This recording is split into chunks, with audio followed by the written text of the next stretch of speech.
The Sky is the Limit. Wayne Dyer. He was an American spiritual growth book writer and psychologist. The Sky is the Limit. Introduction. What is your limit?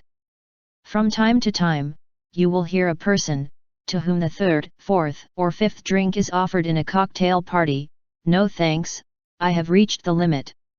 It's a smart comment when you're drinking alcohol. Unless one is particularly fond of hangovers or mistreating the body and mind, it is worth knowing and respecting one's own imitation of alcohol. But all too often, when we are offered a third, fourth, or fifth drink from the cup of life, and, whether we realize it or not, life always offers, we say to ourselves, "Oh no, better stop here. I think I've already reached the limit." I once heard a babysitter yelling behind a very lively boy who was coming into the house so fast that she couldn't follow him, "Don't get too excited. Don't get too excited. You know that whenever you get too excited you fall and hurt yourself." This book is willing to admit that when it comes to your capacity for happiness, development, creativity, constructive capacity in society, whatever you value as a human being, there are literally no limits to what that you can achieve.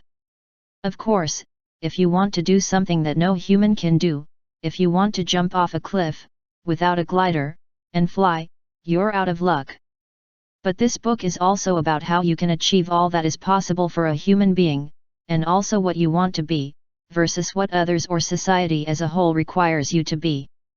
When I decided several years ago to stop writing textbooks that only a group of professionals would read, to dedicate myself to writing books for the whole world, I was thinking of a 4-part program designed to help people reach their personal highest levels of happiness and fullness.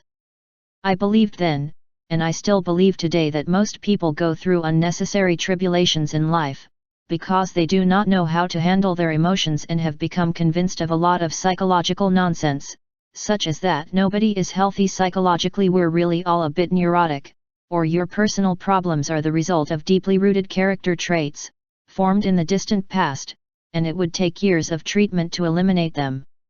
I wrote Your Wrong Zones, insisting above all on means of getting rid of depressive ideas and behavior, and guiding the individual so that he could begin to think reasonably about becoming non-neurotic, if he wished.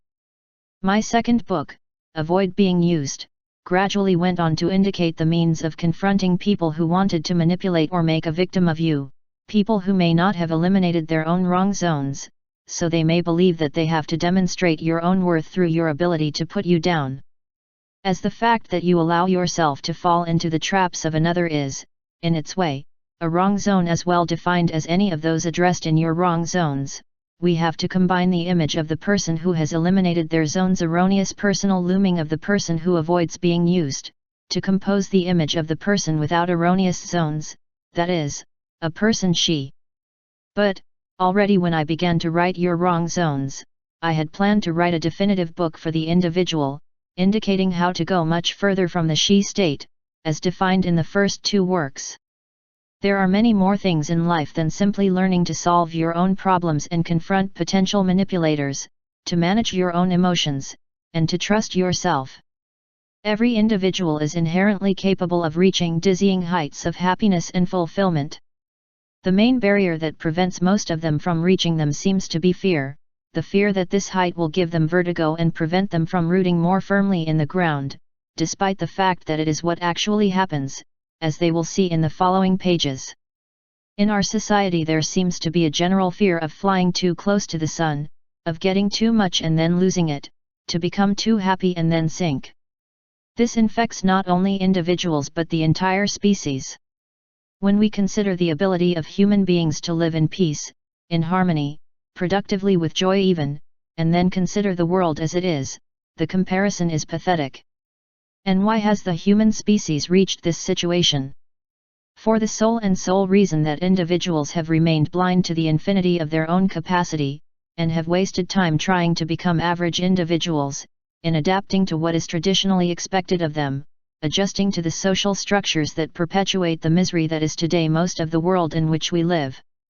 The sky is the limit may be a cliché that has certainly been abused lately, the sky is the limit on what you can save if you shop at Johnny's second-hand car business. But the oldest clichés and the most hackneyed phrases of the language tend to contain the greatest truths, if we put them in their proper context, and if we seriously think about it. The sky is the limit turns out to be absolutely true when applied to the capabilities of human beings. If you think about it carefully, the mysteries of the universe, how high is the sky, are nothing compared to the mysteries of life. Who is this human being who in the last millennia has come out of the caves and created theories of relativity, has given the sky its name, in the first place, has scrutinized the universe and has even shown that no machine designed according to any system logical, no man-made computer can even compare to the mathematical ability of human thought. So the next time you gaze up at the sky in awe and bewilderment, remember that you harbor much greater mysteries within yourself. The difference is that heaven cannot think about itself, it cannot choose what it will be. This book represents a crossroads for me in several ways. I hope it represents a change for you as well. It offers the how and why of total human development, a program for learning to think, feel, and act so that you can transcend your average or normal personality and become an individual you never dreamed of becoming until now.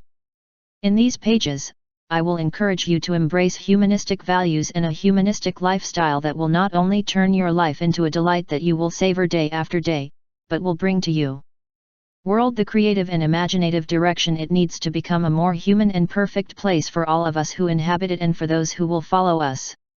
To mark this change, to give a name to that person, who we can all become, if we want, I have coined a new term. I will call that person who transcends his average or normal personality and who culminates in his vital powers the individual without limits, SL, thereby indicating that such person does not accept any false or artificial imitation. In reality, the she individual and the limitless individual are two sides of the same coin.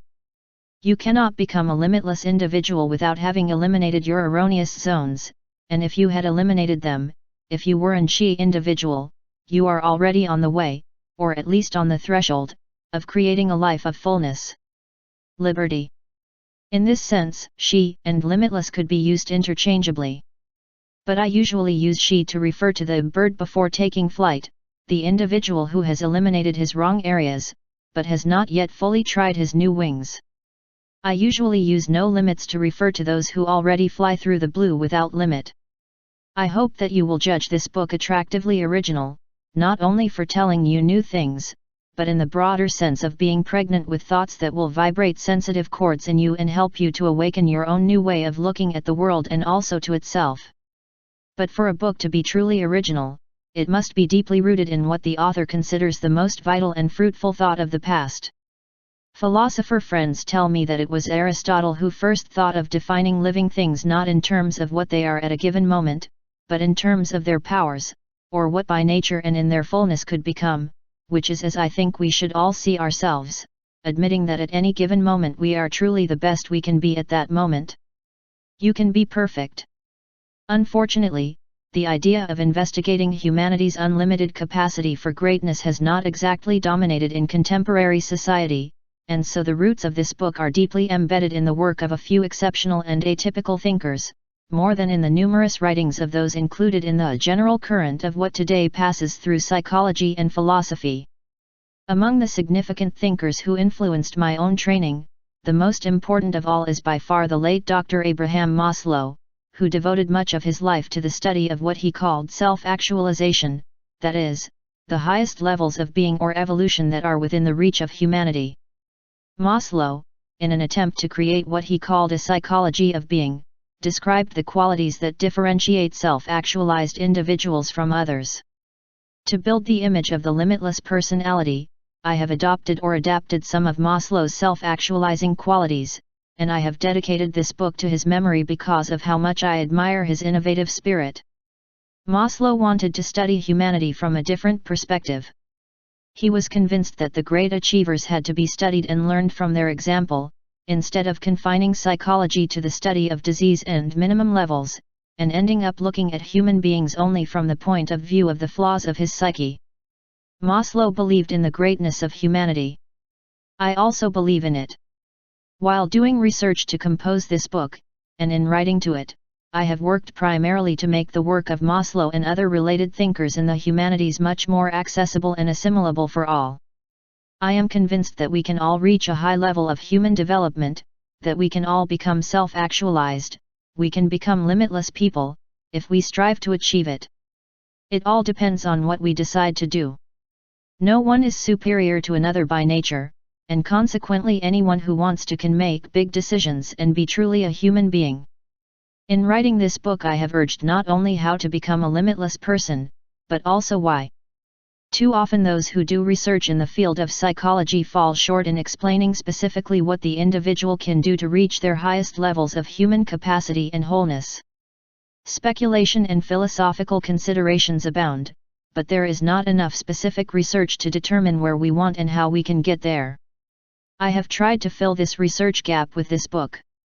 Although I have learned a great deal from reading Maslow and other authors, and have tried in various ways to translate everything these previous researchers have taught me into terminology that everyone can understand, in this book I basically lay out what I know is true, not because it is true. Have read but because I have dedicated myself to live it daily. I've seen what it takes to live fully in the present, and I know it works. This book breaks through the traditional barriers of psychology in several ways and ventures into the realm of philosophy. Do not be scared by that, because I do not think of philosophy as that dark jargon used by academics who today call themselves philosophers. You will realize by the simple fact that you have never heard of a contemporary philosopher, that none have ever had anything to say to you, that academic philosophy has to be a dead discipline, at least, dead to him. World. The sad thing is that the academic philosophy of the last 30 or 40 years has been lost in the analysis of grammar and in the construction of logical systems, related to technological and scientific issues, regardless of the humanistic search for wisdom that gave rise to it. In its origins. If the philosophers attack a humanist advisor like me for penetrating their territory, they should meditate a little on their forgetting about those areas of the territory of philosophy that I am trying to cultivate. Philosophy retains its original meaning for me, it is the search for fundamental human wisdom, and someone has to undertake that search. I really consider myself, firstly, a practical philosopher, and only secondly, a psychologist. Since the great existentialist thinkers, Kierkegaard, Sartre, Heidegger, no one has asked what it is to be human, and even the existentialists rarely considered the great heights to which the individual can reach, focusing instead, in pessimism and the absurdity of existence. The philosophers today are so busy in their disquisitions on logic or in the attempt to show that a tree exists or not when nobody is looking at it, that they offer no help to the human being who has to cope with the trees and forests of his own life. This book is intended to be a course in practical philosophy to become practically human. The essence of my philosophy is based on the belief that you can motivate yourself and choose greatness even if you have never done so before. By avoiding the psychological and philosophical jargon of the academic world and substituting it for the language of common sense, we can unravel the mystery of understanding our unique and personal ability to become fully human and live happily in our everyday existence. Many of us normal individuals have become convinced that the limitless existence itself is out of reach, solely because some of the words and phrases that describe self-actualized individuals, to use Maslow's terminology, have challenged a normal language treatment by academics. If you have read your wrong zones and avoid being used and helped and enlightened you, I am sure that you will see this book as a logical continuation of the previous two, and you will find that it is based on its premises. But you don't have to have read those books to understand this one. I have endeavored to reintroduce, when deemed necessary, themes and issues from these two books in order to develop them more fully in this one. But in those two books and in this one I explain how much I have learned thus far about life lived to its fullest potential, how you can achieve personal excitement and supreme ecstasy, along with a true sense of purpose and mission that will provide your life with a sense of purpose. Meaning that it may have lacked before. We all thank those who make life beat faster and stronger for their work. I want to contribute so that your existence and also mine are fully alive day after day. I want every individual who reads my words or hears me speak to come one step closer to their own full humanity. I want everyone to put aside the internal psychological barriers and see clearly what has remained in the dark until now, that you can become whatever you choose for yourself. If I could help you understand this for yourself, my own sense of my mission in the world would be even fuller. I mentioned earlier that I had started writing popular books with a 4-part program with total human development in mind. The Sky is the Limit, complete a program to treat the adult individual as he relates to himself, to others and to society. But my total program is only 3/4 complete. The 4th, last, and basic part will be a book dedicated to the application of the principles of She Unlimited Life to the education of children. There is no doubt that we can educate children in such a way that they develop to fully display their full humanity. They don't have to submit to the traditional mental illnesses that most people inherit from our culture. Educating children to operate fully and have a creative life is a very real possibility, and the development of a book that explains how to achieve this will be my next and definitive project in this series of works. Nothing can be more important to me or to us than the inheritance of mental health and the belief in the unlimited capacity of the human being that we can pass on to the next generation and all future generations. But we will not be able to transmit this to them until we have assimilated it ourselves. Try to enjoy reading this book. For me it has been a pleasure every minute I have spent thinking about it, doing research, doing interviews and writing it. If he infects you with the same zest for life that I have felt in recent months, we will all fly together soon. Wayne Dyer. When Alexander the Great visited Diogenes and asked him what could do for the famous teacher, Diogenes replied, "I ask that you step aside and do not take the sun away from me. Today we know how to increase the creative capacity. Until then, the best we can do for the men and women who possess that creative capacity is to separate us and not take away the sunlight." John W. Gardner. Self-renewal. 1. From the she to the personality without limits. Nobody prevents you from being perfect. A few years ago, when I was participating in a national television program, a woman asked me a question that, judging by its tone, was intended to be hurtful and derogatory. "Tell me," she snapped, "how does one feel when one is perfect?" That woman, like most people, seemed to consider it a kind of sin to think of oneself as perfect. One has to feel dissatisfied with oneself and continually strive to achieve the ideal that another has of what it is to be perfect, and that, of course, it is always unattainable. This woman is also likely to think that what is perfect must always remain as it is, that a perfect person would never change or develop. In fact, you probably think that only God is perfect, and that is why you consider it a terrible sin of pride for me to admit that, in certain concrete senses, I have come to the conclusion that you must allow yourself to consider yourself perfect if he reaches his full capacity as a human being. I remember that I answered this woman the following: "It is absolutely valid to consider yourself perfect. It is not equivalent, far from it, to being presumptuous, believing yourself superior to the rest of humanity or lacking motivation to continue developing your own personality. You know very well that the ocean is perfect. So are the flowers, the sky, your kitten, and all things in existence. They are as perfect as they can be, even though they are continually changing. The sky is not the same as an hour ago, but it is still perfect. Your cat is continually changing, and yet he is no less perfect for it. You can evolve, change and be different in 1,000 ways, and yet be a perfect creature. The essence of your perfection is your own ability to see yourself, to accept what you see as perfect in the present moment, and then be able to become something else entirely, but still perfect. It is ironic that we always consider animals perfect, and deny, on the other hand, that same quality to ourselves. We are the most perfect creatures that can be created on this planet, of that we can be sure. You are the result of millions and millions of years of evolution, the work of God and all the other influences that have shaped your arrival here. Physically, you cannot become better than you are.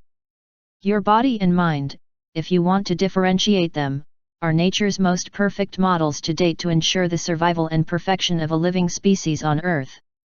You should marvel at your own powers and abilities every day. Being perfect means seeing yourself with new eyes. It means allowing yourself to come fully into life, instead of always wandering around, thinking that you are not yet good enough to join the big competition. It means respecting your own humanity and your unlimited capacity as a human being. It means giving yourself permission to develop and reach the highest levels imaginable. In this sense, you have the capacity to be perfect. You can consider yourself a finished work, without having to show off to others or prove anything to anyone, if you cultivate the balance, confidence, and sense of inner pride that I will talk about in these pages, while giving yourself the possibility of fulfillment. Total human. Illness, health, and super health. The medical model. If you consider the medical model for the treatment of disease in our culture, you will find that the majority of those who practice medicine operate between point A and point B, following the continuity process outlined below. A. Disease. Medical treatment. B. Normal health. Preventive medicine. C. Super health. Individual initiative. Point A represents the disease requiring medical treatment, which will lead to the recovery of normal health or chronic illness or death of the individual. Point B represents an absence of symptoms of illness, or what we call normal health. Most of the medical practice in our culture is focused on treating and eliminating disease. Between points A and B you will find all the diseases that afflict the human species, and a kind of program to treat each of them. We obsessively seek means to make the disease disappear, to make the individual go to point B. Between point B and point C, what I have called super health, extends the fertile territory of preventive medicine, which ranges from the administration of vaccines and the cleaning of teeth, the promotion of physical exercise, regular and proper nutrition, ask that workers not breathe in asbestos or coal dust, to environmental considerations, such as pollution, or the depletion of the Earth's ozone layer. There are, of course, many individuals who practice medicine with a rational sense of duty and others who advocate or practice preventive medicine, and a small but hopefully growing minority who wish to broaden the field to include all aspects of our life existence that contribute to ill health, from physical to mental and environmental factors. There are a few who are beginning to seriously consider the possibilities of behavioral medicine and methods for teaching people to think, feel, and act in a healthy way, from the very beginning of their lives. But even those who want to expand preventive medicine are very few, and those who control the system tend to scoff at them. Current medical practice uses, in general terms, tranquilizers, antidepressants, and drugs of all kinds. The governments of the United States and other countries have publicly denounced in their reports, which have been echoed by the media, the abusive use of some of these drugs. However, prescriptions keep pouring in and these drugs continue to be manufactured and sold in vast quantities. The volume of unnecessary surgeries is also alarming, and well documented. However, the practice of medical treatment between points A and B continues incessant, and will continue to be so until it is opposed by individuals in large numbers. Almost no one has thought to act between points B and C to the extent of studying individuals who are extremely healthy, vigorous, happy, full, who do not have chemical dependencies, etc., and determine what their characteristics are, what there may be secrets to enjoying your super health. This may be largely because super health is a matter of individual choice and personal initiative. If you have started to run, walk, play tennis, or do any similar exercise because your doctor has advised you to lose weight or take care of your heart or increase your lung capacity, it is a preventive medicine procedure intended to maintain normal health. Perhaps you think about the time necessary for the daily exercises and do them thinking that you could be doing something else. But if you exercise daily on your own initiative, because you like it, because it is pleasant to be in contact with your body and its amazing ability to return a ball or run 10 miles, and you will not trade it for anything else or you will miss anything while you do it, it is a completely different situation. What for others is just another obligation, for you is a joy, and you will not be willing to do without it even temporarily because you consider that your normal health is already assured. It is difficult to tell the difference between joyful, conflict-free exercise and exercise as a must when it comes to physical health, but when it comes to mental health, and who knows where physical health ends and mental health begins, it is the difference between the normal personality and the no-limits personality. When there are enough individuals who reach the level where people think for themselves and do not need doctors who simply write them a prescription that gives them drugs to control panic attacks, then the process from A to B and back will no longer be the norm of physical health in our culture. And she person already knows that he or she, and in one pill, can cure their distress, and consequently, they will look inward and not outward to cure it. The excitement of practicing medicine between points B and C means there are doctors who want people to stop thinking and living insanely. It means teaching patients to wish for super health, to control their bodies instead of strengthening their illnesses using external means, such as drugs and pharmaceuticals as the only method of treatment. Psychology as medicine. Pathological approach. The field of psychology, traditionally considered in a basic sense as something attached to the branch of medicine called treatment, also operates between points A and B on its own continuity process, which is more or less this. Almost all research on human behavior has been done by studying individuals with symptoms between points A and B that cause them to function below the average, the so-called normal level of their societies.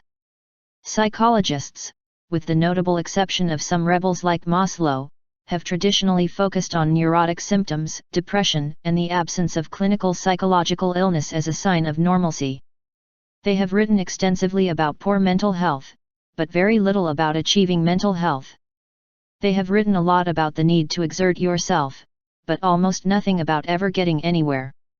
They approach individuals as beings that always have to improve rather than accepting them as healthy individuals, just as they are. The profession, like the whole of society, seems obsessed with the future and its planning.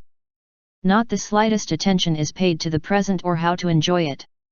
It's all about being well adjusted to things as they are, to being normal or average individual.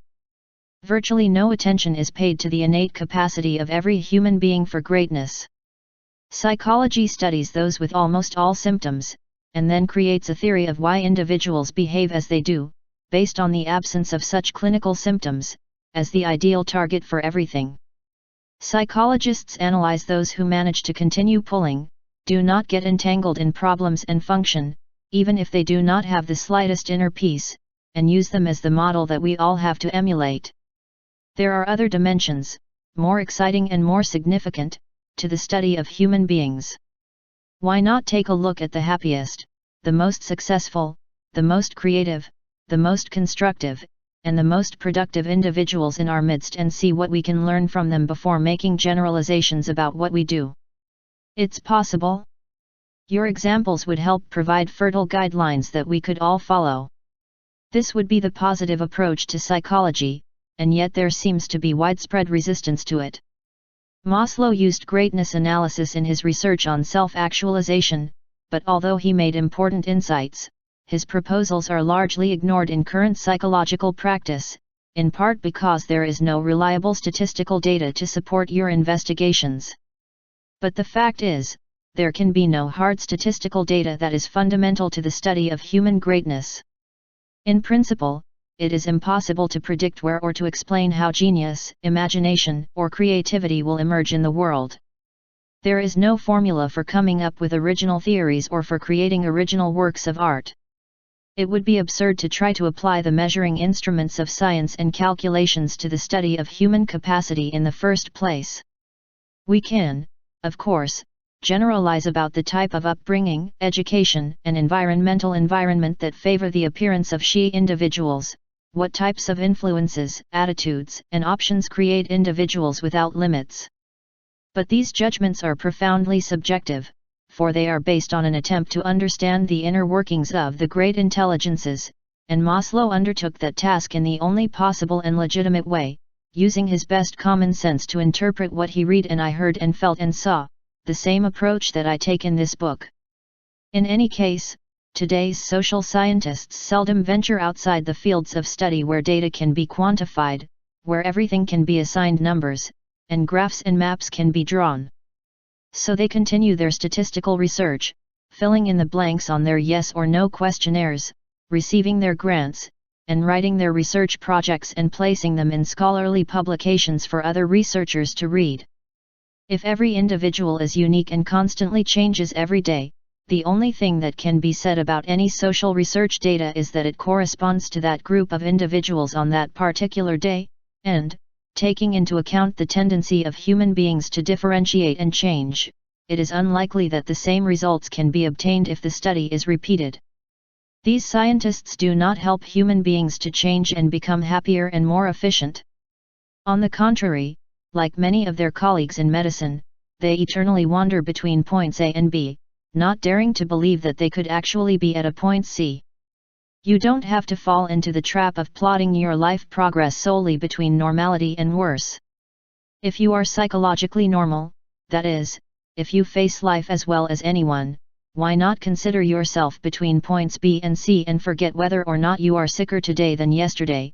Why don't you stop comparing yourself to all the other people who decide to be miserable and neurotic? You can begin to judge yourself in new ways, although the professions that deal with human behavior never stop studying exclusively what they consider disease in others, never beginning to focus on what is possible for humanity as the ultimate goal. Even if the science of human behavior never does anything to help you, you don't have to wait for the bureaucrats of the profession to catch up. You can begin to consider yourself and your life in an exciting and original way that will make every moment of your life on this planet worth living. From panic to control. And what is in the middle? You will notice that at the end of the table on page 24 it says, there are several ways to assess your current development status. One is to calculate your ability to solve problems or situations that arise in daily life, ranging from the ordinary to the potentially pleasant or joyful and even the tragic. The above scale is a well-known measure of mental health. It is basically a 5-step ladder where you can review how you normally react to the wide spectrum of situations in your life. Panic. Panic assails the individual when faced with problems and believes that they have no capacity to solve them. Panic means running disoriented, not having any confidence in your own reactions in a given situation, be unpredictable, not trustworthy in your own eyes. You may be faced, for example, with the problem of having to change a flat car tire for the first time in your life, at night, in a deserted place. Your initial reaction could be panic. He may just cry or get out of the car and spin around, first one way and then another. You can get hysterical, screaming obscenities in the dark, against the tire or against the nail in the road. You expend a lot of energy this way, but you expend it all on anger, frustration, confusion, and conflict, and you do not devote an iota of it to solving the problem. When panic overtakes soldiers in combat, some rise from the trench and walk amid a swarm of bullets.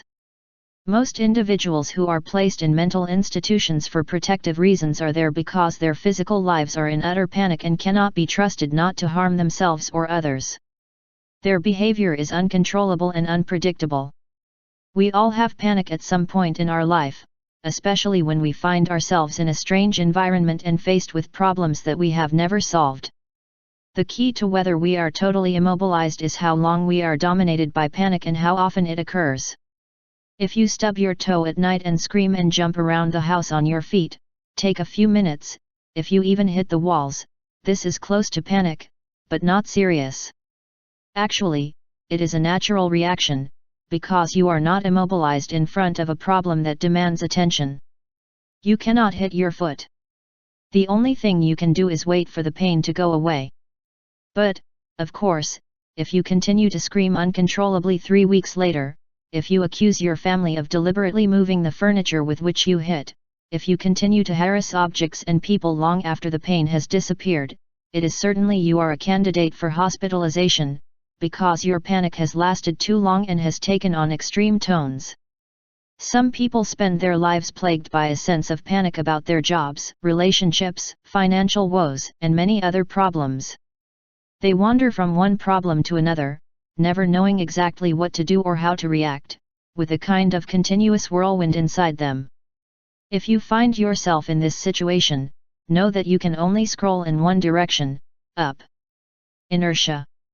The term inertia describes a state in which the individual is unable to move, unable to act. In such a state, you will remain immobile or be pulled in the same direction as before or according to the directives or pressures of others. When it comes to troubleshooting, inertia often follows a spasm of panic. In the emotional aspect, it is usually associated with depression and/or boredom.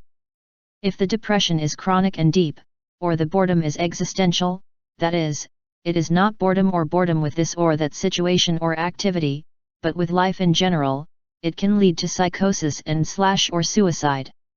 Soren Kierkegaard captured the inheritance of existential boredom in either this or that. I'm not interested in anything. I am not interested in writing, as the exercise is too violent. I am not interested in walking, walking is too hard.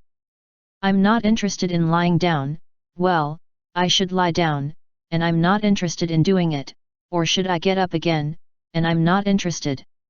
Summa summarum, I am not interested in anything at all. Depression and boredom produce a general lack of initiative, a passive behavior that pushes the individual to stay in bed or at home doing nothing more than feeling sorry for himself. Not only do individuals suffer from this inertia, but also many relationships between individuals. Deep down, a couple who have had scandalous fights and would be daily for 20 years, will remain integrated because both parties are afraid to do something, because at least there is security, in the form of predictability, in knowing that there will be a he fights at 3:30 this afternoon, and the world as a whole has become so bleak that individuals cannot imagine any change that could make any appreciable difference. They cannot even imagine the possibility of living at a higher level. Inertia is much more dangerous and painful than panic for the average or normal individual. When you lack the capacity for action, you are a candidate for the most depressing genre of life imaginable. The individual, in this situation, vegetates and deteriorates. The main cause of stress and anguish and wear and tear on the human body may not come from job changes or location or divorce or even death, but rather from living day after day in unresolved relationships, not knowing what to do, where you are going but feeling a chronic depression about your life. Inertia turns your interior into a whirlwind. And he watches the external world with a grey curtain. If you are in a state of inertia, any step, any action that you take will help to alleviate this whirlwind. Going back to a flat tire in a deserted place, after you have screamed, kicked the car, cursed the nail and vented your anger, you may be wasting even more time in a state of inertia. Maybe he just sits on the floor and mutters to himself. He may get back in the car and ponder his misery for a while. Obviously, if the inertia goes too long, you will never fix the tire, but you also know that staying inert will not be effective, so take yourself to the next level of mental health on this 5-step ladder. Competitiveness. Competing means either fighting someone or something, or putting considerable effort or considerable energy into something. Competing therefore supposes, in both directions, having a certain direction, orienting oneself towards a goal. It means trying to do something, whether it's eliminating your wrong zones or achieving financial security. Competing is not succeeding, but at least something is done. It is a much more positive attitude than panic or inertia. On the other hand, many people for whom competing is the dominant life attitude spend their entire lives competing and trying to achieve something without ever succeeding.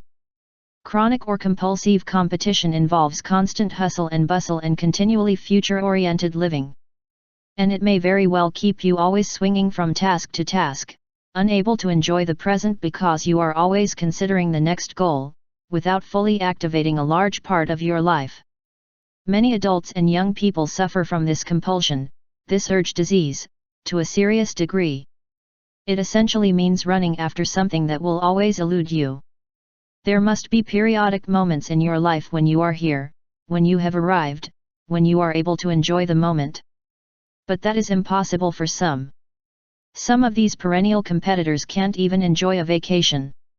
They are too obsessed with what they have left behind, or what they have to do when they return, so they want to go back and start planning the next year's vacation. Going back to the flat tire, maybe you get tired of brooding and go back to the trunk. He opens it, and there is the spare wheel and the jack, but he doesn't know how to put the jack on or remove the wheel. He walks 100 meters looking for a house or someone to help him. He comes back later because there are no houses or lights in sight and because he doesn't really like talking to strangers. He might not be able to find a house or a phone at that address for 10 miles. Try in the other direction, also without result. Get back in the car. Perhaps you will sink into panic or inertia again. Perhaps you take out the jack and the spare tire and consider interpreting the instructions, and then leave it because you think you have misplaced the jack, or misplaced the wheel. You are struggling, not solving the problem, but fighting, competing, and that is a positive step, although not enough, of course. Competitiveness can become adaptation, even control, or it can melt into inertia or panic, or it can become a way of life. It is you who must choose. Adjustment. Being adapted means that you are able to keep going, that you do not allow things to immobilize you, that you become a well-adjusted individual, and this seems to be the goal of most parents and teachers in the world. But that adaptation has a second connotation, even more important for our purposes, with which all who know what a fret saw is familiar. A fret saw is a band saw that is tensioned into a U-shaped frame and used to cut complicated wooden models, and here trim means form to the shape of another member, conform to an already given shape, or adapt to an already established pattern. In the psychological field, this adaptation to a model has always meant adjusting to the status quo, conforming to the image of what one should be offered by normal or average society. If this means cutting back some of our hopes, our dreams, our secret aspirations, and it means resigning ourselves to the fact that some favorite parts of ourselves are eliminated in the process, it is said that this is life, that is the price you have to pay for conventional success. This comes up over and over in the reports. Sally is a well-adjusted little girl. She fits in perfectly with her group. She does well in school and gets along well with the other children. In other words, you are learning to be exactly like everyone else. And to be an obedient person who will never be a problem for anyone. Let's go back to you and the flat tire once more.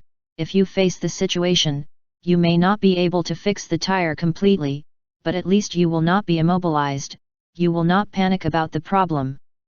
You may waste some time in panic, inert, or futilely struggling, or you may decide to begin to resolve the issue immediately. In the first few minutes, you may have already reasoned, well, there is no one around, it is such a deserted road that it is very likely that nobody will pass through here for many hours, and if I read the instructions and act meticulously, the most I'll probably just fix the problem before someone who can help shows up. Or you may decide, it is too risky to risk fixing it badly, I will turn on the red lights and wait patiently for someone to help me. If necessary, I will sleep through the night in the car. Or you may decide to walk in one direction or another and not stop until you find help, even if you have to walk 20 miles. Whatever you decide, if you are just adjusting, your decision is likely to conform to what normal society would expect of you in such a situation. If you are a young person who has never changed a tire, it may be considered a matter of self-esteem not to seek help, to solve it yourself. You may decline help if someone offers it to you. If you are a woman who has always considered that the task of changing the tire is a man's job, you may not even consider solving the problem alone.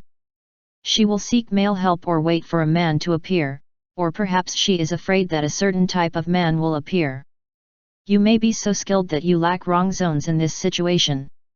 If someone offers you constructive help, you will accept it gratefully. If not, you will determine, by reading the instructions and by trial and error, how to solve the problem on your own. Or you may decide, I'm not in a hurry, I'm not tired, it's a pleasant night, I'll sleep in the car for a while and I'll sort this out later if no one shows up first. I am not opposed to individuals learning to adapt, but I consider that it is not the optimal level for a human being.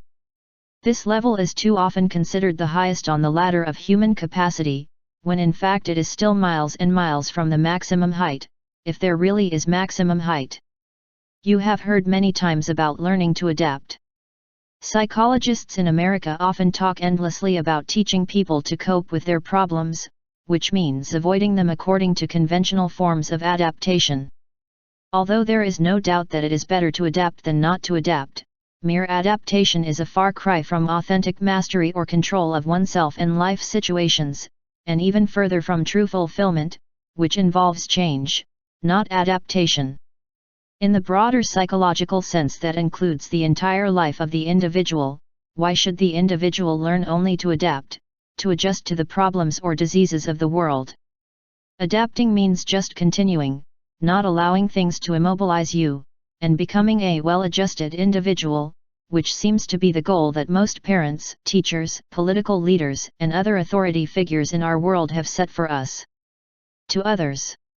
Even if you had a great capacity for adaptation, much greater than that of those who are sunk in panic, inertia, or mere debate, even if you were the President of the United States, General Motors, or Harvard University, there is a much more pleasant place on the horizon, a place where you can be every day if you try and if you believe yourself capable of being there. Control. Ladies and gentlemen, this is the place. Control means being the master of your own destiny, being the only person who decides how you will live, react, and feel in practically all the situations that life presents you. This book deals with precisely this type of control, the transition from living she to living without limits. When you have finished reading it and control its contents so that you can apply its philosophy to your own life, you will have to spend a great deal of time on the highest rung of the ladder. I do not mean by this that an individual is always in control disposition, or on any other level of the ladder set forth here, in all areas of life. In the course of our existence we oscillate many times between panic and control, and the best carpenter or carver in the world can be a lousy father, while the best father in the world can be intimately in a state of chronic despair about your calling, your marriage, or anything else. But we are better or worse in terms of our ability to effectively address our promise areas or our particular problem, depending on this problem or on these promise areas. Being an she individual or a limitless individual means spending more time in control, less time on the lower rungs of the ladder, in more areas of life. Consequently, the total limitless individual would completely control his own emotional worlds. According to Maslow, these individuals are very rare and widely dispersed, but they do exist. Maslow believed that the self-actualizing person or, in my version, the she/no limits individual, had to be rare on our planet. In fact, he believed that many are called and few are chosen, and that only a special caste of individuals could achieve what I call total control of life. On this I disagree with Maslow. I believe that everyone can refuse to accept paralyzing attitudes to situations and problems. And that it is they, and not a mystical force of heredity, or an astrological sun sign, or a personal psychology, who control your thoughts and, consequently, your feelings. Let's go back to the flat tire scene to see what control is. Even if you have not previously had to deal with a flat tire, you know that this is not a reason why you cannot change the wheel now. You know that you will know how to do it. Although you may have to do some trial and error and may make mistakes, homework is also excitement and adventure and teaches something new, something that will come in handy the next time you get a flat tire. Have full confidence that you will be able to control the situation, because you believe in yourself. There is no time to feel sorry for yourself or for the pessimistic idea that you will not be able to solve the problem. You know there is a manual in the glove compartment, with plans and charts and detailed instructions. That is the way. Problems are the spice of life. We should welcome them with open arms. An unlimited individual will not say, "Hooray, I jabbed, here's a chance to have a bit of fun solving a problem." If someone who knows how to change a tire comes along and offers help, no one will say, go away, I want to figure it out on my own." The individual she will accept the help gratefully and cordially. And the same is the individual without limits. The difference is that the individual she can walk away saying, "Wow, how lucky, it could have been a mess," after sitting on the side of the road paying scant attention while the stranger changed the wheel, chatting as cordially as possible. While the unlimited individual will ask the stranger to teach him how to change the wheel or follow the process step by step to make sure that he will know how to do it the next time. Control is the level of being at which you are to your own life, to your destiny, what a master craftsman is to your creation, not an artist. Control is a level that we can all enjoy much longer than we imagine. This book is about gaining control of our own world, rather than settling for less. It is about finding what you really want and feel within yourself, instead of resigning yourself to the routine and staying on those lower rungs of the ladder. Try to trust yourself and take risks. He tries to achieve success the only way the unlimited individual can, by pursuing what is important to him. Henry David Thoreau put it this way: if you confidently move in the direction of your own dreams and goals, to lead the life you have envisioned, you will meet unexpected success in normal times. Who can be an unlimited individual? Many personalities in the field of human behavior have used their own terminologies to describe higher levels of human emotional evolution, including the man in my profession whom I most admire, Abraham H. Maslow. Maslow used the term self-actualization to describe what he considered to be the most advanced in terms of mental health. Carl Rogers spoke of fully functioning individuals, Erich Fromm spoke of the autonomous individual. David Reisman spoke of the internally directed man and Carl Jung of the individualized person. There are many coincidences in the characteristics that each of these researchers attribute to what I call the unlimited person, but there is also disagreement regarding specific details, and there is not the slightest indication in their writings of how an individual can reach these levels. As I have said before, my main disagreement with Maslow's conception of human greatness as the self-actualized individual concerns exactly who can reach those upper rungs of the human ladder. Maslow goes on to say that being fully evolved is reserved for a very special category of select individuals. My experience in my own life, as well as my professional tasks of helping others, have shown me that every individual can reach their own maximum level of evolution. I am convinced that if you really want to achieve a continuous higher stage of life, you can dedicate yourself to it systematically, and there is no reason why you cannot achieve it. You don't necessarily have to be a special person, with the good fortune of having inherited self-updated genes, to be an chi or no limits person. I am sure that all the inhabitants of this planet have an innate capacity to live life in a satisfying and spontaneously stimulating way. We can all free ourselves from depressive thoughts and negative behaviors and become human beings who live fully from day to day. In short, all who really want to achieve this can achieve a high level of physical and mental health, and no one has a better chance of becoming more self-actualized or functioning more fully than others. You should not tell yourself that there is nothing you can do to change your situation because it has always been this way.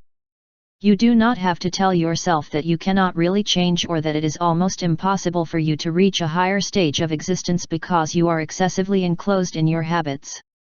You can pursue what you want for yourself if you decide to work, day by day, adopting a philosophy of life that will provide you with the maximum degree of fulfillment and happiness, regardless of your circumstances or the problems you have had to face until today. Why continue here in the first place? It seems that we have everything predetermined and established. We have convinced ourselves that the true purpose of life is to try to surpass everyone else and to endlessly pursue goals that always elude us. Everywhere we see individuals struggling and worrying and turning life into a game of acquiring possessions or social status rather than internal satisfactions. The goal of life in contemporary society seems to be the achievement of future-oriented goals, determined from the outside of the individual, pleasing mom or dad or getting good grades, diplomas from select universities, professional degrees and promotions, prizes, money, 3 cars, 2 televisions, electric can openers, and finally, some savings for retirement. And it seems that no one ever reaches the goal set. We all eagerly search for external objects of one kind or another to the point where we have no time to enjoy life. Why be here in the first place? This is the first question to ask yourself if you are pursuing a philosophy of life that truly changes the way you live. Remember, you don't have to stay here. As countless suicide bombers have shown, if you want to get out right now, there is no authority, no law against suicide, no preacher to preach on the sanctity of life, who can stop us? To be or not to be, that is the dilemma, and, whether you understand it or not, you respond to that daily dilemma simply by not committing suicide. But I have offered you life and death, the blessing and the curse. Therefore choose life. Deuteronomy 30:19. To me this means much more than don't kill yourself or be a survivor. It means choosing life in all its glorious wealth and limitless potential, choosing it for what it truly is, the most extraordinary miracle in the universe. Therefore, choose life. The subject has a heady load of absurdity. If someone were to say to you, I have placed before you carrots and spinach, therefore choose carrots, you could very well say, why? The proposal lacks a small element, something that indicates that carrots are better than spinach, and therefore prompts you to accept them preferentially. But suppose that instead, they had said, I put before you carrots sautéed with butter and spinach boiled with gasoline. In that case, the waitress would have no need to say I recommend carrots, but if you said, so choose carrots, you might say, of course. And the same is true of therefore, choose life.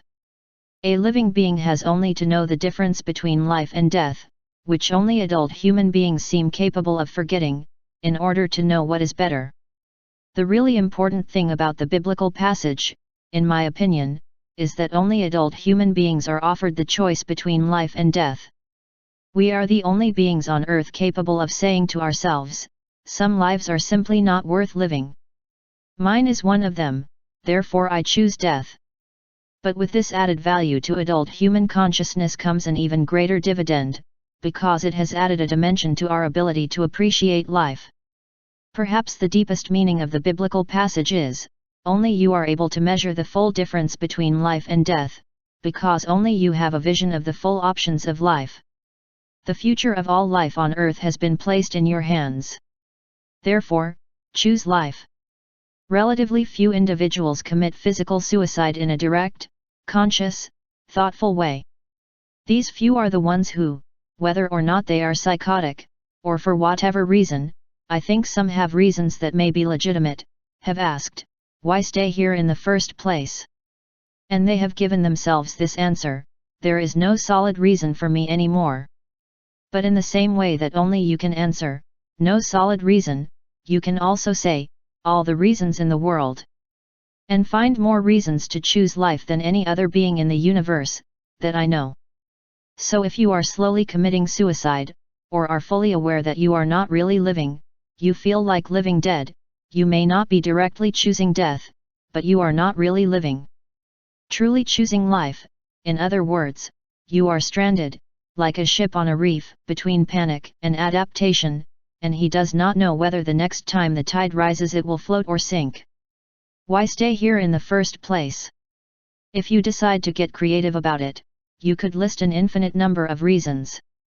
But since you have already chosen life, considering that you are still here, let's start with a very simple philosophical consideration, the simplest version I can offer of the philosophy of life that I propose. Let's pretend that the real objective of being here, in the first place, is to go through life enjoying to the fullest, without mistreating anyone and carrying out tasks that make this planet a better place for all who live on it today and for those who inhabit it. When we go. This may sound like too much, but as a philosophy of life, I think it is not too ambitious for any human being, and its key element is that part of you enjoy your own life. A distinguished educator, Nevitt Sanford, put it this way, with regard to the balance of human values, I would place the enjoyment of life as an essential priority and justify it on the basis that if one does not know how to enjoy life, it will inevitably be a burden on others. Shi, Zen, and Muga. The art of living now. Futurization, that vicious circle. If you really intend to move from an Shi life state to a limitless state of life, you must carefully reconsider how you spend the limited number of days you have in your life. If you endlessly pursue the symbols, badges, or banners that normal people use to value success in life, whose primary symbol is money, indefinitely postponing your enjoyment of life as it is offered now and hoping really live in a future age, you will never truly live in the present. Futurizing can become the most destructive of habits. The present is always wasted in planning for the future, which never quite comes. If you set out to get enough money so that you can always be happy, you will never be happy. That persecution will become the sole objective of life. If what stimulates you in reality is that hunting task, of persecution, when a certain level of income becomes alkaline, it will raise the index of your aspirations, and then you will believe that you are in need of more money. If you have made prestige, money, awards, fame, or any of the multitude of what I call external compensations that society continually tries to sell you, you are trapped in a career without end in pursuit of success, which, from a practical point of view, is the root of all modern neurotic diseases, including acute distress, tension, hypertension, ulcers, depression, obsessions, headaches, cramps, tics, heart disorders and emotional trauma, as well as unsatisfying family relationships. A defensive lifestyle, a lack of love in your life, and so on ad nauseam. Without a doubt, futurizing is one of those great social wrong zones that infest our culture. An individual can do several things to get over it and start living now. The first thing is to fully recognize that now is the only moment you really have. It is such a fundamental and simple truth that it is strange that there are so few people who know how to live in the present. Unless the science fiction time machine is invented, and until it is invented, no one will actually be able to flee from the present and live in no other time. But if you let your thoughts constantly wander all over the time map, pray regretting the past or feeling guilty about it, pray worrying about the future, you can literally live your whole life in absentia, absent, separated even from the only time in which he can really be living. Almost all people live life in silent despair, said Henry David Thoreau. This may apply even better to those of us who lived in the late 20th century than to those who lived in the 19th century. And, being so, it means that the vicious cycle that causes it, and that Wendell Johnson in People in Quandaries called the IFD disease, idealization, frustration, demoralization, is on the rise among us, and hence our need to understand how it works, and how it can be overcome. At point 1 of the circle is the tendency to idealize the future, to believe that when this or that happens, the future will be very different and superior to the present. Next Friday I'll have a great time at the dance, when I graduate, when I get married, when I get that promotion, when our first child is born, when we have the new house, when I get that bonus, when the holidays finally arrive, when our friends arrive, when they leave, when he passes the exams, when the divorce is finished, and so on, always hoping for something in the future and using the present moment to plan, imagine, hope, wish, and dream of a happy future time. As the circle continues to point to, the predictable outcome is frustration. The future will never be, it will fully conform to your dreams. As soon as it becomes present, it is destroyed. The dance wasn't that fun, actually, the degree was a pain, the honeymoon was over as soon as the wedding ceremony was over, I spent the premium almost before it was paid to me, the holidays were boring and I was looking forward to it. The third point of the circle is the demoralization you feel every time the future becomes the present and you disappoint. It can lead to a severe and prolonged depression, or, if you have become accustomed enough to enduring disappointment, you can quickly resign yourself and try to convince yourself that you shouldn't expect much from life in the future. Anyway, what do you do next? He re-idealizes the future and the process begins again. He ends up fully adapting to a life of silent despair. The only way out of that trap, which is holding millions of individuals immobilized, is to undo that circle and start living your life fully today. To transcend the past. Although it may seem too painfully obvious to mention it, the truth is that the past has passed, and whatever happened then it will never return, and it will never be able to be recovered. Whenever you find yourself wasting your present moments paralyzed by something that happened in the past, you are unnecessarily punishing yourself. The first step in overcoming your past is to let go of the attitudes toward it that paralyze you now. This involves changing your attitudes toward the present, rather than trying to artificially erase anything from your real past. If you have decided to waste the present by wandering through the past, lamenting lost opportunities or reminiscing about the good times, lamenting that everything has changed, or wishing you could relive your previous life, you will only murder your present. But if you decide to let go of the past whenever it prevents you from thinking, feeling, or acting effectively in the present, your past will quickly be integrated into the she/limitless perspective. I want to insist that letting go of the past does not mean erasing your memory, or that you must forget what you have learned and that it may make you happier and more effective in the present. I have previously quoted thoughts, philosophical and poetic, from the distant past and humanity that I believe are worth remembering, because they contain truths that can illuminate the potential beauty of our present lives. What I mean is to immediately free yourself from those learned attitudes that prevent you from functioning effectively and being happy today. For example, if a person you loved has just died, it is natural for you to be grieving for a time. But as painful as the loss may be, the world reminds you of the immeasurable difference between life and death, and that is a message you cannot ignore. He is obliged at this moment to bear the pain, not feeling it would be inhuman, not expressing it would be psychologically catastrophic for you.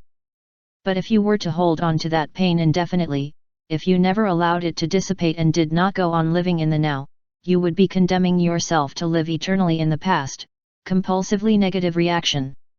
Pain cannot make you get back the person you love, it can only purge your grief over the loss of that person, and at best lead you to an even more determined surrender to life. Also, if you acknowledge that you have misbehaved in a certain situation, that you have carelessly and unnecessarily hurt another person, you can certainly apologize by expressing your distress for such behavior. But if you allow constant remorse to keep you from working now, if you persist indefinitely in that guilty feeling and remain obsessed with something that is past, you are behaving in an unproductive way. Your life will not improve because you feel guilty. You can learn from your mistakes, you can make a vow not to repeat that action that is the cause of remorse, and continue living in the present. Pack your bags.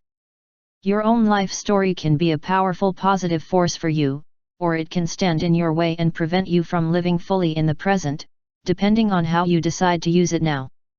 The sad fact is that psychology, since Freud, has approached the past of individuals almost exclusively in terms of destructive influences. A therapist may spend months or years with a patient trying to bring up forgotten trauma, identify what his parents did to him in childhood to so traumatize him, etc. Certainly, there may be very valid things for many people in this approach, although I wish psychologists were as effective in helping people to overcome the destructive influences of the past as they are in bringing them to light. But, as is so often the case with the psychological medical model of treatment, this approach only unravels half the story.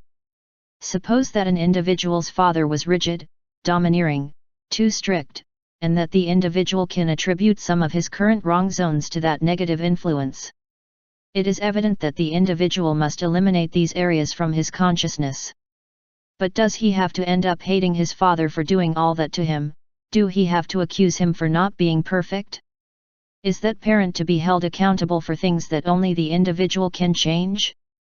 Resentment can become a bad zone on its own, a reservoir of shame and malevolence that is destructive not only to that supposedly responsible parent, but to the individual as well.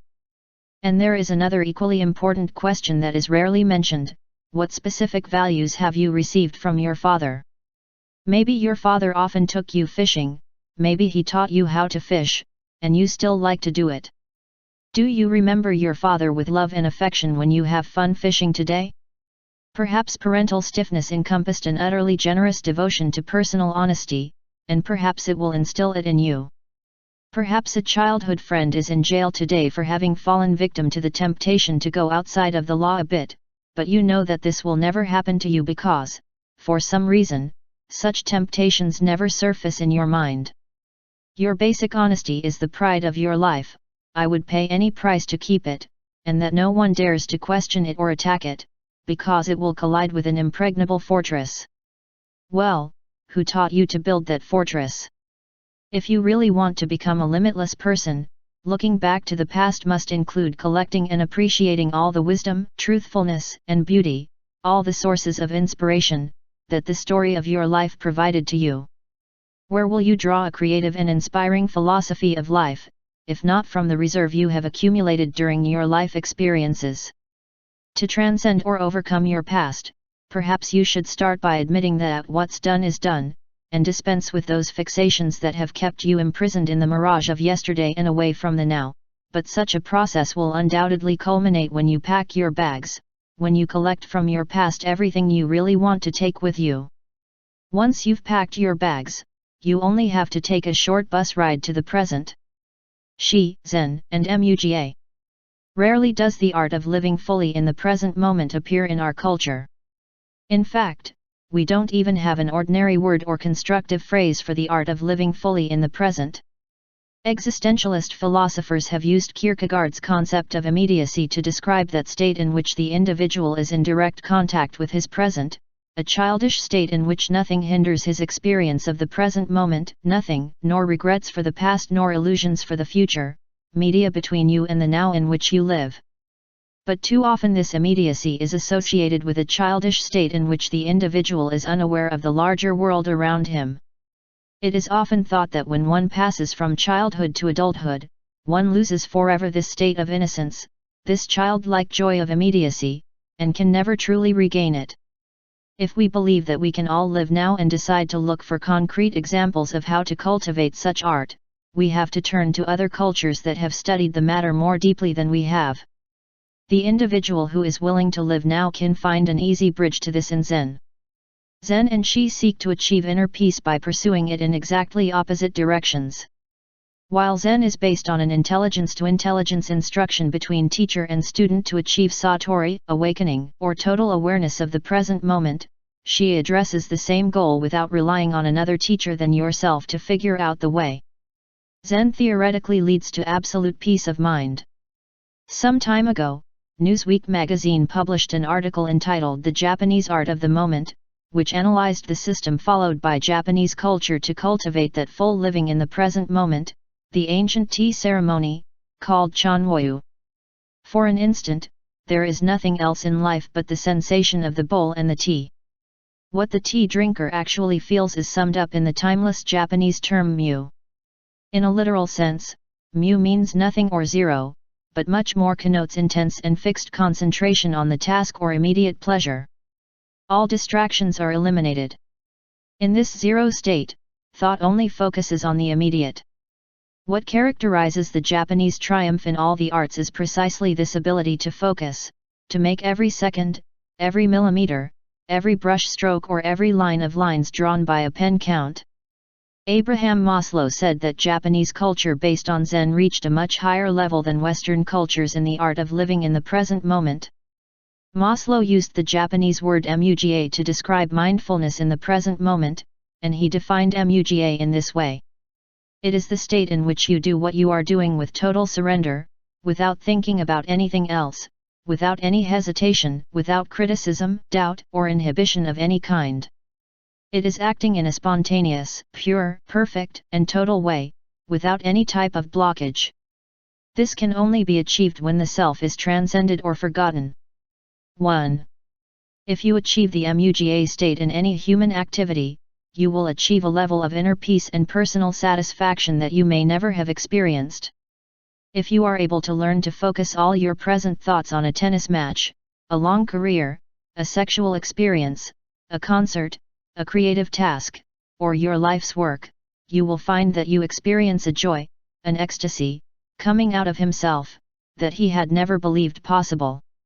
Muga, living fully in the present moment, does not imply using a trick or a mental trick to deceive oneself, nor does it require specialized training in Zen or in any other discipline.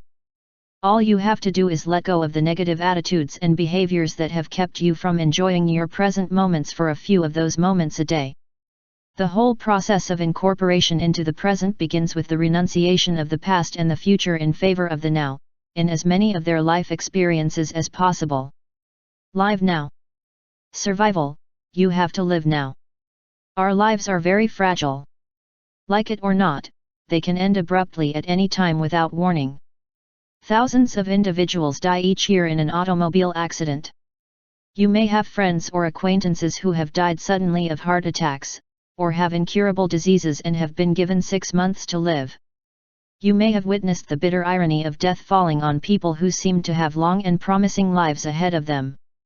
If there is anything that can move us to appreciate living now, when we really have life, it is to compare the fragility of individual life, as we have said before, and the capacity for survival that our species as a whole seems to possess. But, in reality, the survival capacity of the human species seems to be based on the capacity of some individuals to live fully in the present moment when their lives are threatened. Terence Day Prez, in his book The Survivor, An Anatomy of Life in the Death Camps, tells us about some of the most horrible experiences that human beings have suffered, the experience of the Jews in the death camps. Nazis of World War II. Although our daily problems are very real to us, we are not normally subjected to physical torture or moral offenses designed to make us abandon all hope. But we can learn something about living now from the struggling souls who survived in conditions that wiped out almost everyone who lived in those death camps. The conclusion that Day Prez draws on how some survived is the following. Only a radical and rebellious return to elemental life could keep them moving in a gloomy and dead universe, minute by minute, day by day, month by month, year by year. Time stopped, menstrual cycles stopped, place lost means due. Intelligence was encapsulated, as a defensive measure.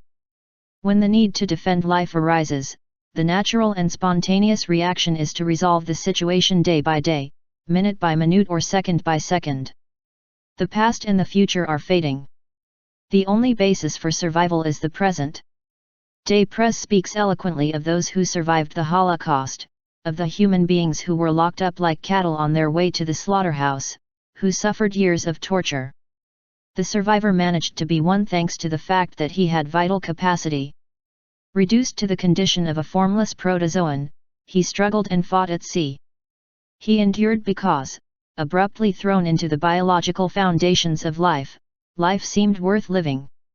He lived it moment by moment in a state of elemental struggle, focusing on the small infinitesimal element of existence that he had before him, a helping hand when someone falls, a coat that someone who had two gave him, a fish head, a bowl of beans, a ray of morning sun that shines on a leaf of grass glimpsed while they pass roll call, a vent of the belly, a cigarette butt, a minute of rest on the side of the road.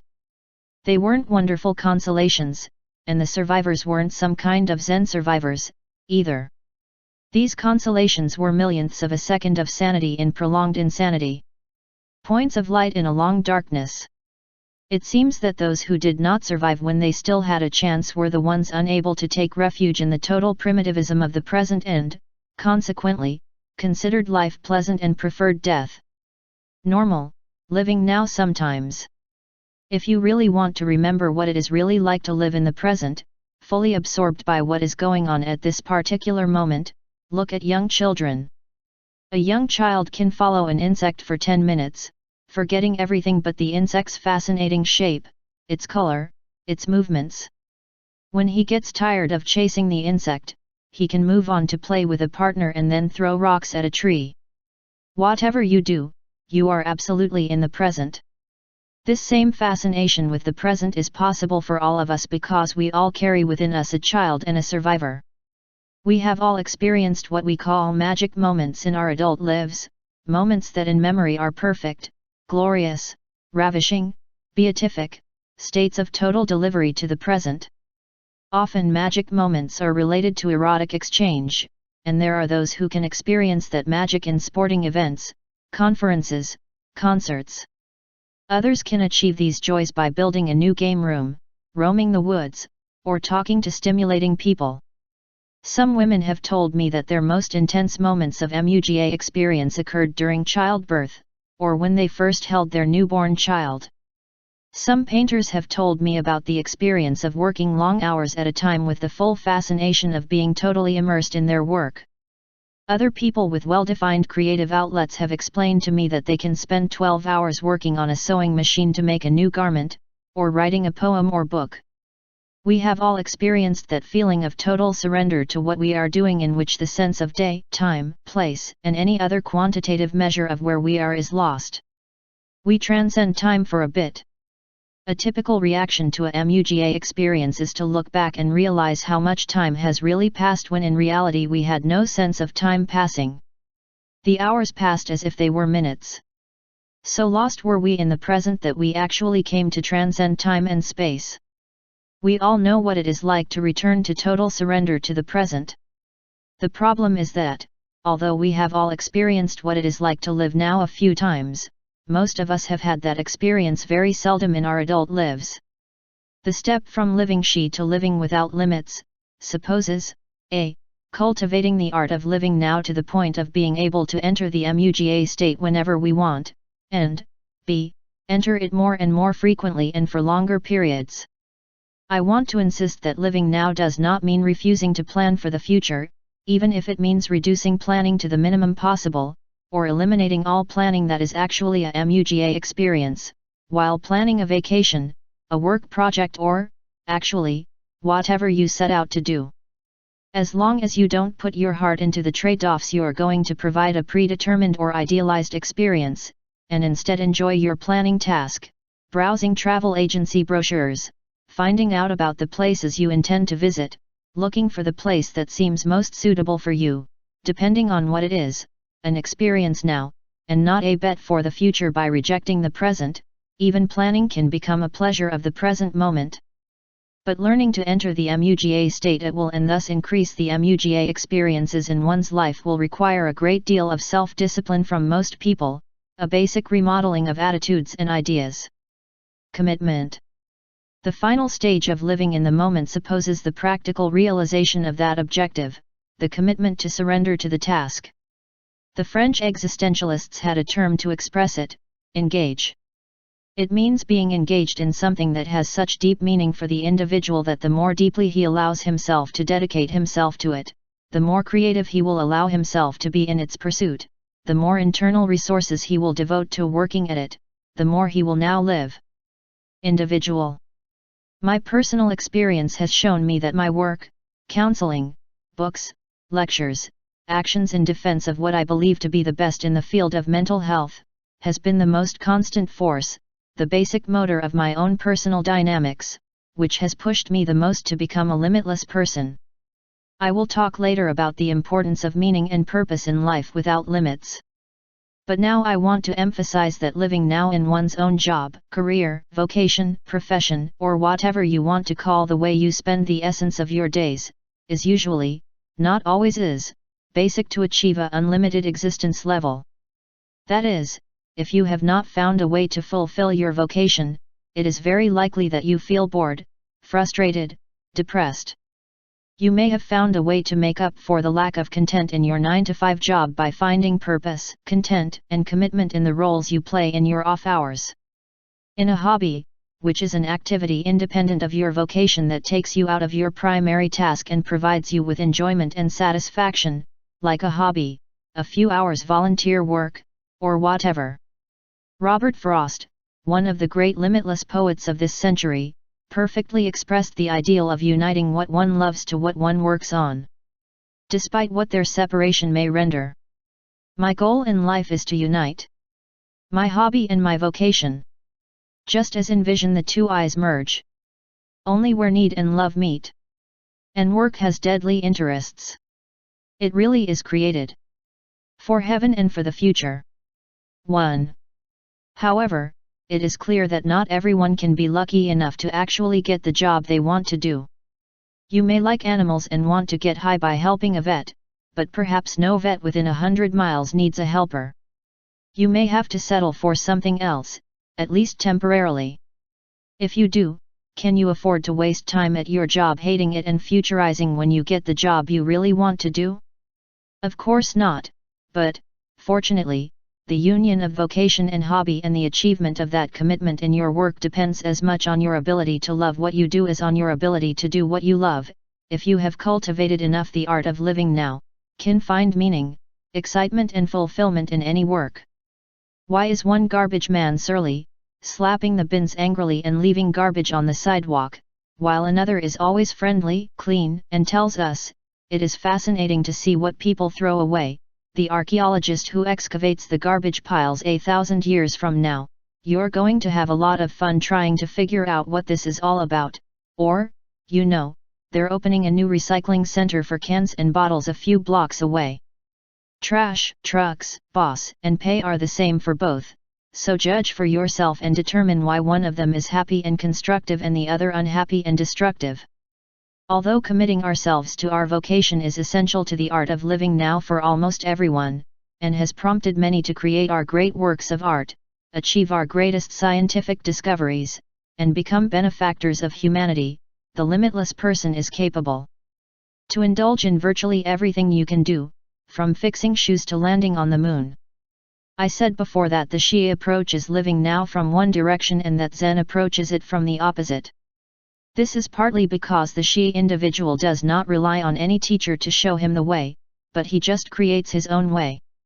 But what is perhaps even more significant is that Zen relies on periodic escapes from the world to reach Muga states, while the limitless person seeks a fuller engagement with the world to reach those same states.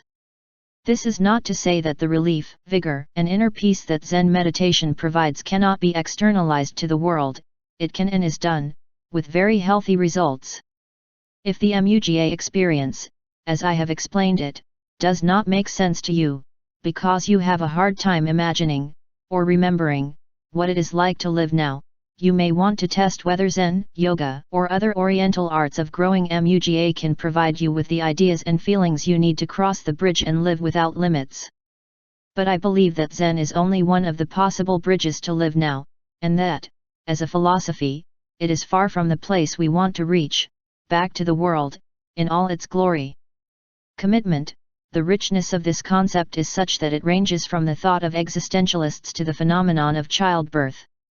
A critical point in the final stage of human pregnancy is that of engagement, in which the fetus stops floating in the cloister and fits the head into the mother's pelvis, preparing for delivery. The midwife knows that life is about to go out into the world. That is what I really think of commitment. You stop floating in the cloister and position your head, preparing to live in a whole new world that is about to open up around you. You prepare to find that world with the gaping wonder of the newborn and the accumulated wisdom of his maturity. Commitment means you will be living now before you know it. An example of the practical power of commitment in everyday life: has it ever happened to you that you had a bad cold and couldn't stop coughing, sneezing, and sniffling, and had something very important to do at the same time? What happened? His body blocked the cold until he finished that important task. Perhaps you would have to make a decisive speech. Perhaps you were scuba diving for the first time, or had an exam that could not be postponed.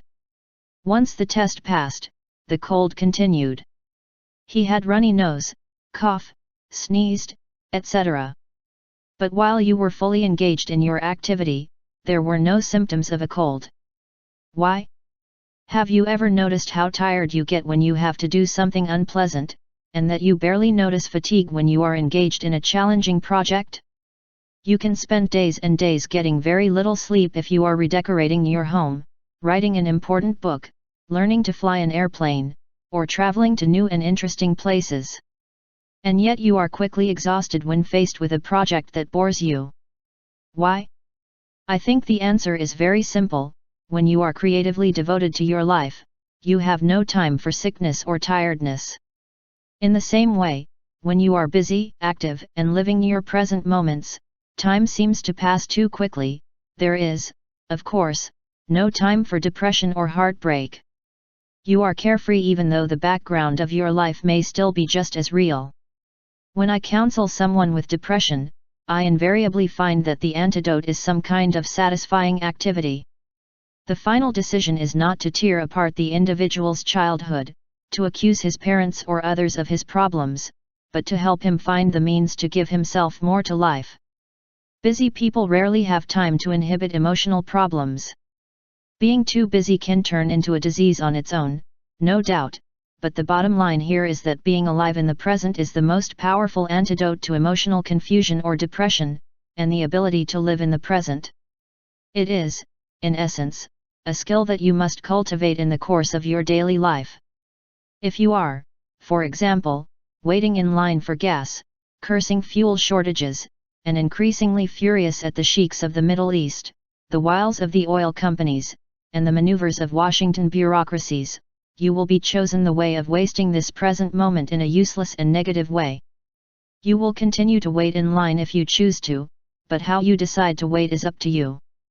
Could you use the time productively, devote yourself to writing letters, reading a novel, talking to others about the structuring of other lifestyles, and thus free yourself and stop being held hostage by the world's oil executives? Can't you find any way to make the situation work in your favor and not against you?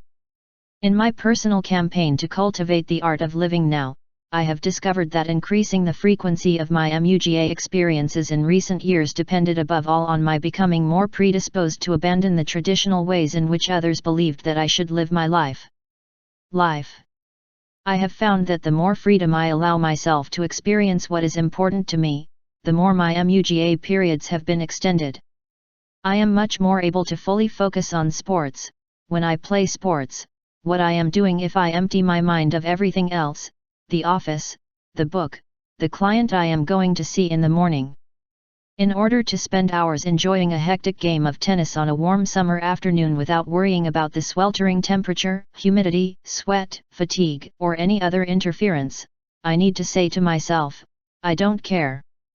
Let others think that he should be in the office at 2 o'clock on Tuesday, August 3rd, just because it is a working day. The more freedom I allow myself to play ardently and give myself completely to the game, the more I transcend time and space and live fully in the present, the more aware I am that I am learning to live now. For the same reason, when the next individual walks through my office door, I will be more adept at blotting out the tennis match and concentrating on it without silently saying to myself, if I had adjusted that shot, I would have won the second game, or I'm sure I'll beat him next time. And when the time comes to write something, I can also count on my ability to spend a whole day sitting at the typewriter completely forgetting the passage of time, without any feeling of fatigue, hunger, boredom, or any other distraction. Just allow me to put in writing what I consider important to say.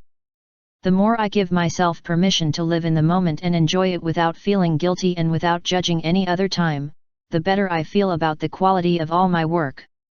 I am not concerned with how critics judge my work, and since I write, firstly, to please myself and, secondly, in case I please any reader, I feel satisfied. I know deep down, for example, that even if no one ever read what I write, what I say is so important to me that I am justified in formulating it and keeping it for my own use. The enthusiasm that comes from writing long hours at a time is my best reward. Getting paid to write books, having readers whose lives are improved by what I have written, being on the bestseller list, etc., are random questions, accidents that happen as a result of living the present moments of a meaningful way to me. In fact, the decision to give this book its title was the result of one of the most immediate MUGA experiences of my own life. Some time ago, I took a trip in a hot air balloon. 2 hours passed in what seemed like 5 minutes floating over the land while the wind carried us away at will. Between the infinite sky above and around us and the loneliness of the good green land below, sharing the experience with a person I love, I found myself more fully in the present than I had ever been in my entire life. Months later, when I was shuffling definitive titles and themes for this book, From Nothing Stops You from Being Perfect to Take Advantage of Your Time 100%, and a friend suggested Heaven is the Limit, I fell in love with the title, and I'm sure that the reason was the one that captured the inspiration of living now of that balloon. I hope you are willing to embark on your own balloon ride, to live now, to accept the fact that mastering life is something that has always been, and is still, within your grasp. 2. False teachers. You may find it shocking to move from the idea of control or dominance to that of false dominance or authoritarianism, but my studies on the path to self-actualization and my own experiences on the paths of life have taught me that the most persistent barrier between normalcy and living without limits is authoritarianism, which is so abundant in contemporary society. It is quite possible that most consider that they know exactly what kind of person the authoritarian individual is. The prototype is the dominant individual, usually male, who waits to be blindly obeyed by anyone he can force to accept his authority, an aggressive, impatient, arrogant, stubborn, narrow-minded, irrational guy. We could think of someone like Hitler as an archetypal authoritarian character. This prototype has some truth, but it is only the surface and a small part of the story. The dictionary definition of authoritarian is as follows: 1. Related to or favorable to submission to authority, 2. Relating to or in favor of a concentration of power in a caudillo or an elite not constitutionally responsible to the people. It follows clearly from this that the father authoritarian type described above is only a true authoritarian if he takes his own values, opinions, and guidelines from an authority that he in turn accepts as superior to himself and to which he lends blind obedience, be this authority the president, the general, the church, the chief, or just the governing norms of society. Thus, no matter how much the father authoritarian shouts about the evident and undeniable veracity of his opinions, no matter how much he pretends to be the owner of himself, the owner of the house or of anything else, his identity rests basically outside of himself, in that great indisputable authority to which he pays absolute fidelity. This fake domain can be relatively harmless or extremely dangerous.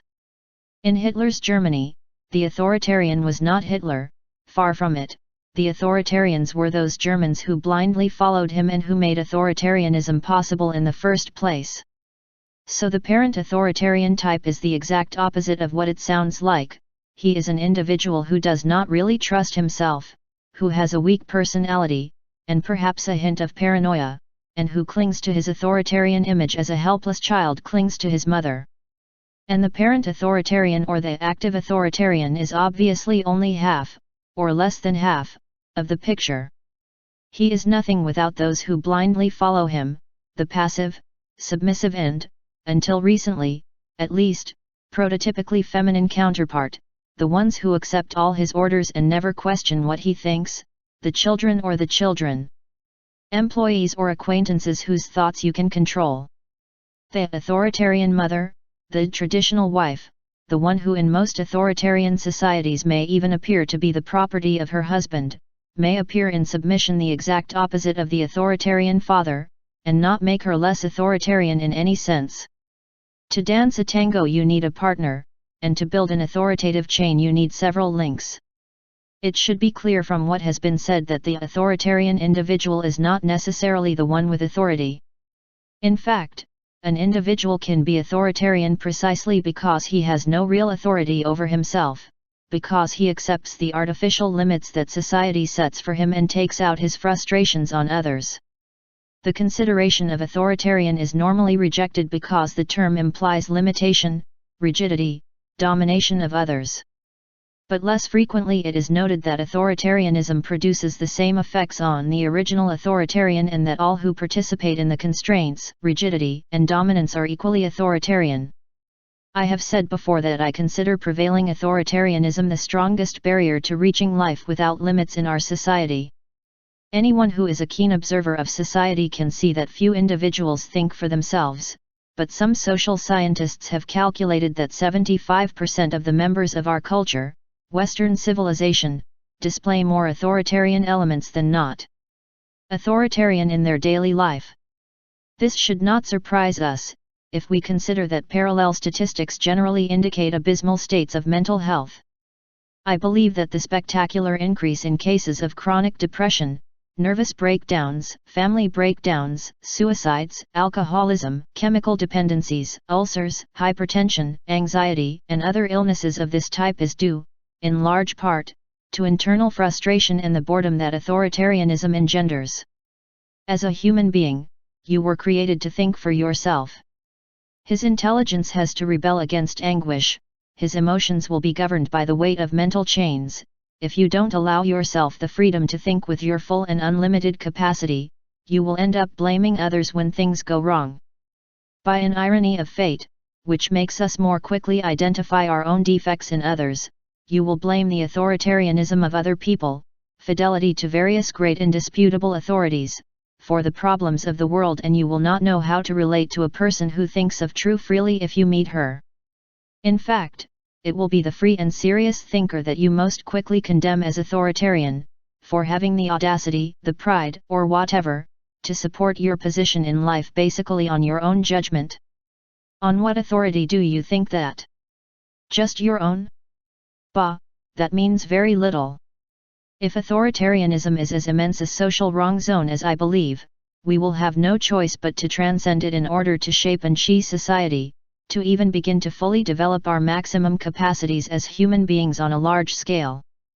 But the solution begins, as always, with you, with the individual, and in order to assess your own level of authority, I think it will be worthwhile to analyze the psychology of authoritarians of all kinds in more depth. Back in the 1940s, a group of 7 sociologists led by T.W. Adorno conducted a monumental study on the psychology of authoritarianism.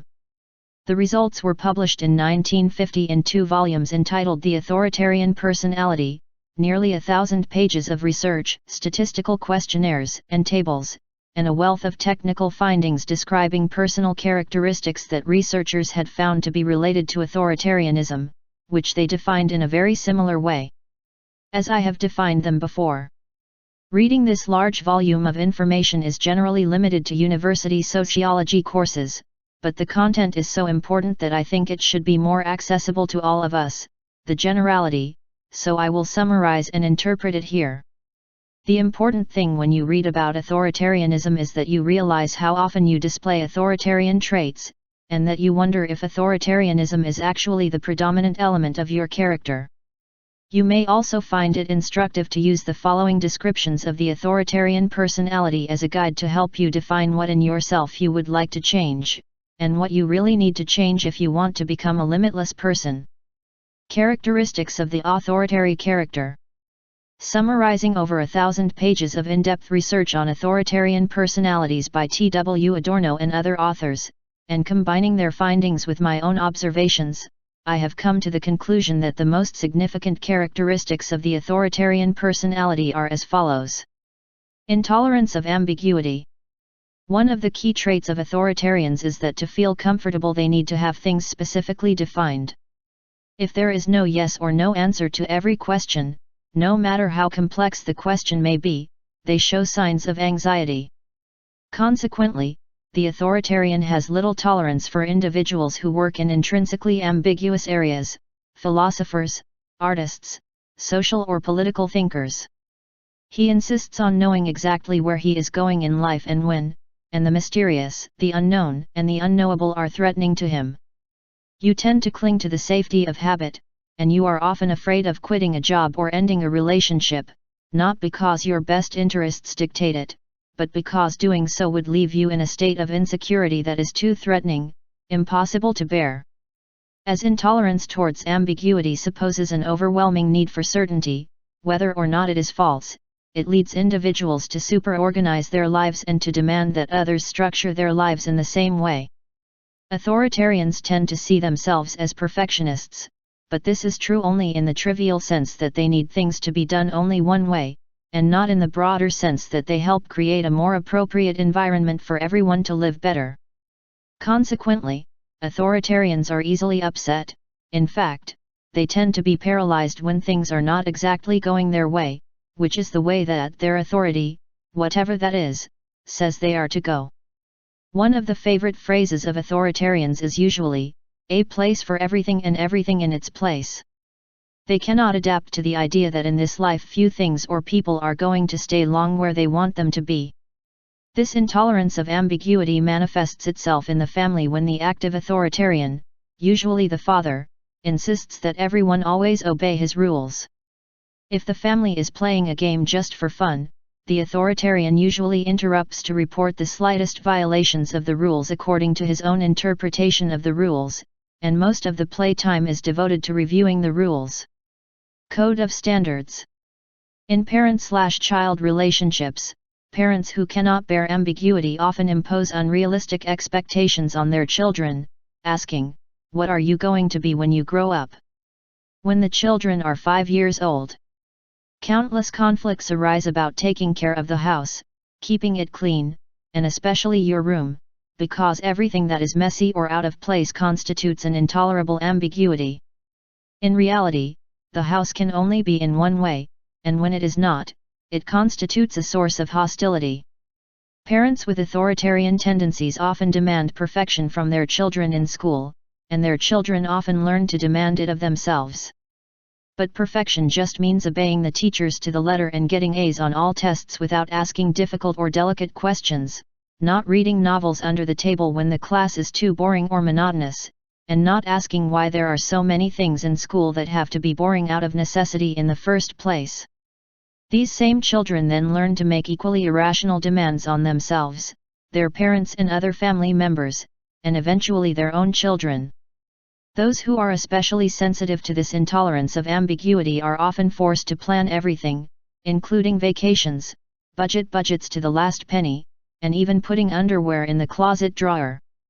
A vacation without a reservation, or without a well-detailed itinerary, creates an internal mess that if not resolved can lead to an ulcer. The authoritarian must know in advance what he is going to do, and this must be confirmed at all costs. In addition, he soon imposes this need for security on everyone around him, and is constantly on top of those who are more tolerant of ambiguity by saying things like, "Why don't you plan your life better? If you put everything in its place, you will be able to knowing where to find each specific thing whenever you want. If you don't organize yourself better, you will suffer the consequences." From dressing and grooming according to the perfectionist style to the meticulously organized home in all its facets, from the rules of order imposed on everyone else to the perennial need to have a plan, almost all authoritarians have a mentality of accountants' bookkeepers, applied to everyday life. For them, the record book of life is not a diary in which memories of rich experiences are recorded, but a ledger with well-defined columns where debts and credits are recorded.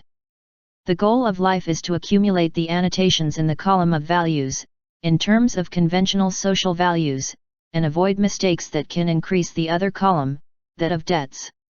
While the authoritarian tries to keep order in his home, on vacations, at school, in his life and at work, he leaves very little room to enjoy the things he has while he actually has them. It also rejects spontaneity and the healthy spirit of adventure and investigation.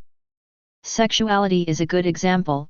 For the authoritarian it is a programmed act with a precise script to follow, and not a means of expressing love. There is little interest in foreplay and affectionate hugs once the act is over. They tend to focus exclusively on orgasm, especially boys, and tend to have a finicky cleaning that sometimes leads them to shower before and after. They often see no reason to give sexuality a value other than its function, a means of reproducing the species, or perhaps of releasing excess sexual energy. At work, intolerance of ambiguity manifests itself when the authoritarian encounters others who have less need than constant certainty. The authoritarian demands to know exactly what his coworkers are doing, what their goals are, and how they intend to achieve them. They are usually very gossipy and very inflexible in their advice to others. The most extreme authoritarians may have their personal goals planned at intervals of 5 to 10 years. They feel forced to pretend or try to be sure of where they will be at 25, at 35, at 45, and so on. They literally break down when they can't keep up with their schedules, and the idea of simply not worrying about what might become of them in the future is absolutely inconceivable. I remember one afternoon I was walking along the beach and a man who was passing recognized me from one of my television appearances. He greeted me and asked me where I was going. I told him I was not going anywhere, that I was walking on the beach.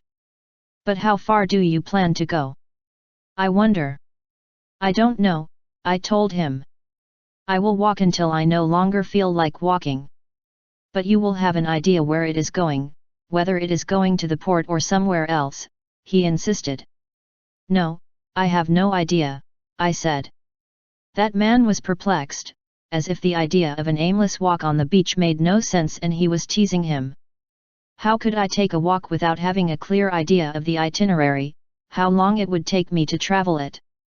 This individual really thought that I was making fun of him, that I was trying to annoy him instead of frankly explaining what he was doing.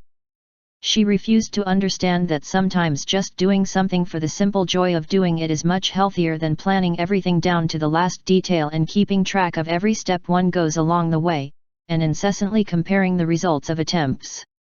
Previous fields such as walking on the beach, reading, swimming or having sex. Dichotomous thinking. A dichotomy is, in essence, a division of a certain group of things into two mutually exclusive parts, the division of a class between boys and girls, of a group of animals between sheep and goats, or of a group of whole numbers, odd and even, etc.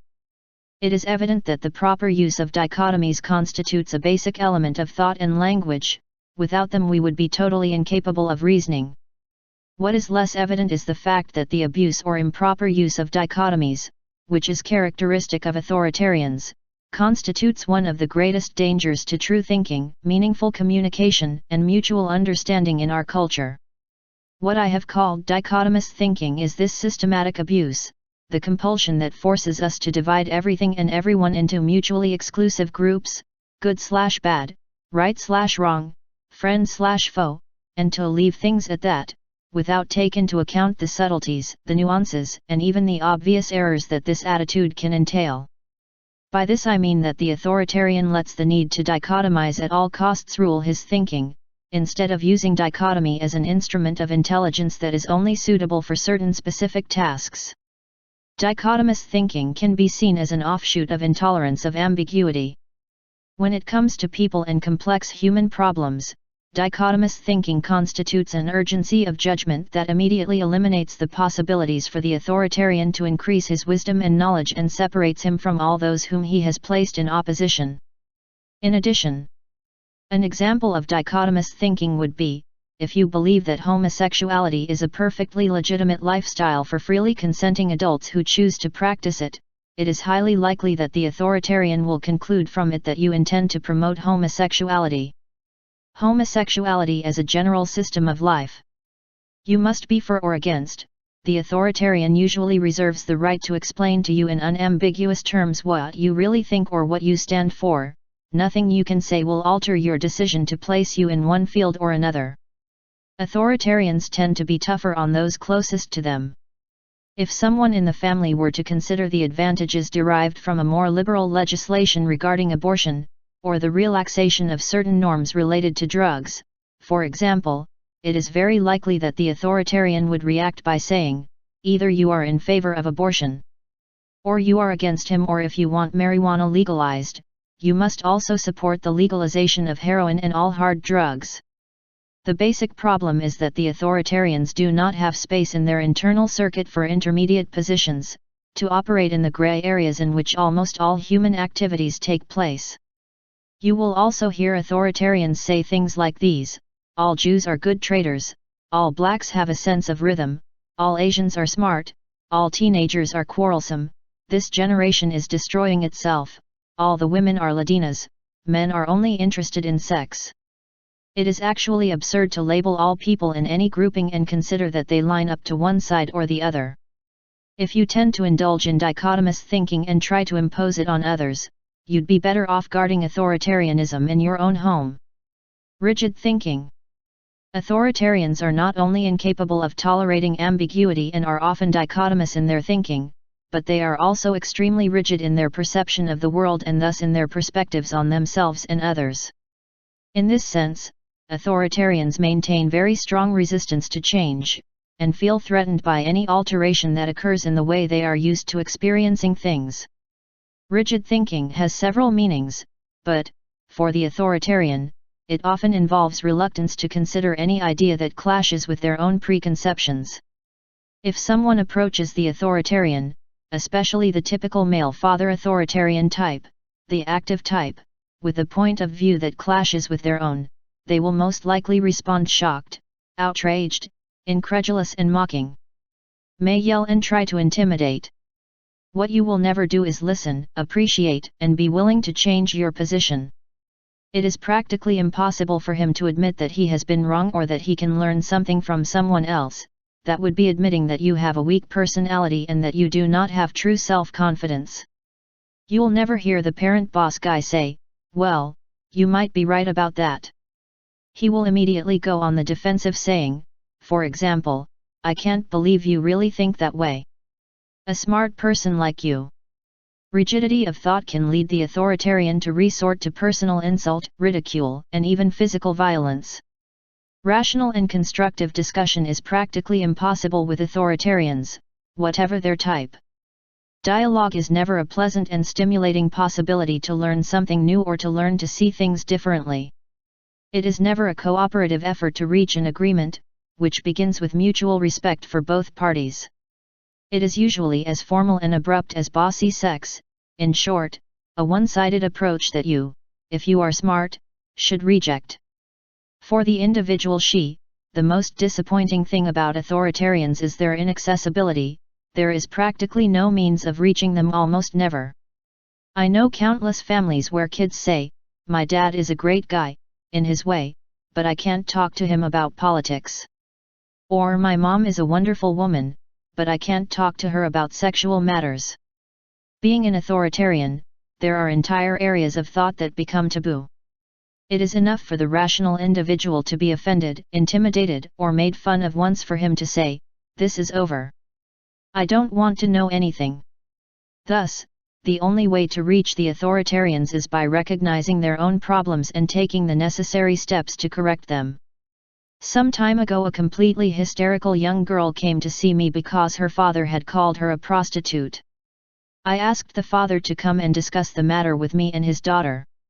He arrived, full of resentment, at the idea that there was something to analyze, and it was impossible for me to reason with him in front of his daughter. Apparently, the girl had received a phone call from a young man whom her father had described as a terrorist. He insisted, implacably, that his daughter should not associate with individuals of that ilk, although he had never seen that young man and therefore had not been able to form his own judgment.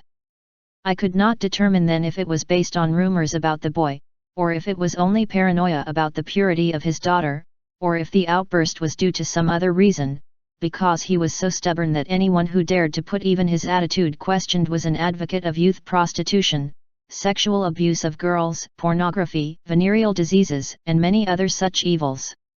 I had already realized that her daughter was as far from being a prostitute as I was. I also realized that the father's idea of who his daughter could date was so rigid that he felt no remorse for calling her a prostitute and making her cry just because the boy didn't exactly fit his preconceived image. Lastly, I asked the girl to leave us alone. The father calmed down a bit, but his rigid thinking was so prevalent and overwhelming that I made no progress with him. I came to the conclusion that he was incapable of listening to his daughter's and anyone's opinions on anything, that he was a selective deaf, an arch-authoritarian, and that the only way to help his daughter was to teach her not to be upset by the unpleasant labels that others might apply to her, even if she was as important a person to her as her own dad. The irony of the case was that 3 years later the girl left home, at the age of 19, and married the terrorist, who had graduated with excellent grades at the time and was preparing to enter graduate school. It turned out that the father had excommunicated the boy based solely on religious and ethnic prejudice. The girl's family was Christian and the boy was Jewish. The father continues to refuse to speak to his son-in-law and his daughter. Rigidity is contagious in most authoritarians and goes from thinking to permeating all habits and all forms of behavior. It is typical for them that they only read one type of editorial in a newspaper, the one that expresses opinions with which they already agree. They subscribe to the same magazines year after year, without even considering the idea of reading publications that expose points of view opposed to their own. They often return to the same restaurant over and over again, ordering the same food at the same table night after night. They may never have tried Greek, Chinese, or any other cuisine that is strange to them because it is foreign, which is why they know that you may not like it. The rigid routine tends to permeate the sex lives of the authoritarians as well. They tend to have sex at the same time and always in the same way, or until it is so boring that they simply go on to do without them. The rigidity of the authoritarian is threatened by any kind of change. The authoritarian almost always votes for incumbents, and in his own life becomes incumbent. He hesitates at the idea of moving to another city because he doesn't know what could happen. You tend to stay in the same job, even though your job has become little more than a daily routine, because you fear the changes inherent in a promotion, a geographic move, and even an entirely new vocational choice. They tend to hate their job, and instead of looking inward and analyzing their own attitudes, they accuse the boss, other workers, the company, the new generation, or any convenient scapegoat. He is as susceptible to boredom as everyone else, but he hangs on anyway, waiting for the gold watch and cherishing the hope that retirement will bring him some relief. And, of course, authoritarian retirees can be even more unbearable than those who work, because they tend to get angry with all those who, in their opinion, are responsible for the fact that he has no money, no illusions, no projects, and no emotions. They may get angry with their children because they do not want to visit them, not realizing that a visit for their children is like spending several weeks in a grave with an aggressive encyclopedia salesman. They rage at the younger generations for ignoring them, when their own rigidity pushes everyone, young and old, away from them. And they never seem to realize that their own rigidity of mind is the source of their distress. Too often they love to grunt and protest and embrace their own frustrations deep down. And that they look for reasons to complain, that they feel happy when a disaster strikes or an energy crisis breaks out that gives them more fuel for their beloved tirades. The rigidity of the authoritarians is a disease that begins in thought and extends to all aspects of life. It infects the authoritarian himself and those around him with boredom, anguish, and depression. Authoritarians must live according to a routine, and yet deep down they hate the monotony of that routine. They don't risk breaking that monotony because they fear change, yet they accuse the world of not changing to accommodate their old stale ideas of what the world should be. Anti-intellectualism. In keeping with his typical intolerance of ambiguity, dichotomous thinking, and rigidity, the authoritarian tends to distrust intellectuals, especially those who actually earn their living as thinkers. Authoritarians tend to look skeptically at anything they cannot see with their own eyes, and are intimidated by philosophers, psychologists, artists, teachers, and others who generally work with the intellect for a living. Authoritarians are often quick to look down on individuals who read trade magazines, attend lectures, plays or operas, or enjoy talk shows on television. The typical authoritarian comments, those professors are all a bunch of reds, corny liberals, squareheads, bookworms. What they say has nothing to do with the real world. When authoritarians are sincere with others, when they do not feel threatened, for example, in interviews, they often admit a secret admiration for those who have bookish wisdom. Authoritarian parents almost always want their children to go to college, but they almost never want them to come home and start acting like they know more about something than they do, although that's theoretically why parents sent them to college university, in principle. Authoritarian parents often boast of their children's academic and intellectual triumphs, but only when such triumphs involve conventional success in the established competitive system. My daughter will be first in law class, and never when they rebel against the established order. Given that artistic endeavors are considered risky from a professional and practical point of view, and art involves a high dose of ambiguity, you will seldom hear an authoritarian parent say, "I am very satisfied, my daughter has decided to be a painter, writer, sculptor, film director, rock singer, etc." Disregarding for a moment the risk that any artistic career entails, let us examine a little more carefully the relationship between the authoritarian's intolerance of the ambiguity that we analyzed earlier, his anti-intellectualism, and the concern that the goals of art and artistic careers produce in him. The authoritarian's intolerance of ambiguity means that the authoritarian compulsively wishes each element of the language he hears or reads to mean only one thing that is clearly and easily identifiable. If we remember the bookkeeper mentality, $12,500 in savings account means only one thing.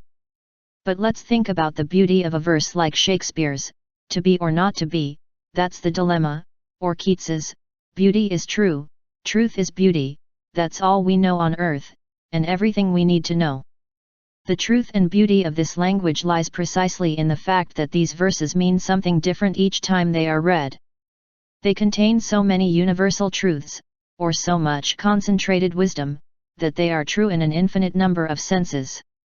An infinite number of different individuals over countless generations and in the most different situations conceivable can be enlightened by these verses. A single individual can read these simple words over and over again and gain new inspiration, new ideas that illuminate his life. Compare what it means to read the world's most inspired poems over and over with the idea of reading over and over a ledger entry, and you will understand what I mean. In reality, the artistic use of the language is based on the fertility of its ambiguity, that is, its ability to reveal a certain truth, to show a certain beauty, in many different ways for all kinds of different people.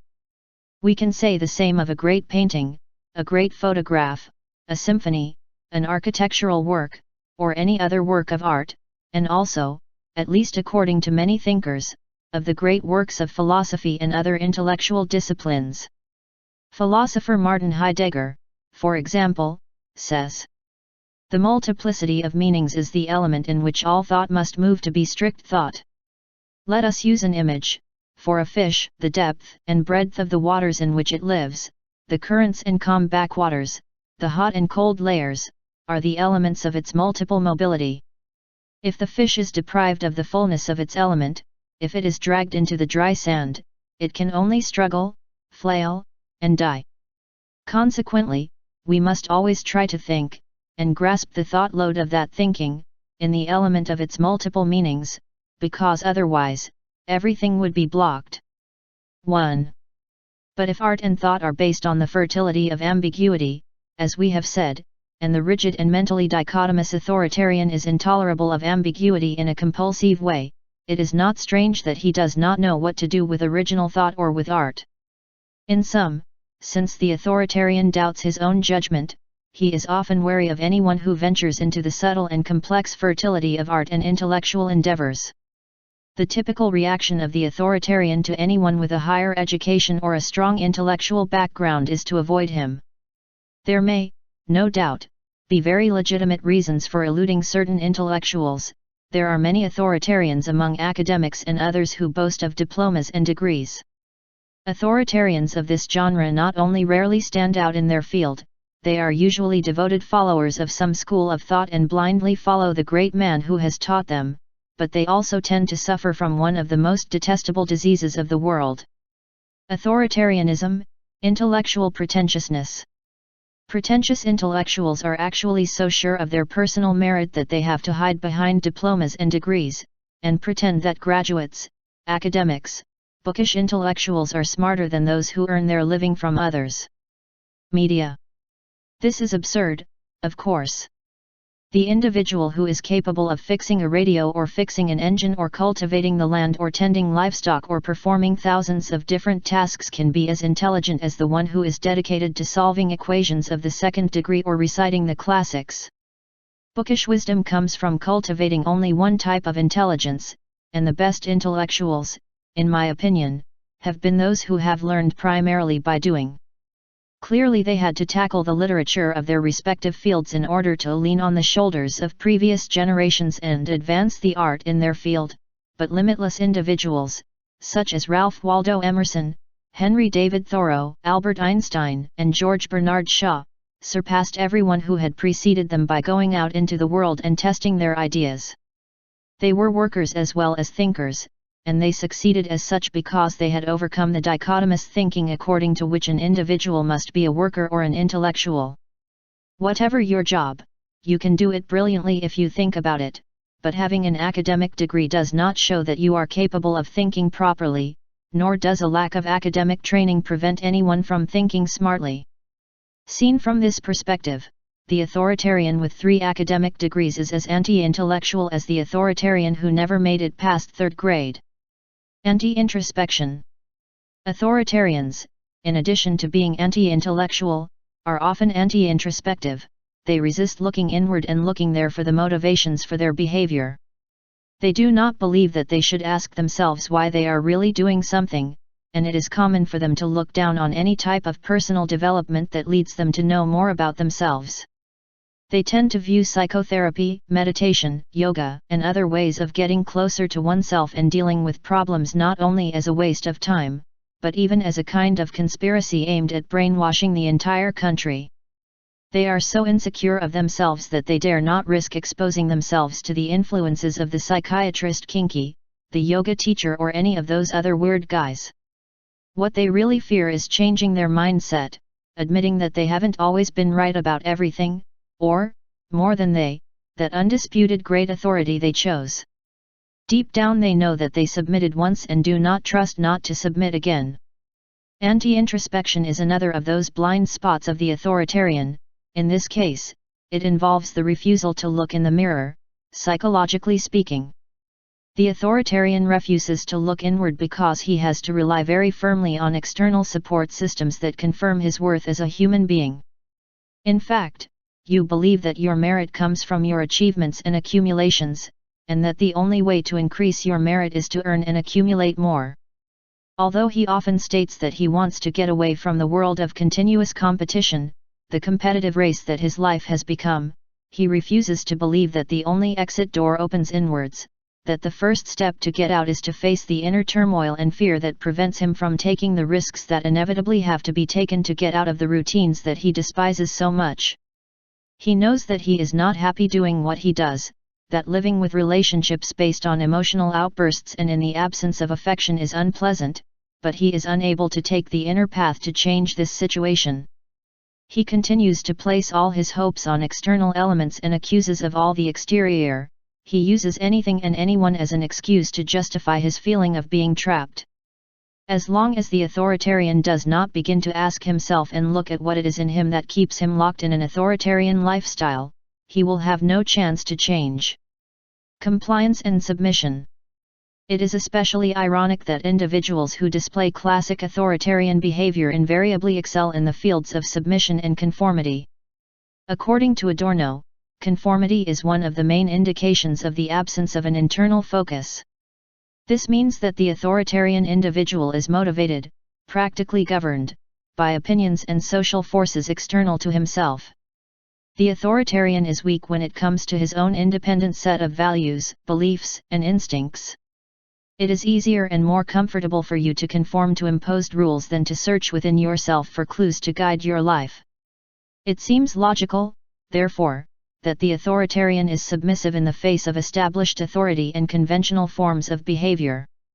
Although the authoritarian may rant a lot about various issues, it is rare for him to deviate from the established and pre-made norms on any subject, and he often uses tradition and the way we have always done things as the basis for his conformity.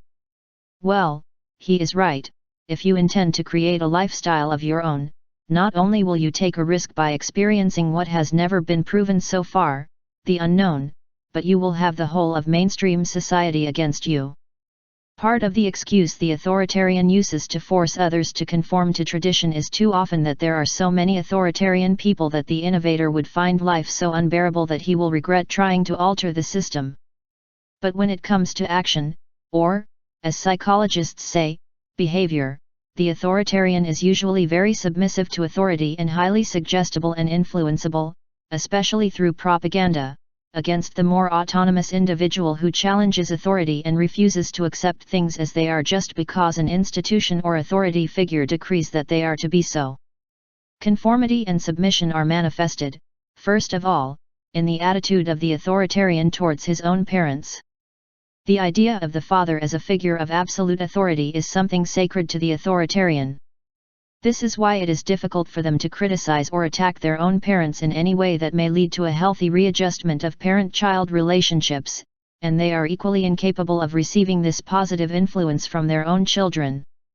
The authority of the father is approached as if it were a one-way path, in which the father deserves respect only for being an image of authority, and the image of authority must be indisputable, since opposing an authority is equivalent to challenging all authority, all order, and all civilization.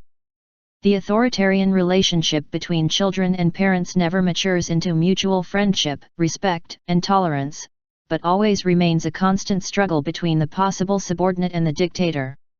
This totalitarian vision of parenthood extends well beyond childhood. Clearly mature and fully developed adults often have difficulty in honestly expressing the feelings that their parents inspire in them. In authoritarian individuals, split is maintained throughout life because, for them, the relationship between parents and children must be based on submission. The unsolvable question is, of course, what set of values should we submit to? Authoritarians tend to cite symbols of authority a lot in discussions and in explanations of why they think the way they do, and they tend to be submissive to images of authority in all their dealings with them. For example, the authoritative janitor will accept what the doctor tells him about medicines, believe it or understand it or not, for the same reason that he expects everyone to accept what he says about his work, believe it, understand it or not. I have worked with many clients for whom compliance and submission are key lifestyles.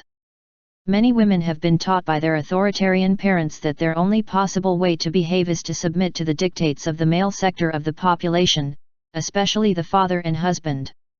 Women who oppose this stereotype are often branded neurotic, aggressive feminist reactionaries, tomboys, or castrators, by male authoritarians. When a woman is content to go with the flow and be submissive, she gets along well with authoritarian men. I have always found it important in my counseling sessions to help people resist automatic submission to anything, because that seriously undermines the essential human dignity of the individual by putting another authority above their own. This applies to children, wives, and husbands and dominated employees, and to any other dominated individual. If one cannot think for himself, if he is not capable of being more than docile and submissive, they will always dominate him. He will always be a slave to whatever any image of authority dictates. The principle that the law must always be obeyed cannot be upheld. If the laws are immoral, they must be challenged and disobeyed. Similarly, if you are abused by an image of authority, you are not obligated to follow its dictates. If someone insists that you must be exactly like everyone else to be a good member of their family or society, it is absolutely vital that you refuse to submit and assert yourself as an individual who has self-respect and self-respect. I once had an argument with a New Mexico police officer whose job it was to issue speeding tickets to drivers who exceeded the speed limit by a few miles per hour in the middle of the desert, where no one lived for 100 miles around. I could see another car every 15 minutes. The police officer admitted that the speeding of 8 or 10 km per hour for which he was fining did not endanger anyone's life and that it was a stupid law, which was punishing people more than imposing road safety regulations, and that it was a base practice. The state used him to control a speed trap in which visitors were exploited by imposing a ridiculously low speed limit. Still, he went to work every day, waiting at the bottom of a hill, where most drivers didn't even bother to hit the brakes just to comply with the little sign that suddenly appeared and said speed limit 90 km per hour. When I suggested that he refuse to accept that mission, or try to get his superiors to change that law, or complain to his superiors, he smiled and said that he was just doing his job and that it was not his job to make the laws, or decide how they should be put into practice. He was subject to an unjust law and he knew it, but he did not even conceive of the possibility of questioning it, opposing it, or refusing to apply it to others. You can be a man or a woman, a child or an adult, white or black, rich or poor, or anything in between, and easily fall into conformity or submission to authority as a vital choice. No one has a monopoly on wasting their basic human freedom. In fact, at one point or another in our lives we all make choices that involve conformity and submission. The important thing is that you identify them when you do them, that you ask yourself if that is what you really want and, if not, that you adopt new strategies that free you from the habit of conforming and submitting, which is perhaps the basic hallmark of the authoritarian. Christian Bovee, a 19th-century American writer, wrote, "There is no tyrant like custom, and no freedom where nothing opposes its dictation. If you depend on conformity and submission as the primary source of stability, you are but the slave of a tyrant who dwells within you, and you will stifle the freedom of those you claim to love and crush all possibilities for personal independence." Sexual repression. It is characteristic of authoritarians that they feel uncomfortable about their own sexuality. Precisely because it makes them so tense, they see dirty sexuality almost everywhere. As I have indicated, they adopt superficial attitudes about sexuality, practical or orgasm-oriented attitudes that lead them to want to get it done as quickly as possible to get the job done. They have the constant feeling that there is too much sexuality in the world today, that there is too much emphasis on the subject. They may be extremely critical of school sex education programs, but they talk about it in a covered way. They tend to pursue sexual outlets in a very selfish way, using the partner as an instrument or victim. There are deep contradictions in the sexual attitudes and sexual behavior of authoritarians. Although the authoritarian father always feels threatened if his daughter is subjected to sexual advances, and is extremely protective of her, he probably believes that his son should go out and have a plan from time to time. Once, because that will help him to become a man. Authoritarian men often have numerous extramarital affairs, but there is often as little affection for the other woman as they show in their own marriages, and they would never grant their wives the same freedom that they fraudulently grant themselves to themselves, hence the term cheating on your wife/husband, in the first place, I think, because they secretly have a clear awareness of their wives' dissatisfaction with their sexual practices and fear that they will abandon them with the first man who can behave in bed better than they. The authoritarian male can cultivate a very macho image, and be concerned above all by the opinion that others have of him on the traditional scale of masculinity based on his sexual capacity, about which he can incessantly brag. But all his bravado is about sexual conquests, marks on the board where he keeps the list of women he has conquered, all to cover up the fact that he does not get real joy from his sexual activities. The issue of sexuality is seldom absent from the thinking of the authoritarian. Whether you are male or female, you will hear endless references, double-meaning phrases and silly sexual allusions in your everyday conversations. Then you will perceive the contradictions. They feel hurt, for example, by the infiltration of sexuality on television, in advertising, in movies, in books, and everything else. Authoritarians often see sexuality where there is none. If an individual of the opposite sex to theirs is friendly with them, they quickly conclude that they are hitting on. They always know the hidden reasons for the actions of others, which are always, of course, sexual. They assume that anyone who is friendly to an individual of the opposite sex is sleeping with him, is about to do so, or wants to. The authoritarian fathers are the most predisposed to ranting on the immorality of pornography, but they are also the first to sneak up on pornographic movies, or have such movies at home for single-man gatherings. The extreme effects of the sexual repression of the authoritarian father are exemplified in the movie Joe, made in the early 1970s, when the so-called Woodstock generation, that is, the youth, still maintained a rebellious attitude. Joe was obsessed with the perversions of the younger junkies of that generation, especially their orgies and wild sexual experiences. As is so often the case with repressed and repressive authoritarian parents, fate bestows on him a teenage daughter who runs away from home to join the opposition. But as seen by the development of the film, it turns out that Joe was basically obsessed with the enjoyment of forbidden sexual freedom. His anger was not really against that younger generation for their sexual promiscuity, but against himself because he was missing what seemed pleasant and joyful to them. Joe's typical macho, authoritarian sexism leads him first into a forbidden orgy with his daughter's classmates. Then, maddened by remorse for having transgressed the sacred lines of normal sexual morality, and determined to wipe that threatening foreign culture from the face of the earth forever, he arms himself and stormed into a nearby hippie commune. Among the corpses he finally finds that of his own daughter. It is a story as old as humanity. The man killed his beloved out of jealousy. The general had to destroy the village to save her. But every time a daughter has to be killed to preserve her purity, you can be sure that there is an authoritarian, male or female, wielding the gun, and that it is your own person who pulls the trigger. Sexual repression or his remorse, combined with his ability to hold everyone but himself responsible for the world's unhinged sexual immorality. Ethnocentrism. This fantastic sociological term means to be centered on prejudices towards one's own ethnic group or one's own culture, and includes a strong tendency to value and label others based on one's own group's values, rather than granting them the right they have to be uniquely themselves or have their own ethical or cultural values.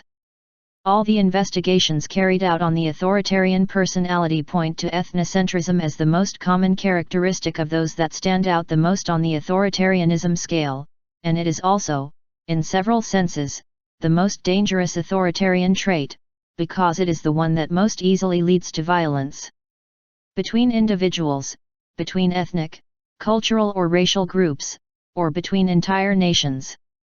In everyday life, you will constantly hear authoritarians vilifying others not because of how they behave or perform in certain areas, but only because they are not like us. Authoritarians are loaded with ethnocentric prejudices about almost everyone and almost everything that does not belong to their group. There are as many pejorative categories as there are different groups to judge.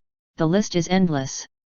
Individuals whose skin is of a different color, those with different religious beliefs, or different food tastes, or a different way of dressing or any other differentiating element are judged, not by their conduct and customs, but in strict terms comparative, and the result is always the same: those other people are immoral, stupid, lazy, selfish, strange, inferior. And the opposite is also true: any individual who belongs to the authoritarian group is automatically perfect, has to be accepted and defended at all costs, has to be the first hired, the last fired, etc., regardless of their personal merits. When we prejudge other cultures by comparing them with our own, we proclaim ourselves standard bearers of civilization. We tend to send missionaries to make the infidels more like us, or to use their inferiority as an excuse to dominate, exploit, and even to conquer them, which was what happened to the North American Indians. Authoritarians say things like this: the peoples of Africa are uncivilized and have no incentive to improve their situation. Just consider their culture. They have neither industry nor technology. They live in the 15th century. This type of authoritarian is never able to consider the benefits enjoyed by nations that are not industrialized, would never consider what perhaps these people enjoy being in direct contact with the earth, or consider that schizophrenia, distress, pollution, cancer, highway accidents, and many other destructive aspects of our great industrial culture do not affect the lives of these people. Instead, the authoritarian concludes that these backward savages are not capable of appreciating their diamonds, aluminum, ostriches, and trees sufficiently, and that what they really need is an American company to take care of their money, wealth, and teach them what to do, that is, mine their diamonds or aluminum, kill all their ostriches to sell their feathers, and cut down the trees to make furniture. In the family, the most obvious forms of ethnocentrism occur when parents try to adapt their children to doing things the way our family has always done them, or to doing them as they were done in the mother country, or as they should make them the Catholics, the Protestants, the Jews, the Muslims, etc., or as the Italians, the Lithuanians, the Irish, the Japanese, etc. There is nothing wrong with a certain ethnic pride, that we find our family heritage fascinating and we want to study it and preserve what we find good about it. But there are too many cases that show us what rigid ethnocentrism of parents can mean to a child or family, the consequences of which are often too dire for us to underestimate. A typical case appeared in the newspapers 7 years ago. Tina, adolescent, and her boyfriend committed suicide by throwing themselves from the terrace of a New York skyscraper because the girl's parents, rigidly adhering to tradition, I have forgotten which, but it does not matter, they refused to let her go out with boys, even though all her friends did, because that was not the custom of the mother country. Her parents kept her practically imprisoned in her room, until she finally lost her mind. The effects of parental ethnocentrism are not usually so dire, but we all know families in which a daughter has decided that she wants to marry someone from a different ethnic, religious, or sometimes even geographical or political background, and her authoritarian parents have disowned her, they have refused to speak to their beloved daughter again. Or they have been so scandalous and threatening, and she was so vulnerable, that they have managed to force her to reject her true love and marry someone from her own group. What is less frequently perceived is that children, adolescents, and young adults are also quite capable of being highly ethnocentric in their own way. If a teenager, for example, considers that her parents should modernize and be up to date, meaning act more like the people of my subculture, listen to rock music, learn to dance in their style, buy jeans, etc., and mocks their parents for their old-fashioned values, beliefs, and lifestyles, can create as much alienation and as much trouble as if the ethnocentrism came from the parents. Young people can be incredibly authoritarian, whether their parents know it or not, which should not surprise us, because with the prevalence of authoritarianism in our society, they can learn it anywhere. And, like all authoritarians, they can go so far that it is impossible to reach or reason with them, especially when it comes to their own parents. It may be that with age they will overcome it, but it does not seem very likely, unless there are more adults who overcome it and above all who come out of their ethnocentrism, and give the children of all more tolerant examples to follow. It is evident that in the whole of North American society, and not only in it, of course, racism has been the most destructive, enduring and widespread form of ethnocentrism. I believe that its consequences, from the days of slavery to the present, are well known to all, and it is not necessary for me to go into detail here by listing them. I would like to spend a moment on how ethnocentrism in general and racism in particular are related to a broader phenomenon, that of anti-minority thought and behavior, a disease of our culture that fosters misunderstanding among all types of people. Minorities and majorities. It is not, far from it, a racial problem. Political minorities, for example, run into great difficulties in North America. If you are not a Democrat or Republican or one of the so-called independents, uncommitted, if you belong to a small party or are trying to create a new third party, the authoritarians, whose primary cultural group is not racial or ethnic but the great North American, silent, majority, react against you in a typically ethnocentric way. They will label you eccentric, communist, reactionary, or whatever else comes to mind. The most common way to dismiss the political views of minorities is to label them as arch-conservative or racial, extreme right or extreme left, and label those who think so as new Nazis. Thereby the authoritarian majority is immediately given an excuse not only to ignore the possible positive values of minority opinion and to exclude the minority from the political process, but also to attack minority thinkers personally, to the extent of harassment or violence direct. This is just an example. Authoritarians' anti-minority attitudes can be observed in almost all sectors of human experience. And while each and every idea that the great majority supports today originated from within a minority, for example, the idea of the United States declaring itself independent from Great Britain and drafting its own constitution, authoritarians never they side with a minority until large numbers of individuals precede them. In the early and mid-1960s, majority opinion in America was clearly in favor of the Vietnam War. It was the opinion of the authoritarians that every good American should blindly support the action of the government. But as the 1960s approached the 1970s, and the long and exhausting efforts of an anti-war minority began to pay off, it became fashionable to be against the war and to understand how foolish it really was for a Western nation to try to prevail in a country so completely different from yours. Then, the authoritarians joined the mainstream and even applauded the anti-war plays and films that showed the harsh reality of that insane ethnocentric intervention. Nowadays, it is difficult to meet someone who does not proclaim that he was always against the war, just as it is difficult to find someone in France who lived during the German occupation in World War II and did not belong to the resistance, despite the fact that a large number of French citizens collaborated with the invaders. And that is another characteristic of the authoritarians for whom the great American majority has replaced the strictly ethnic group as the focus of ethnocentrism. They are prone to making useful memories for themselves. This occurs, in part, as a function of another authoritarian trait, the inability to admit that they were wrong or the ability to hide the fact that they are not perfect. It is easy to defend something when it is defended by everyone except a tiny fringe group or minority.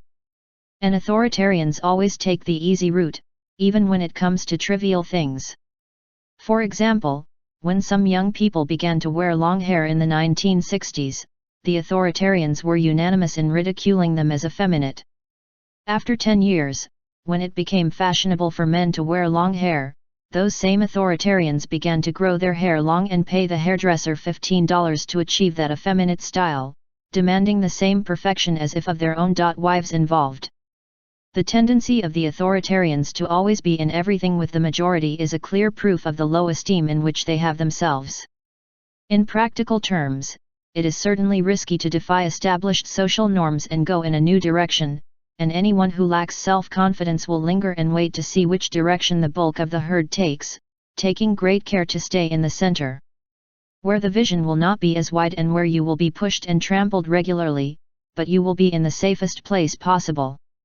Unless, Of course, the herd is frightened and the vast majority are thrown over the precipice by the masses, in which case only those on the margins are likely to survive, and become the bosses of the next generation. Consider the great events in recent American history: the civil rights movement, the anti-war movement, the women's rights movement, or any other social struggle movement that the majority mocked in its early stages.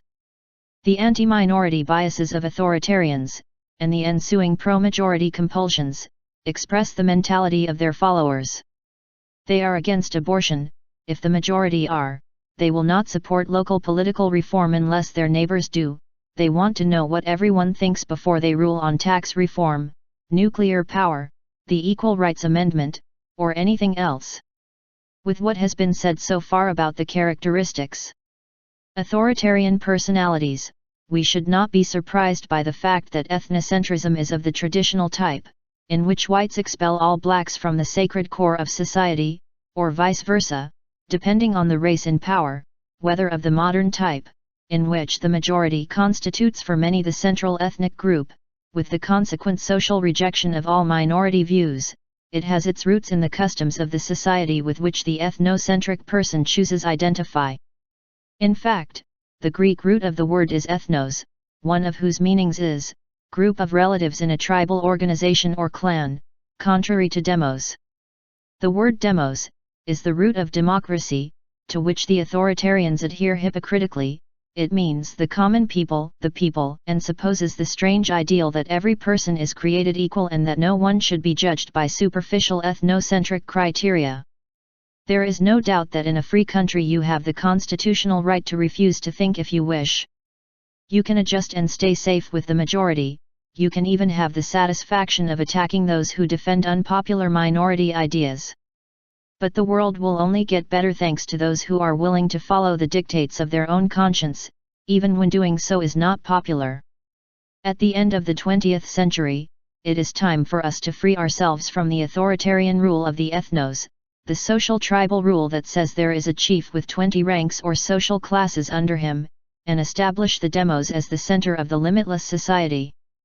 Accept the idea that all ordinary people can find a way to live together in peace and prosperity on earth, and that the only way to do so is if we all allow the ethnocentric veils to fall from our eyes. Let us remember that the burning of witches, slavery, gladiators, the executions of the mentally ill, human sacrifices and many other practices today abolished, were practiced in times because the majority accepted and approved them. And it was not the world's authoritarians who liberated us from such evils. Today we walk along humanitarian paths thanks to the limitless people who unhesitatingly adopted ill-considered attitudes and created minority groups that managed to improve the world. Paranoia. Authoritarians are often paranoid, they suffer from persecution mania, perhaps because they harbor many illusions of superiority over others and because they believe deep down that others also consider them superior. They have a hard time trusting other people, and their contempt for humanity in general is typical of their character, the idea that everyone tries to get the others out of the way, that one always has to look out for his own interest and dominate the other first. For him to dominate you. The authoritarian's mistrust of himself and of others makes him suspicious of all human relationships, fearful that everyone he encounters will try to influence him. Your first question is always, what is this person trying to achieve? But their paranoia, which is based on their hyperactive fantasy rather than reality, and which generates useless anguish, does not help them to protect their interests more effectively. In fact, it can lead them to be more credulous than normal in certain situations, since whoever really wants to get them out of the way and perceives their low personal esteem, usually devises ways to exploit and martyr them, for example, encouraging his downfall with flattery. When they realize that they have been annoyed again, although without verifying why, their paranoia increases, a vicious circle that, in extreme cases, can lead to panic, hallucinations, and even clinical psychosis. However, it is more frequent that, when paranoia ends in psychosis, this fact is due to the fact that authoritarians cannot admit that they are guilty or responsible for something not working or that something in their life has gone wrong, and consequently they have to find another culprit. The lesson they learn in each case is that you have to be less confident about the future, which means, more suspicion, more paranoia, and things can continue like this until they end up in the madhouse. But even to cement that relatively mild paranoia, most authoritarians need to imagine multitudes of enemies around them, conspiracies of all kinds. Social protest groups are secretly financed by the Russians, there are spies everywhere, the big oil companies are conspiring with the Arab sheiks to plunder us, the black or lower social class family that wants to move to our street is at the service of a large real estate company that wants to devalue prices, and so on. And the feelings of persecution of the authoritarian do not, of course, lead him to feel a greater sympathy towards others who are truly persecuted, nor does it lead him to support them, nor does it lead him to eradicate any persecution altogether, it only leads them to retreat and sink deeper and deeper into progressively strained spirals of paranoia. Highly paranoid authoritarians will constantly warn their friends and family to be careful, that is, not to be spontaneous or natural. They teach their children to distrust everyone, and they inoculate paranoia in their family by explaining the terrible things that can happen if you are open or trust someone you do not know. The paranoid image of the world will not help us make it a better place to live. There is no doubt that we can all have better locks on the door, that we can try not to talk to anyone whom we do not know well, and that perhaps in this way we protect ourselves in a certain way from disaster, but if we accept as a philosophy of life the slogan "better locks," we will ultimately do nothing but feed even more mutual mistrust. If you consider everyone else to be a potential enemy, you are no doubt departing from the vast majority of people who are sincere, trustworthy, and interesting. By learning to effectively locate and deal with potential killers, you can trust and maintain open relationships with new people and new ideas.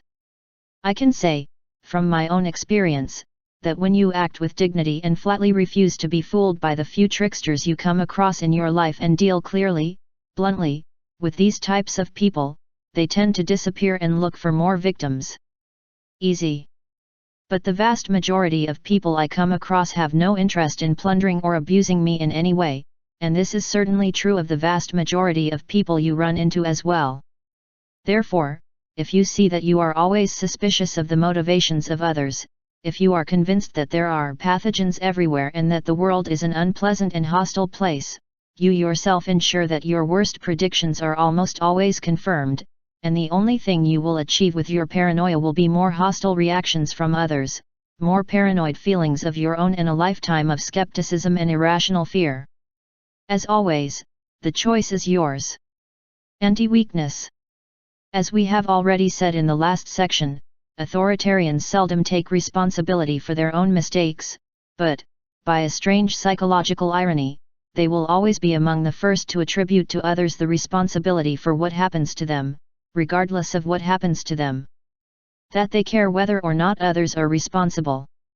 Taking Jesus at his word, he said, "A man was going down from Jerusalem to Jericho and fell into the power of robbers, who stripped him of everything, whipped him, and left, leaving him half dead.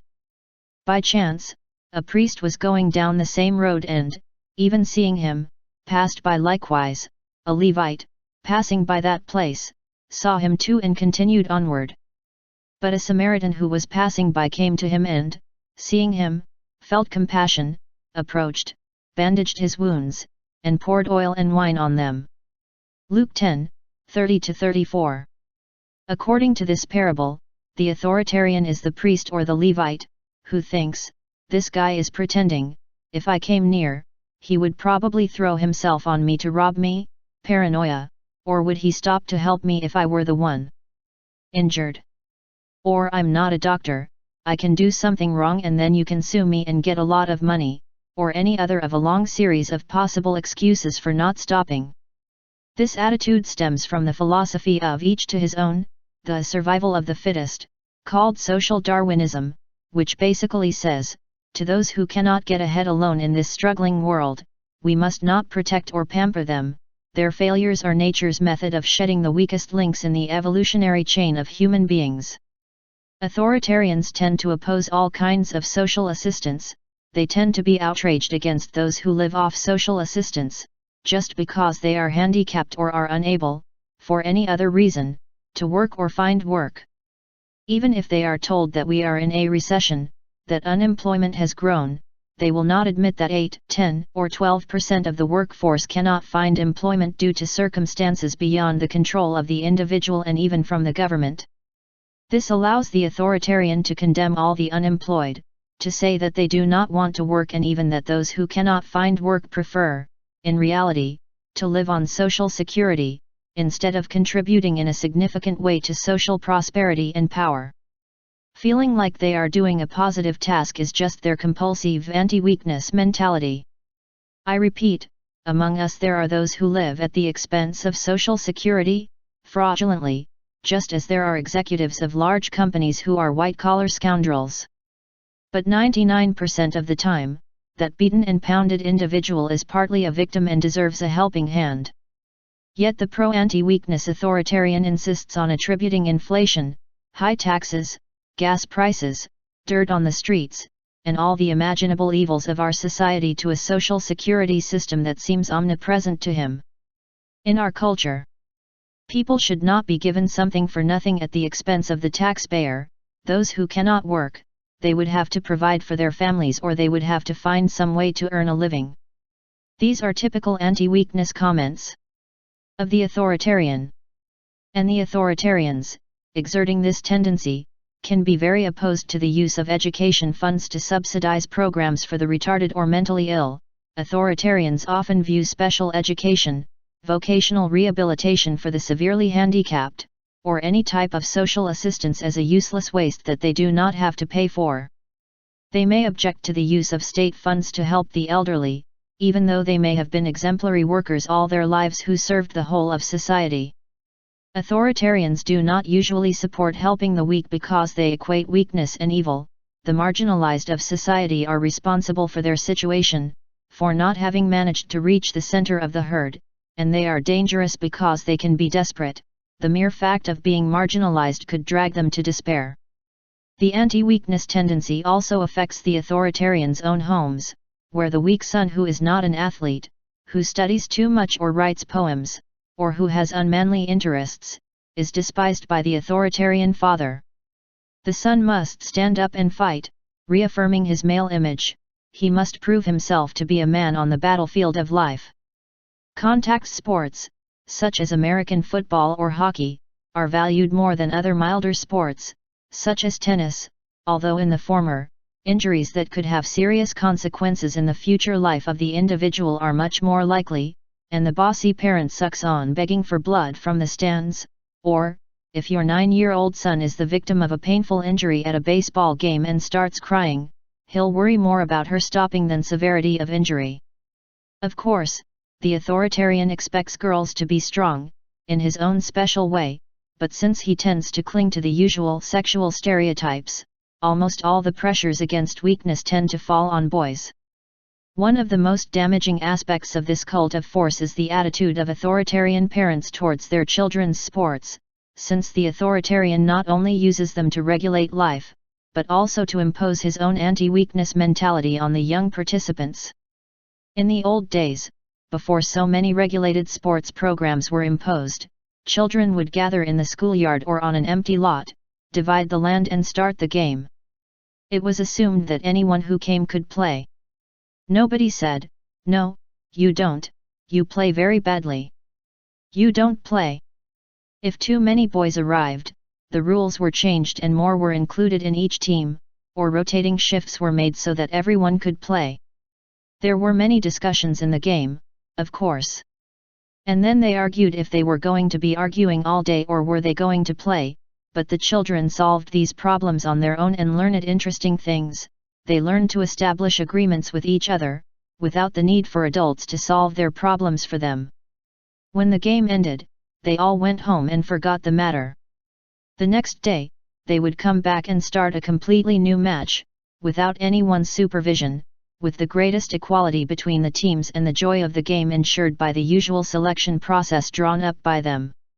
The weaker players were naturally chosen last, but if they improved enough they could move up the ladder the next time, which was very exciting, and they were always included. They were never told that they were inferior, just because they weren't as skilled as others, or because they grew slower, or whatever. Then the overbearing parents came along and screwed up everything. Children no longer select equipment to their liking as before. It is the adults who permanently assign them to a team, with expensive uniforms and elegant equipment. They train them, or indoctrinate them, relentlessly. There are no more arguments between the boys, everything is decided by the instructor or the coach or the referee, and if a boy argues with him, he is expelled from the field. The adults have a win-loss ratio, and the boys are reminded that they have already lost 14 times in the season, and that they are last, that winning is the only thing that matters, etc. They have accurate data to remind them of where they are in relation to everyone else, and what follows from all this is that if you are part of a weak team, you should be ashamed. Nowadays, the players that adult coaches consider the laziest, no longer play. They may be allowed to wear the team uniform as a comfort in training, and perhaps be allowed to play a little in a game or two, if there is certain to win, or if there is no chance of it, but either they pass the time on the bench and they feel constantly inferior, or they become masseurs or something like that, or they are not part of any team and are totally marginalized from the sport and society of their friends.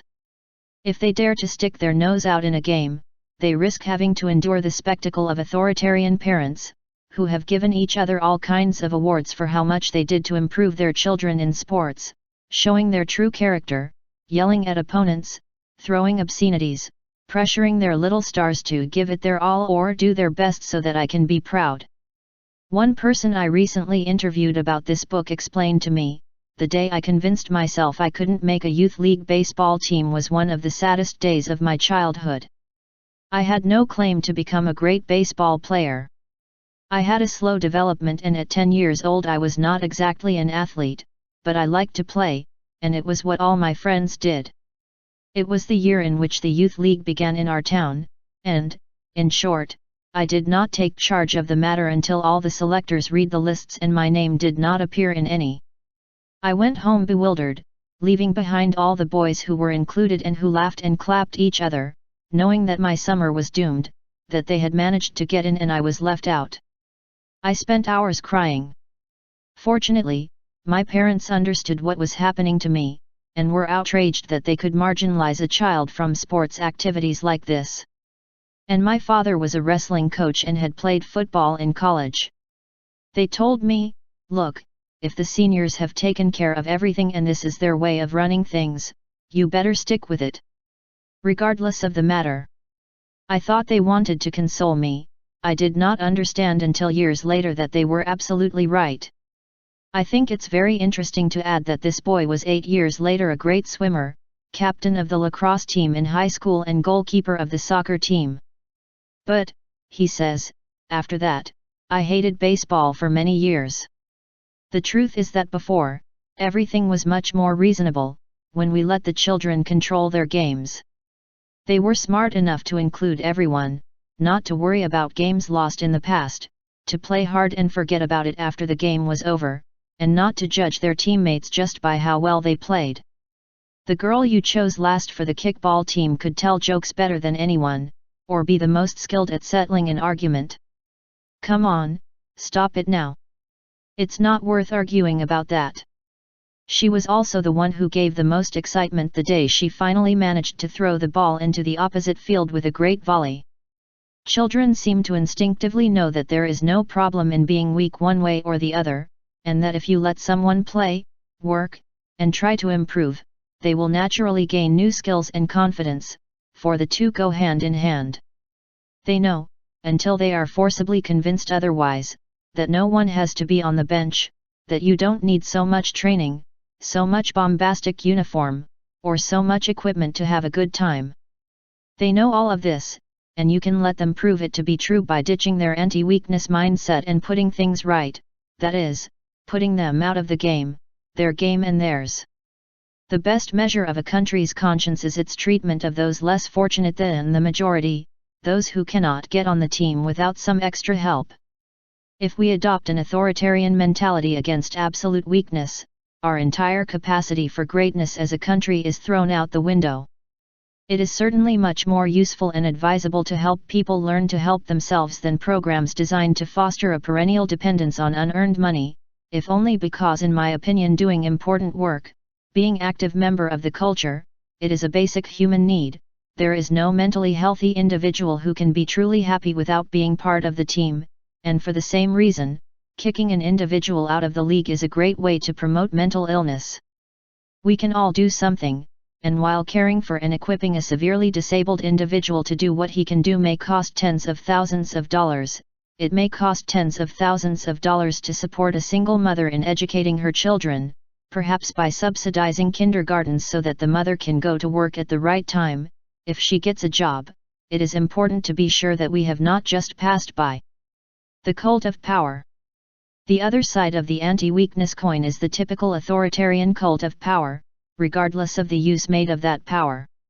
Some authoritarians, for example, probably have, or want, big and powerful cars, even if legally they cannot exceed 60 miles per hour and the engine gobbles up gasoline. Or if they are more inclined, as most seem to feel, for the cult of money as a fundamental measure of power in our society, perhaps it is, they want a car that is the most expensive and luxurious status symbol, to indicate that they have a lot of money. Money. If they can't buy a Rolls-Royce or a Cadillac, they will explain how much the car they have costs, how well they do with it, how comfortable it is, how little gas they use, or anything else that nobody cares about. The authoritarian who visits a large reservoir, for example, will be more interested in the amount of concrete that was used in its construction, its strength and height, the tons of water it retains and the kilowatts of electricity it produces than in the beautiful shapes of the water as you go by day, the flowers that grow underneath, or the fish that swim in the lake behind. You will be more impressed by the fact that a politician has obtained 87% of the votes in an election than what this politician can stand for or defend. You will be more impressed by the fact that your brother-in-law has more than $2 million than the fact that he has just been indicted for tax evasion. It should come as no surprise that authoritarians focus their thinking on money as power, if we consider that they are what I have called externally motivated individuals, who compulsively seek norms outside of themselves to assess their own merits. And what about what more visible and quantifiable item could there be to measure value than money? This painting costs $400, the authoritarian will say before they ask him. That rug is worth a fortune, but I got it at a good price. We spent $2,000 on the holidays, but it was worth it, because the neighbors spent $4,000, and they didn't even have a guide. Check out our daughter Jenny. Her studies cost us $20,000, but you'll get it back in your first year as soon as you get out of college. These references to value in dollars or in any other currency can be applied to almost everything or almost nothing, but estimating dollars and wealth too high is a sure indication that the one doing so is an authoritarian who places little value on the internal satisfaction and maximum value of gold, dollars, or anything else whose merit arises from forces originating outside of it. The cult of the authoritarian's power usually leads him to idolize strong historical figures, military frequently. Alexander the Great, Napoleon Bonaparte, George Patton, and sometimes Adolf Hitler himself are among the characters most admired by arch-authoritarians. Authoritarians tend to consider the military and the police as the basic pieces of society, and it is very common for them to tell you that the police are with their hands tied and that the military are too constrained by the civilian government agencies. This insistence on the sanctity of power extends even to elected political leaders. Authoritarians believe that a good citizen must always respect the power of those who hold office, the governor, the president, whoever. This reflects the general tendency to conformity and submission of the authoritarian. Although the authoritarian tends to deify the role of the police and the military in society, the true center of the authoritarian cult is the space of power that the military embodies. The authoritarian adores the power of firearms and ammunition, and, given his paranoia, strongly supports the right of every citizen to arm himself. As a consequence, they often oppose state control of arms and ammunition. They support the use of all weapons in war, whatever type they may be. They are the first to call for the use of nuclear weapons and the first to call for increased military budgets at the expense of other national priorities. They tend to enjoy telling war stories, whether they come from books or movies or from their own experience, if they have participated as combatants in any war, or in any other way. For the authoritarian, it is more important to glorify war as proof of a country's power than to denounce it as proof that humanity has reached the lowest possible level in its attempt to resolve its disputes. The authoritarian also has great respect for historical figures such as Andrew Carnegie and John D. Rockefeller, who became famous for having accumulated a lot of money and a lot of power, and managed to rise to the very top of the social pyramid and impose their will on many. They are rarely willing, on their part, to take the risks necessary to accumulate great influence or great power, but they fantasize about those who are rich and powerful, and this is one of their most universal characteristics. One human being should not be considered better than another just because he has accumulated wealth or authority. The history of the world has repeatedly shown that it is dangerous for a society to have individuals with too much power in it. I am sure that the essential reason that no dictator or militarist has been able to seize power in the United States is that we have such vigorous traditions as a people that we refuse to worship power for power's sake, and because our Constitution also provides for separation and the balance of powers as a guarantee against any individual or sector of the government that tries to accumulate too much power. But let us never forget that our freedom depends on our preserving such traditions at all costs, that these traditions are threatened in every generation, and that if we lose them, only we will be to blame. If, as I believe, there is an increase in authoritarianism in our society, as well as a growing blind cult of power, the greatest threat to our freedom today does not come from external powers or internal political minorities, but from the dangers that it entails. The fact that a majority of the country excessively adores power. We are all humans. No one on this planet possesses a supernatural power for which he should be more important than you or anyone else. Not the four-star general, not the president, not the wealthy financier, not the superstar of show business. In recent years I have met, through my appearances on numerous television programs and national radio, hundreds of people of those we call superstars, from all fields, especially the entertainment world. Although I have always believed that no one is better than another, direct contact with these superstars confirmed it in a spectacular way. Every superstar has his dose of obsessions, tics, pimples, insecurities, fears, anguishes, worries, problems, and all the other things that human beings have to deal with on a daily basis.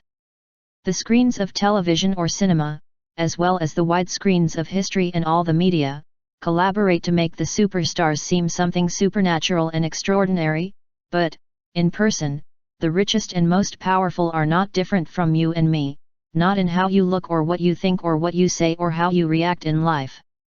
Although some delude themselves that they are better than others because they wear expensive clothes, fancy cars, live in mansions, can hire and fire hundreds of people at will, control a chain of newspapers, or decide American foreign policy, they cannot hide your humanity, which is very real. In personal treatment, without makeup or carefully placed spotlights, outside the stage of history or that of television or cinema, without special glasses or other devices, they are simple and ordinary individuals, like the rest. Some are more authoritarian, others less, it depends on the days and the situation. Do not forget this and you can begin to free yourself of all the power cult tendencies that have been insidiously accumulating within you. Superpatriotic totalitarianism. Everything that has been said in this chapter indicates to us in one way or another that totalitarianism is the most serious social evil that authoritarianism can engender. In reality, if there are not enough authoritarians among the population, totalitarianism is not possible. For this to be possible, sufficient ties of dominance, chains of authoritarianism and submission, must be created from a political leader, or a group, to the people that allow such a leader or group to control the nation. In the specific case of classical political totalitarianism, represented in modern times by fascist dictatorships and in ancient times by absolute monarchies, the totalitarian leader proclaims himself the representative of some god or of the national spirit, or even incarnation of one of the two things, or both. In short, he proclaims himself identified with something that is superior to himself. Regardless of whether the totalitarian leader creates his own myths or not, the idea of this leader or this group, to whom the authoritarians award the category of undisputed great authority, represents something much greater than mere mortals, is something that attracts and it deeply touches authoritarians. For them, it is not enough to be fully human.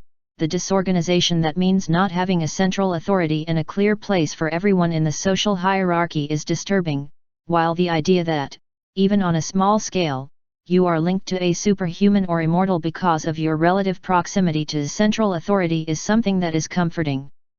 In modern times, and in our culture, superpatriotism has been both the dominant trait of individuals who show strong authoritarian characteristics and, in my opinion, the bridge that many individuals have passed and are passing, increasingly, of authoritarianism individual to political totalitarianism. So superpatriotism may be the gravest danger hanging over our freedom right now and for years to come. The possible despot can easily be deified as an incarnation of democracy, national interests, or the defense of the country, just as he can be claimed to be an offshoot of the sun god. But the truth is that today most arch-authoritarians, those who manifest more authoritarian traits in most sectors of his life, tend to be the strongest supporters of the slogan "Fatherland First," rightly or wrongly, which is the essence of superpatriotism. Although this concept is dangerous, and has led many to their deaths in unjust wars in the world since the beginning of time, the authoritarian who does not believe that he can question the authority of the government, especially in moments of national crisis, will describe as subversive and unpatriotic anyone who disagrees with the government, will say that they are not concerned about the fate of the country or that it is contrary to the interests of the country.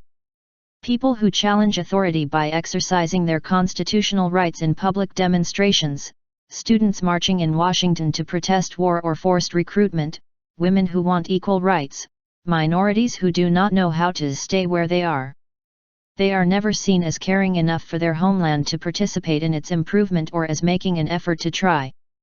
Any attempt to change the country is for the authoritarians to try to destroy it, and the duty of every citizen is to obey the image of authority, without ever asking if the representatives of the authority are lying, stealing, trampling on the rights of citizens or abusing in any other way of his position. One should never oppose those who have more authority, not because there is no need to sometimes oppose them to do what they have to do, but because the authoritarian is not programmed to get out of his internal circuit of conformity and submission. Just as the authoritarian husband will not believe that his wife truly loves him unless she allows him to be the absolute monarch of the house, the authoritarian does not believe that anyone truly loves his country if he does not blindly follow the dictates of their leaders.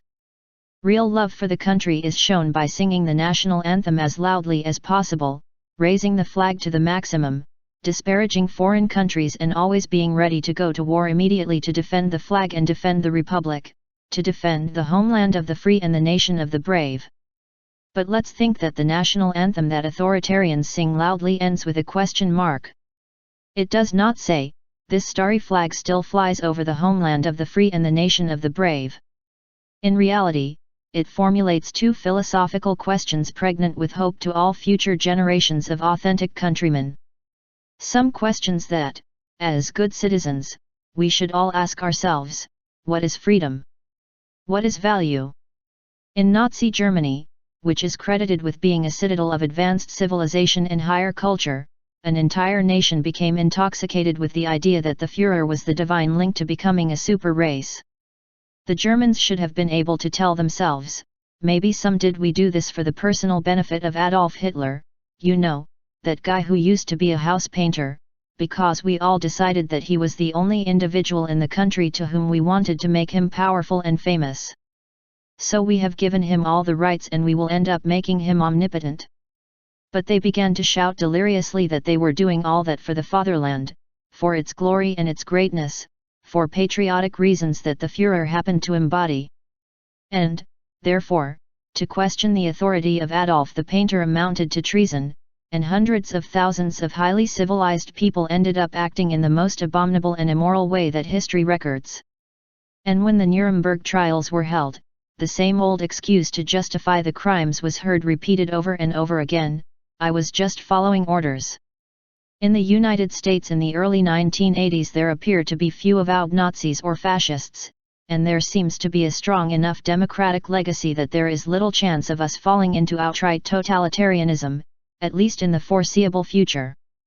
But the insidious thing about totalitarianism is that it can be very difficult to identify, especially in one's own country, and, of course, it can be present to a greater or lesser degree, and in very different ways.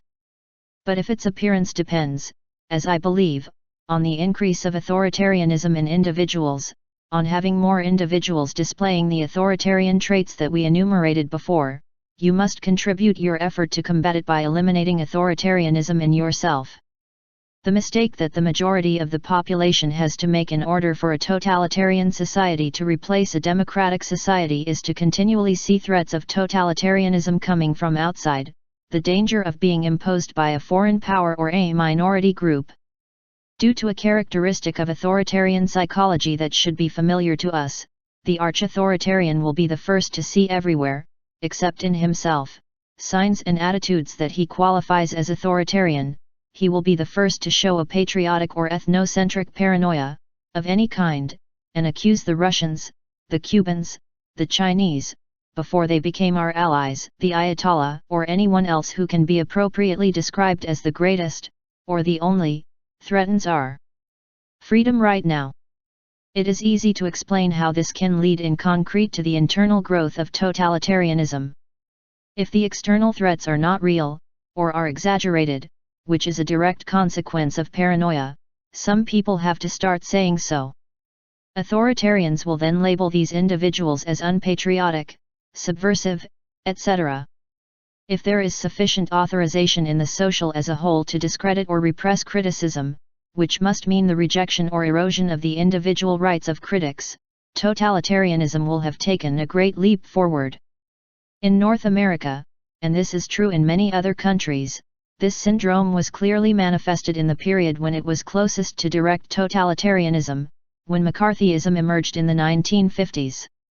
Senator Joe McCarthy's paranoia, which included, as paranoia often includes, delusions of personal grandeur, led him to see communist spies everywhere, and anyone who questioned his poisonous attacks on innocent individuals was immediately passed by, of course, to be also suspicious. The constitutional rights of citizens were trampled right and left, their privacy was violated, individuals were brought to court as in a witch hunt, and they had to confront witnesses there who lied or forced the truth because they had been intimidated by threatening that they would come later if they did not cooperate. Many good and great Americans, innocent of the accusations made against them, lost their jobs, were marginalized, and blacklisted within their professional group. Senator McCarthy's personal power came to take on disturbing dimensions. Fortunately, the bubble ended up bursting.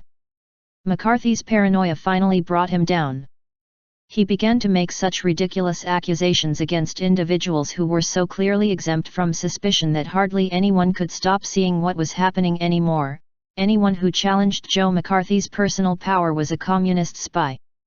The courageous citizens who had tried to oppose him were initially vindicated when Congress censured the senator and the period of terror faded, although many had already suffered irreparable damage.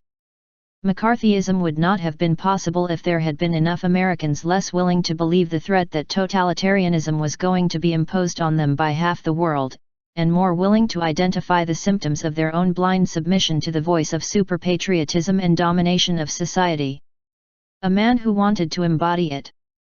For the same reason, totalitarianism from the outside is far less likely than ever to be imposed on us if we are democratically strong within, for the simple reason that even most dictators have enough common sense not to conquer nations they know not to.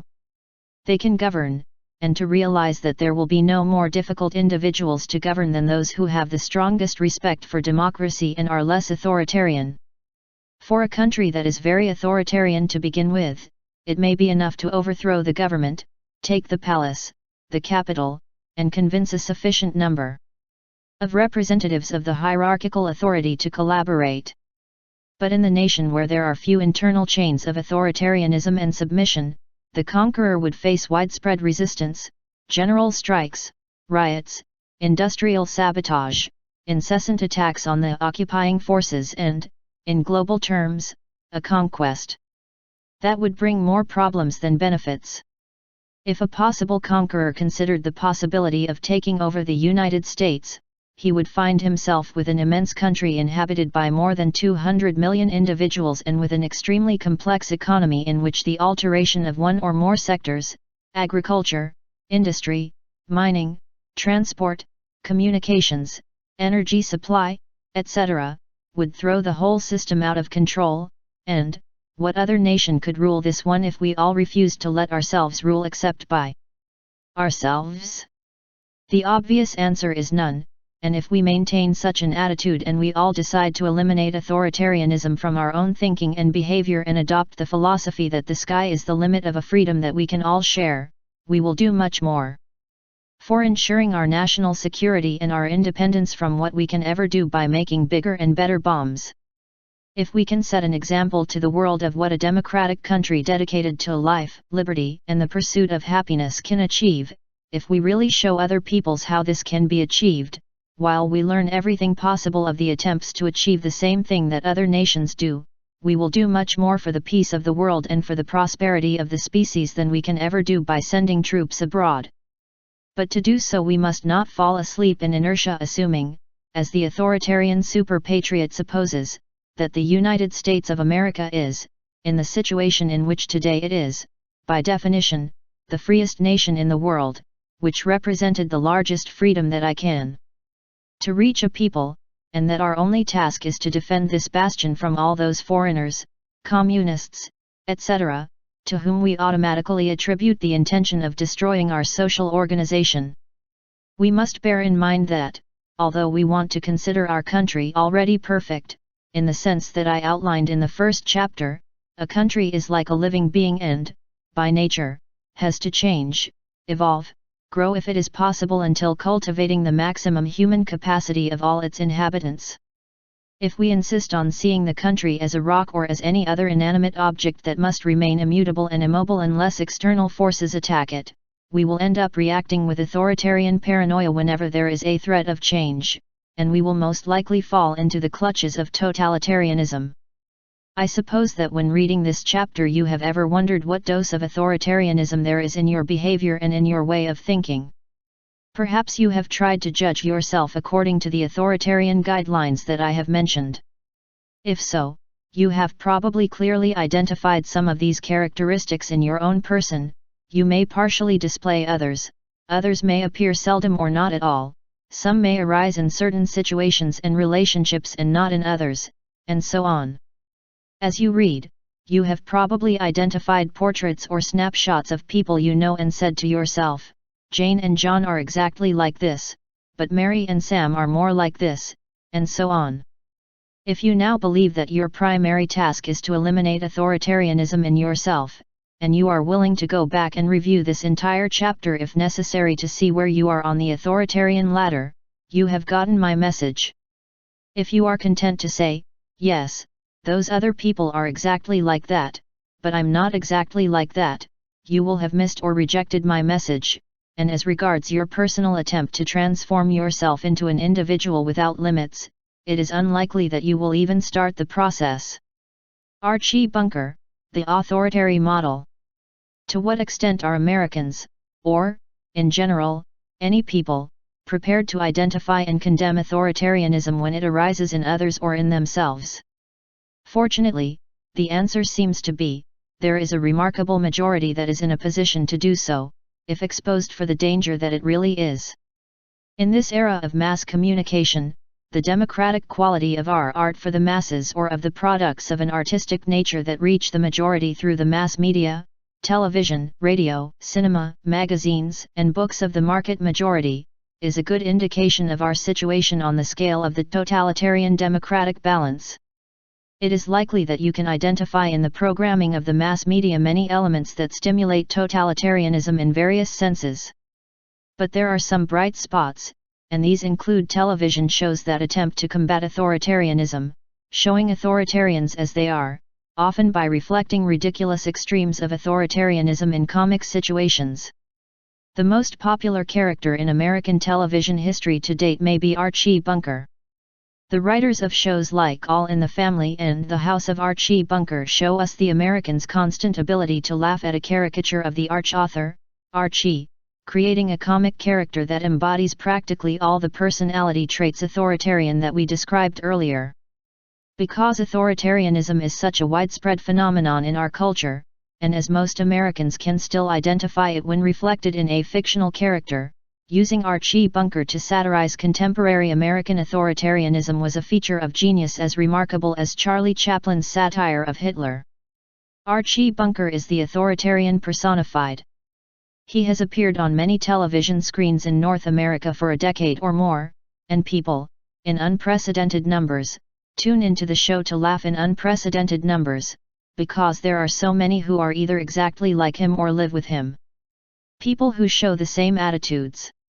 Although the authoritarian Archie is funny and the show aims to give a satirical version, its popularity stems primarily from the fact that there is a lot of truth in what the show shows. There are hundreds of Archie Bunker episodes that show people the authoritarian personality traits. In a program he appears turning his racism or ethnocentrism against Jews, blacks, Italians, or any other minority. The following week, he attacks Social Security or those communists who are trying to annoy us all. The following week, he appears indoctrinating his daughter about the artists, who are all faggots, waving the flag in front of his son-in-law. He doesn't trust anyone, least of all intellectuals. He loves war movies, stereotypes everyone he meets, and is more adamant and blind to his own flaws than anyone else. He loves power, especially the military. He's always making plans to get rich, and they always end up stealing money from him because of his greed. Archie Bunker is portrayed as the most intolerant, the most dichotomous and rigid in the way of thinking, the most ethnocentric and sexually repressed, paranoid and super-patriotic person conceivable. He always looks down on other cultures and values people according to his personal and authoritarian standards. Those who disagree with him are automatically clumsy, dumb, and cretins. His wife is a bland, stupid-headed being who's always trying to please Archie, but when push comes to shove, if something threatens his humanitarian sense of justice and his simple and elemental honesty, Edith always manages to prevail over him. The follies of poor good Archie. As presented to Archie Bunker, everyone. You can laugh at him, at his ignorance, at his elemental stupidity, at his idiomatic inaccuracies, at his ridiculous prejudices. But we can afford to keep laughing because Edith, Michael, Gloria, Louise Jefferson, or anyone else that poor good Archie is trying to manipulate and exploit in the moment, win in the end on every show, because we can keep watching. Authoritarianism as a ridiculous parody. The underlying message of the Archie Bunker show is a question mark for all viewers. How many authoritarians, Archie-type or otherwise, stop laughing when watching the show long enough to wonder if they are not exactly the same as him, the same? Ridiculous in certain aspects of their lives or in certain situations. How many authoritarian Archies type laughs and laughs in front of the television and says to their wife or husband, just like so and so? How many understand that you are actually laughing at yourself, that you see yourself on that show? Television programs of the All in the Family type have anti-authoritarian social effects, no doubt, if only for the fact that they convey the impression that racism, for example, is no longer in vogue among authorities, in this case the scriptwriters, directors, actors, and the television network that produced the program. Most authoritarians, upon hearing that unanimous laughter from live or canned audiences at the ridiculous excesses of the characters, begin to grasp the message that although before it was very proper to ridicule blacks in almost all social circles, now it is improper, and they no longer do it in public, for fear of making a fool of themselves. But only if we all seriously propose to go beyond simply reacting to social pressures and adopt an independent and personal attitude against authoritarianism based on our personal philosophy of life, will we have fully grasped the message of All in the Family and others. Works of true democratic art. Finally, let us remember that precisely because the character of Archie Bunker is funny to us and because Archie himself is portrayed as an individual always distracted, satisfied with himself and happy as a pig in a puddle, and why not we have to think of no real threat from a totalitarianism of his style, as it is ridiculously ineffective, we are very likely to overlook the serious background of Archie's show and not apply it to ourselves as individuals. We may well belittle the fact that Archie remains a serious distillation of the authoritarian attitudes or tendencies that so many seem to have embraced as a practical philosophy of life. It is also probable that we forget, for the same reason, that authoritarians, despite all their claims of control and dominance, tend, deep down, to chronic depression and are unhappy people who suffer from an almost absolute lack of authentic human fulfillment, who realize deep down that they are stumbling through life, chasing something unknown and inhuman, and that others tolerate them, but never really respect them, and suffer a blind, inert acceptance of their own destiny. I don't think anyone has to suffer in the blind submission of authoritarianism. I think that if someone adopts an authoritarian philosophy, it is because, in some way, they have wanted to. While I praise Abraham Maslow for his revolutionary work on human greatness, I disagree with him when he assumes that the authoritarian truly has very little hope or choice, that the authoritarian is practically doomed to remain as he is.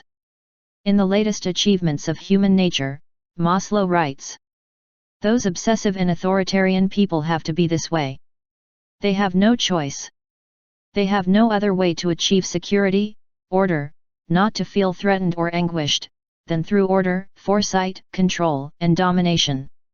The new is a threat to such an individual, but nothing new can happen to them. If you can refer everything to your previous experiences, if you can freeze the flow of the world, that is, if you can make believe that nothing changes. I believe that we are all capable of change if we want to take the necessary risks and abandon the ghosts of the past. I have seen people as authoritarian as Archie Bunker change completely because the right idea came to them at the right time in their life, when they were really starting to get tired of always being the same old boring authoritarians of all their lives. Thought is an attribute that belongs to me. Only he is inseparable from my nature." René Descartes. Metaphysical Meditations, 1641. 3. To overcome authoritarian thinking. Although I admit that most people are immobilized in planes that are far below the peaks that the limitless individuals reach, I cannot admit to myself, really, that this is because some humans are more blessed than others for the good luck of the inheritance. In my opinion, it is only a matter of choice, and how the individual decides to think is one of the most important choices in life. There are people who refuse to admit that they have alternatives in life, and so they settle for living at an emotional level of subsistence. This lower level allows them to function long enough not to be immobilized, and to go day to day with minimal trauma, and for most people this is acceptable. It is living at the level of adjustment that we talked about in Chapter 1. The limitless individual is completely different in this regard. Although limitless individuals can, in general, solve almost all the problems that come their way, without being immobilized like most normal people, they do not simply accept life as it is offered to them. The unlimited individual firmly believes that he has a choice and that there are options that may place him above what is called being normal or like most other people. Limitless individuals approach life in a way. Personally, and precisely because of this different vision, they can see things very clearly in terms of the options that are presented to them, instead of being trapped without the possibility of controlling the circumstances of their life. The limitless individual acts at higher levels of joy, happiness, and fulfillment because they have learned to think and choose, things that most people almost always refuse to do. You can become a human being who lives higher heights of wholeness if you are willing to abandon your promise to think normally, or to behave as an adjusted person and instead choose personal control of circumstances of his own life. You can become, if you want, the creator of who you are, and not the result of what is programmed by others in your place. You can free yourself from heartbreak and achieve inner peace if you are willing to choose the options that you can afford. You can be at peace with yourself, feel happy and satisfied by giving up the opposing options that you have made up to now. The whole process begins with your personal will to monitor your personal habits of thought and to try to overcome any authoritarian thinking that gets in the way that can lead you to become a limitless individual. In the last chapter, the first 4 characteristics of authoritarians: intolerance towards ambiguity, dichotomous thinking, rigidity of thought, and anti-intellectualism, refer to individual forms of thought, and the fifth, anti-introspection, indicated the authoritarian's decision of not thinking about himself. The last characteristic, unpatriotic totalitarianism, reflected certain widespread illnesses of thought among individuals, which can have disastrous social consequences.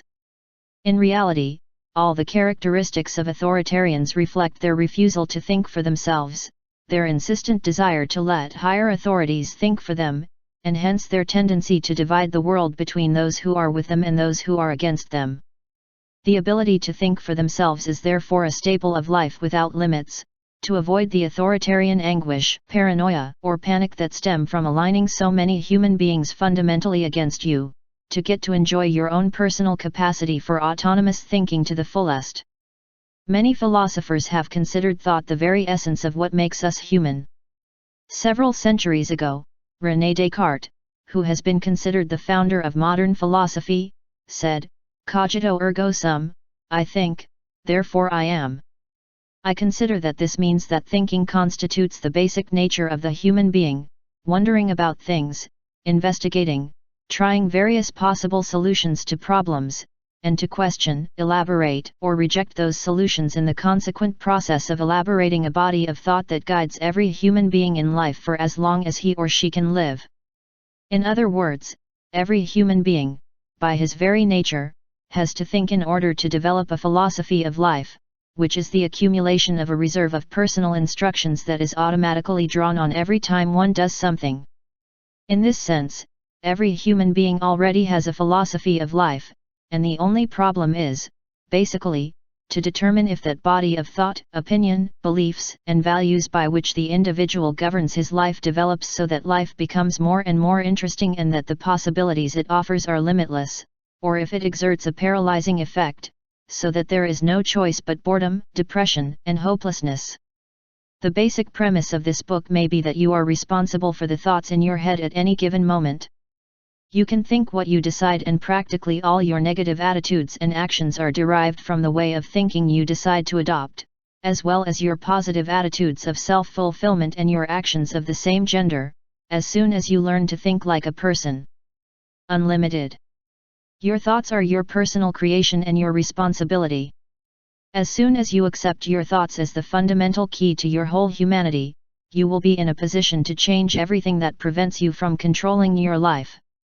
But to control authoritarian thinking and get to thinking without limits, you have to accept that human emotions are not something that happens by chance, that human actions do not happen just like that, for the good. All feelings and actions are preceded by those mysterious mental phenomena that we call thoughts, and no one or nothing, no force in the world, can make you think something that you do not want to think. There is an inalienable core of freedom, although others are forcibly enslaving the individual, which consists in the individual's ability to choose the thoughts that may form in his mind. As soon as the individual understands that all his emotions and actions come directly from his thoughts, he will understand at the same time that the way to deal with any psychological or personal problem is to deal with the thoughts that sustain depressive emotions and negative actions.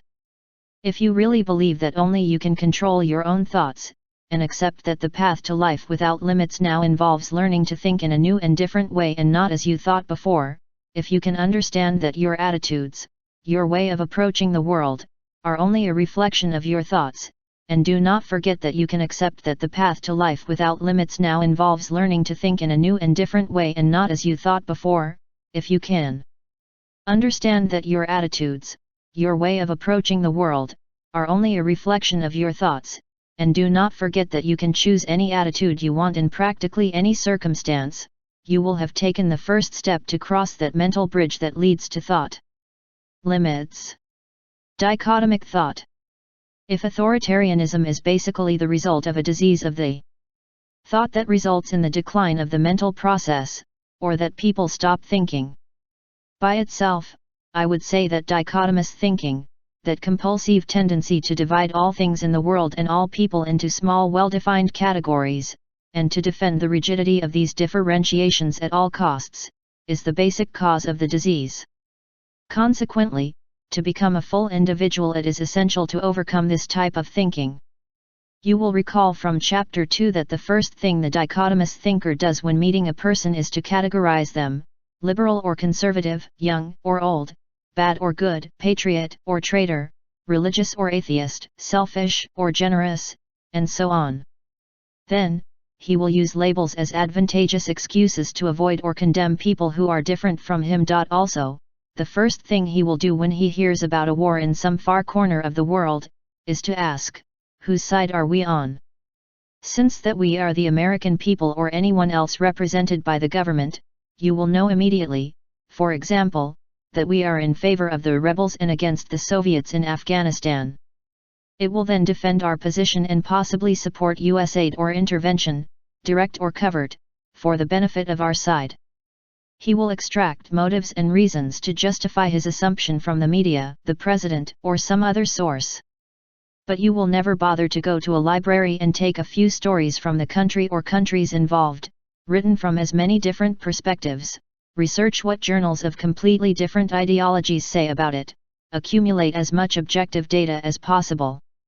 Determine who is lying and when, apply your own personal idea of justice, and determine if you really personally support the official attitude of the government or if you really believe that attitude should change.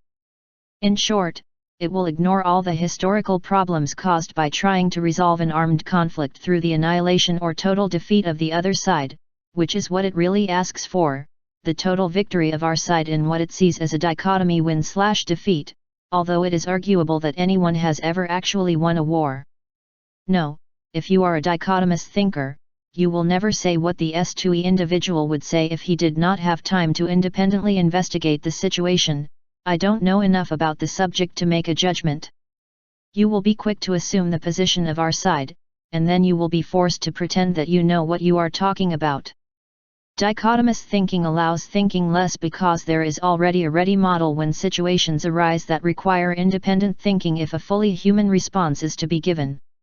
The tendency to dichotomize prevents the individual from really seeing or hearing the people he judges, because he has already mentally locked them into a grid labeled bad, enemy or rejection and has decided that he will not get anything clean paying attention to them. Consequently, he renounces being open and creative and using his intellectual baggage in dialogues with himself or with anyone else. Dichotomous thinking is the basis of misunderstanding between peoples, of struggles and wars, of stereotypes and of social injustice. But the real personal harm that comes from dichotomous thinking is that it prevents you from developing as an individual and becoming a more fully alive and fruitful human being. A fixed or rigid dichotomy is undoubtedly a barrier that prevents you from thinking more, exploring and investigating, and the more barriers you erect within yourself, the more you limit your personal ability to live at the highest possible level. All the dichotomies that you use to place people and ideas immediately into rigid categories are obstacles to your own growth and development as a human being. When you compartmentalize others, you do the same with yourself. Every time you divide the world at any level into antagonistic positions and say, "It is over, this is exactly so," you are dividing yourself too, thereby limiting your openness to the new and the possibility of experiences that make you fuller and more mature. But above all, when you place individuals or ideas of the world in stark contrasting categories, you view the world not as it is but as you see it, now and forever. You are depriving yourself of the wonders that this world offers you, of the excitement of all its permanent questions. You will soon have stifled your natural curiosity and will stop opening up to the world, will have stopped thinking. Instead of wondering, investigating and exploring, he will sink more and more into that compulsive attitude that leads him to dichotomize according to given guidelines, and his mental and emotional development will be blocked. Not exercising thought is as bad for the individual as not exercising the body, or even worse. Dichotomizing is just a practical way to avoid having to solve a problem or situation by thinking about it. It leads the individual to resort directly to the quick and simplistic solution, to want to find someone or something outside of him to blame his problems. For example, during the energy crisis that gripped our economy in the last decade, you may have heard many people complain that the oil companies are deceiving us, the bureaucrats are bugging us, the OPEC countries are responsible, President does not make decisions. This has been the attitude of most politicians as well as the disgruntled public. There is a tendency to look for a suitable scapegoat, instead of investigating and thinking and analyzing the difficulties that arise in finding a coherent energy policy. It is evident that this type of dichotomous thinking does not contribute at all to solve the tremendous energy crisis that is hitting us. It does nothing but divide people into categories and leave it to others to solve all our problems. Those who must take responsibility for doing something to resolve the crisis may be desperately trying to deal effectively with the various disgruntled sectors of our culture, and to maintain a sensible approach to energy use, but no matter how hard they may try, they never. They will please those who are determined to do nothing but complain, those who insist on overlooking the real issues that require exercising thought. They may be among the first to respond to their country's call if it invades the Persian Gulf to protect our oil reserves, but they will be among the last to respond if the country's situation requires constructive and creative thinking regarding consumption. Less oil or the development of different energy sources. What I mean is that a world that recognizes dichotomous thinking in the first place, in which there are more people who see the gray between the black and white divisions and see that each side in each conflict or problem that requires thinking and meditating he has something of reason and something of error, and that the resolution has to be based on a give and take, on negotiation, a world that recognizes the right of the individual to be listened to, and not dictated, will move towards a culture of which we can all be proud. But the overcoming of dichotomous thinking and the practice of realistic thinking can only begin with the individual. That means you. As soon as you and a sufficient number of autonomous individuals begin to be more open to diverse points of view, when they manifest a less inclination to dichotomous thinking, our social structures, all made up of individuals, will stop torturing human beings. Thinking compulsively in a dichotomous way will poison your psyche in a variety of ways, primarily providing you with countless opportunities to feel restless and paralyzed. It leads you, in particular, to use the differences between you and other people to torture yourself. For example, if you cannot understand what today's boys are like, if you find all boys unbearably insolent, and you therefore try to avoid them, you will find that those very children you despise so much really control your emotional life. Whenever you see a child acting in a way that you consider insolent, you will be enraged, upset. You will be unable to think straight or function as you would otherwise. Simply putting all the guys in a category labeled insolent gives them a power over you that keeps you from being as happy as you want. Also, if you choose to hate everyone in any group, you will give them emotional control over you. Whether they want to use you or not, or come to use you or not, that power is provided by you, and you know deep down that you have given up part of your control over your destiny, and that irritates you. Instead of labeling a group as a collective entity to be hated, you should change your attitude and begin to consider and listen to individuals in that group. Men, whites, Jews, blacks, Asians, mechanics, lawyers, children, alcoholics, communists, all these groups are made up of individuals, and these individuals are as different from each other as they are from. As soon as you stereotype them all, you will find yourself in a situation that will disturb you and alter what you expect them to do, rather than what any of them are likely to actually do, and prevent you from learn more about individuals who actually think differently than you do. The more barriers you raise to prevent a real and constructive dialogue with others who are different, the more you will limit yourself and prevent yourself from reaching your own full capacity. I hope you now understand why the dichotomous thinker has very little chance of achieving inner peace. He is too devoted to placing all the people and all the ideas of the world in this or that compartment to have time or reason for self-development. The very act of dichotomizing is an activity directed from the outside that places the control focus of your own life on someone or something outside you, the norms dictated by society that tell you how to differentiate patriots from subversives, or any other convenient dichotomy, and the bewildering variety of the world's people who seem to need you to classify them. Obviously, you cannot have inner peace as long as the controls of your life are located outside of you. You will paralyze your own mission in life, that of being happy and fruitfully vital, if you become a compulsive dichotomizing thinker, but if you learn to overcome dichotomous thinking, to transcend those stereotypes of black and white that so contaminate our own personal lives and the very fabric of our society, and if others follow the same path, we will create a society that can finally make this world work at full power. But first and foremost, you must take responsibility for doing it within yourself, and then help others to do it. This is my mission in life at the moment, to overcome black-white thinking in myself and help others to do the same. Before long, we will all be able to collaborate in creating a world of individuals who think openly, flexibly, listen to each other and interpret questions and answers for what they should be, sincere attempts to create a world more humane for all. But we can only do that if we start with ourselves. Holistic thought, or totalizing. The unlimited individual understands perfectly that dichotomies only exist in people's minds. That they are only instruments of thought invented to better explain and better control certain parts of our worlds. But dichotomies are actually always used to divide something that was originally united. We are all combinations of opposites. We are complete people who have an infinity of different qualities and different capacities, always changing within us, according to the tendency and direction of our thoughts and feelings. To move from dichotomous thinking to real human thinking, we must see beyond the veils we have placed between ourselves and the real world. We have to remember the whole world, which was out there long before we divided it into innumerable categories.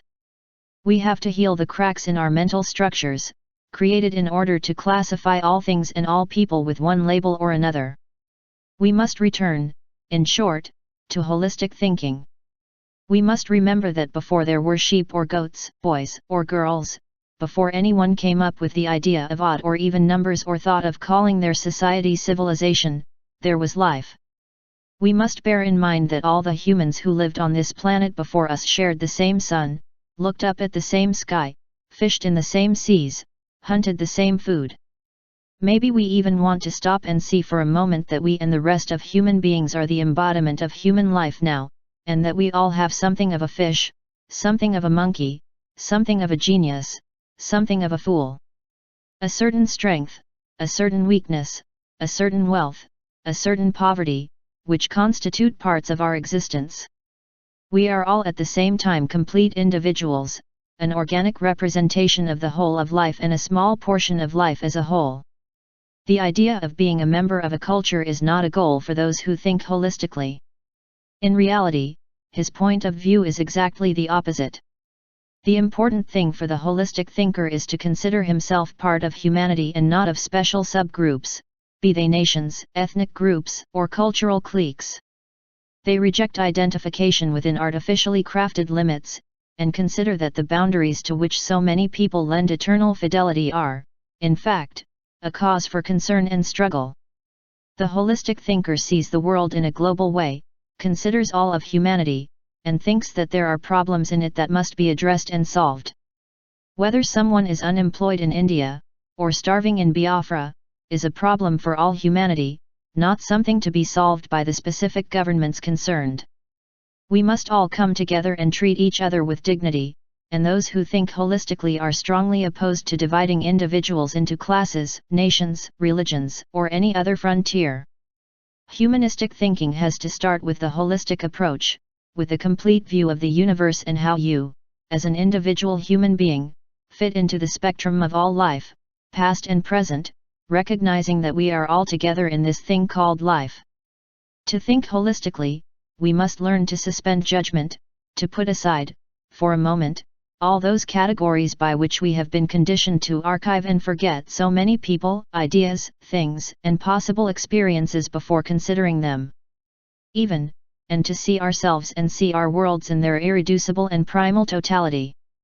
This means admitting that we have been so busy listing all the differences that could separate us from others that we have tragically forgotten to consider all the common characters, hopes, dreams, times, places and situations that unite us.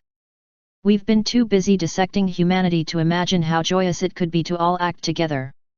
Holistic thinking sometimes means simply sitting back and appreciating how trees create oxygen, just like that, oxygen that all humans breathe, or the miracles of environmental ecology in general, or how it is almost inexplicably interrelated all of human society, and the fact that all theories of sociology and human behavior are only our best guesses at this moment of how the whole works. It means having sufficient capacity to recognize that the forest is not only the sum of its trees, that although we can somehow classify, dissect, or atomize things in our thinking, we still have the character, a mysterious last term, of the whole.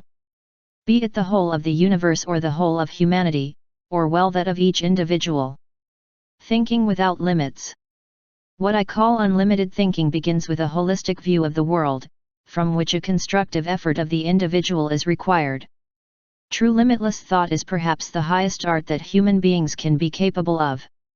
Although limitless individuals function, in general, at patently higher levels in their lives, we are to describe here the mental qualities that separate them from other individuals, without making it appear that everyone who is not limitless people is, in a way, inferior or neurotic. People with limitless characteristics seem to view the world in a different way.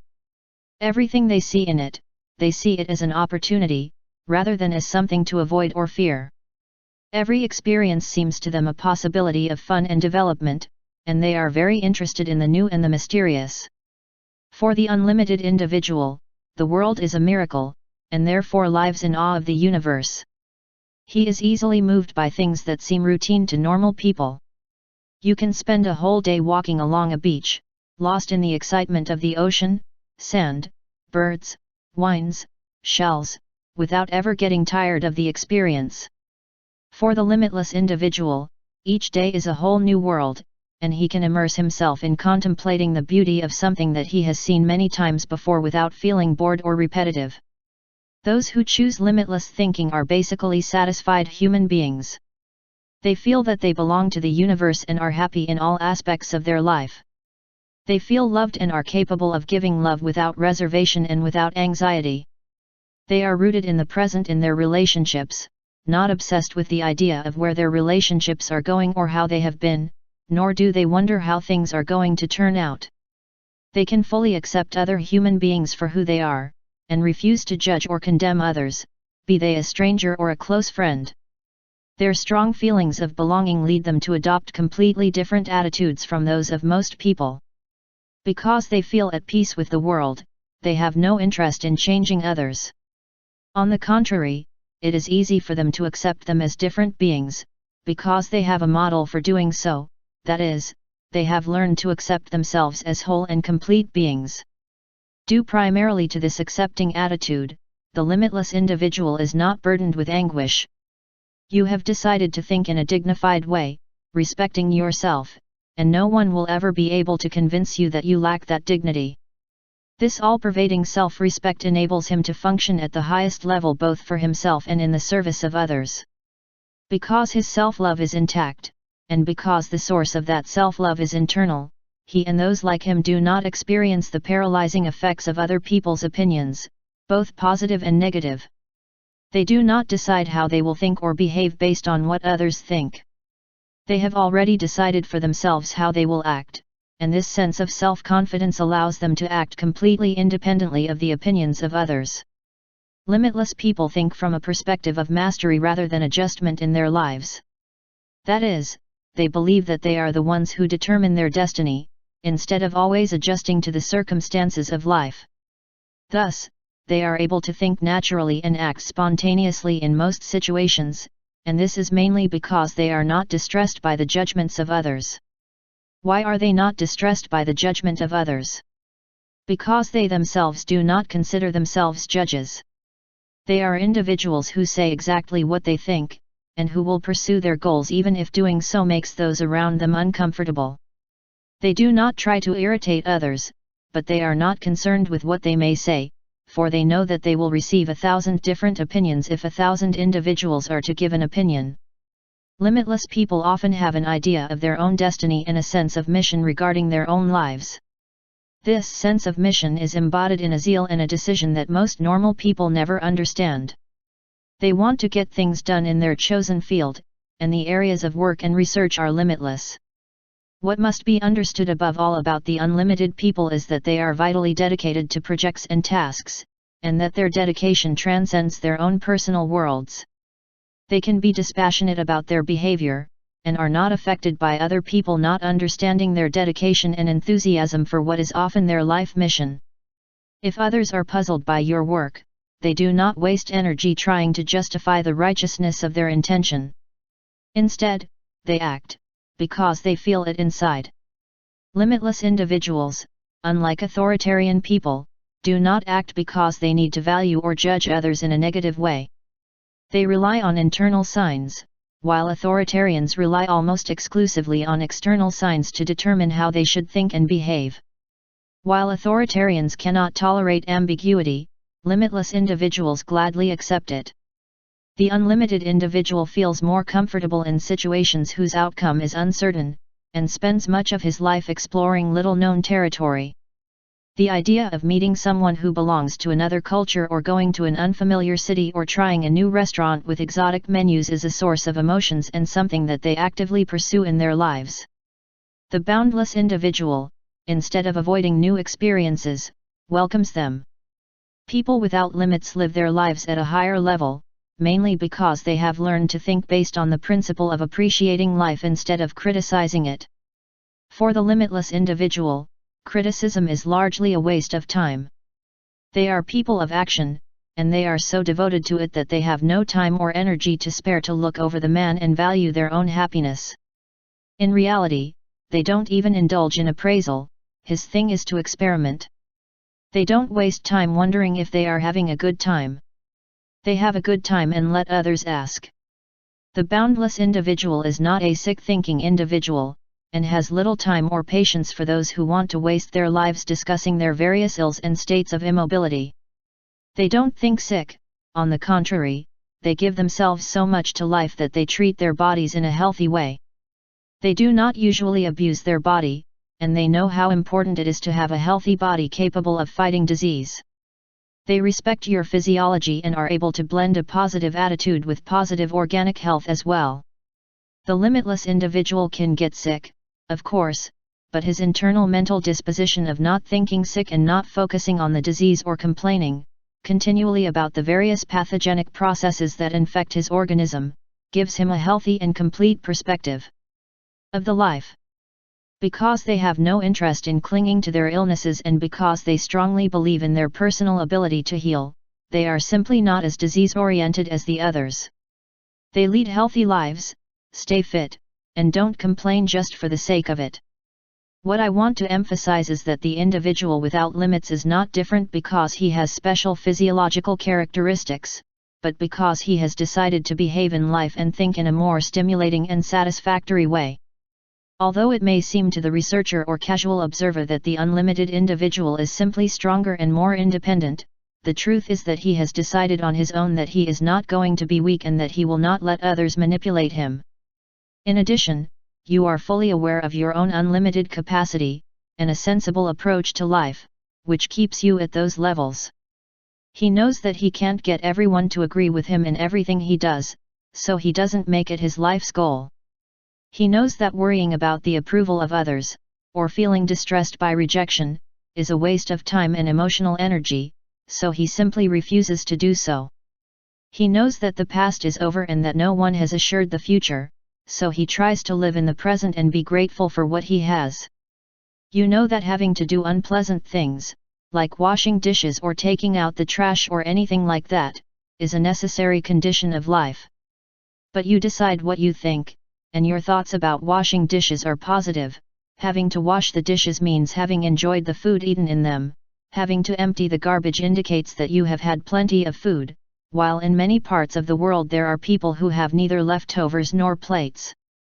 The limitless individual really controls his thinking, and consequently his attitudes, and chooses attitudes that allow him to see small things in perspective and that are useful to him rather than making him unhappy. The step to unlimited thinking. How to eliminate dichotomies. The best way to grasp an abstract idea like limitless thought is, as always, to see how it can be applied in concrete terms in the life of the individual.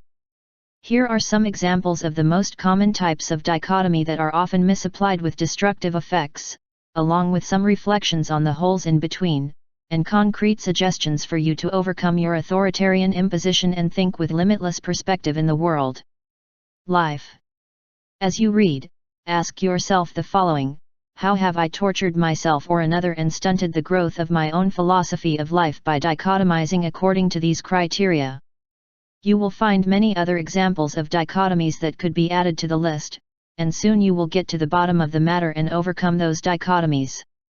Rather than thinking in dichotomies or divisions, it is much more practical and effective to start thinking in terms of merging or eliminating the fragmentation process.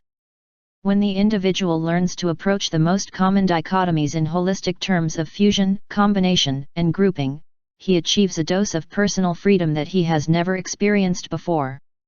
You will be free because you will see the people of the world as they are, instead of seeing them as you think they should be compartmentalized. Male-female.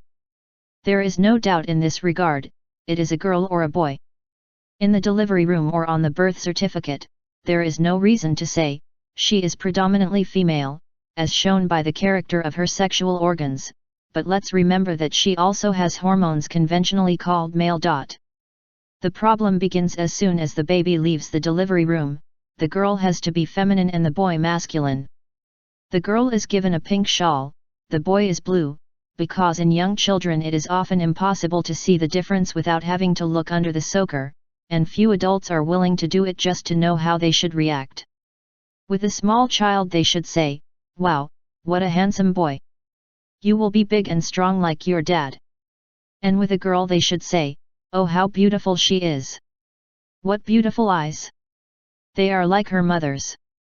From here, everything is downhill, the boys going down one side of the hill, the girls on the other. At first, they do not even understand when they are told, girls can cry, but boys cannot, boys fight, but girls cannot, girls cook and sew, but boys cannot.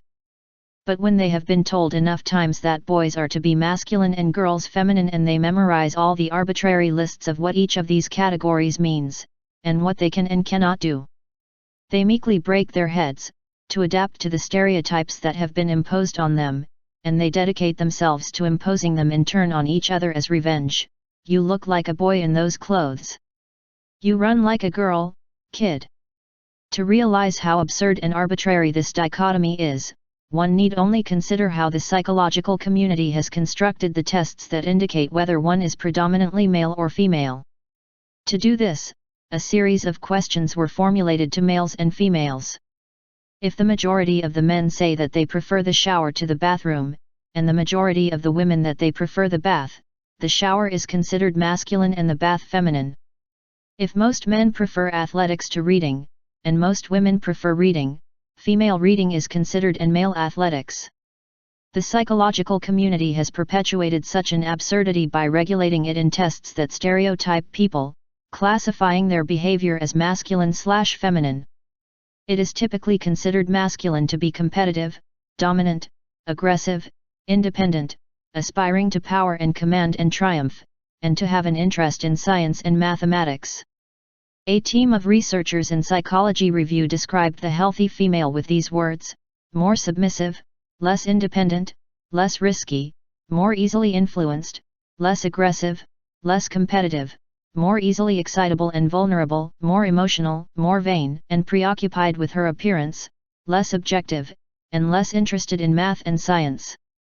Even the father of psychoanalysis, Sigmund Freud, apparently considered that the healthy woman must be passive, resigned to her inferiority and have the desire to fulfill herself by giving birth to a child.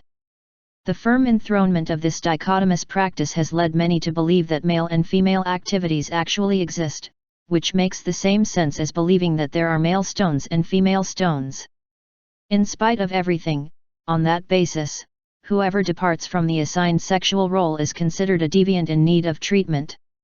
It is obvious that whoever enters this dichotomous game limits his potential for human experience in half, and that, if you decide that you only like super masculine men and super feminine women, you separate yourself from many, many people. You have to see yourself objectively, and then you will understand that we are all, in the first place, an amalgam of masculine and feminine. The man has female hormones, breasts, smooth skin, and pretty much everything a woman has, except for the female reproductive organs. The woman has male hormones, and the same traits as a man, except for male reproductive organs. There are women taller than many men, some taller than most men, although it is considered a masculine characteristic to be tall and feminine to be shorter than her man. A woman can do virtually everything a man does except produce sperm, and a man can do whatever a woman does except have children. What happens then? How is it possible to arrive at this division of human activities into masculine and feminine? Some will say that the culprit is machismo. Others will say that it is easier for people to dichotomize and adopt strict social norms that govern their behavior than to face the overwhelming ambiguity of admitting that we can all do what we choose to do. But transcending the male/female dichotomy means allowing yourself to be whatever you choose for yourself, without paying attention to your stereotypical sexual role.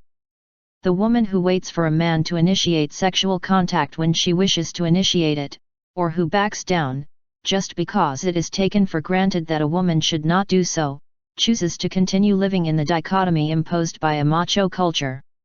Similarly, the man who avoids such an attitude because he fears appearing too feminine is allowing that same macho culture to dictate what life can and should be. That a man likes to sew is not weird, unless he decides to let the statistics dictate his moral criteria. A woman who wants to be a truck driver or lift weights is not exhibiting neurotic behavior due to childhood trauma. People who do not conform to rigid male/female categories are not sick, but to the extent that the rest of us make these individuals sick by condemning them for doing what seems natural to them. We do not have to limit our ability to undertake any activity that interests us. We can all enjoy new spaces to experience that. We were previously prohibited and reserved for the other sex. Men, when they try to be sincere, are able to admit that they really like softness, flowers, a tender hug, making a meal, caring for a baby, or any other of the many experiences that authoritarian-minded individuals have labeled as feminine, to the extent that they enjoy any of their masculine experiences.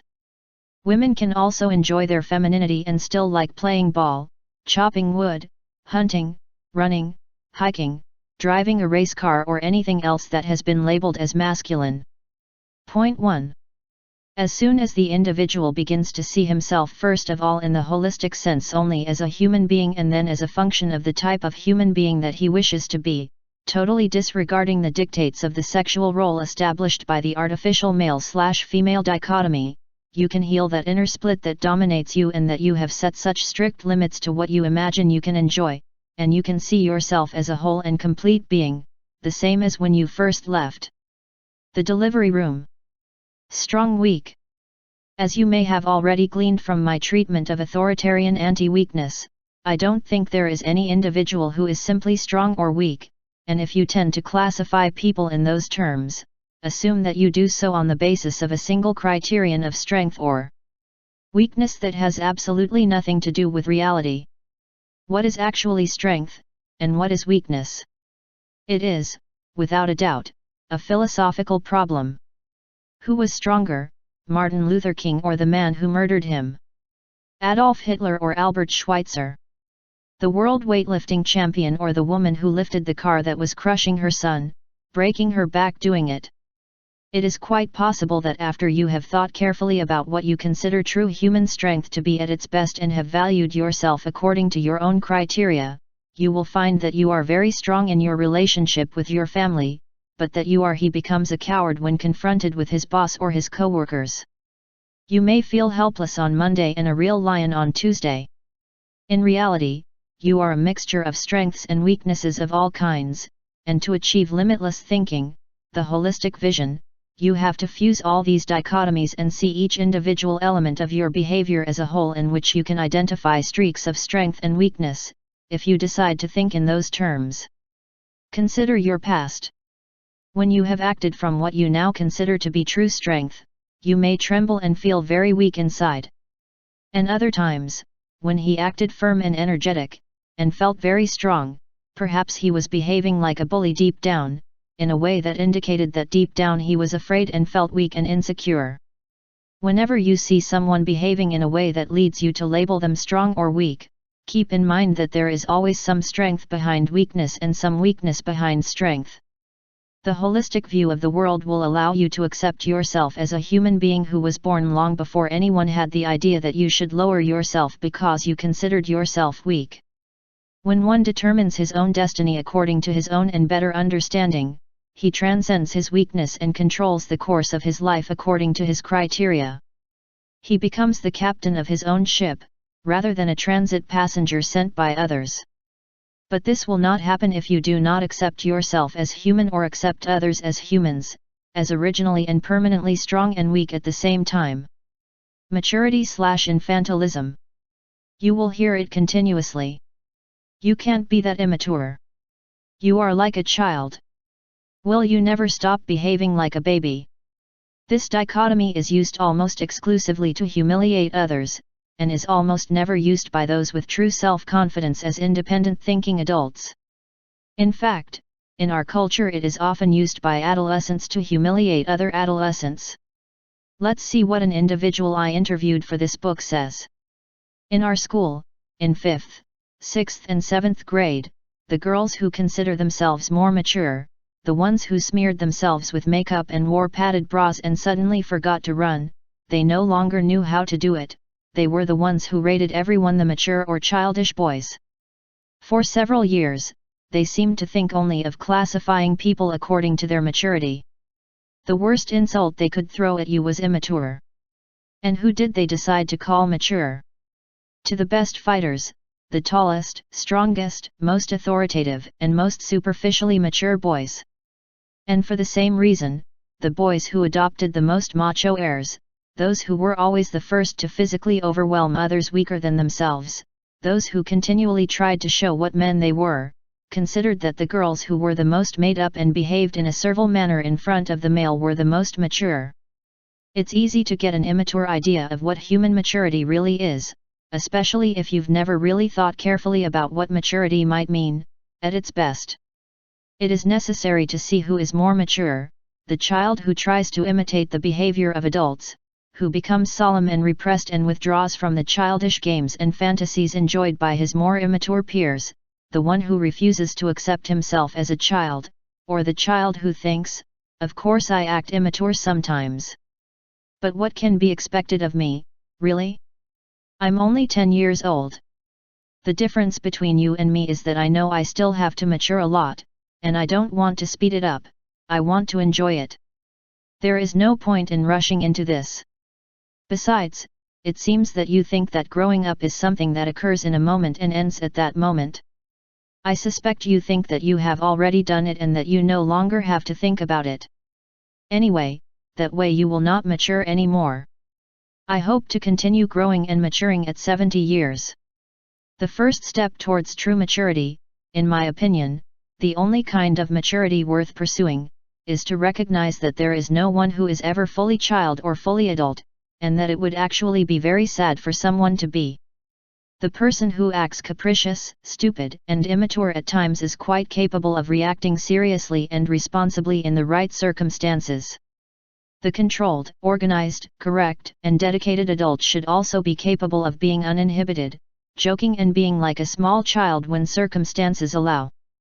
When someone encourages others to always act in a certain rigid way, arbitrarily described as mature, or demands of himself the same kind of limited life, he demonstrates a superficial and dichotomous mentality that ignores the holistic phenomenon that each of we are in principle and always part child and part adult, part mature and part immature, throughout life. Clinging to a form of behavior that qualifies as mature is very limiting. It will prevent you from trying new and interesting things and, above all, it will prevent you from wondering what true human maturity really is. It will prevent you from seeing your open character. It will prevent you from constantly reviewing and expanding your idea of the type of person you want to be, and ultimately, it will prevent you from growing and maturing at all. Civilization/barbarism.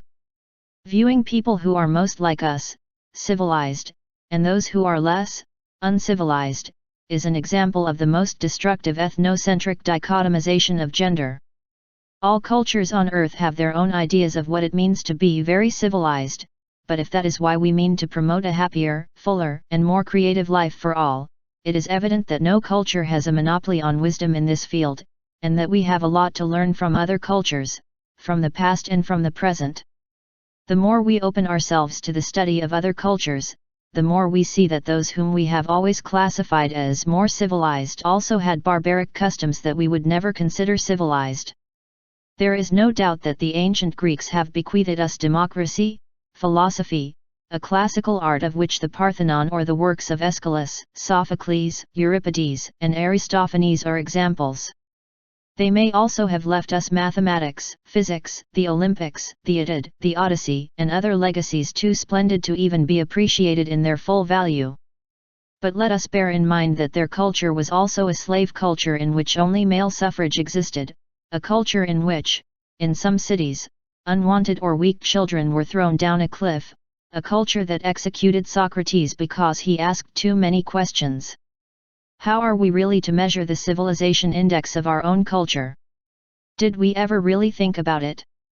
Are we not simply saying, our culture is the pinnacle of civilization, and everything that is different from it is simply less civilized? The same will happen to us as to the individual who considers himself mature enough, thus stifling his capacity for growth and personal maturity. To transcend this dichotomy, we have to ask ourselves a few questions. Do you think dropping nuclear bombs on large population centers is civilized? Do you think the use of napalm and chemical defoliants in warfare is? How can it be justified that there are so many children in big cities who leave secondary schools without knowing how to read? Or the high rates of hunger, poverty, and anxiety in our civilized culture? Can our civilization index be judged by the number of recorders we own, or by the many homes that have sanitary facilities?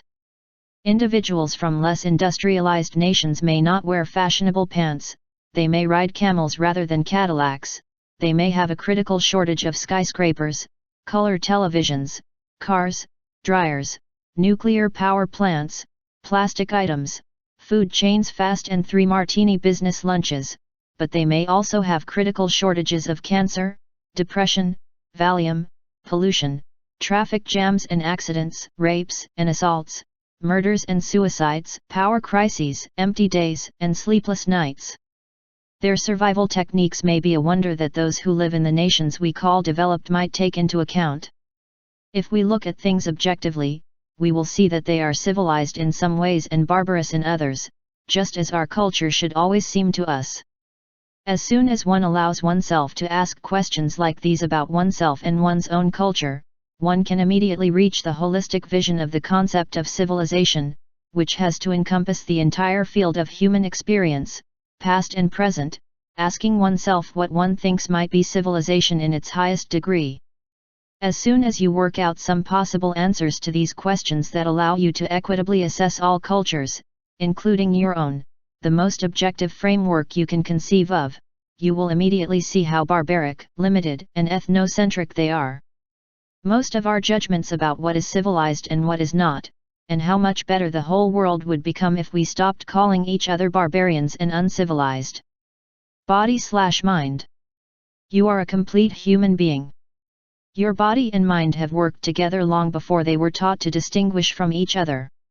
If you have come to believe that your body and mind are indeed two separate and independent entities, think that you are the victim of one of the most alienating dichotomies, which can lead to a constant struggle for power between your mental needs and your physical needs. Have you ever thought to yourself, I may not be well put together, but I am clever, and have you looked down on bodily satisfactions, or even abused your organism for strictly intellectual or mental activities? Do you consider your body the ugly card and discard it in favor of the ace of trumps that is your mind? Or do you believe, on the contrary, that your trump card is your body? Do you pride yourself on your physical appearance, your ability to lift heavier weights, or throw a golf ball further than anyone else, but consider yourself not too smart, short even, and belittle your mind on the basis of that stereotype? Have you imposed on yourself? A holistic approach to your humanity will help you overcome this dichotomy and allow you to become a more complete human being. If you want to hit the ball with the bat, you will have to train everything, your mind/body, to do the job. He can't just stand there and watch the ball roll off the batter's base without thinking, I can't hit it. The score is 3-2, I have to switch. Your mind has to command your body, and your body has to work in coordination with your mind. Hit it now, you think. Don't hit as hard as you can, let your wrists stay loose in case the trajectory changes. Try to hit the ball and hit the right spot. You don't need a home run, just a base to shoot. The shot is off target but you are forewarned. At the last moment, you flex your wrist and the bat hits the ball firmly. You don't even have to think about it. He runs to first base, before he even realizes if the ball is going to land in the right place or if the opponent is going to overtake him. When you run down the first base line with all your might, when you run to work or run through the park, you might stop and ask yourself, is it my body or my mind doing this? And you might ask yourself the same question when you're writing a letter, moving a couch, or driving your car to work. There is no real split between your body and your mind. The only decision is the one that some people have invented to differentiate mental activities and physical activities. You can overcome this dichotomy by accepting that mind and body participate in all human action. Body and mind, it is not possible to maintain one without the other. When the individual dies, although the brain, or the mind, wishes and could continue, it is not possible if the body prevents it. Life without limits, the holistic life, demands that you train and exercise your complete body and mind, that is, your whole personality. Your mind needs stimulation and exercise as regularly as your body, and vice versa. If you can assimilate its basic unit, you can certainly achieve limitless thinking, holistic thinking. Conscious/unconscious. This dichotomy may only be familiar to those identified with Freudian or traditional psychoanalytic theories, but it has played a decisive role in the enthronement of a type of dichotomous approach to life that has progressively spread in our culture. Some psychiatrists will tell you that our psyche, spirit or mind, is divided into three parts: the id, the self, and the superego. According to this Freudian hypothesis, the cake of his mind is divided, more or less, according to the following figure. As you can see, this theory states that your mind is basically divided between your conscious half and your unconscious half, in short, the half that you know and the half that you don't know, and that is, consequently unpredictable or unreliable. But the picture is complicated by the fact that, according to this theory, the basic or central cake of your mind is divided into three roughly equal parts: the id, the ego, and the superego, and that the id, and half, more or less, of the superego, belong to the unconscious sector of the basic dichotomy and the ego and the other half of the superego to the conscious sector. Those who agree with Freudian theories will tell you that your id is something like the undifferentiated source of your animal energy and will portray it to you as a certain unconscious, dark, primitive, uncivilized force within you, and that it would destroy you and everyone around you if you let her loose. But they will also tell you, more or less, that their id is civilized by their sujo and their superego. Then you will define yourself as that conscious part of you that has been derived from the id through contacts with reality, and that coordinates its relationships with the id, the superego, and external reality. Then they will tell you that your superego is an important sector of the psyche, only partially conscious, that assists in the formation of character, and that reflects the paternal-maternal conscience and the norms of the society. In other words, according to the classical psychiatric point of view, you are always trapped between your conscious, your ego, and part of your superego, the one of which you may be conscious, and your unconscious, that is, your id, and the other part of yourself. Your superego, your animal urges, and the influences of your parents and society, those of which you may be aware. Since the conscious and unconscious halves of your mind are considered to determine more or less equal measure of your behavior, the bottom line is that you can only be aware or in control of half of yourself. It is also considered, without a doubt, that you can discover a certain part of your unconscious, that dark territory of your psyche from which mysterious forces supposedly pull the strings that control your acts and desires, Consulting a psychoanalyst, whose training and theories, extremely complex, about the meaning of your dreams, tell you what complexes reside there, so that this specialist will guide you a little through the jungle much better than you could ever guide yourself. But even so, you must conceive yourself as a fundamental being divided, as if your psyche came to the world divided, just as pizza already cut arrives at your table, and that purely animal ID will always be there, in which you can never trust. You never know when the savages of the jungle will come out howling and raise that little camp called conscious mind. In my opinion, all that pizza that psychoanalysis has tried to sell us is a huge fraud to the public. The unconscious, as an entity, simply does not exist. They sell you half a pizza for the price of a whole pizza. Psychoanalysis provides, at best, a few glimpses of what lies within each one. Of course, the individual always has ideas and reactions that are remnants of his childhood, and dreams in which the mind operates very differently from how it operates during the waking state. But assigning responsibility for human behavior to something that, by definition, human beings cannot consciously know or control is to facilitate immediate surrender whenever one wants to shirk responsibility for something they are doing. In addition, all this leads the individual to believe that he needs a psychiatrist to guide him to know his own psyche using a lot of rigid theoretical categories and mysterious jargon. This, of course, discards and stifles the individual's ability to analyze himself in the terms and with the worldview that make the most sense to him. Why should I accept that I have a sick sector and a healthy sector, and that deep within me there is a horrible monster that will devour me if it gets out of hand? I don't think so at all. I maintain that deep within each of us there is a fully human, highly evolved and functionally happy individual, and that we must promote their coming to light. It is a myth to believe that we are creatures that have a fundamentally diseased nucleus. All this dichotomy is a consequence of the hypotheses of the early days of psychoanalysis, and they have no validity in our lives unless we decide to believe it. To overcome the conscious/unconscious dichotomy, we must dispense with those divisions of the psyche into parts that Freud and others favored as instruments for research, and focus as a complete whole. As Maslow put it in 1971, only now are we fully convincing ourselves that the integrated individual, the fully evolved human being, the fully mature person, must have access to himself at both levels simultaneously. There is no doubt that it is now out of date to stigmatize this unconscious aspect of human nature, calling it sick, not considering it healthy. That is how Freud first conceived it, but now we have come to discover that it is not. 1. When you approach with a holistic view, you no longer need to divide into your conscious and your unconscious half. The individual may think, on the contrary, that he has within himself a truly human personality, truly important, and that his true character lies in wanting to be happy and whole. And why not approach that way, instead of taking a stupid healthy/sick, conscious/unconscious perspective? Why raise unnecessary and artificial theoretical barriers to thinking between oneself and life without limits? Security/insecurity.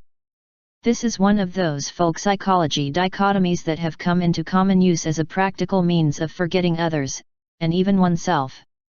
How many times have you caught yourself saying, "This is because he is an insecure person," feeling at the same time very sure of his own safety in front of that person who has labeled this way?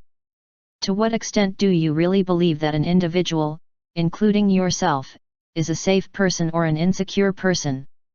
Is there room in your thinking for someone in the middle, that is, a mixture of both? Virtually everything you do involves a certain security and insecurity. If you stand up to an insolent official one day, you may be very confident on the outside, but you may be shivering on the inside. If you are stopped by a police officer for what you consider to be absolutely unjustified, you may appear to tremble and hesitate inside and out, knowing that you have done nothing wrong and being absolutely sure of it. We all have moments of relative security and insecurity, so any dichotomy that labels us one way or another is a waste of time. Also, labeling yourself safe or unsafe will prevent you from trying to change what you already see as a way of being. If you describe yourself as insecure, you may very well find that you are constantly leaning on others to do things for you that you don't have enough self-confidence to do alone. George, do you want to take my car to the garage? Of mechanics I have no security. At that rate, you will never overcome your complexes regarding mechanics, and this will be solely because you have filed and forgotten yourself under that label of insecurity, at least, regarding mechanics. Being unsure is obviously not a good thing, if it means you are clinging to a precarious grip that, if you give in, will cause you to fall down the mountain and sink into panic.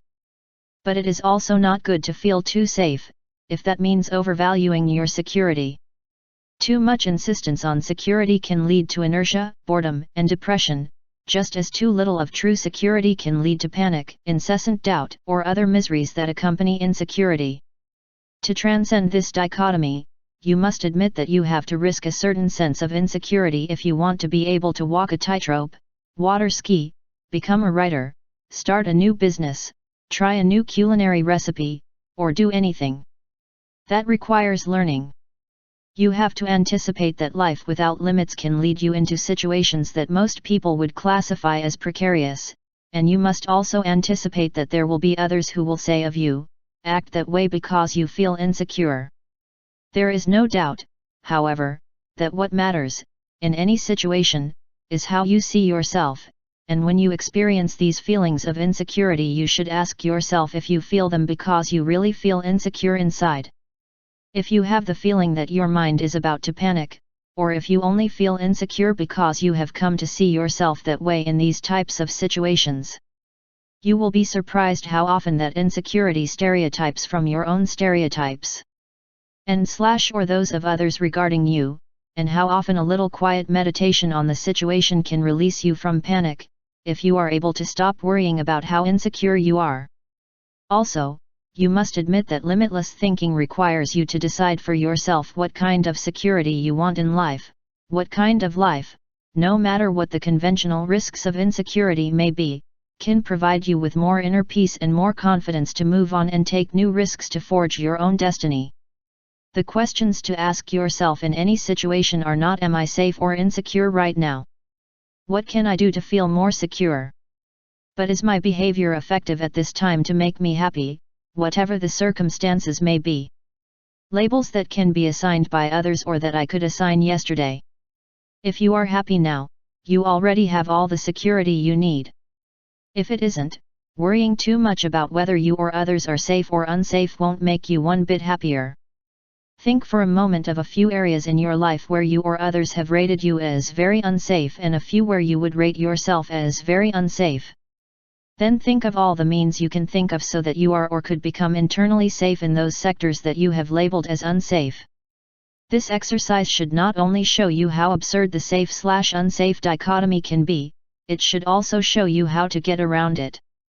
For example, if you started thinking with very sure, cook for the family, very unsafe, solve mechanical problems of the car, you may have immediately thought about cooking for the family. I'm getting tired of having to eat all the meals. I'd rather spend a few afternoons a week doing something other than making dinner, and when I have to cook, I'd like to try some new dishes. Regarding solving mechanical problems of the car, you may have thought, I am at least sure I know that I can afford the cost of any repairs that the car needs. I feel insecure because I have not dealt with problems of this type so far.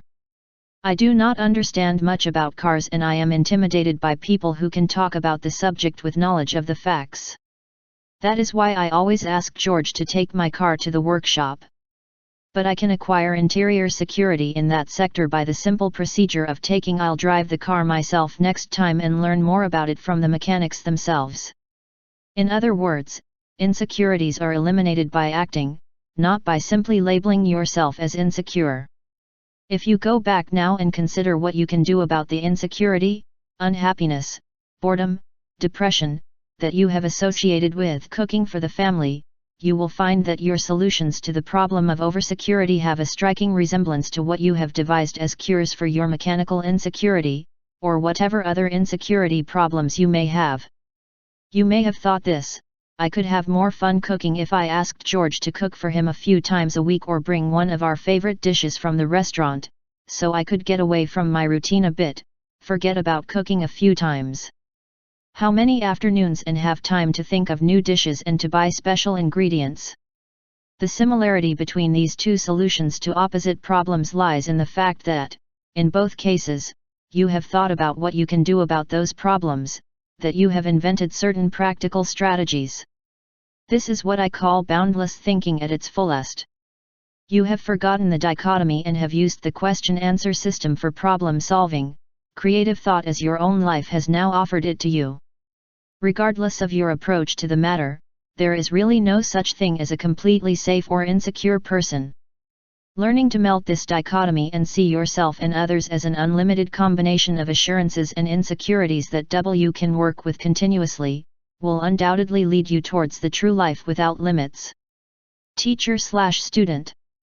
This dichotomy, along with that of parent/child, boss/subordinate, teacher/apprentice, and many others invented throughout history to indicate that one person should be taught or trained by another, is basically something that is used by older people. Individuals of the conventional dominant status with children or with other learners, to keep them in positions of inferiority.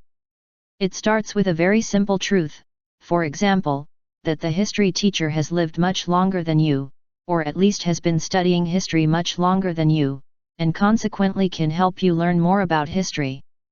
But the problem begins when it is assumed that the teacher is the active element of the relationship and the student the passive element, so that the teacher basically begins to act on the student, in the same way as the student. The doctor operates on the patient, and impart or implant knowledge in much the same way as the doctor places a pacemaker or transplants a kidney. Then, it is considered that the student has to keep still in the operation, let the teacher decide how it should be done, and if the result is a success the teacher leaves the operating room to receive the congratulations of all for their skill. Teaching, while the student receives a pat on the back for being so still and silent, and is promoted to the next operating room. PAF, another chain of authoritarianism and submission has thus been forged. The holistic truth behind this dichotomy is that every teacher should also be a student, be 5 years old and teach 1 and 3 to draw with pencil, or 65 and be a distinguished history teacher. And besides, nobody can really teach anything to another, in the sense of implanting knowledge or techniques to a passive student. The learner must decide to investigate, think about the subject and practice something on his own, because if not, no matter how much he is taught, he will not assimilate any knowledge. Thus, the responsibility to learn something rests with the learner, who must first decide to become his own teacher so that any other teacher can help him. We all know that no child will learn anything if he refuses to participate, no matter how hard we try to teach him a series of things. It is necessary to condition the child not to cross the street alone, for example by spanking, but conditioning is not teaching or learning in a meaningful sense. We all also know, all of us who have ever tried to teach someone something, that what one teaches is always a mixture of our experience in the teaching process, or of participating in it as students, and our demonstration that we are trying to help others. Our student teacher. Take for example the experience of teaching a child to ride a bicycle. The child may have spent years riding a tricycle, but now he has his first bicycle. You can put those small wheels that are used for a while, in order to get used to the bike, but when it comes time to remove the auxiliary wheels and for the child to try to balance on both wheels, you are welcome. It will serve to run after him and hold the bike, or advise him what to do to keep his balance, or pretend that you are not going to let go and then sneakily let go when he is not looking. Either the boy manages to get the hang of the matter based on trial and error, or he will not learn and will have to go back to the wheels for a while. The effective teacher must demonstrate a few things, for example, starting with enough momentum and pressing the pedal hard enough to keep your balance should teach you to put one foot on the ground and tilt the bike to stop and not fall if you lose your balance, but it will encourage your student to hold the bike, to try to start it and stay in the saddle as long as possible and to try again. You should not yell conflicting instructions at him, interrupting him when he is trying to concentrate. If it seems to you that the boy is getting too nervous because you are there and he cannot concentrate well with you in front, you should go away and leave the trainee to learn alone. On the other hand, you can reflect on what the scoring system you have used to help your child learn to ride a bike has taught you.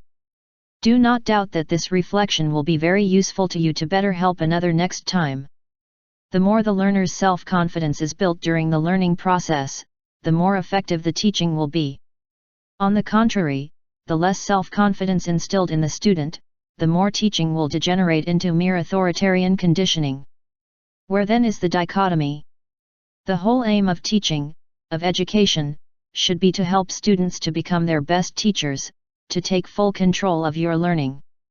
The teacher who learns to help students take control of themselves also learns more with each effort than it is to teach, and learns from the students.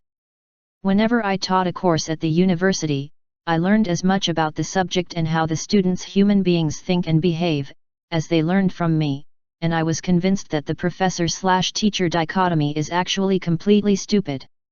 Student. After all, perhaps the best thing a teacher can do is teach the student to be one. And, likewise, the best thing a father can do is show children what they have to do to be their own parents. The best thing a boss can do is show his employees what they have to do to be their own boss, and the same can be applied to teachers and apprentices and in all other cases. To overcome this authoritarian tendency to think that all these relationships are one-way paths that require dominance/submission or imply superiority/inferiority, it is enough to take an inventory of all the relationships in our own lives that have been assigned the labels teacher/student or similar, and reverse the roles and see to what extent it is true that students are teachers of the teacher, or teachers are students, to what extent their children are their parents or vice versa, etc.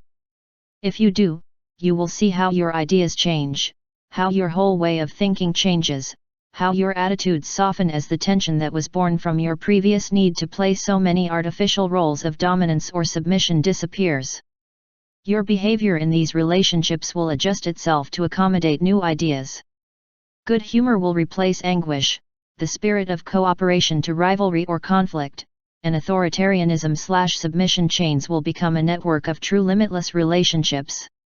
Do not forget that everything you know you decided to learn, and that no teacher, no matter how talented, could force you to learn something that you do not want to learn. We are all teachers and learners at the same time, in all moments of life. Work/fun. This dichotomy is one of the deepest and most destructive in our culture. Overcoming it is, in several ways, the essence of limitless thinking, perhaps the single most far-reaching element that can help you achieve true limitless life. How many times, in how many ways, have you heard or said, working hard and playing little makes Jack a stupid boy? Work hard, have fun. All I do is work, work, and work. Well, fun is over, let's get back to work. We are members of the working class. They are members of the leisure class. Now everything is sewing and singing, but wait until you grow up and you will see what work is. Specifically, how rigidly do you divide your time between those pleasant things that you classify as fun or leisure and the miserable routine that you consider work?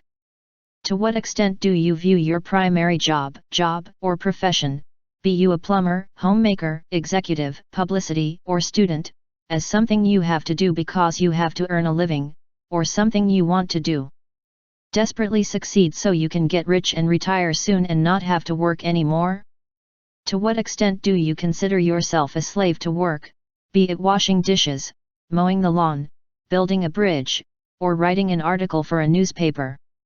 To what extent have you accepted the idea that fun is a reward for finishing work, whether you are a student who has been threatened with recess time if he does not finish his homework, or a businessman who works did you last 50 weeks a year, partly because of your 2-week vacation?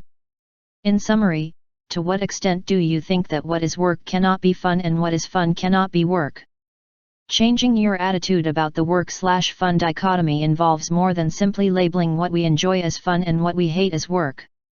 In reality, changing the way we use words will be useless if we do not do something else, but considering whether any activity can be called work at its best and cannot also be called fun, that can lead us precisely to overcoming this dichotomy.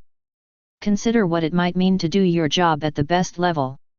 You can immediately think, to work at the best level is, for example, to write the best report of my life, a report that my boss and clients say is exactly what they need, or something similar.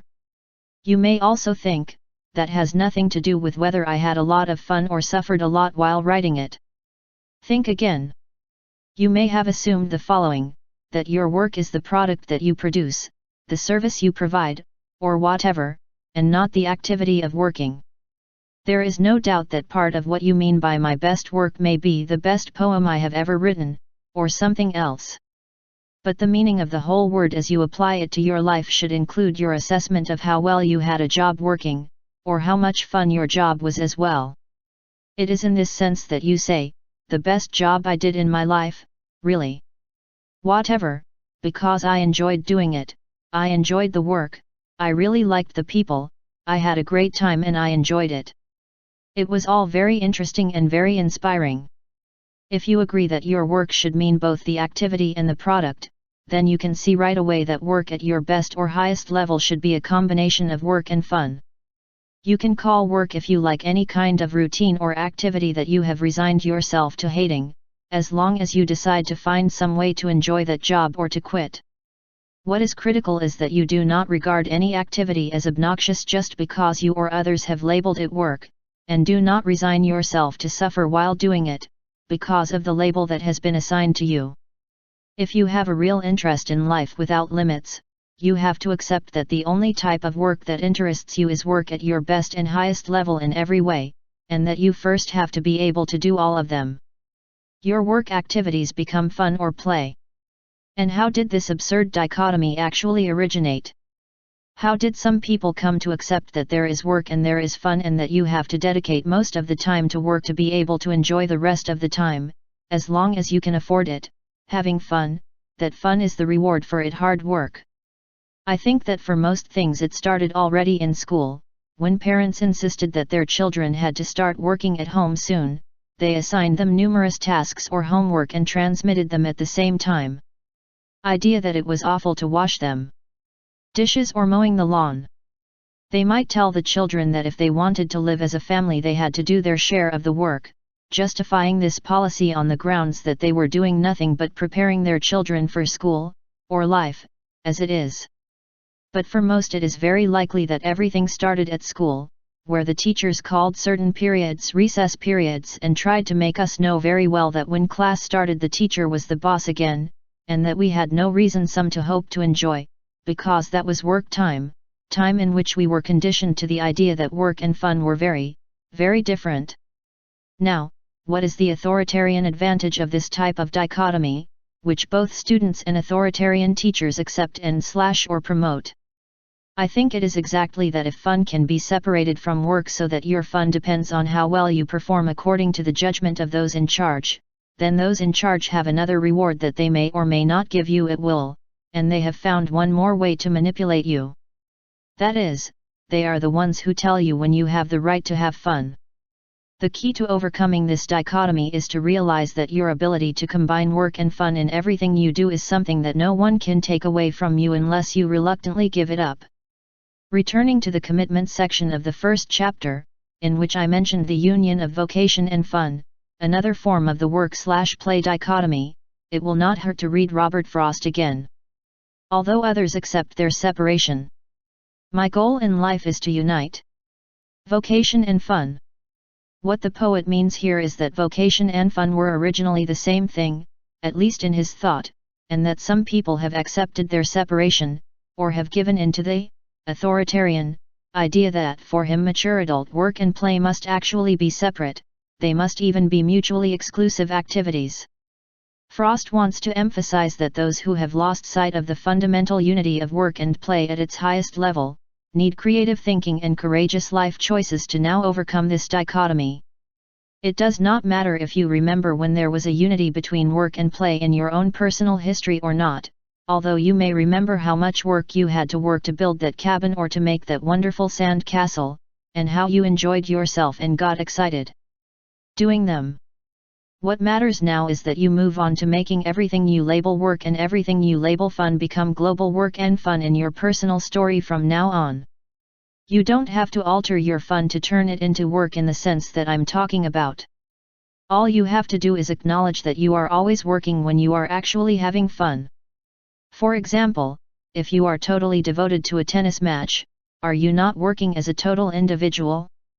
You run from one side to the other, your body and your racket, play with the ball coordinated to the maximum with thought. He's learning and getting stronger and improving his game every moment. As long as you are thinking about the game and not worrying about it. To what extent are you not working? You are not stopped, like the clock that has stopped working, of which we say, it has stopped. I have to have it fixed. On the other hand, you are trying your best both physically and mentally, if you want to distinguish between the two. Later you may even say, I'm exhausted. During this activity that you have been conditioned to call fun, you have done everything anyone can associate with work. Also, when you have found a way to turn your daily work, or your profession, into fun, whether or not your work requires a lot of physical activity, you are undoubtedly doing all that is characteristic of both work and life at the same time. Of fun or play. You will recall that, when we spoke of commitment, I said that fortunately the union of vocation/fun or work/play does not depend on your ability to get the job you like, but on your ability to enjoy the work that you like. Get. Of course, you want to get the job that you think you will like. What better way to ensure that you are going to enjoy the job you get? But as for those jobs that you have decided to do, and even with dirty dishes, you decide to wash them after using them, you could have eaten in the same saucepan, or bought meals made from those on television. Why not be as creative as possible in the task of turning those jobs into play and fun? Why accept the idea that 9 to 5 has to be a boring and routine period because it is a work period and the fun comes later? Why go to work every day with the prejudice that the fun is over? Why be that surly garbage man who nonchalantly dragging garbage cans and dropping half on the street because he can't turn his job into fun? Why not be the always friendly and clean garbage man, who finds it fascinating to see what people throw away and think about what the archaeologists of the future will say about that garbage, the one who talks about the new recycling center of waste? Whatever you consider to be now, I work in the negative sense, be it mowing the lawn, doing the dishes, turning in the report on time, sitting behind the movie projector for 8 hours straight with nothing else to do but change the roles every half hour. You can find a way to give yourself completely to that task and to be fascinated by that task for as long as you are doing it. In short, washing the dishes, removing the garbage, going to work every day, are necessary conditions of your life. What? Does that automatically turn them into work and no play? Nothing of that. If you decide your own attitudes towards all this without allowing artificial dichotomies to be introduced work/play, you will see that washing dishes can be very well fun time, the time to remember how much you enjoyed the food you had on those plates. To indulge in your personal thoughts and reflections as you watch the water flow and see your hands and clean those good and dear dishes again for tomorrow's meal, to listen to your favorite music, chat with the family, just meditate or anything else for fun or recreation. Another word that defines the idea of play and work in its highest degree, since it means self-recreation. The wonderful thing about the renewed holistic attitude towards work and fun will be, in short, that the more you learn to have fun with your work, your profession especially, the better will be, logically, the products of your work without you worrying at all. For him. That is to say, your report as a product cannot, without a doubt, be worse, and I believe that it will inevitably be better in the eyes of others if you allow yourself to play with it, enjoy writing it. Your vacation weeks will be much better if you do not feel that you have sacrificed a year of hard and burdensome work for them, and if you do not feel obliged to make up for it at all costs for that entire year of work. Of course, you may sometimes have to refuse some so-called work or play activities that others have illegally tried to impose on you. Your boss may be a ruthless authoritarian who doesn't give you the slightest development option and seems to be doing his best to make your life hell. You may not really want to play tennis this afternoon and someone is trying hard to drag you onto the court. In that case, you reject the activity. Quit your job whatever the risks, or say, "No, what the hell, I'm not playing tennis this afternoon." But whatever your decision in a specific situation, if you want to enjoy unlimited work and unlimited fun to the highest degree, you must remember that you cannot enjoy one thing without the other, and that when you have achieved you have also got the other. Robert Frost himself explained what he meant in Two Tramps in Mud Time. He had the vocation of a poet. His fun was writing poetry. I believe that all his poetic work, all his legacy of beautiful and truthful thoughts, resonates so deeply in the ears of so many reasonable people just because he managed to capture that fundamental unit of play and work in his own life and because he managed to create it for itself.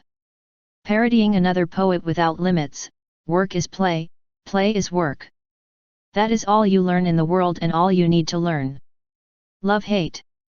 Authoritarians have a strong tendency to divide the world into things and people they love, and things and people they hate, despise, and condemn. I love my country, I hate those wretches who take what the country gives them and then refuse to defend it when the time comes, those guys who are against conscription. I love my family. I hate that guy across the street. I like the old houses in the city center, but I hate those new ones that are being built. I love gardening, but I hate cleaning the basement. This tendency reflects the authoritarian's intolerance of ambiguity and his need to dichotomize at all costs, although the result is usually superficial love and blind hatred that, if not directly dangerous, at least fills the authoritarian with contradictions and makes him appear with often a jerk. Suppose you say, "I love my family, but I hate those guys who take everything the country gives them and then refuse to defend it." What if your adolescent son, of whom until now you are so proud, and that you are going to a very good university, you suddenly decide that it is against recruitment? You have proclaimed so many times how much you hate those people that now you are forced to hate him as a person, to withdraw his love, unless you can change your mind. You may try by all means to make him change his attitude, tell him that he will not give you more money if you do not think again, if you do not change your mind, but you will have very little chance of achieving it. His outright hatred goes against him in a very personal and emotional way, and if you don't listen to his reasoning, why should he hear your screams? Also, if he gives in and renounces his convictions because of your threats, how can you later feel proud of him? That outright hatred puts you in a dead end.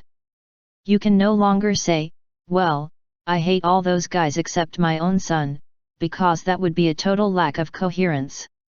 The only coherent and political way to get rid of this outright hatred and to be able to strongly disagree with it without feeling bad is to try to reason with it to the best of your ability, to reconsider the pros and cons of recruiting in the best possible way together, and ultimately, do what you can to reach an agreement. Even if it takes 10 years, it can still be fun to try. But if you are already an arch-authoritarian at first, you will be more afraid of changing your current attitude than of breaking with that family that you say you love so much. You will disown your own child, force him to drop out of that college of which you are so proud, and you will probably cause tremendous displeasure to your wife and other family members who will think that your love for theirs must be very superficial if it can so easily turn into automatic hatred and repudiation of one of them. Precisely to avoid this type of love/hate trap, wise parents clearly explain to their children, "I will always love you, even if I hate some of the things you do." With that unconditional love, these parents create a space for maneuver through which they can express firm opposition and even hatred toward their children's actions. "You lied to me, it's a lie what you told me as an apology for being late from school yesterday. I find that behavior detestable," which is different from saying, "I hate you." There is no doubt that it is possible to love the individual and detest his behavior at the same time. In my experience, only families that have adopted some version of this basic attitude, this fusion or reconciliation of the love/hate dichotomy have remained together. The families in which it was taken for granted that if you hated the behavior of a person at a certain moment you also detested that person, you withdrew your love, at the same time, they all dispersed like leaves in the wind. Thinking a bit more about the nature of hatred, it becomes clear that it is futile to hate a person, anyone, and it is probably just as futile to hate a person's actions, for the simple reason that hate itself is a reactive emotion, and not a stimulus to constructive action, whose main effect is to bury the hater in a whirlwind of passion, anger, rage, immobility, and the dull irritation that accompanies inertia or absolutely ineffective giddiness accompanying panic. There is no doubt that the best Allied soldiers of World War II were not those who were obsessed with the idea of hating all Germans but those who said, "Germany suffers from a dreadful political disease, so dreadful that I will die fighting it if necessary, and I will kill the Germans who are fighting to prolong it if I am forced to, but I do not hate all Germans, not even all Nazis. My mission is as much to save Germany from this disease as to save the rest of the world. And actually I fight side by side with the Germans who have tried to oppose it in one way or another and have failed, those who uphold the same principles as me.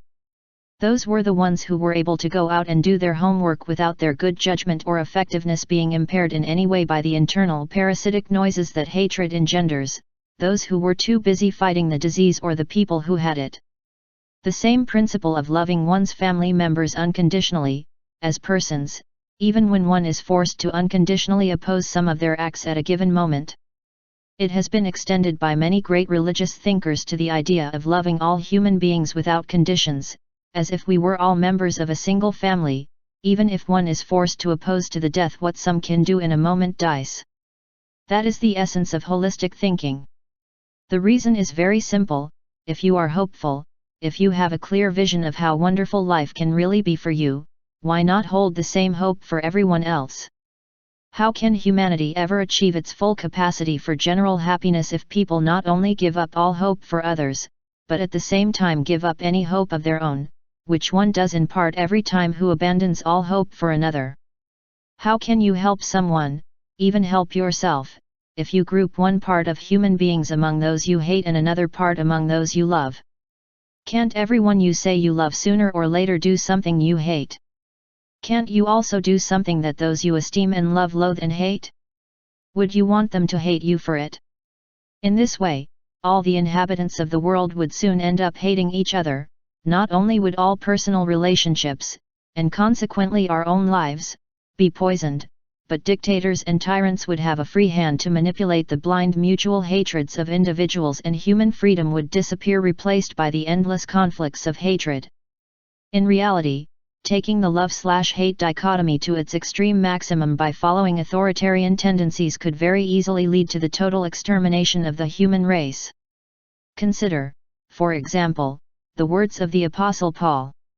Love is long-suffering, sweet, and kind.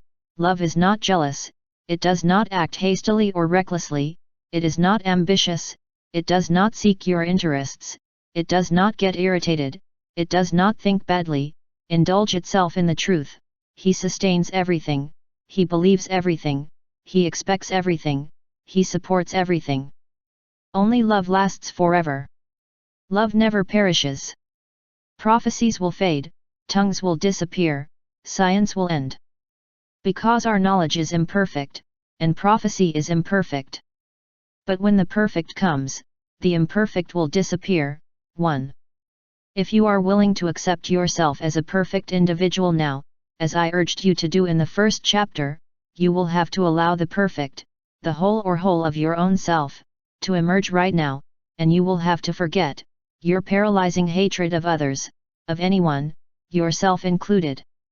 You will abandon the imperfect, those love/hate categories, in which you have placed so many things and so many people, will vanish, simply by establishing the proper relationship between what you love and want to nurture and cultivate and what you may hate, what you want to eliminate from the world, in your own mind. For me, the right relationship is, I can hate what other people do, but I don't have to ever hate another person. Consequently, love and hate are never really in conflict when it comes to other people. I accept that everyone, including me, will logically do things that I disapprove of at one point or another, and that sometimes I will have to confront them so that they don't. But that won't stop me from loving basically everyone, including myself, always, and hope for everyone. Overcoming the love/hate dichotomy in one's personal life is something practically all religious thinkers have advocated. You love your neighbor as yourself. All really great philosophy and poetry can certainly shed new light on the meaning of love every time they are analyzed. But, for the moment, I interpret it in the sense that if you cannot love your neighbor unconditionally, regardless of how much you may object, you cannot love yourself unconditionally. That is, you are destined to love your neighbor exactly as much as you love yourself, no matter how much or how little. If you hate your neighbor and behave in a way that is harmful to that neighbor's life, that is a perfect measure of how much you hate yourself and how self-destructive you are in your own life. The last thing I have to say is, the choice is up to you. You can continue dividing all people, activities, events, or ideas between love and hate, or you can overcome this endless dichotomization in favor of the holistic vision, the unlimited vision, by the simple process of deciding to love yourself and others as much as possible, not allowing yourself to be altered or immobilized by hatred for those people or their actions. Good/not. Perhaps this is one of the most frequent dichotomies in the language, and, as it represents an important categorical judgment in which it is used, it gives rise to a great number of abuses. We hear people say continually, "He's not a good boy. He's being very bad. She is a good girl." The assumption behind these claims is that people can be cleanly differentiated into categories of good and bad, and that people who are bad do not deserve our trust, while good people are to be congratulated. But in reality there are no bad people. The idea of bad is a moral judgment, and the bad behavior of one person is the good behavior of another and vice versa. Therefore, the circumstances will influence, most of the time, what is considered good or bad. In times of war, it is bad to avoid killing the enemy, while in times of peace it is good to avoid killing at all costs. Despite the fact that the act of killing remains the same in both cases, the judgments of good or bad are always changing, depending on the context of behavior. So, depending on the correctness of the laws and the legal authorities of the jurisdiction in question, you, as a jury, for example, may end up drawing this conclusion: yes, from a technical point of view it was murder, because the laws this country prohibits the killing of Gestapo agents, whatever the circumstances, and this man deliberately killed that agent who was going to take his family to a concentration camp. But I cannot condemn this man for doing that, so I will have to dispense with the technical definition and vote according to my conscience, innocent. A basic error of the good/bad dichotomy, and very widespread in addition, is to unreflectively allow external laws and social conventions to make moral judgments for us according to predetermined rules. The North American jury system, as well as the judicial system of other countries, is organized as best as possible to prevent this, providing that the jury can vote whatever they want without having to justify their vote to anyone and without the possibility of being called to be held accountable or punished for it. But even so, many juries and judges from all walks of life are basically unaware of it and vote guilty only because the defendant has violated the law from a technical point of view. Thus, regardless of what the overwhelming circumstances may have been, they consider that the laws must be defended at all costs, without considering for a moment that serious injustices may be committed against individuals. To overcome this particular problem of the good/bad dichotomy, you must remember that every person is a composite of good and bad behaviors, as they are generally defined in our culture. In reality, in every example of behavior there is a mixture of what we call good and bad, and learning to overcome this simple dichotomy and to examine the context of the behavior is a much broader way of thinking. We transcend the dichotomy when we are able to see how good and bad are, in several ways, the same thing. The offender who has been arrested for burglary is likely to be labeled bad. But we need to examine the circumstances of the crime. This does not mean that the act should go unpunished, but simply that it can be decisive to analyze the offender in order to be able to judge the crime fairly, as in Victor Hugo's Les Miserables, in which the culprit steals a loaf of bread to be able to feed his hungry family. Would you say that the refugees who sneak across the border to survive are all bad because they try to preserve life and improve their lives? If you were in their shoes, how would you behave? Weren't the first settlers to North America simply refugees who illegally entered foreign lands, Indian lands? Were they bad or good?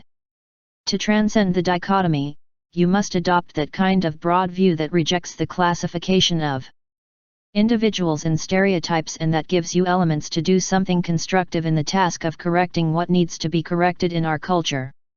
Instead of limiting yourself to judging people and things based on whether they are bad or good, it is much more effective to consider all aspects and then move on to take constructive action. The current custom of labeling good/bad does nothing more than keep things exactly the way they are and create neat little categories of good and bad to lock in everyone. In all human behavior there is a combination of good and bad, and the most effective thing is to avoid judgment and say to yourself, well, maybe I'm wrong, so I will not adopt strict attitudes in that regard. I will give some examples of good/bad type judgments that are totally nonsensical. The weather is very bad today, or it was a great game, but last week was horrible, or similar observations, in which you limit yourself to project judgments on things that are not in themselves bad or good. Time is time, and however much you dichotomize it, it will not change it, so when you say it is bad, you are simply expressing out loud your personal decision to be upset by it, to allow it to upset you. Why not consider the storm beautiful? Take the holistic view that if every day were clear and sunny the earth would be barren, it would be great, and enjoy the weather as it is. Also, you may have thought that last week's game was horrible because the score was a 0-0 draw and there were no spectacular plays, while this week's was good because the score was 5-0 in favor of your team, and there were spectacular plays. When you say that last week's game was horrible, what you are saying is, I decide not to enjoy what I could taste of last week's game, because you could have enjoyed that constant struggle of the players of one and the other. Another team for achieving what they could not achieve, scoring a goal, and the excitement and expectation that remained throughout the game, waiting for that goal, which did not come. However, you decided to make a dichotomous judgment of good/bad, you decided not to enjoy what you saw, or feel irritated by it, from the moment you established that judgment, because from that moment you could not enjoy what is happening now or see the good in what he has already definitively labeled as bad. Finally, it is very important that we think about what we hear people say so often, in those categorical labels of so-and-so is not a good girl, so-and-so is a good man. There is a parallel between this judgment, which basically consists of qualifying people and not behaviors or actions, and what we said in the last section of the love/hate dichotomy. I would say, at the risk of also making a certain dichotomization, you will recall that I have already stated before that the proper use of dichotomies is essential for thought and language, that what we must avoid is the authoritative use of them, that such categorizations of individuals as totally good or bad are never necessary or justified, and the way to overcome this abuse of the good/bad dichotomy is to never label the people themselves, but rather their behavior to the extent that it is necessary to do so, without forget that all behavior necessarily contains something good and something bad. For example, suppose you say, Fulanita is not a good girl because she is uncontrollable in class, because she is an ongoing discipline problem for her teachers. But if you think about it, that same characteristic of uncontrollability can turn you into a great leader or creative genius in the future, as long as people do not insist on trying to destroy you by categorically labeling you as bad instead of trying to help you by trying to channel you towards a good one. It may also be that this is what you like best about that girl now in certain circumstances. Perhaps you thought you should call her attention to see him reply to that presumptuous individual who is always annoying you, but it is very possible that deep down you said, "Courage, girl. I wish I had enough courage to do the same."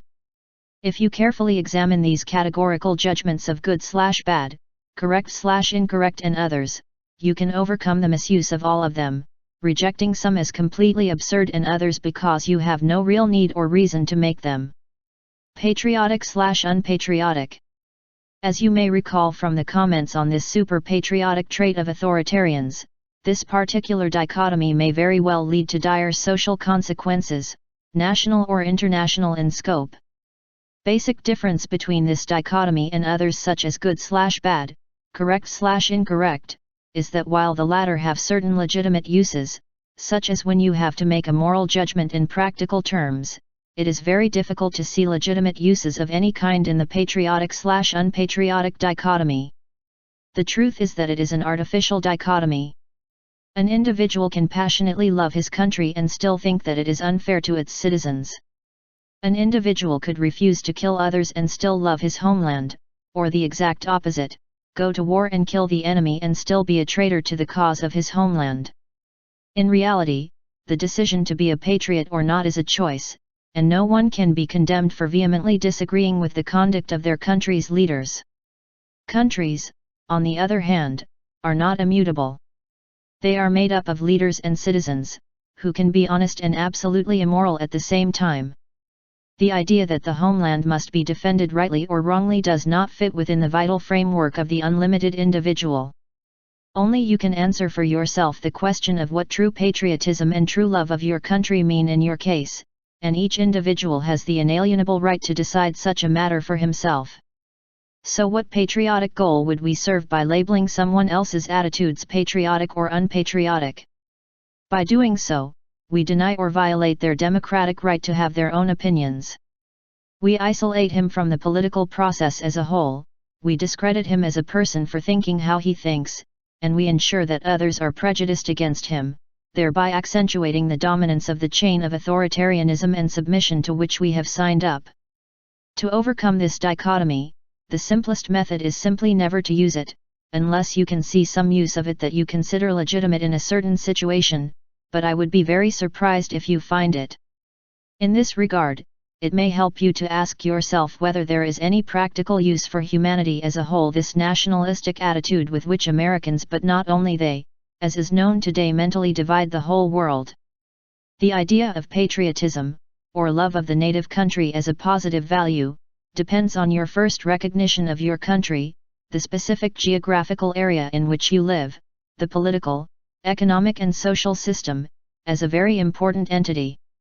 By accepting, for example, the idea American as primary identification of yourself, you will be immediately tempted to consider yourself American as opposed to German, Russian or Japanese.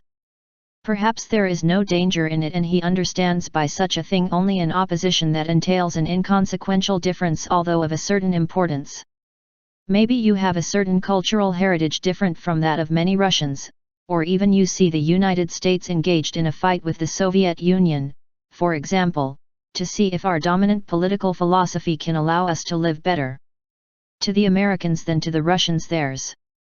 But if your fundamental identity as an American means for you that we have to defeat those Russians at all costs, if you consider yourself basically part of a country whose obligation is to expand the domains of the free world, understanding by such the territories and American spheres of influence, if you define your patriotism as love of your country and hatred of other countries or their inhabitants, then you submit to the idea that the whole planet and all its inhabitants, including you, are no more than great pawns of what the lyricist of a song called the patriotic game, referring to the carnage that blind patriotism caused in Ireland. Come all, young rebels, and get ready while I sing. Love of country is a terrible thing. Erase fear with the speed of a flame. And it kills you completely in the patriotic game. And now I am lying, my body full of holes. I think of those traitors who negotiated and sold. I regret that my rifle did not do the same with the traitors who sold themselves in the patriotic game. 1. This bitterly ironic song prompts us to wonder what this game of so-called patriotism is.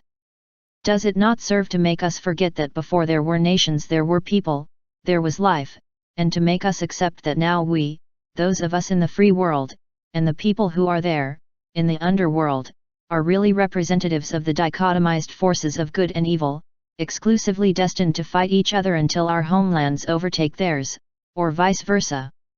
The natural enlargement of the tendency to identify with the homeland in any primary sense is the tendency to arbitrarily dichotomize the entire world into lines of combatants, and to oppose in one's own thinking immense masses of the rest of humanity in something that, according to in my opinion, it has no real basis whatsoever. Consequently, Calling yourself a patriot is exactly as bad as calling someone else an unpatriotic, insofar as it pits you against millions of people, whom you don't even know, just because they live in other places. Countries. Perhaps you clung to the idea that your country and the ideals of that country should prevail in the world. You may also assume that everyone else is the same as you. You will then assume that the truly patriotic Russian will be as determined to promote the conquest of the world by the Soviet Union and its ideals, as you are by your country and yours. You assume that the inhabitants of foreign countries are continually stalking you, they are against you. All the great revolutions, including the American War of Independence, were the works of traitors to their own country. The idea of betrayal clearly depends on who sets the label. There is no doubt that George Washington and Thomas Jefferson were both traitors and patriots. As with all dichotomies, it turns out that, on examination, it is discovered that there is a certain truth at both ends and that in order to properly see reality we have to fuse that dichotomy. The she individual feels committed to internal truths and is never internally limited by those artificial barriers that lead to the patriot/traitor dichotomy. Therefore, in order to overcome the patriot/unpatriotic dichotomy, I think it is best to forget it, never use it and, furthermore, forget that stubborn insistence that an American, or whatever you consider yourself, is the opposite of an American. Member of another nation or another culture. Conceive yourself as a human being among all the millions of human beings that populate the planet, a global individual and without limits. We-they. This last dichotomy represents the end result of the whole authoritarian dichotomization, which consists of dividing the world into all those people whom you consider next to you and all those who are against you. Have you decided to classify another as weak and consider yourself strong or vice versa? Have you decided to consider yourself mature and consider another childish, or have you decided to consider others uncivilized and consider yourself civilized? The consequence of any act of dichotomization of humanity is the separation between the group you love and the group you hate. It's putting those you label good versus those you label bad, and that generally breeds all sorts of unnecessary, and often dangerous, artificial divisions between you and those other human beings who occupy this planet with you. In short, the more authoritative your thinking becomes, the more it will lock people into alien and negative categories. When you opt for the us/them dichotomy, you begin at precisely that moment to think as follows, with all the obvious biases inherent in this attitude. I am spontaneous, you are disorganized, they are lazy. I am educated, you are passive, they are shy. I am tenacious, you are aggressive, they are annoying. I am a naturalist. You are uncivilized. They are wild. So see how the tone changes when one thinks in terms of dichotomies. You simply use a less flattering concept to describe the same type of behavior. But the dichotomy produces a kind of us/them division that, instead of uniting individuals, separates them. You can overcome the us/them dichotomy by including all of us, by admitting the simple fact that we are all equal parts of life now. Altogether, admitting that the beggars on the streets of New Delhi, the boat people of Malaysia, the English royalty, the working man from Detroit, and you, whoever you are equal parts of humanity now. All of the dichotomies listed here, and others that may arise as you seek to eliminate this type of disintegrating thinking, are tendencies that lead to separation rather than unity, to splitting rather than holistic integration, and which highlight differences instead of trying to solve them. It is not easy to divide the world into two blocks, black and white, and those who try rarely make this world a better place for everyone. The world always moves in gray, and if you intend to differentiate it specifically, in black and white, you will only be fooling yourself.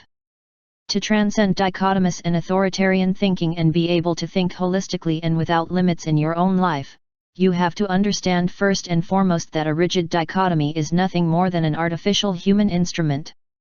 These dichotomies are used by authoritarians to provoke conflicts between individuals and societies, or between individuals themselves, in order to further the goals of a particular authoritarian society, or a particular chain of authoritarianism and submission.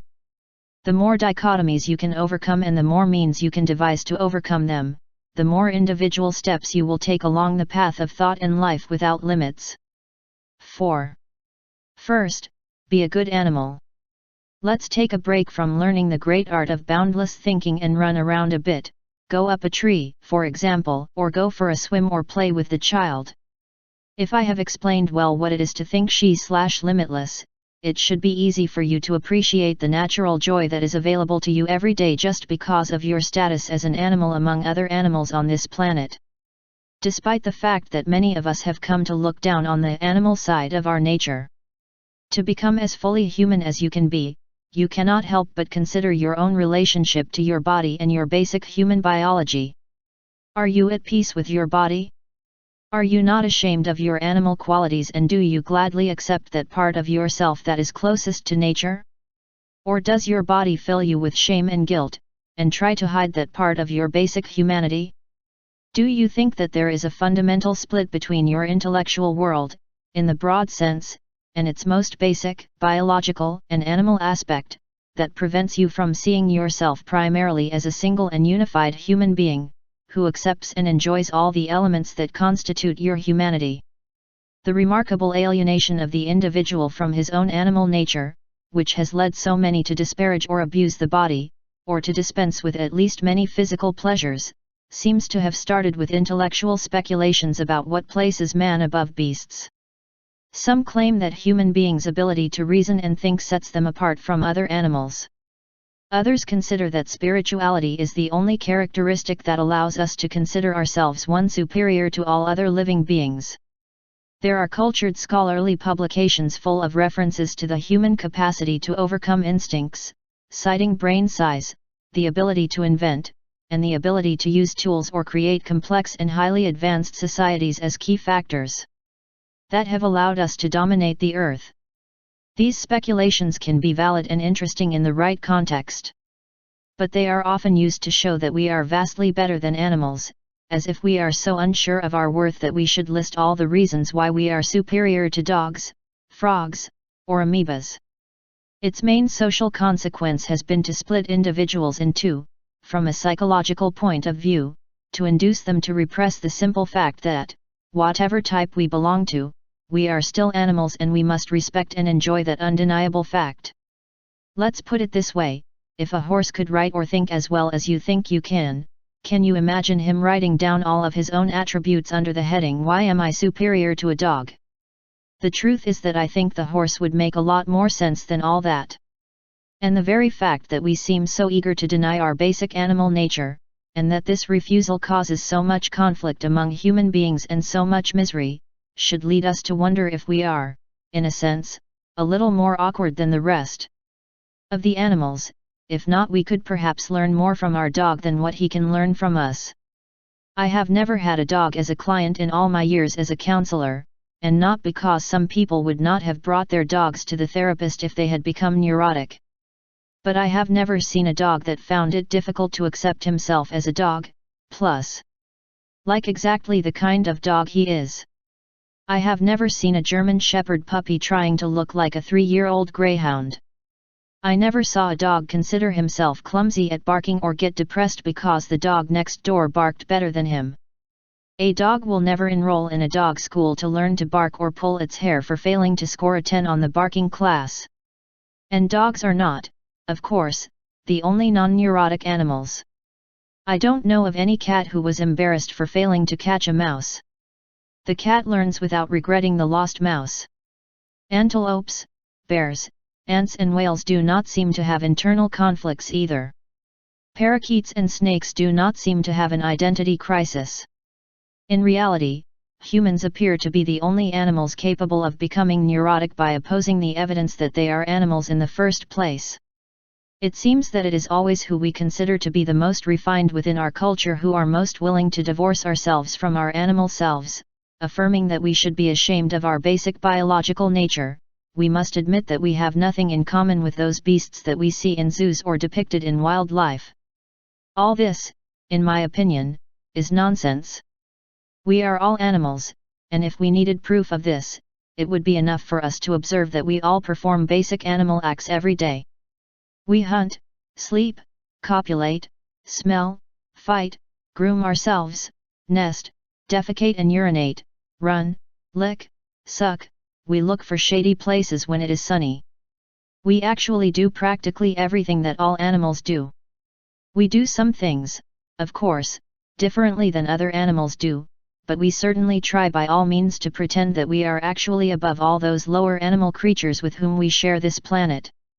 Our conflicts with our animal nature are clearly manifested in our dualistic attitude towards animals. It is common to hear things like "he's so rude, he's just like an animal," or "they're disgusting, they behave like animals." Then those same people will use comparisons with animals to express the maximum of human capacity: agile as a cat, runs like a deer, strong as a bull, has the memory of an elephant, has an eagle's eyes, is free as a bird. I believe that all our conflicts with the animal side of our nature can be resolved only if we dispense with the first half of this dualistic attitude, with which we stop whenever we find ourselves denigrating our own animal nature, placing the rest of the animals below us, even lower than where we place ourselves, and turning our backs on all that we can really learn from other animals regarding the best means of being ourselves. Walt Whitman summed up my feelings in Herb Leaves. I think I could go live with the animals. They are so placid and autonomous. None are respectable or miserable on all earth. You don't have to be ashamed of your animal nature, but a lot to be happy about. Everything you do to stay alive and healthy is something practically all other animals do on a daily basis. It is hard to deny that most animals are more in harmony with their basic nature than humans are. The more you stop to observe and learn from animals, the more likely you are to have a healthy and wholesome philosophy of life. Samuel Butler put it this way: all animals except man know that the main object of life is to enjoy it. If you could get this feeling firmly engraved on your conscience, you would be a much happier person for all the days of your life.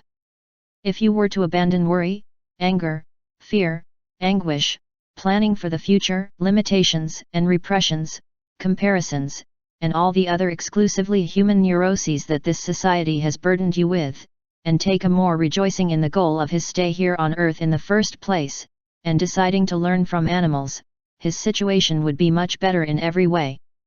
At times, he may enjoy arguing about the true essence of humanity, trying to determine the relative roles of heredity and environment in shaping the individual, comparing his ability to reason with his instinctual powers. But other times you will be much better off if you simply forget all those academic arguments and accept yourself for what you are, an animal that is on this earth and whose eye link to this earth dwells in your body. If you sincerely value your situation in this life, what else can you be in this world if not your body? There is no doubt that without your body you are nothing, apart from the legacy that you leave to future generations after you die, and that your very essence is in your biology, in that organism that you are in the here and now. Even if your real you were your mind, your spirituality, or your thought process, that real you would still be quite dependent on your unreal you, that is, your body, for survival, because when your body is sick, deteriorates, moves, regardless of how healthy the rest of your real self may be, you will die as a whole without a doubt. We do not have to turn the problem of our basic reality into a religious or metaphysical problem. This is a matter of sheer common sense. During the time that you are here on this planet, you are your body and everything that your body comprises. Your body includes, of course, that majestic and incomprehensible organ that is your brain. As a human being, you have unfathomable powers of reason and unfathomable spiritual dimensions. But your real self is that wonderfully perfect and fully developed organism called your body, which is your brain, your heart, your feet, your fingers, and everything else. Your body is not just a suitcase in which you carry your brain from here to there. His brain is, on the contrary, a nerve center, a cockpit from which that mysterious actor who is you pilots the body, according to his basic needs as a human being, according to the data provided by the senses and his idea of where you want to fly today. If you learn to take care of your body, to use all its glorious qualities, you will be a much more efficient, productive, and happy individual while you live in this world. After the body dies, who can say what is possible? Your spirit can certainly evolve further, that's my opinion. You can overcome your animality, I think so too. Its total essence can be very different from everything we know of this world. But during his stay here his real self, like everyone else's, identifies with his own body, his constitution, his belonging to a species, there is no doubt about it, he identifies with his full animal self, he is united with it. Trust your animal instincts. If you stop to consider your basic animal nature, you will find that daily, at all times, your animal instincts are pushing or pulling you in one direction or another. The question for the she individual to ask is, can I harmonize my life with my animal instincts so that I can establish true peace with those instincts and live a happy life with them, in other words, achieve the true life without limits? Before we can answer this, we must ask ourselves another question: what are our instincts? And how can we identify them when we feel them? Instincts are reactions to environmental or external stimuli of a hereditary and unalterable nature, regardless of the rational. They are immediate reactions of the organism, designed to relieve bodily tension created by life situations that require basic animal reactions. In other words, if someone tries to punch you, and you react instinctively, you will raise your arm to stop it, or you will duck or back away, without even thinking about it.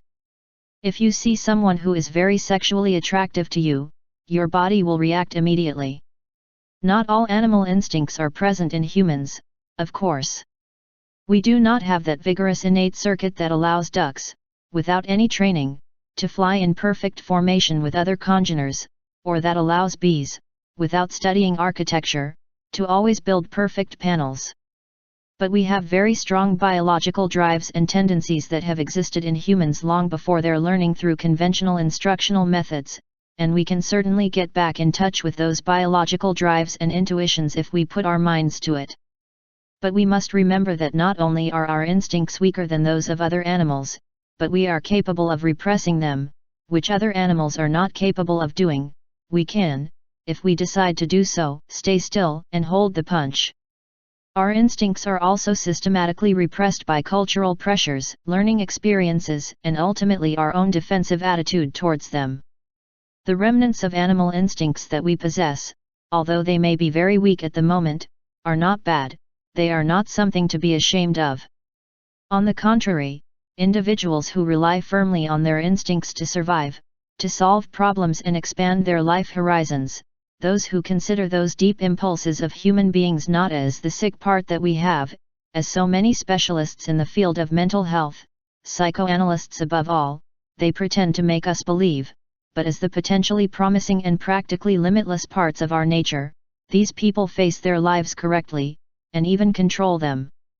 As I stressed earlier when speaking of the conscious/unconscious dichotomy, if you probe deeply within yourself, you will not find a wild uncivilized beast with no culture at all. You are not basically a veneer of a human being who, if you fully explore your deepest animal instincts, will expose a seriously deranged schizophrenic, rapist, murderer or uncontrollable inhuman monstrosity.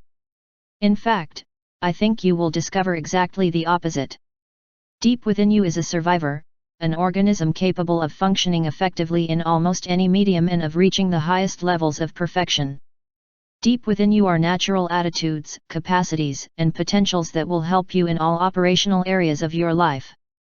But in order to bring them to the surface, you must allow yourself to trust that reserve of animal instincts that you have kept hidden within yourself, and to rely more on your natural human capacities than on all the cultural norms of behavior that you have learned.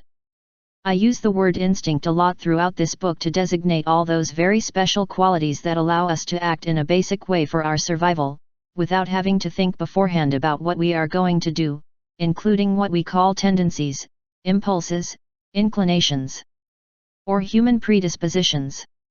Let's give them the name we give them.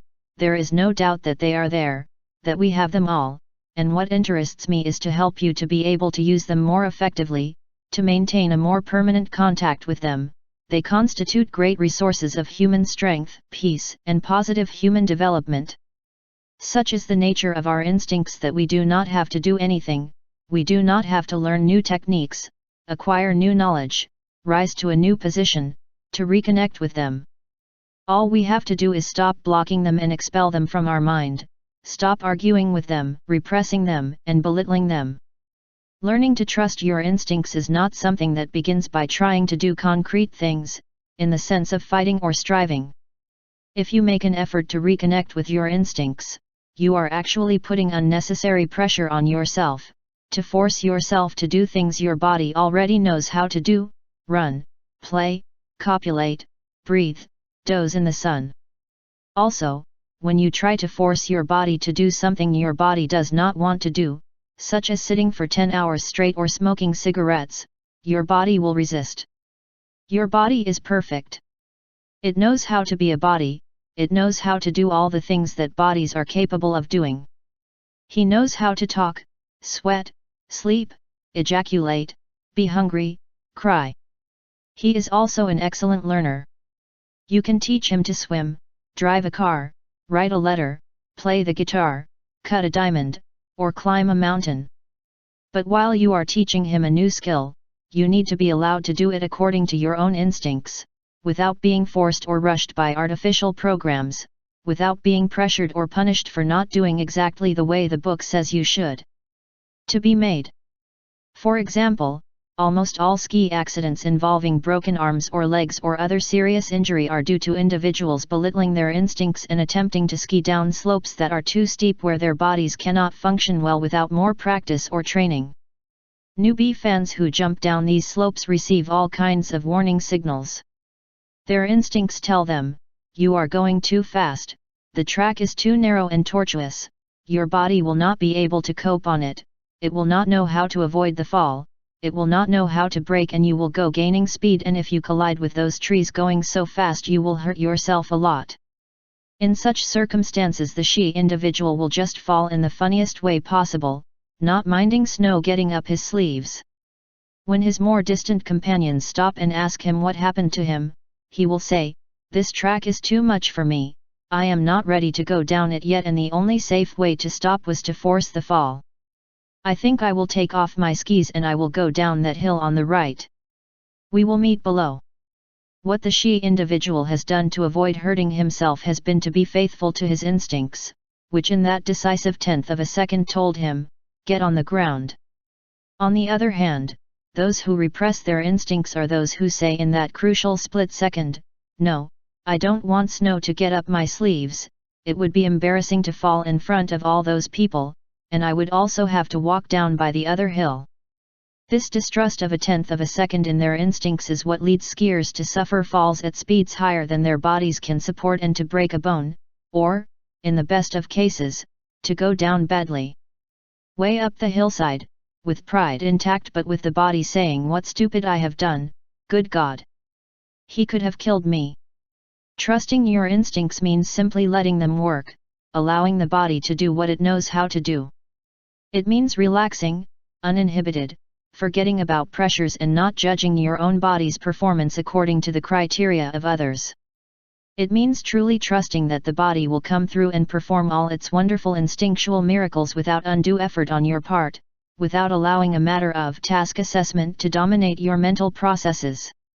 If you catch yourself scolding your body for not doing something as well as you had demanded, you will adopt an attitude towards it that will impede your uninhibited and natural functioning in practically any situation that life may pose to you. Here is what Ralph Waldo Emerson said about confidence in one's instincts: "All our progress is an unfolding similar to that of a plant bud. We have first an instinct, then an opinion, then a knowledge, just as the plant has root, bud, and fruit. Trust your instinct to the end even if you can't give any reason." When it comes to the question of when to trust animal instincts, it is best to ask yourself this question: when can my instincts be wrong about what is best for me? To answer this, we have to take an example from our own life. My favorite example of genuine instinctual behavior will be familiar to everyone who has had children. It dates from 1967, 2 months after the birth of our daughter Tracy. It was approximately 3 in the morning. I was sitting up in bed studying for a test I had the next day. My wife was fast asleep next to me, unmolested by the noise I made turning the pages, my movements, or the glare of the light. Tracy's bedroom was on the ground floor, a long way from ours. Tracy coughed. Although she was wide awake, I barely heard her. But my wife was immediately awakened from a very deep sleep by that little noise. He was surprised that I was still awake. "Can you go see what's wrong with Tracy?" he told me. I heard her cough. My wife did not reveal superhuman powers. It simply left the way open to her basic maternal instincts, which had blocked all sounds and lights and images while she slept except for her daughter's screams and coughs. So instinctively connected was the mother to the specific sounds of her daughter that she heard a cough sounding from a far-away part of the house. It made her wake up from a very deep sleep, analyze the situation and, Wayne is awake, he can take care of it, ask a question, convince herself that her daughter's safety was protected, and go back to sleep peacefully. Just as mothers have very special connections with their young children that no reasoning can rule out, and which are blocked only if the mother is drunk or in an equivalent state of mind, you know that you have an unlimited store of infallible animal instincts in your mind. Inside. It is not something learned, nor something determined by the environment. She is born with you, and the cat who knows instantly when one of her kittens needs help is no different from the human mother who wakes up to a distant cough in the middle of the night. When can your instincts be wrong about what is best for you and your loved ones? Let us consider another series of clinical cases of instinctual behavior, the one offered by the experiences of the survivors, that is, those who, as we studied in Chapter 1, survive physical trials in which others simply give in and die. In the first chapter we underlined the survivor's ability to retreat completely to live in the present moment. The reader will understand by now that being able to live now is vital to being able to trust basic animal instincts, or to be a good animal, and it almost amounts to it. The survivor is above all a person who really knows how to trust his basic animal instincts. When normal people suddenly find themselves in situations where their lives are in danger, the case is always repeated that those who are able to abandon reasoning and completely give in to instincts manage to survive and the others do not. Eric Maria Remarque, in one of the cleverest war novels ever written, Quiet on the Front, describes the daily horror of life in the trenches in the First World War.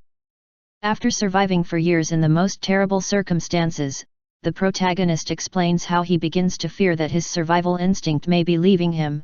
"We scatter and throw ourselves to the ground, but at that moment I feel that instinctual alertness leaves me, and she is the one who has always unconsciously made me perform the correct actions under enemy fire."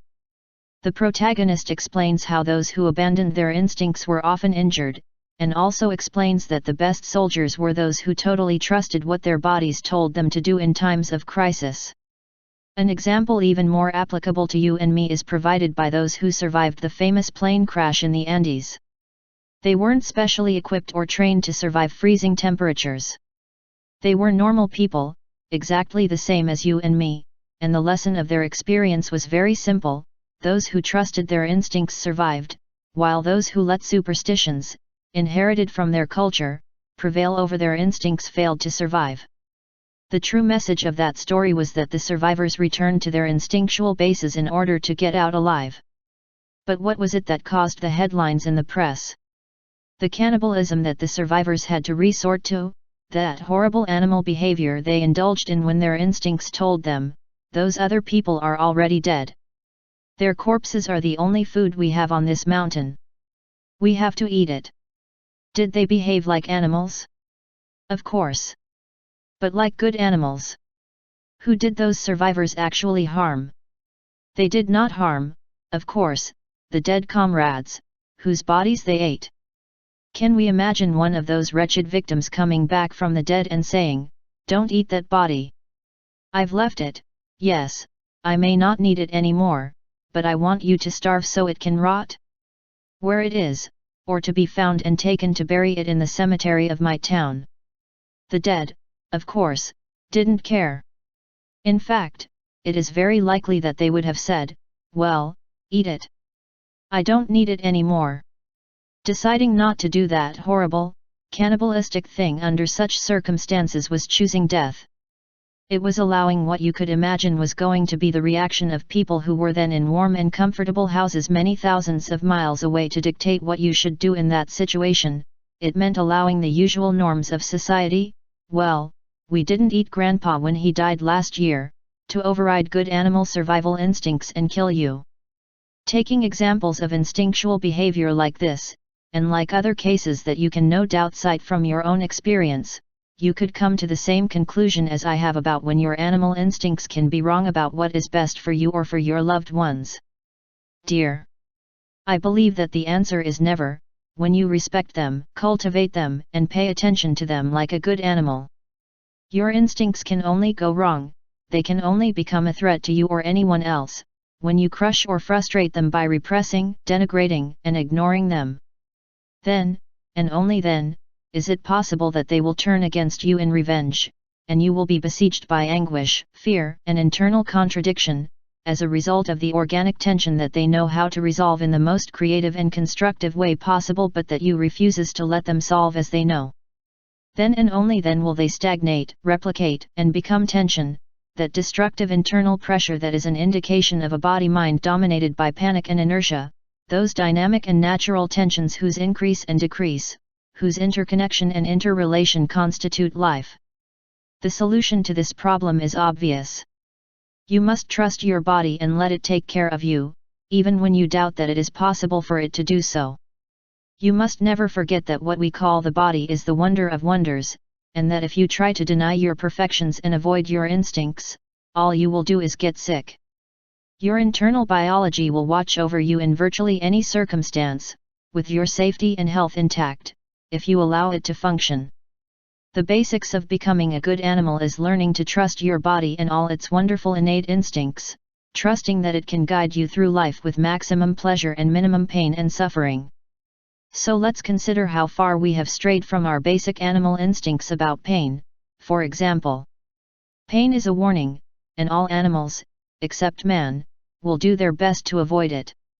But our cultural training will tell us that not only should we expect a certain amount of unnecessary pain in our lives, but that, under certain circumstances, one should, theoretically, welcome the opportunity to suffer absolutely gratuitous pain and inflict it on others. One of the clearest and most frightening examples of this kind of attitude is what has happened to the supposed sport of professional hockey. Any kid who's ever played hockey can tell you that it's possible to play a great game without hurting anyone except the minor bumps and scrapes that a contact sport can produce. Anyone who has seen the United States hockey team take the title at the 1980 Olympics knows that perhaps the best hockey games ever played did not require blood on the ice. Rather the opposite, the Olympic rules and the Olympic spirit simply do not allow ridiculous fights that have nothing to do with sport. But what has professional hockey become? Not in a sport but in a mandatory series of fights, in which the game is bad if someone does not come out with a broken nose, and during most of the game the players fight hard on the ice and even go up to climb the stands to beat up hostile fans. A hockey player's worth has come to be determined not so much by his ability to score or avoid goals as by how wicked he can be at causing pain to others, and how strong and silent he can be when those that are broken are their own bones. And what is it that those who are left in awe of this matter of hockey players say? They say, naturally, they are like animals. That's absurd. There are no wild animals on earth that choose pain when they can avoid it, or that cause more pain to other animals than is necessary to ensure their own survival. Predators kill as quickly and cleanly as possible, and they do so instinctively. The tiger sinks its fangs into the neck of its victim. It is a matter of an instant. Perhaps the house cat that captures a mouse will play with it more than necessary. But it is a different story. His instincts have already been manipulated, confused, in fact, he no longer knows exactly why he is doing it. But if he went hungry for a few days, he wouldn't treat the next mouse he hunted like that. What does the professional hockey player think who goes out on the rink knowing that he is likely to be in completely unnecessary pain? You may be excited by the idea of standing out your macho image in front of the crowd. Or perhaps he has simply resigned himself to the idea that this is what the public expects, that this is really what draws people to the stands. He may even curse the audience because he cheers more strongly when he gets into a fight than when he scores the best goals, and calls the animal spectators. But whatever you think, you are unlikely to recognize that every time you go out on the ice to participate in one of those sports cartoon games you are violating your most fundamental of your animal instincts. It is unlikely that you think that when you lose control and start beating one of your profession colleagues, your body is, in fact, rebelling against the violation of your instincts, that all that inhuman spectacle in which you participate. He is not, in the first place, fighting with another, he is, first of all, engaged in a malevolent combat against his own natural and animal instincts that oppose such unnecessary pain, both for himself and for others. There is also a similar perversion of instincts in regard to the natural animal inclination to seek pleasure. How many birds do you know that, once their busy hours building the nest are over, say to themselves, "Now I can't stop, I have to build another 3 nests, or make this nest 3 times bigger than the one of the sparrow next door, to prove that I am the most important sparrow in the whole neighborhood." The bird, of course, does not conceive of nest building as burdensome work to be done in order to earn the luxuries of a bath, a song, a worm, a recreational flight with his girlfriend and friends. In sum, birds do not suffer from the work/play dichotomies, and they have no capacity whatsoever to suppress their natural desires for pleasure. Only human beings are capable of imposing on others the strange idea that seeking pleasure for pleasure's sake is bad, it is hedonistic and it should not be done. This goes, of course, against everything the body knows. But you listen to those fools outside and the result is a miserable life. Even the rose bush is smart enough to grow up and into the sunlight. Among all the varieties of roses there was never one that diverted its branches to the darkest and most humid corner possible or buried all its buds in the ground. No one has perverted the instincts of the plant or made it think, sunlight is bad because it is pleasant. You should be ashamed to want that light. I know that it is pleasant, that it helps to grow and be healthy, but it is selfish to pursue every day the sunlight. Only human beings are capable of saying to themselves, "Wait until you are old, save light, save and wait to enjoy it in 20 years from now. And, for now, suffer in silence and grow into darkness, even if it kills you." It is obviously absurd. Your instincts tell you to behave in a healthy way, and learning to listen to them can only help you be more effective in everything you do in your life. In everything, do not forget. 9 ways to become a good animal. All of us human animals have basic needs or natural instincts or drives that tell us how to meet those needs. If we listened carefully to our bodies, we would be perfectly capable of eating exactly what we need without consulting a dietitian. We know how to sleep without having to go to a school where they teach us how to do it. We know how to find or build shelters, obtain oxygen by breathing, we know how to defecate, urinate, menstruate, have orgasms, reproduce. Our most basic needs and our instinctive means of satisfying them are not something we can change at will, it is something that has been given to us as a natural environment to ensure the survival of the species, and our relationship with it is simple. If we respect our natural needs and pay attention to our animal instincts, we live. If not, one way or another, we die. Here are 9 of our most basic human needs, and some suggestions for becoming a good animal and reacting according to instincts, that will tell you how to best satisfy each and every one of them. Organic functions. Urinating, defecating, menstruating, sweating, and other similar elemental organic functions are undoubtedly among the most natural and basic functions of human life. If you woke up one morning and realized that you hadn't been a womb for 6 weeks, the logical thing is that you would no longer be alive and well on planet Earth. You would be dead and found elsewhere. You may regret the fact, if you liked your animal life, but the question is, are you relieved that you no longer have to do those dirty animal things? While you inhabit your body, do you consider these functions somewhat subhuman, aspects of your life that you have to feel ashamed of, that you have to consider as little as possible, that even degrade you? Or do you consider them what they are, the proof that you are still alive and well on Earth, that your body is still happy with its cycles of digestion and elimination, with its reproductive capacity, with its reactions to cold and heat? And so on?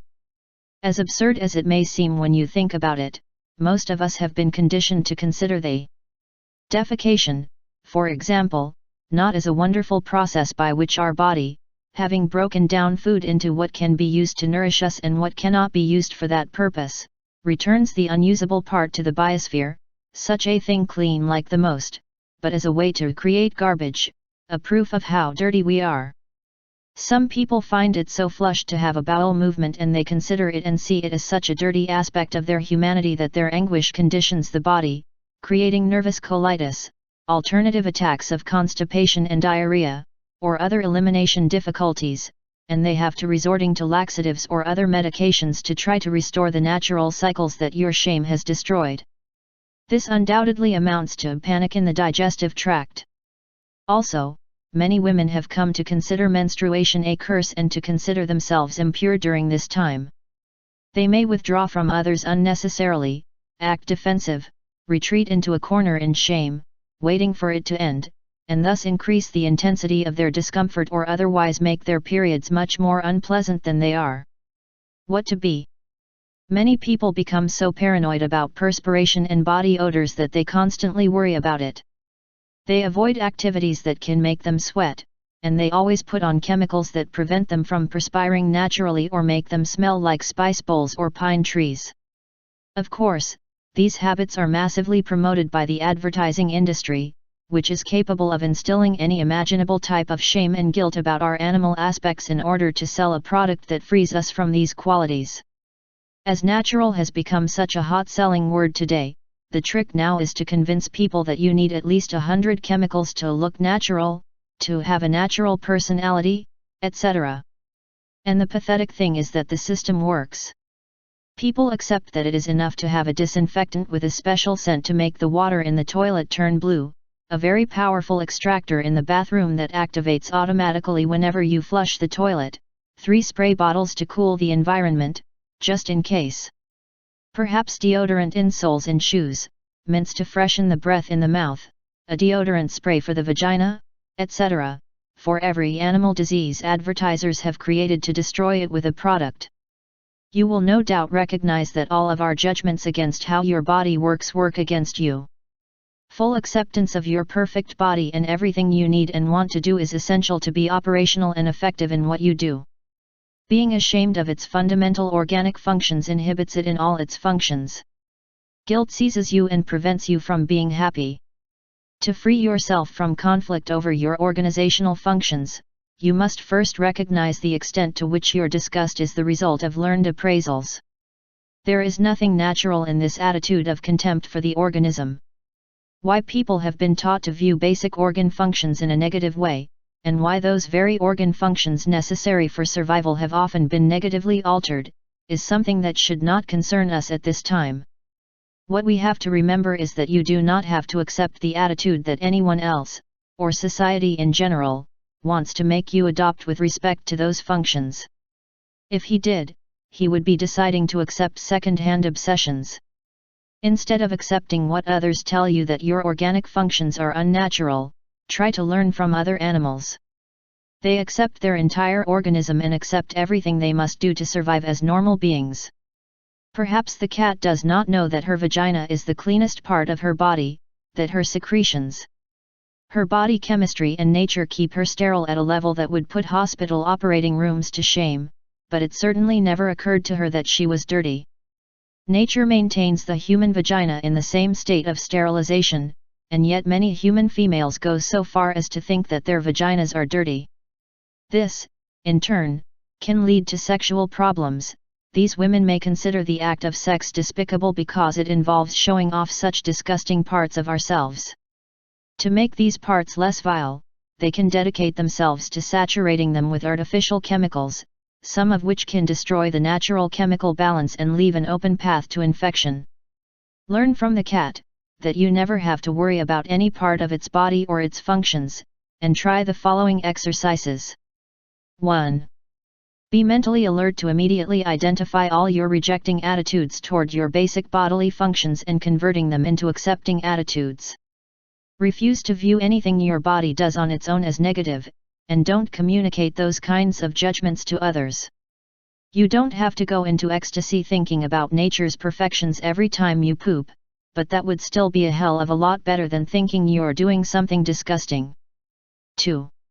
Every day, for a few minutes, while you are showering or while the commercials are being played on television, dedicate yourself to becoming aware of your body and thinking about all that your body has to do to survive and to please you.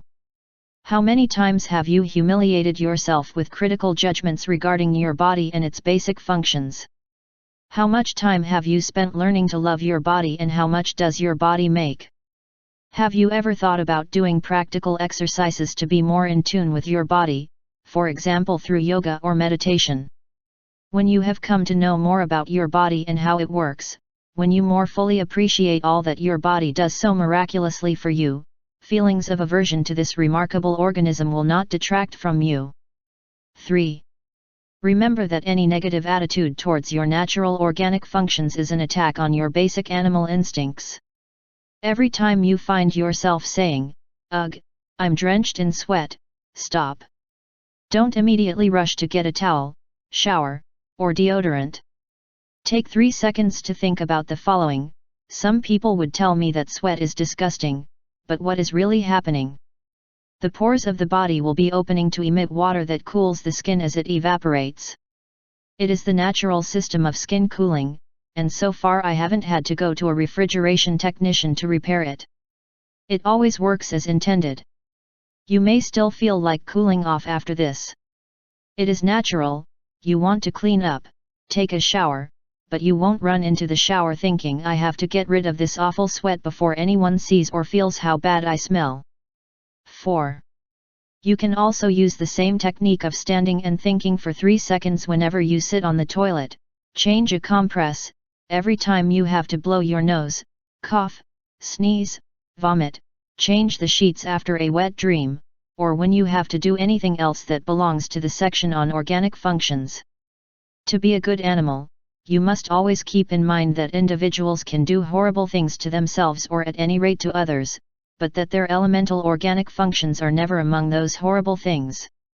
On the contrary, if you absolutely accept your animal nature and appreciate the ability of your body to keep you in shape and to develop in every moment of your life, you can become the animal without limits.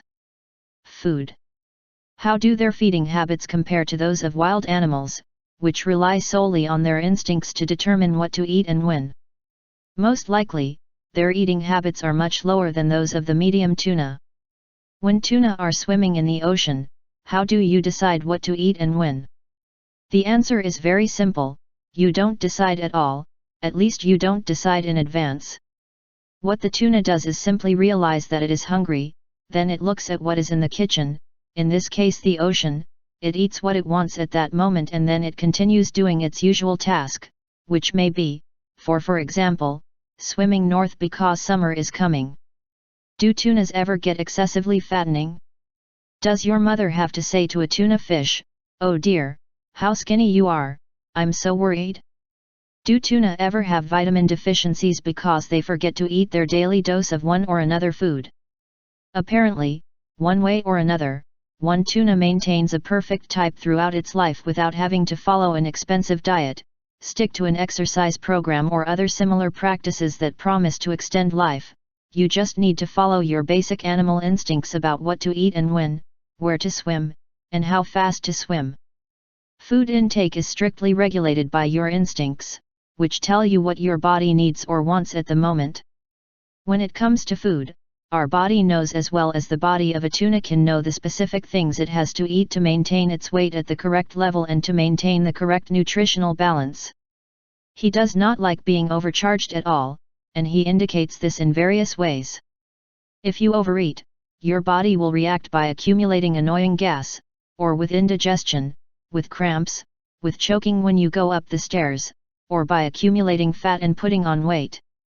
Your body asks you to let it eat only what it wants to be well fed and normal weight, but if you have an obese mentality or skinny mentality, you will allow your mental apparatus to override healthy instincts and natural to your body. You may have overdosed your body with sugar even though you complain about tooth decay, pimples, excess oil on your skin, or layers of fatty deposits. You may also have deprived your body of minerals, vitamins, proteins, and other nutrients by eating less wisely than a normal animal. You may have spent your life consuming products that have worked against your body, instead of letting him tell you what he needs to keep you healthy. If you have done any of these things, and have caused your body to become excessively fat as a result, or deprived it of necessary food, or both, many fat people are undernourished when it comes to protein, minerals, vitamins, and other elements vital. I do not believe that you need to follow any special dietary program to correct your dietary deficiencies. I believe that if you just reconnect with your food instincts, your body will tell you the perfect diet for you. It may be, of course, that you are so far removed from your basic food instincts at this time that you need the services of a specialist to tell you that you need so many carrots, spinach, potatoes, so many grams of meat or salad for the week, but when it comes to your eating habits, as well as your other self-destructive habits, they are all in the past, and if you wanted to become a good healthy animal now in your eating habits, I advise you to consider the next. Eat only when you are hungry. Never eat around someone else's schedule. Refuse ideas like, "It's dinner time, I think I have something to eat." Consult your agency. Is he hungry? Do you want to wait an hour? Maybe you want to take a bath first? If you don't really feel like eating, don't eat.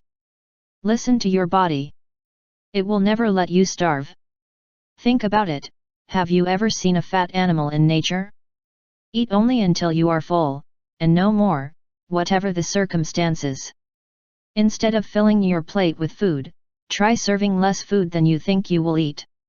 Eat that and then consult your body for a few seconds. If your body is satisfied, you don't have to eat more. Your body may prefer to eat 15 times a day in small portions when you feel hungry, rather than binge a few times a day. Be open-minded about the foods you offer your body. Give it plenty of healthy flavors to choose from. If you never try broccoli, carrots, or other iron-rich vegetables, you won't know what to satisfy your hunger when you're iron deficient. If you simply think that broccoli, carrots, liver, or any other type of nutritious food you don't like, it may be because you were forced to eat those foods when your body didn't need them and when you didn't. Eat your carrots, son. I get nauseous. Well, you have to eat them. Your body needs them. They give me toilet.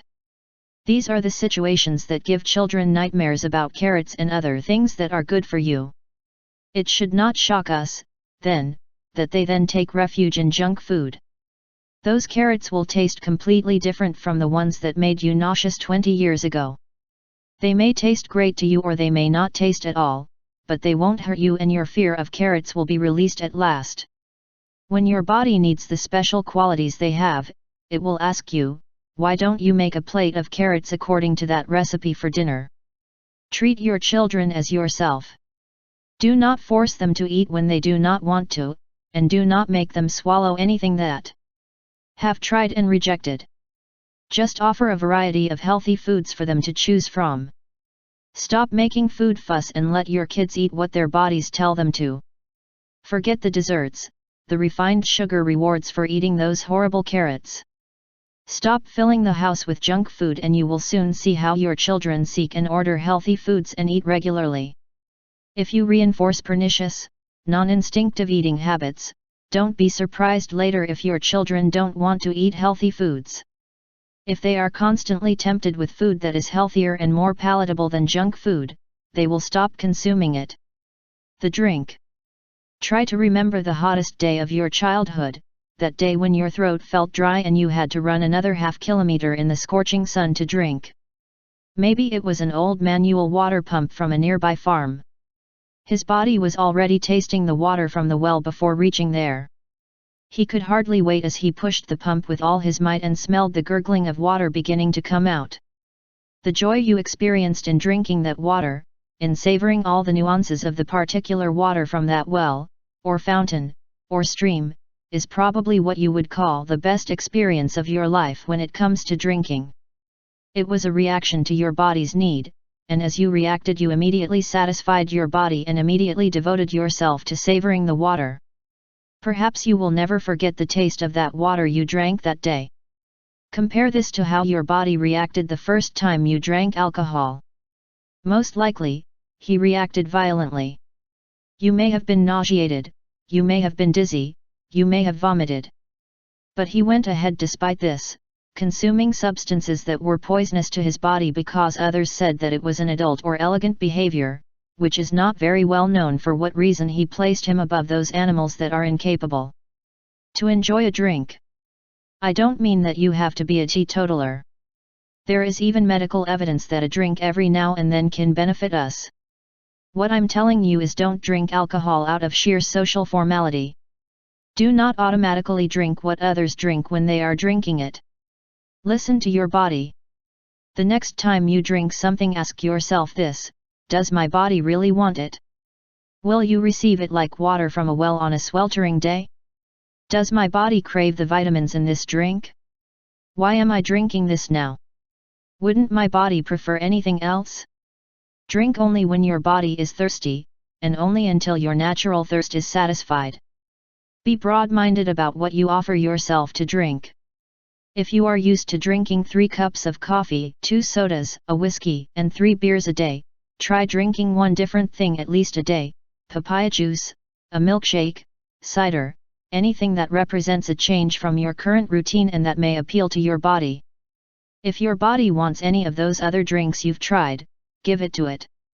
You may not be able to do without the 3 pre-meal martinis out of sheer force of will, but if you give yourself permission to try different things and let your body decide which one you want and when, the 3 martinis from before lunch, they will easily be a thing of the past. The breathing. What do you remember from your childhood regarding breathing? It is possible that at some point you suddenly became aware that your lungs were working continuously, second by second, day and night, and you were amazed at this miracle that kept you alive.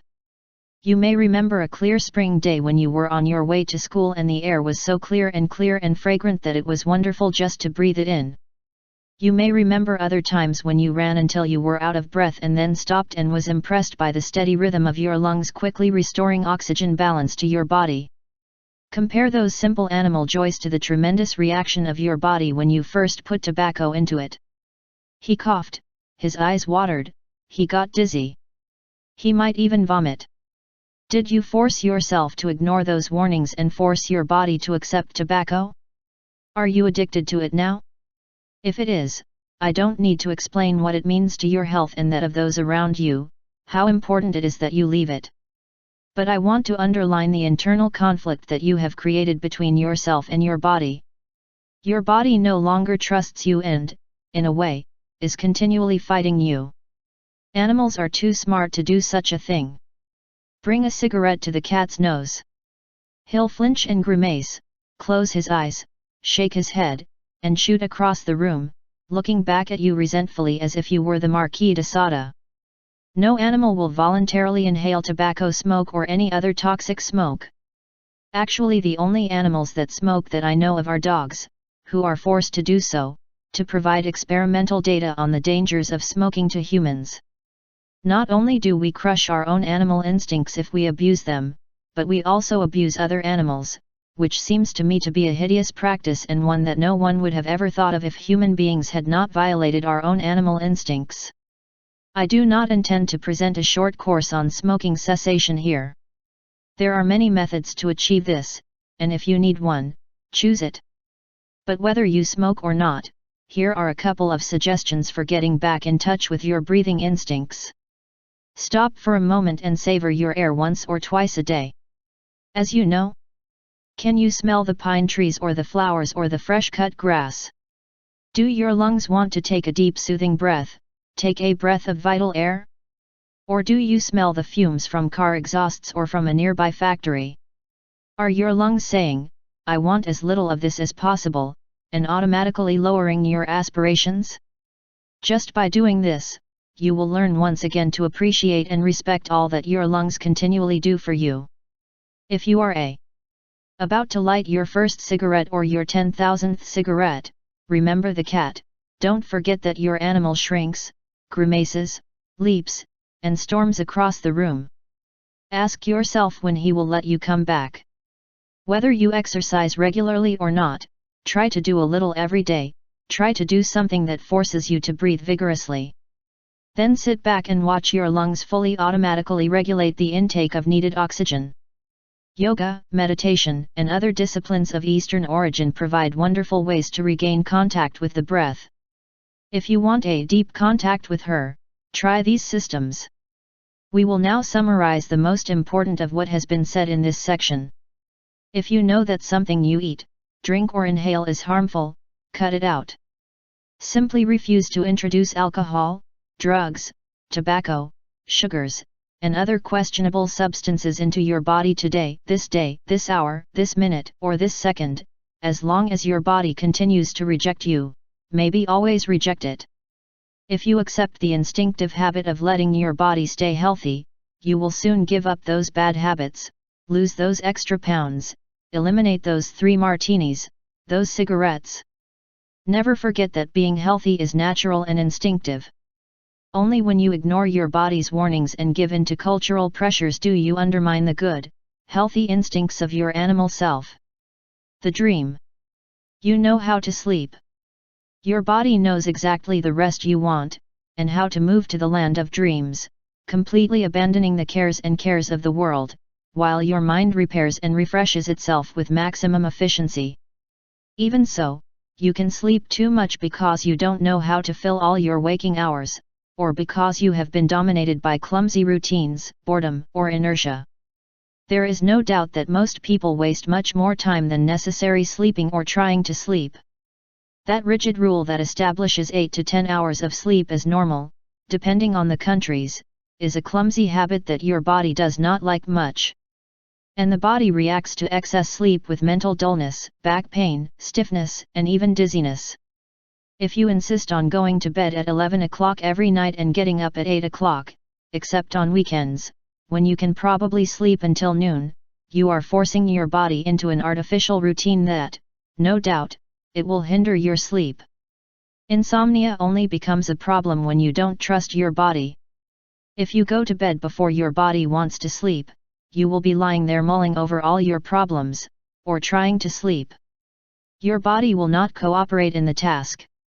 When your body is ready for sleep, it relaxes, calms your mind, and you fall asleep blissfully without putting the slightest pressure on yourself. In addition to the fact that most of us spend too much time sleeping irregularly and superficially, there are some who deny themselves the sleep they need: the student who stays awake for 48 hours in a row preparing for an exam, the truck driver who has to get to the destination point in the morning, no matter how tired. Here is the publicist who cannot leave work because he has to deliver it on time and has to work night and day. There is no doubt that all of these people who try to ignore that they simply must sleep according to their body's needs to function at its optimum level, must use coffee, amphetamines, or other artificial substances to stifle their sleep instincts. But nothing can eliminate the effects of lack of sleep on the body: nervousness, irritability, intestinal disorders, and a whole spectrum of psychosomatic effects that can ultimately lead to breakdown. The student breaks down and scribbles absurdly in the classroom.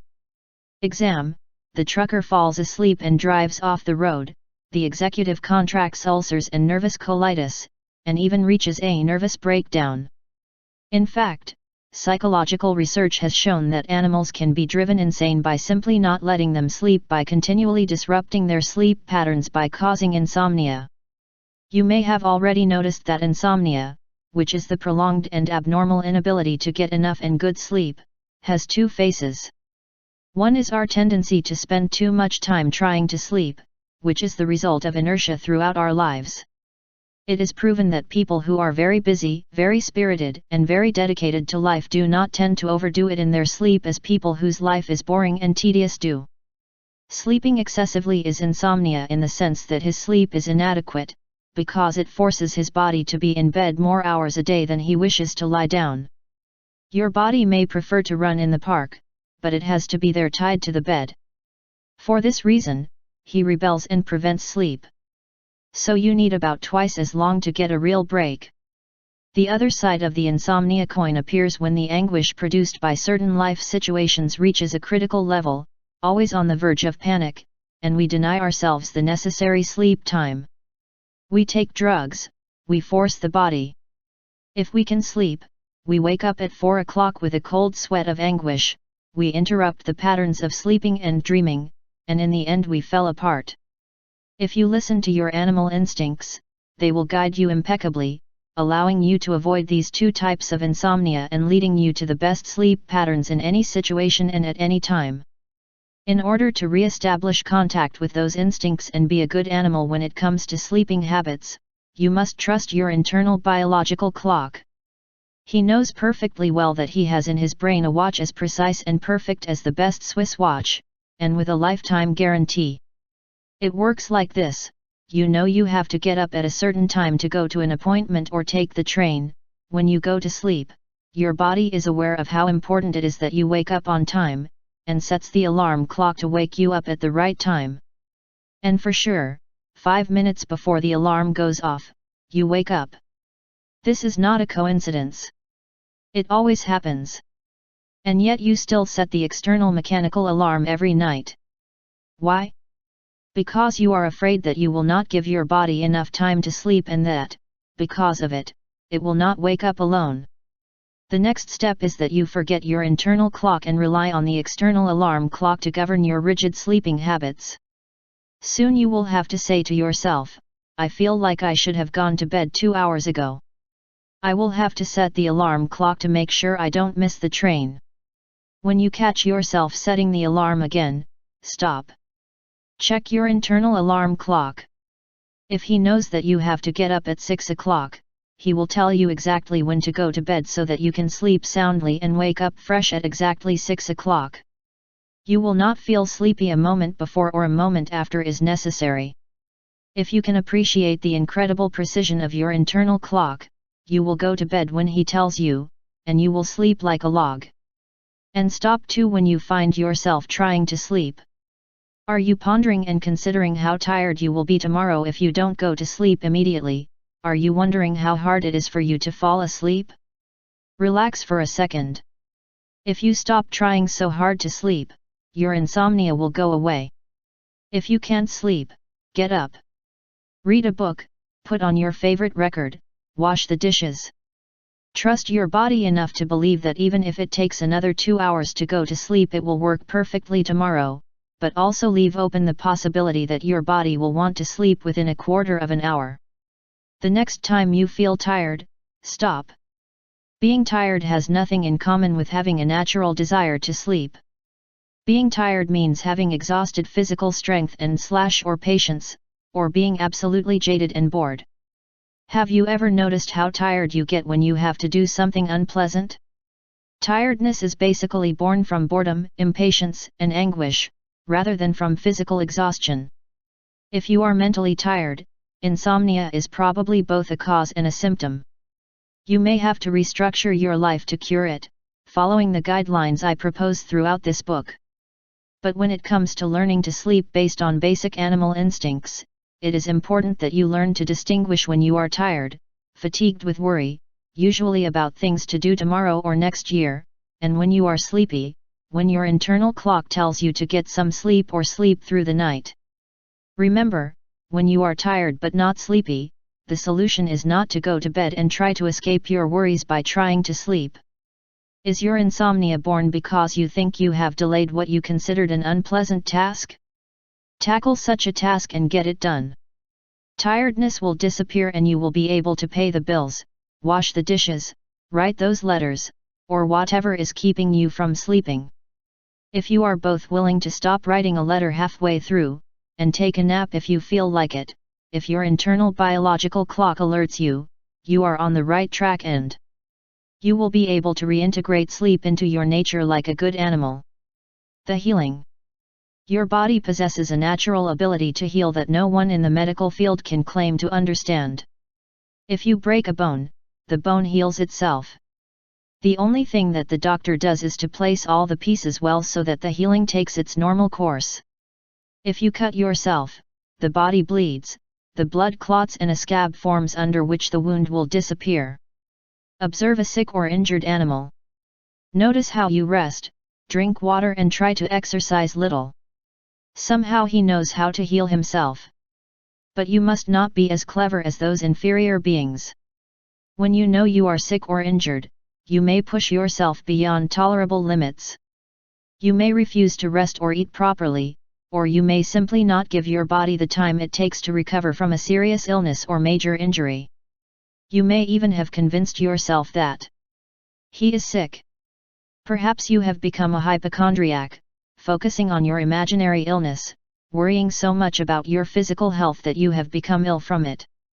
Do you always talk to everyone about this or that health problem you have now, and expect things to get worse? Are you looking forward to catching the latest flu that's out there?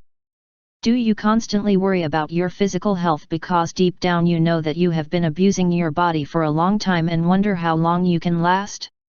If you are always worried about your health, or about your body's ability to heal itself and continue living, equating any problem that arises almost with a fatal wound or an incurable disease, you think in an unhealthy way, hoping that your problem's health worsen, and ignoring the signals that the body transmits and that will allow you to heal whatever the disease or ailment you suffer. If you want to trust your body to be healthy, forget your obsessions and stop being a sick person and listen to your body when it tries to tell you what it needs to recover fully. Try some of these suggestions. The next time you are sick or injured, give your body the ability to heal itself. Trust your instincts. Do not rely exclusively on doctors or medicines. Try to avoid any dependency on chemicals and don't submit to them just because you want to go through the healing process without interrupting your daily schedule. If you are sick or injured, you can trust that your body will recover if you give it the necessary time, if you provide it with the necessary care, which may very well include seeking the services of a doctor who will impose a treatment. If you do, go to a doctor who does not limit himself exclusively to prescribing medications, who believes in the body's ability to solve your problems. Seek medical services when you need them, but don't fall in love with your medicines, or believe that medicines can cure your illnesses. All medicines are based on the body's ability to heal itself, and every doctor worthy of the title will tell you that the best thing you can do to help your body help you is to respect your own animal healing instincts. Stop thinking in an unhealthy and negative way. Get rid of the fixed idea that your health will inevitably deteriorate. Start believing that you can avoid most of your illnesses just by radically changing your attitude. If you think that you are going to get worse, if you talk constantly about your illness, you are only becoming your own victim. If you think in a healthy way, that is, respecting your body's needs for healing in certain situations and being healthy for the longest possible time in your life, you will suffer fewer normal human diseases such as headaches, colds, pain, cramps, or hypertension. Remembering what I said in the first chapter on superhealth, don't limit your idea of your body's ability to heal to that it can restore your normal health after injury or illness. Also think that this ability of your body can help you achieve superhealth. Do not worry only that the wound under the scab disappears, but to heal any deficiencies that you may have caused to your body, from vitamin deficiencies to obesity or weak muscle tone or headaches or stomachaches caused by tension, following his animal instincts. Think that you can become a person without limits regarding all your physical and mental health, just by asking your body, am I in conflict with you at this moment? Do I give you enough time and the care you want to heal you? And to reach your perfection? That miraculous ability of the body to heal itself is the master key to being a good animal. If you know how to appreciate it at its proper value, if you know how to trust it, its natural healing capacity will allow you to satisfy all your animal needs and will lead you to a much fuller life. It will make you experience a vitality that you have not felt since childhood. Play and exercise. You know perfectly well that your instincts drive you to exercise, that your body needs activity. The body wants to be in the best possible shape. We inherited these instincts from our more primitive ancestors, from hunters who had to run for food or to avoid being eaten, whose lives depended on their strength, endurance, and coordination. The type of life and environment have radically changed in the last millennia, but our essential animal character has not. All children are born with a vigorous instinct for exercise, and from the moment they begin to open and clench their fists, to discover how they work their fingers and increase their strength, until they get on their knees and begin to crawl, and until they run crazily around the house or in the schoolyard, they faithfully follow those instincts. Exercise is game, game is exercise. Children run, crawl, fight until they get tired. When they feel like doing it again, they do it again. But what happens next? The child grows up, becomes an adult, begins to do a 9-to-5 job, sits at a table or repeats the same acts all day, and suddenly feels too tired or jaded to exercise or play. The body deteriorates, becomes out of shape. The adult suffocates, it is difficult for him to breathe. He gets used to the idea that playing is for children, that adult exercises, like doing 30 planks every morning, are boring, inexplicably sore muscles, headaches, everything is simple excuses for not following your instincts that drive you to exercise. Instincts never go away. The body is sitting there before the bar or the television, but it gets irritated and enraged by this artificial slavery. The adult's doctor may finally say, "You need to do some exercise." And he may impose a regime on you. She may follow him, though reluctantly and reluctantly. I may leave it after a while. Or perhaps, in the best case scenario, you find yourself feeling much better, give in to your healthy instincts for exercise and play, and exercise your body in different ways, until you finally get back into shape and achieve super health. When you are physically fit, everything works better. When you exercise regularly, you don't feel like overeating. He always has energy, he is not fatigued. Your digestive processes work more efficiently. You have a healthier heart. The spleen, the liver, the lungs, the arteries, everything benefits and, of course, your mind too. The brain receives more oxygen, circulation is better and you are in a harmonious relationship with your instincts, instead of being in ongoing conflict with them. Exercise prolongs your life, provides you with the necessary physical equipment to better overcome illness, gives you vigor to combat exhaustion. It is, in short, the essence of its survival, and that is precisely the function of instincts, to help the organism to survive in the healthiest way possible. If you trust your body and allow it to choose your exercise and play activities, you will see that your body works miracles. If you allow him to walk, run, swim, play golf or volleyball or tennis whenever he wants, he will become a model of strength, endurance, coordination and, yes, physical attractiveness, if you give him the time to do so. If you allow him to go at his own pace, trusting that he will stop when he has had enough, and if you allow him to exercise a little each day, he will soon be in excellent physical condition. Your body will control itself. Soon you will want to walk or run greater distances on your own initiative, increasing your speed yourself, practicing a certain shot, strengthening certain muscles, ridding yourself of that excess fat. Just follow him. It will get you where you need to go without boring or hurting you.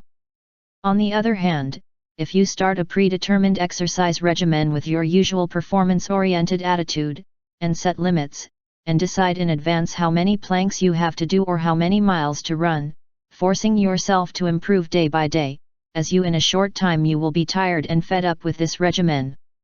It will be work and not play. And almost an imposition on their instincts as burdensome as completely disparaging exercise and play. You will experience unnecessary pain and frustration.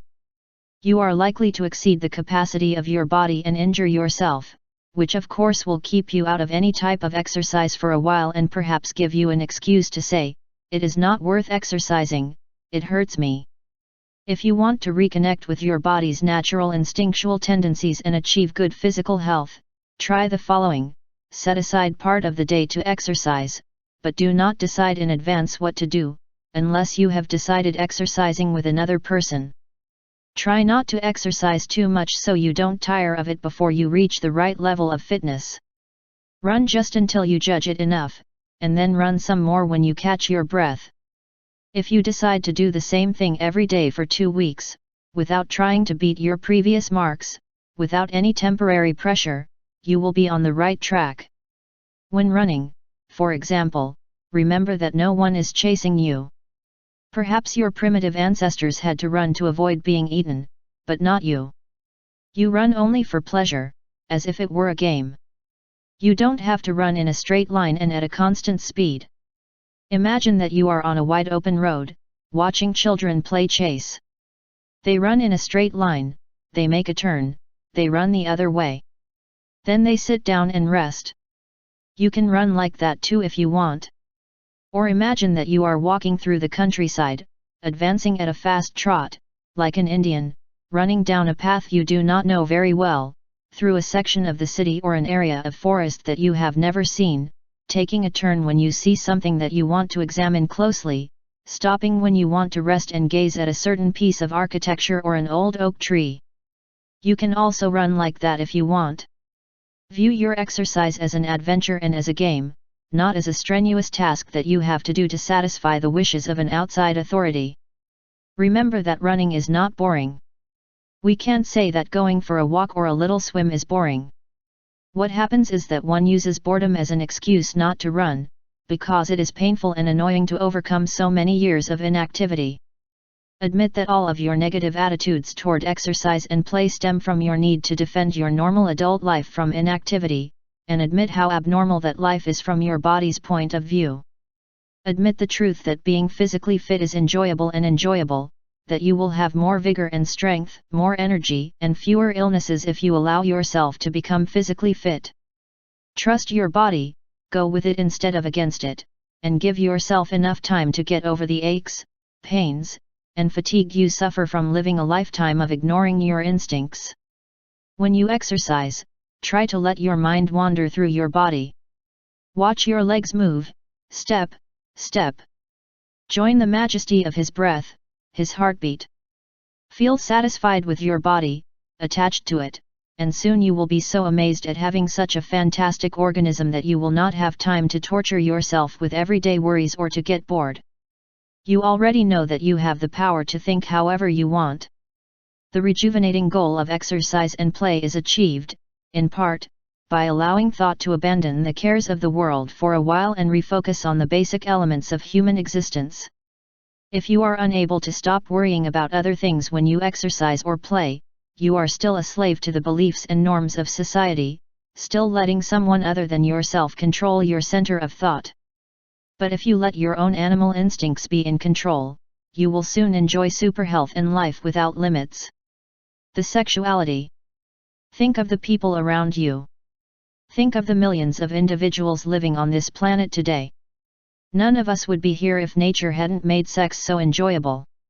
Sexual activities include us all. We all instinctively know how to function in this field. Nobody has to go to school to learn it. It is something natural, sensational, exciting, beautiful, unless we repress our sexuality or impose external limitations on it, unless we fall into the trap of pretending that we are above sexuality. That human beings like to copulate is something natural. They love to kiss, touch, feel, lick, caress. But we can prevent our bodies from perfect sexual activity if we begin to judge our sexual activities according to social criteria of normality, if we worry too much about the sexual, and thereby create unnecessary conflicts with our instincts. When you first start a sexual relationship, it can be perfect. If you are totally surrendered to it, the bodies react normally because those who participate allow it. If you freely feel love and passion for each other, your bodies will automatically do what they know very well to do. They get wet without your prompting. They experience sensations, chills, rapid breathing, erections, periods of stability and intense stimulation, and orgasms and ejaculations, on their own. Your body is a perfect sexual instrument in principle, because you do not interpose any type of obstacle. But after you've been in a relationship for a while, you may allow outside thoughts or concerns to creep in. Perhaps you are worried about the business meeting the next day. You may be worried that the children will hear you, or you may be thinking about the party next Friday, or someone else you would rather make love with, or the fact that he hasn't ejaculated, or anything else, including cracks in the ceiling. When your thinking moves away from the sexual activities of your body, the body stops behaving as it should in sexual intercourse. Things can be even worse. You can be ashamed of your sexuality, you can be ashamed of your private parts, To begin with, sexuality can seem like a dirty thing to you, just as urination, defecation, sweating, etc. can seem like a dirty thing to you. Then you can become a powerless, sexually inactive individual. You will no longer experience those chills, rapid breathing, or orgasms. On the contrary, you will feel frustrated. You will get into the habit of repressing the things your body craves most, to be caressed and sexually loved. And, of course, this frustration of your sexual instinct, this sexual inertia, will pay for it with progressive increases in tension, depression, and perhaps all kinds of psychosomatic disorders. If your sex life is in that state of panic or inertia, there is only one thing you can do: wake up. Begin to accept your sexuality as a good animal. Have you ever seen an animal copulating with your body and thinking elsewhere? Of course not. Animals are where they are, they enjoy themselves now. They are not concerned that the dog next door might be jealous. They are not worried about inflation or mortgage terms. They don't have headaches. They never think they are doing it out of obligation. They give themselves completely to what they do. They don't even care if you are watching. They are not ashamed of themselves. If you are ashamed of them, if you separate them and chase them and kick them out, they may get angry, but they will run to another place and do it there. We can all learn from animals. We don't have to copulate on the streets. There are, of course, more comfortable and more romantic places. But if we cultivated in ourselves the same animal instincts that they indulge in to fully integrate into the act as they do so, we would remove many interferences and obstacles that society has placed in the path of our natural human reactions. There is no doubt that human beings seem by nature more fixated on sexual experiences than other animals, more predisposed to turning sexual activities into an art. This is perhaps due to the fact that human beings are among the small number of animals that seem to have the instinct to disunite for life, to see how their children grow, to take care of them, to take care of each other in old age, together. So along with that human capacity to repress natural sexuality as no other animal can, is the ability to appreciate the wonders of sexuality as perhaps no other animal can. To push her to the limit of her immense capacity for inspiration, for intimacy. And deep right now. Perhaps the high muga art of lovemaking is primarily accessible to humans because of their great ability to care for another member of the species for long periods of time. It is possible that this is why humans are able to spend hours making contact, playing, climbing, walking on smooth planes of stability, and reaching the heights of intense stimulation, mutual orgasms, getting down again, descending from the peaks holding hands, because their instincts tell them that every animal experience is an image of their whole life together, an affirmation of what they have been and will be for each other, a celebration of the fact that as animals they are married forever. Or it may be that people who have no desire to bond for life can easily satisfy their sexual instincts simply by reacting to them when they arise freely and authentically, when they do not get in the way of their living and loving. Now moral or ethical considerations. But already proceed that incredible human capacity to convert love and sexuality in an artistic rendering of living in the present moment of the human institution of marriage, in the sense of a lifelong commitment to caring for each other, or whether it comes simply from the innate human capacity for considerations and unusual care in every situation.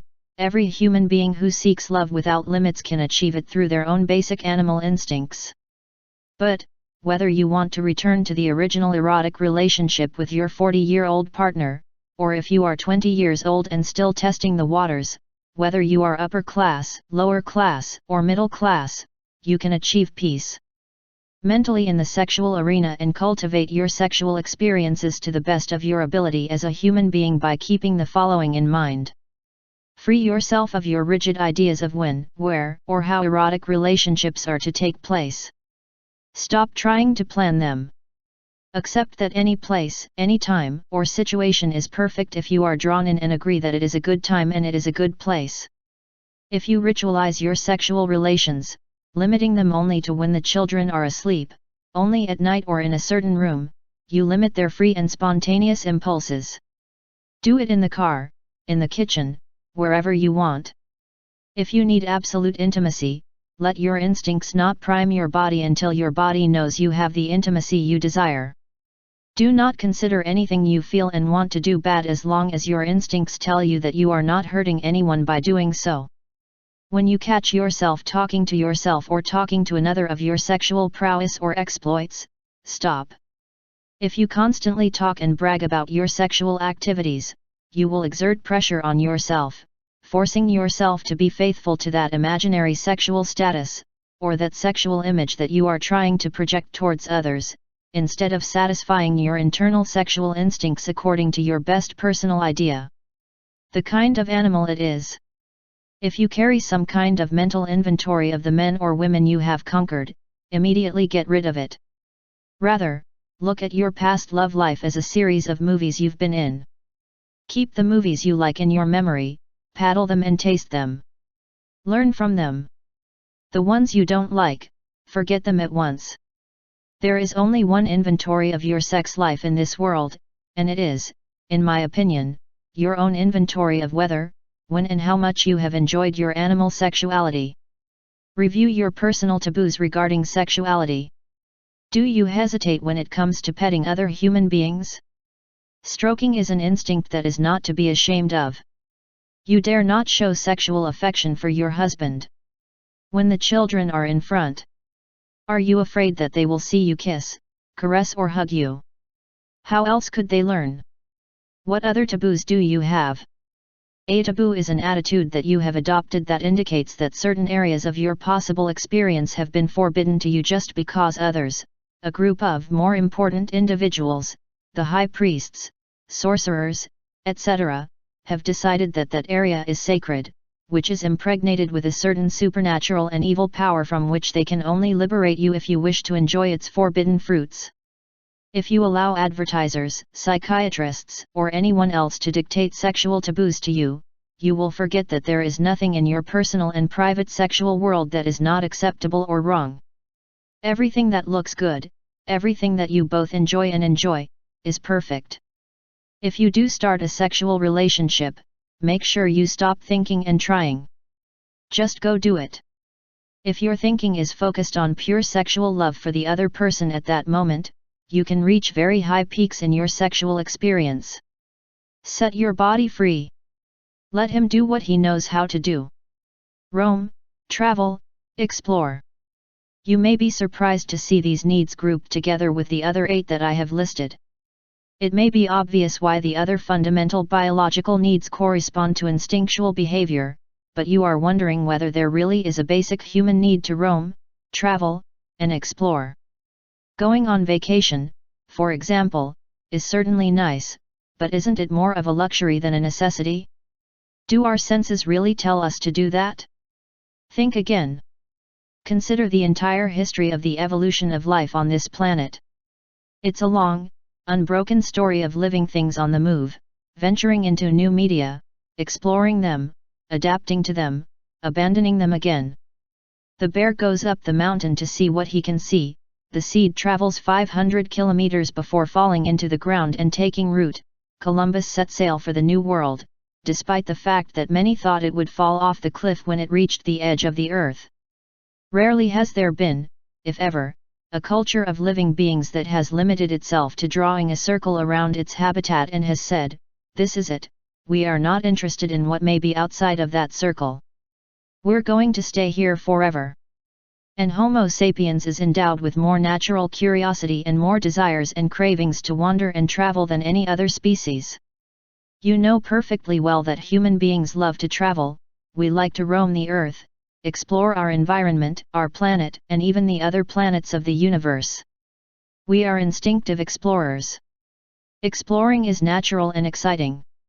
It makes us good and attractive animals and more fully alive. Most of us dream over and over again of leaving, of hitting the road, for an indefinite period, simply by traveling. We dream of crossing the mountains or simply traveling kilometers without any specific destination. We dream of visiting new cities and new countries, learning about new cultures, simply wandering, without destination, to see what there is to see. If we talk to children about explorations and trips, they are immediately fascinated. If you tell a child that you would like to take him to the jungle to see what is there, he would be immediately excited. Note that the children when they go camping can hardly wait for the tent to be set up, they are eager to immediately launch themselves to tour the place, examine it, follow that path and go down the river bank and up the slopes full of enthusiasm and of desire to move and to see. I have not met anyone who was not, at least secretly, excited at the prospect of wandering, traveling, and exploring. But unfortunately, I have met many who stifle or reject their wandering instincts. We even see many adults who cling so rigidly to the routine of their home and work life that they always go to the same places and always follow the same routes, who never see anything new or unusual, nothing that is not already to them known and familiar. If they go on vacation, instead of just staying at home, they go to the same place year after year, to places that are as much like their normal environment as possible, their world as ever. It goes without saying that these guys tend to be arch-authoritarians, they tend to be the least tolerant people and the most depressed and the most miserable. You often hear people in their 20s or 30s say, "I don't know how my parents cope. They never go anywhere. They have enough money to afford a great vacation, but they have the mentality of the Depression years, they think that traveling is a frivolous luxury and that there is nothing like home itself." I'm afraid they are going to get more and more grumpy as they get older. John Steinbeck made it very clear that many have a habit of suppressing wandering and travel instincts in Travels with Charlie, when he explains how he packs up and goes out with his dog to see what he can see around the country. And then I saw what I got to see so many times on the trip. A look of longing. I wish I could go, sir. You don't like being here. It's very good here, but I wish I could go. You don't even know where I'm going. I don't care, I'd like to go anywhere. If you discover that you have been suppressing your nomadic instincts, perhaps because you have irrational fears of the unknown, or because you equate any indulgence in those instincts with irresponsibility, perhaps you are eliminating that set of instincts for which you may have been all forged. Others, his possibility of going out into the world and moving in it and of discovering it in all its glory and its life without limits and in all its mystery. You can roam, travel and explore in various ways. You can do it on foot or with scuba gear, with a microscope or telescope, with a history book or with a natural science magazine. You can do it in your own town or city, in the jungles of Africa, on the surface of the moon. It can take you to discover the lost city of Knossos or a magnificent Hungarian restaurant in the next street. But, either way, do it. If you have become accustomed to silencing that voice of intrigued curiosity when you say, "I wonder what will be at the end of that road," I have never been that way, consider changing your attitudes and behaviors regarding the satisfaction of your instinct according to the following. Spend a few minutes a day fantasizing about how you would roam, travel, or explore, if you could. If you find it difficult to do so, because it is said that it is irresponsible to want to roam this planet, stop. Remind yourself that it is important to promote those instincts for your personal fulfillment, which is as vital as eating or sleeping. You need to see new places. You need to sniff out new territories. If others decide to call you a vagabond because you are always walking from one place to another, it is not your problem but theirs. His solution is to take his exploratory fantasies seriously. Which of them can you follow? It may not be possible for you at this time to travel with a spaceship around the sun, but you can go camping, or you can go out into the country and travel until you find a place where they are preparing cider and selling it in jugs along with road. You can see how the presses work, how the cider is made according to traditional methods, appreciate the intense aroma of the pressed apples and the smell of the juice, talk to the farmer for a while about the apples or whatever else. You may decide to give yourself 10 more minutes and go home from work by a different route, or go on vacation this year to another place, a place you would like to explore. Whatever your fantasies, indulge in them whenever you can. If you use your imagination, you will discover that your exploration fantasies and possible experiences in this regard are practically limitless. Remember that exploring doesn't just mean traveling, it means opening up to all kinds of varieties in the whole of life. No animal wants to do the same things day after day. New foods, new friendships, new hobbies, sports, music, art, or whatever, all of these will satisfy your basic animal instincts for roaming, traveling, and exploring. Constantly changing environments in all areas of your life will not make you unstable. It will give you, on the contrary, the variety and excitement that you crave for natural imperatives. It will give you a more definite and fuller idea of the goals of human life, fuller almost than you can imagine. If you have seriously considered your attitude towards these 9 basic animal needs, and the instincts that accompany them, which are undoubtedly the most important in human nature, if you have seriously considered how you can make them work for you by the simple procedure by opening yourself up to them and allowing your body to be the animal that you want to be, avoiding strenuous effort and freeing yourself from all negative judgments about your body, you will be in a position to allow your body to operate in the perfect way that is natural to you in all life situations. When you learn the secret of respecting your body and trusting it to do what it should do, you will be connected to one of the basic satisfactions that comes with being a limitless individual, the satisfaction of simply being a good animal. There was a time when meadow, forest, and stream, the earth and all ordinary things, they seemed to me adorned with celestial light, of the glory and freshness of a dream. But today is no longer like yesterday. Wherever she goes, night or day, the things that he vetoes, then I don't see them anymore. 5. Be a child again. The poet speaks to us here of a time that we have all known, the magical moments of childhood in which life seemed good and wonderful, in which our worlds had us totally fascinated, completely surrendered to their exploration, oblivious to tragedies or the hard work that might fall on us in the future. I share Wordsworth's enthusiasm for the way of life of children. I think children are, on the whole, better animals than most humans. I tend to look back with tenderness and wonder to the more intense living now experiences of my own childhood. But, considering my own ideas and life experiences, I know that the human adult does not have to idealize the child, or earnestly wish that he could be a child again of age to reach a childlike state of existence, to reach a state of consciousness in which the earth and all ordinary things appear adorned with heavenly light. Few will say that they do not envy children in many things. We pass through a schoolyard and we see and hear children playing, and we perceive how fully devoted they are to their games, how they jump and run and laugh and fight, oblivious to future problems that are as real for them as yours are for them. They have to go back to class soon, they have to do exercises and exams, they have to pass courses, they have friends they are interested in or concerned about, teachers who annoy them, and many, many more difficulties to face in their young lives, but the truth is that they have that magical ability to put their problems on hold and simply let go, give themselves permission to be free, and to give themselves totally to their games. They have not yet internalized, in short, that futurization of which we spoke to the point of not being able to fully surrender to their present time. They have not yet lost the ability to know how to live now. And yet we, most adults, are forced to suspect that we have already lost that ability, and perhaps we believe that, just because we are adults, we can never regain it. We may go through that by the schoolyard muttering, "When I was a child, I spoke like a child, reasoned like a child, by becoming a man, I have abandoned the boyish habits," or some other wise and bitter rationalizing consideration. The fact that we are already resigned to never having fun.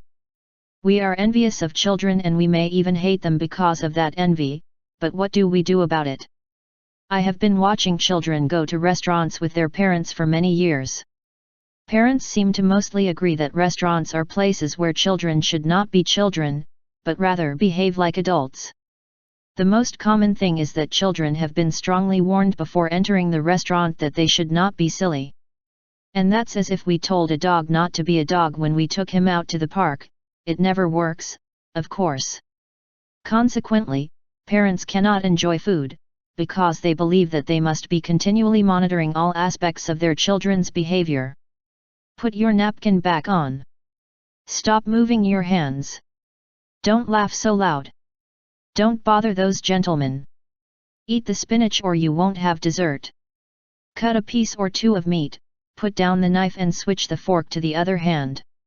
How many times do I have to tell you? Parents, by nagging non-stop, often recklessly encourage their child to step out of line to attract even more attention. Either way, one of these things usually always ends up happening. If parents are extremely rigid and force children to behave like robots, there comes a time when children can't take it anymore and they go overboard too often. This often results in parents leaving their napkins on the table in anger and dragging their children out of the restaurant, even spanking them, sometimes all left half-eaten. When they put on big shows of themselves and show that they demand their kids to be perfect little adults, you often hear those kids say, "This is the last time we're bringing you to a restaurant." To which one can almost hear the child think in response, "Thank God. I can't stand restaurants." On the other hand, some parents are much less rigid in restaurants and other places where people eat in public. After spending half a meal waiting for them, when they are convinced that their children are not going to eat more and there is no way to control them, they may let them run around a bit, go to the toilets, for example. The children can then make new friends, explore the restaurant to the extent that they allow it. They will talk with friendly customers, with friendly waiters or waitresses. They will browse the kitchen and may even get the idea that restaurants can be absolutely fascinating places, after meeting all the conditions that you have to submit to go to them. Meanwhile, parents sit back in their seats drinking, smoking, gorging themselves on food and often indulging in inconsequential conversations, keeping an eye on the children to make sure they are not bothering anyone, thinking that their children's behavior is still immature, and yours is perfect and refined, but resigned to the fact that it is impossible to make children act like adults all the time. If the parents are much less rigid, they will certainly not let their children run around the restaurant and disturb the other diners, but they may act in the restaurant as if it were a banquet in the dining room of their own home, a situation with which children are already familiar. The rules of correctness at the table do not suddenly become stricter. The child does not have to sit and not move when he is normally allowed to get up from the table. Children generally react calmly, and that is the most that can be expected of them in public. They exhibit the best manners they know. If they walk around the tables, they clearly see which adults are worth stopping before and which ones to avoid. They discover adults who like children and who understand them, who do not care about leaving a moment to eat and drink and say, "Wow! Hi! Look who we have here. Are you coming to make us a little visit?" Actually, the same thing happens as at home. People who like children end up spending time with them and those who are less tolerant of them tend to ignore them. If parents have an she mentality, they will not be disturbed by the authoritarian idea that children should be forced to act like adults always, and they will realize that if they thought otherwise, they would be disconnected from reality, not the children. The she parent knows that children do what they do best, that is, be children, but that adults who expect children to be adults must rethink their own ideas about adults and children. The she person realizes that if he could learn from the child and adopt these childish attitudes himself, learn to be curious, make new friends, avoid trivial and boring conversations, not overindulge in eating or drinking poisonous substances, he might also discover that going out eating out was a much more enjoyable experience. The unlimited individual is, in short, the she individual, who follows those childish instincts that he has so admired in children. In restaurants, you sometimes see parents who are totally devoted to their food and their children, indifferent to everything else. Children sit still at the table and eat and chat with their parents or with the people around who is receptive, just like at home. When children finish eating and want to move around a bit, parents go after them, interacting with people who like children and who make contact with them. They may run after the waitress and that she ends up taking them to the kitchen to take a walk around. Whatever they do, it is evident that they are content to let their children be children, and that they are happy to be children themselves again for a while. On a trip I recently took to Denver, I took a walk up to the state capitol building and I saw that there was a group of parents there with their children watching it. The guide spluttered a lot of boring data and statistics in his monotonous canned language, clearly prepared for adults, but lacking any sense of the historical dramas that might have taken place there and lacking in all spontaneity and emotion about it. Theme, and most of the children moved away from him and took to walking through a nearby grassy area and playing. It was obvious that the adults were extremely bored, but still they followed the whole ritual. It occurred to none of them to get rid of that Tostan and go with the children. Kids have no problem knowing how to have fun, making even the worst situations fun. But the adult in us will not play in the grass. Why? Inside each one of us there is a wonderful child who would love to frolic in the grass, not worry about whether or not he gets his clothes dirty, or what others will think. I don't mean to say that you have to roll down a hillside in evening wear. In fact, perhaps James Kavanagh, with his beautiful poem I Miss You, Child, can put you back in touch with how you feel for that child who still lives within you. I miss you, child, with your quick smile and your ignorance of pain. You entered life and devoured it, with nothing else.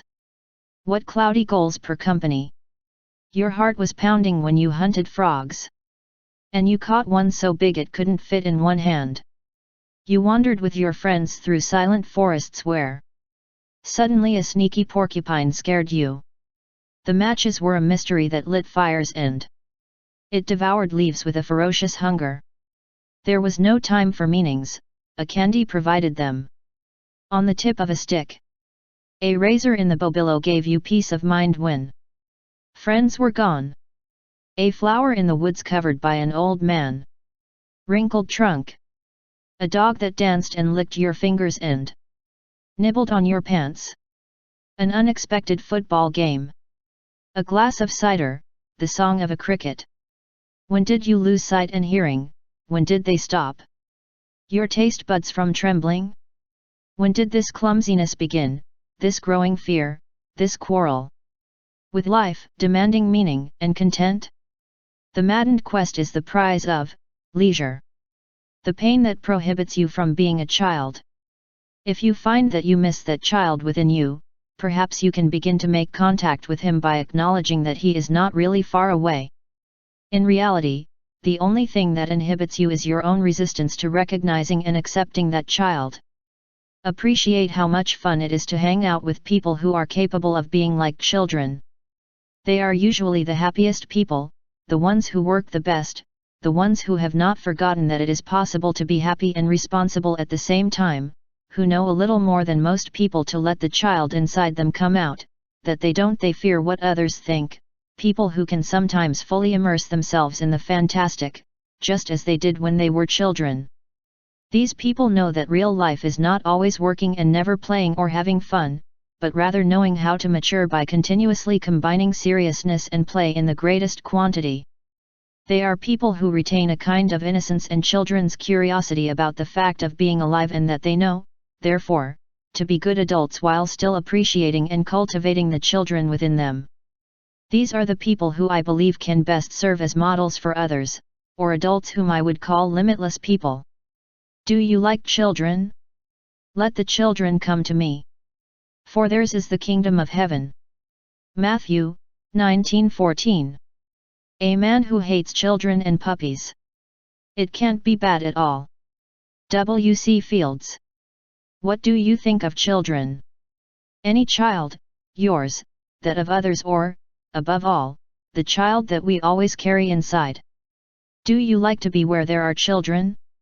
Do they make you aware of the limitless possibilities of life? Or do you feel irritated, offended, and even jealous when you are with them? We all know people who say they don't like children, that they cannot bear that constant exuberance of children, their inexhaustible energy.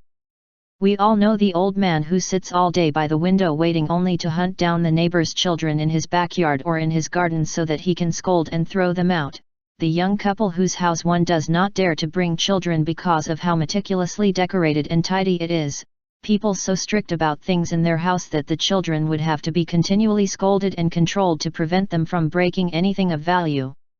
You may have heard these people say, the first thing any child, whatever it is, will do is take the most valuable thing in their power and destroy it. Or, the problem with children is that they do not have knobs with volume control or similar jokes that emphasize how superior they feel to children. The height of this was coined by W.C. Fields, that great satirist of those who hate children who, when asked, "How do you like children?" replied, "Stews." On the other hand, we all know people who love and understand children, who establish an immediate relationship with them, who can enter their world in an instant and make them feel comfortable and fascinated. We all know the old man who sits on the porch and greets the children on their way to school, who answers when the children knock on his door, who shows them the garden and says, "That's a tomato plant." Do you know what? What is a tomato? Well, those sprouts, in a month or so, will turn into tomatoes. We all know the young couple who say, "Bring the kids, please. In 10 minutes we'll put everything they can break out of their reach, don't worry about that. We haven't seen Ginny for 6 months. How must it be? Having grown up." If you review your friendships and examine your attitudes toward children, you will discover that people who like children, who accept and enjoy them, who are good with children, are often also the ones who they are more at peace with themselves, while those who do not like children are usually the chronic crybabies, those who protest about everything, the pessimists. They are generally the most unhappy people you know. You will recall that in Chapter 1 we strongly rejected the disease model of the human psyche, according to which it is somewhat natural for individuals to be at least a little neurotic and miserable. Instead, I believe that it is basically natural for people to be happy, vigorous, and healthy and have creative vitality. I believe that we are all born with perfect mental health, and that we learn to be unhappy and insecure just because of cultural pressures, and that we end up falling, because of them, into the absurdity that it is normal to be anguished, depressed, and sad as our usual attitude. If we accept the premise that happiness is instinctual, it follows that all unhappy, neurotic, depressed, and deranged individuals that we know can regain happiness only by observing children who have not yet been deformed by education, who have not yet had a chance to learn to be neurotic and unhappy, and learning to be more childish themselves. People who insist that they do not like children manifest a wrong zone that separates them from the she/limitless realm of life before they even have a chance to appreciate what it is. They refuse to take into consideration children who act naturally, those who have not yet been deformed, those who have not yet learned to be unhappy, those who do what seems right to them without consulting manuals or resorting to advice of specialists, who only rely on their own instincts and impulses to be happy now. In short, those who have not fallen under the influence of those neurotic models of maturity that they see in their families, at school, on television, and practically in all other sectors of society. Before these influences fully take over, the child is a wonderful being who is in his element among the most mature and evolved human beings, embodying in various ways what the limitless individual really is. I hope that, whatever your age and experience, you will understand that you have a child within you who yearns to escape from the prison you have built for him. And if you don't like him or the other children, I feel sorry for you. That child will never achieve freedom. You cannot abort and end it. You cannot offer it to others for adoption. You can, of course, belittle it and forget it. You can refuse to attend to him when he cries. You can never let him go out to play, never answer his naive questions. Why is the sky blue? What is at the end of that road?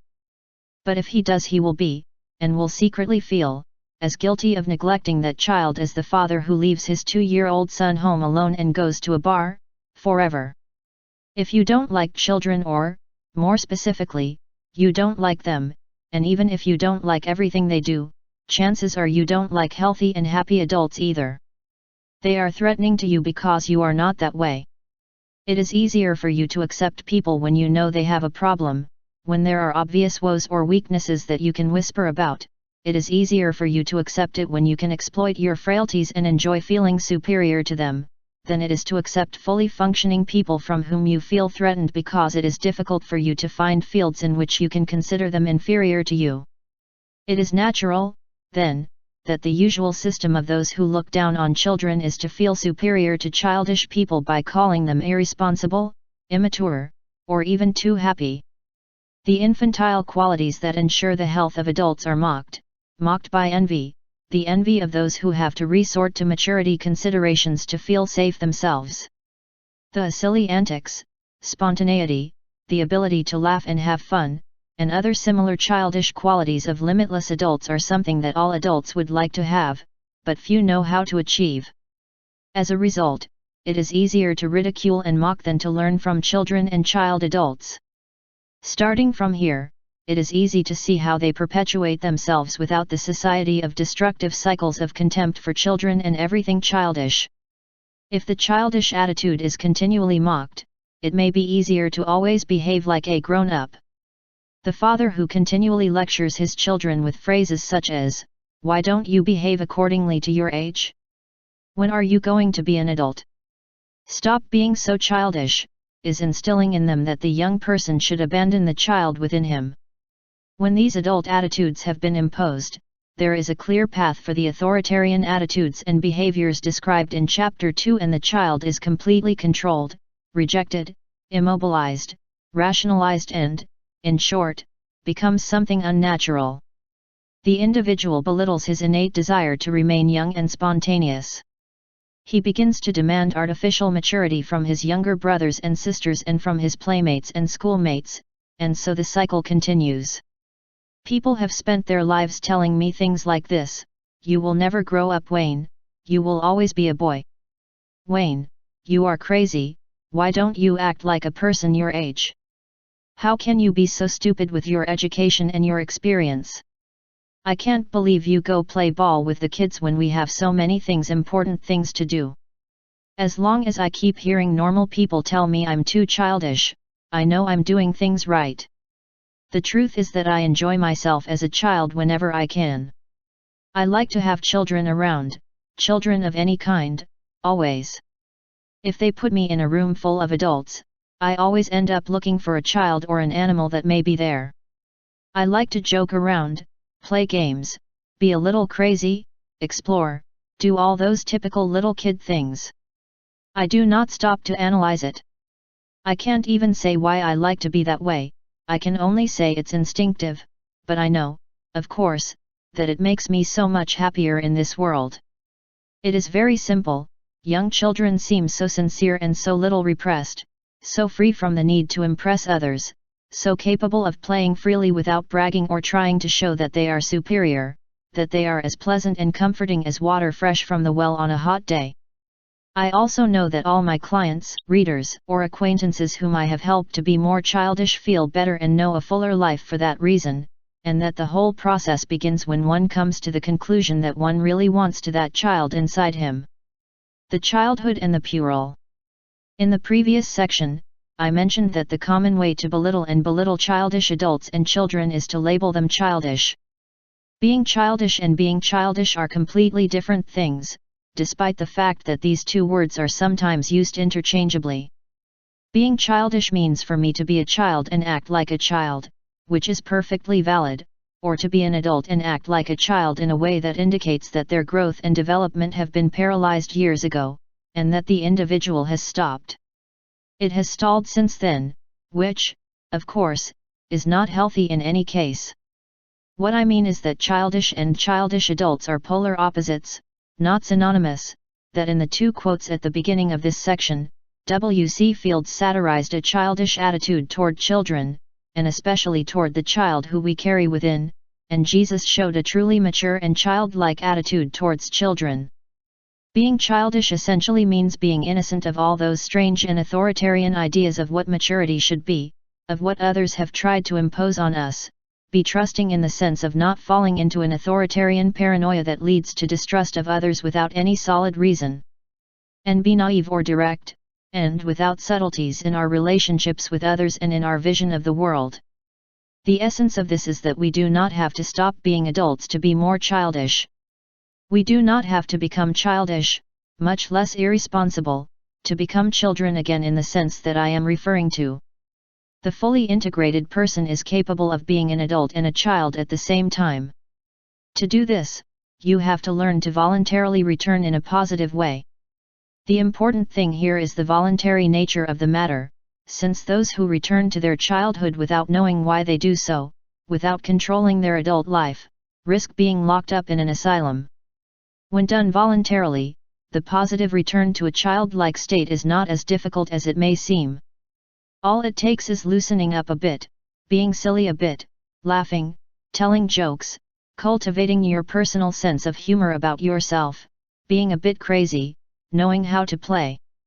It means abandoning the masks of adulthood to have fun and enjoy, not always having to be solemn, consistent, serious, and dignified. It means remembering his exorbitant emotion before the world and his spontaneous appreciation of it and of all the things and all the people that inhabit it, feeling amazed and awed by this wonderful universe in which we live, indulge in childlike and natural curiosity to the point of imitation and discover that what can be discovered has no limits. The French philosopher Maurice Merleau-Ponty applied a name to the essence of the childlike attitude I am talking about. He called it marveling at the world. According to him, it was that primitive state of mind that gave rise to the largest, most human, and most authentically mature and adult thought form. I think the same, actually, but I consider first of all that this childish marveling at the world is simply funny. After reading this far, you may say to yourself, of course, I would like to be a child that way again, but it is so much easier to talk about it than to put it into practice. You may find yourself defending your current adult position with ideas like, of course I would love to be a child again and have no worries. But I have a family to support, I have so many responsibilities to think about, financial and other problems. How can I harmonize spending time being a child and still being a responsible adult? That doesn't make sense. These types of arguments indicate that you are not really interested in life without limits. When you argue with yourself like that, you argue about your problems, and you. The only thing you'll get out of that effort is perpetuating your problems. One of the most responsible things you can do as an adult is to become more like a child. If you decide that you can and should be a child and an adult at the same time, overcome the dichotomous and authoritarian patterns of thought that have artificially divorced the child from the adult in you, in favor of the holistic thinking that identifies the primal child and the adult, you can enjoy all your daily tasks instead of living resigned to being crushed by those tasks. You can approach all your problems more directly and with less seriousness, with a less gloomy attitude, and you can make all of your responsibilities more fun without ignoring them at all. Only if you choose to defend your position of always having to be an adult, of always having to be sullen and serious, will your problems remain the same, and even multiply. If you discover that you have become the obsessive adult who, to be adult and worthy, always renounces your ability to be childish and fun, if you see that you have lost the ability to be original and spontaneous, to take social risks that they will ultimately help you to better solve problems, you will find that you need to exercise your will to eliminate some of those artificial adult controls that have kept you from being a child again all these years. In my opinion, two of the key controls you should remove are postponing gratification and destructive influences on your formal education. The absurdness of postponing the gratification. When beginning college students first come into contact with child psychology, one of the first things they are taught is that children have not yet learned to defer gratification, while adults have learned this valuable technique. Teachers around the world will tell you that the child who is offered a lollipop or candy today or 3 tomorrow will always take today. Generations of elementary psychology students have graduated very satisfied with how superior they are to children for having good adult sense to choose tomorrow's 3 lollipops. Which means, in reality, for many adults, never to enjoy a lollipop. This childish idea of child psychology has alienated millions of human beings from our childhood selves. While I was a practicing therapist, I spent years caring for countless upset or troubled children sent by well-meaning social workers, school counselors, psychologists, and teachers. The reports always followed the formula postponed gratification as a definition of adult development. Johnny must learn to stop approaching everything so frivolously, he must stop being so impulsive. His basic problem is that he is unable to postpone gratification. He seems not to give himself up. Realizes that he can't do everything he wants just when he wants to. It is as if you send a child to a therapist to teach him to lose that very quality that distinguishes him from so many unhappy adults. Naturally, the children who sent me with those reports to indoctrinate them into deferral of gratification tended to be behind others in their age group in conventional maturity categories, such as putting on makeup and wearing padding in the bra and go suddenly to not knowing how to run. They used to be the rascals, the funny ones in the class, the ones who found it almost impossible to sit still like adults for hours at a time. But to me they were the most stimulating children in their age group, often the most authentically mature. Maybe they didn't always pay attention to the teacher. Perhaps they were making paper airplanes to drop as soon as the teacher turned his back on them, or they were passing notes to each other. But they also used to be the best students, the smartest in their class. Because, when they focused their attention on their school work, they did not approach it as a painful task to which they had to resign themselves, in the same way that adults resign themselves to their jobs, but as a challenge to their naive curiosity, which allowed them to achieve much greater concentration than their more mature classmates could.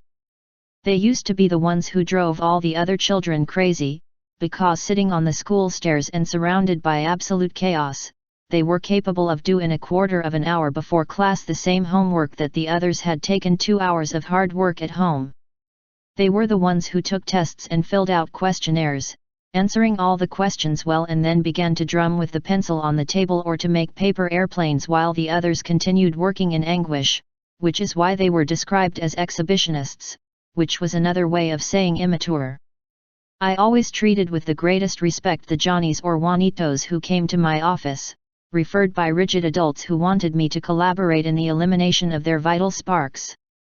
I tried to learn from them as much as I could and also to help them hold on even more to the idea of enjoying their lives now, at the right moment in which it is lived, instead of perpetually postponing enjoyment.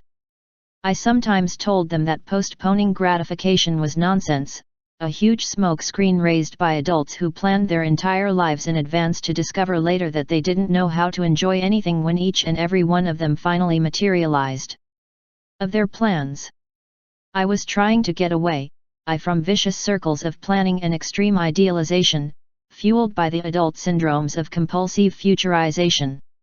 At the same time, because many of them were in deep conflict over not being able to control themselves, and were truly suffering from the reprimands of their parents, their peers, their teachers and all kinds of symbols of authority, I tried to help them to find ways of circumventing the system that preserved their childish qualities and did not, however, lead to so many condemnations. A typical example for a 5th to 8th grade child would be me. Do you like to read? Johnny. Some things.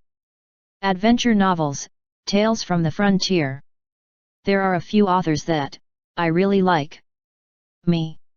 And why don't you open one of those books when you're bored in class and start reading instead of throwing paper airplanes? Johnny. I would love to, but the teacher wouldn't let me. Me. Because she would be a bad example to others, or because you wouldn't know what she was talking about when she asked you. Johnny, I don't know. I just know that he wouldn't let me. A later conversation with the teacher. Me. Nothing happens to Johnny.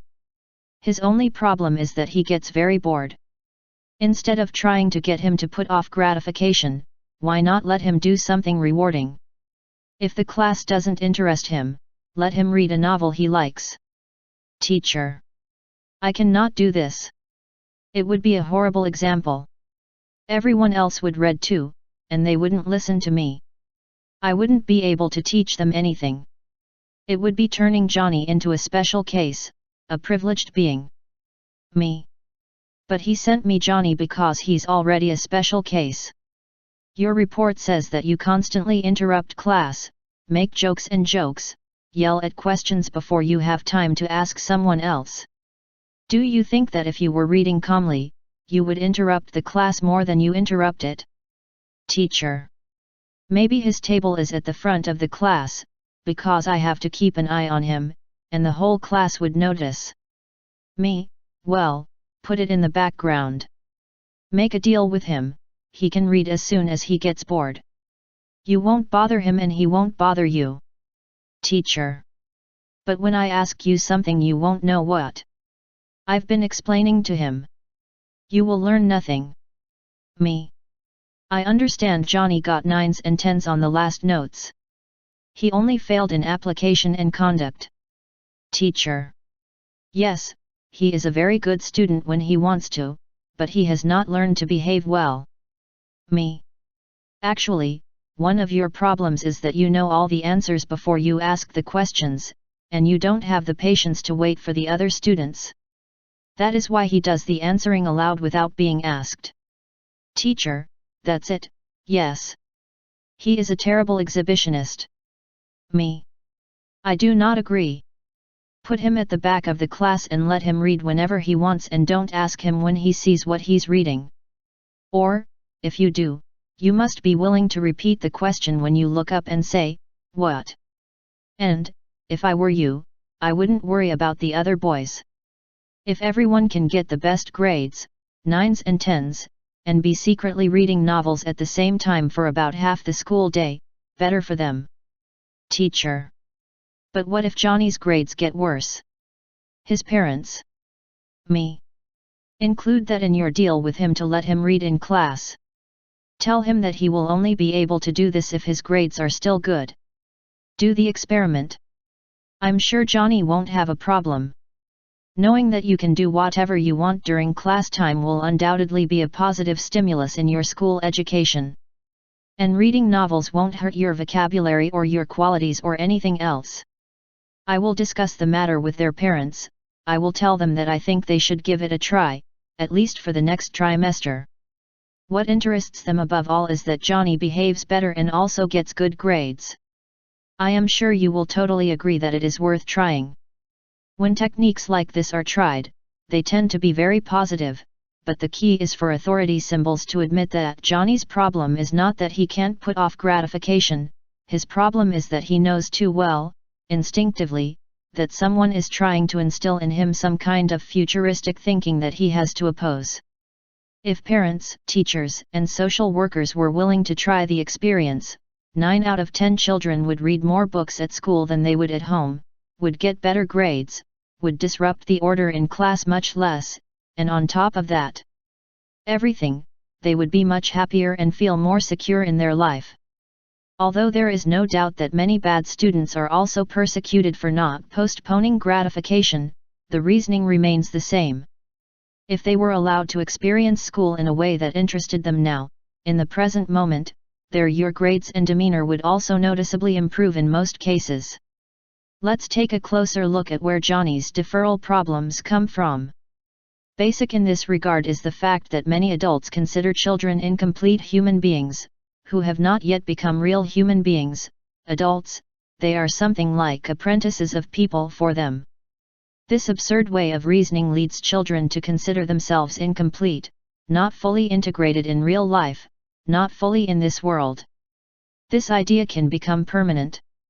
Thus, when the child reaches adulthood and discovers that he does not feel more complete than before, he looks to the future, towards the age of 30, as the time when he will finally be able to enjoy life. When it reaches that age, the maturity, the vital fullness, happens to move to the 40 years, and so on.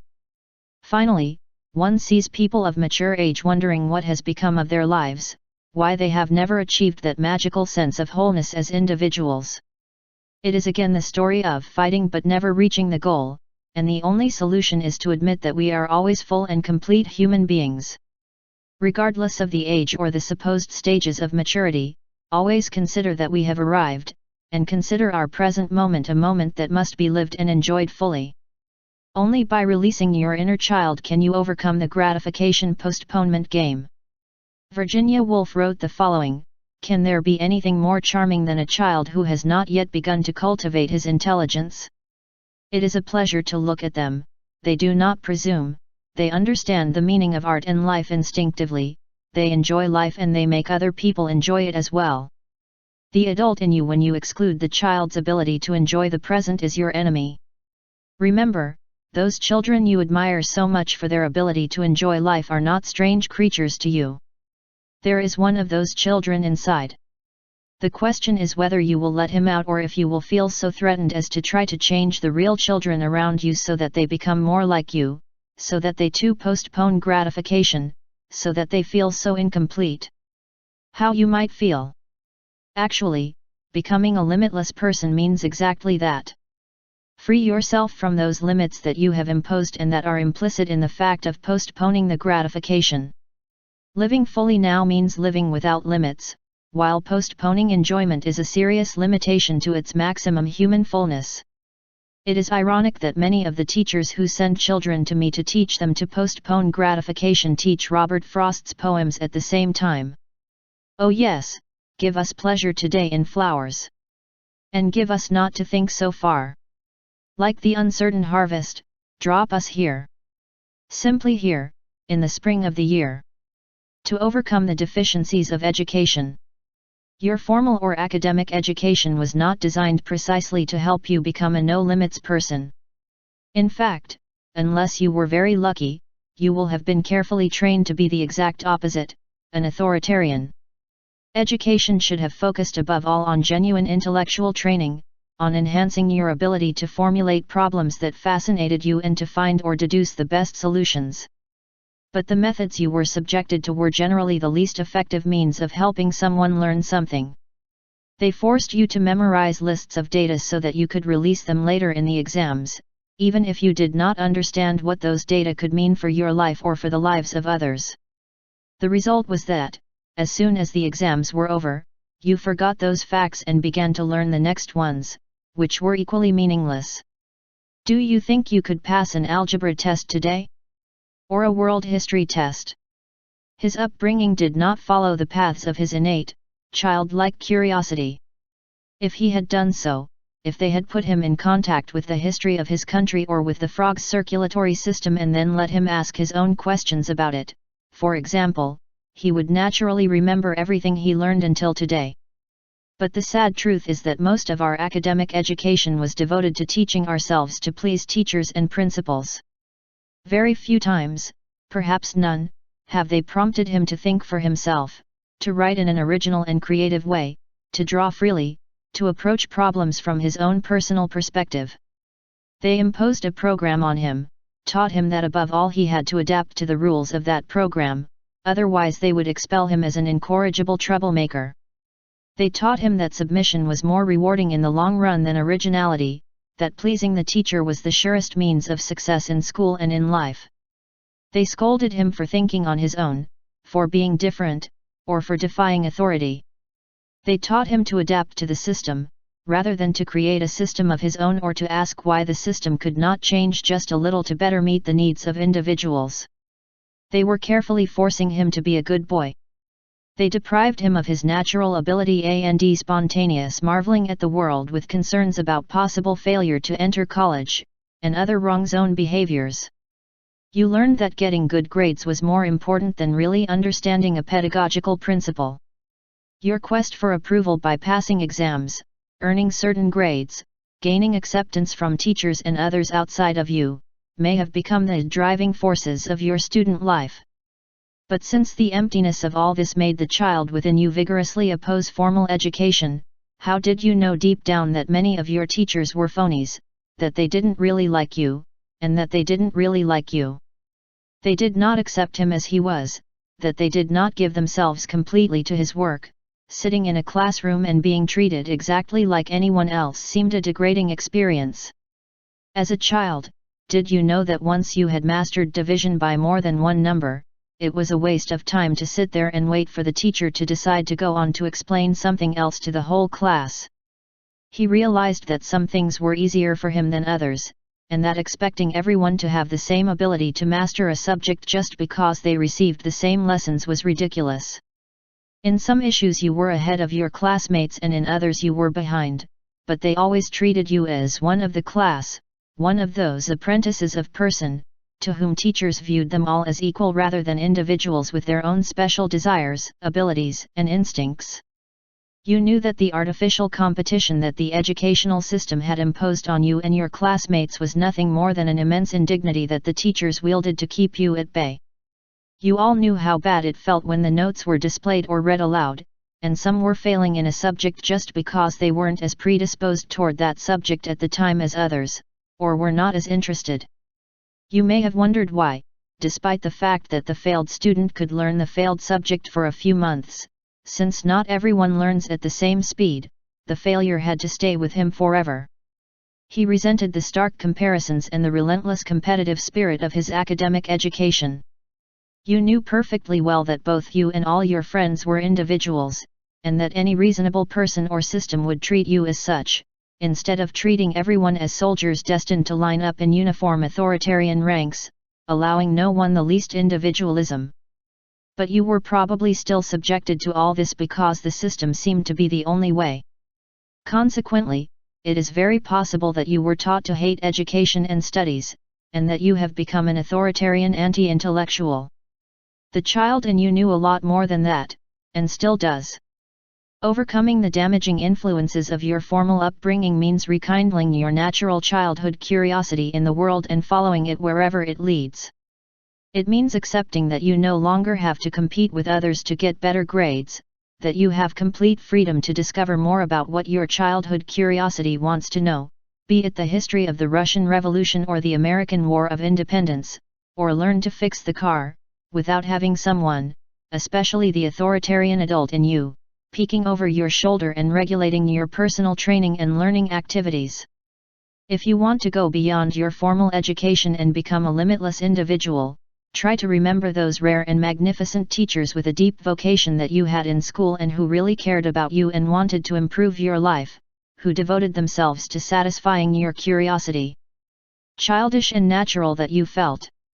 Forget that those teachers were a small minority, and that they were called, like you, rioters or detractors of the system, when they tried to respond to the needs of individual students in their teaching and in their class assignments.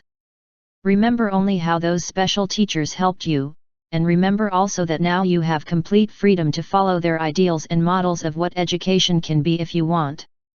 I, who have been a teacher and education official for several years, have had relationships with thousands of educators of all kinds.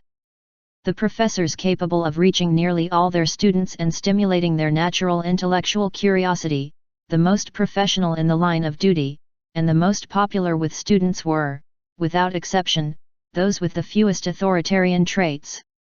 They used to be mostly those who least dichotomized their classes according to conventional guidelines. I never knew that any of these highly pedagogical teachers would classify students as good and bad, smart and dumb, mature and immature, troublesome and well-adjusted, or any other sort of classification devised for the convenience of the teachers. These higher educators were something exceptional, and I have met very few, of course, but they existed, and every student who has been within the educational system of our country for a while must have had a few teachers more or less similar to these.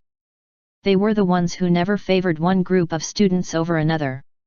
These limitless teachers seemed rather open to all students, whatever their level of development. Elite students and those who were continually opposing the system viewed these teachers as favorable to their cause. Students with attendance problems saw them as their advocates. Same with those who got A's and license plates. The student council members chatted with them after class, and so did the more unruly students. In other words, these outstanding teachers seemed to have the childish quality of being open to everything.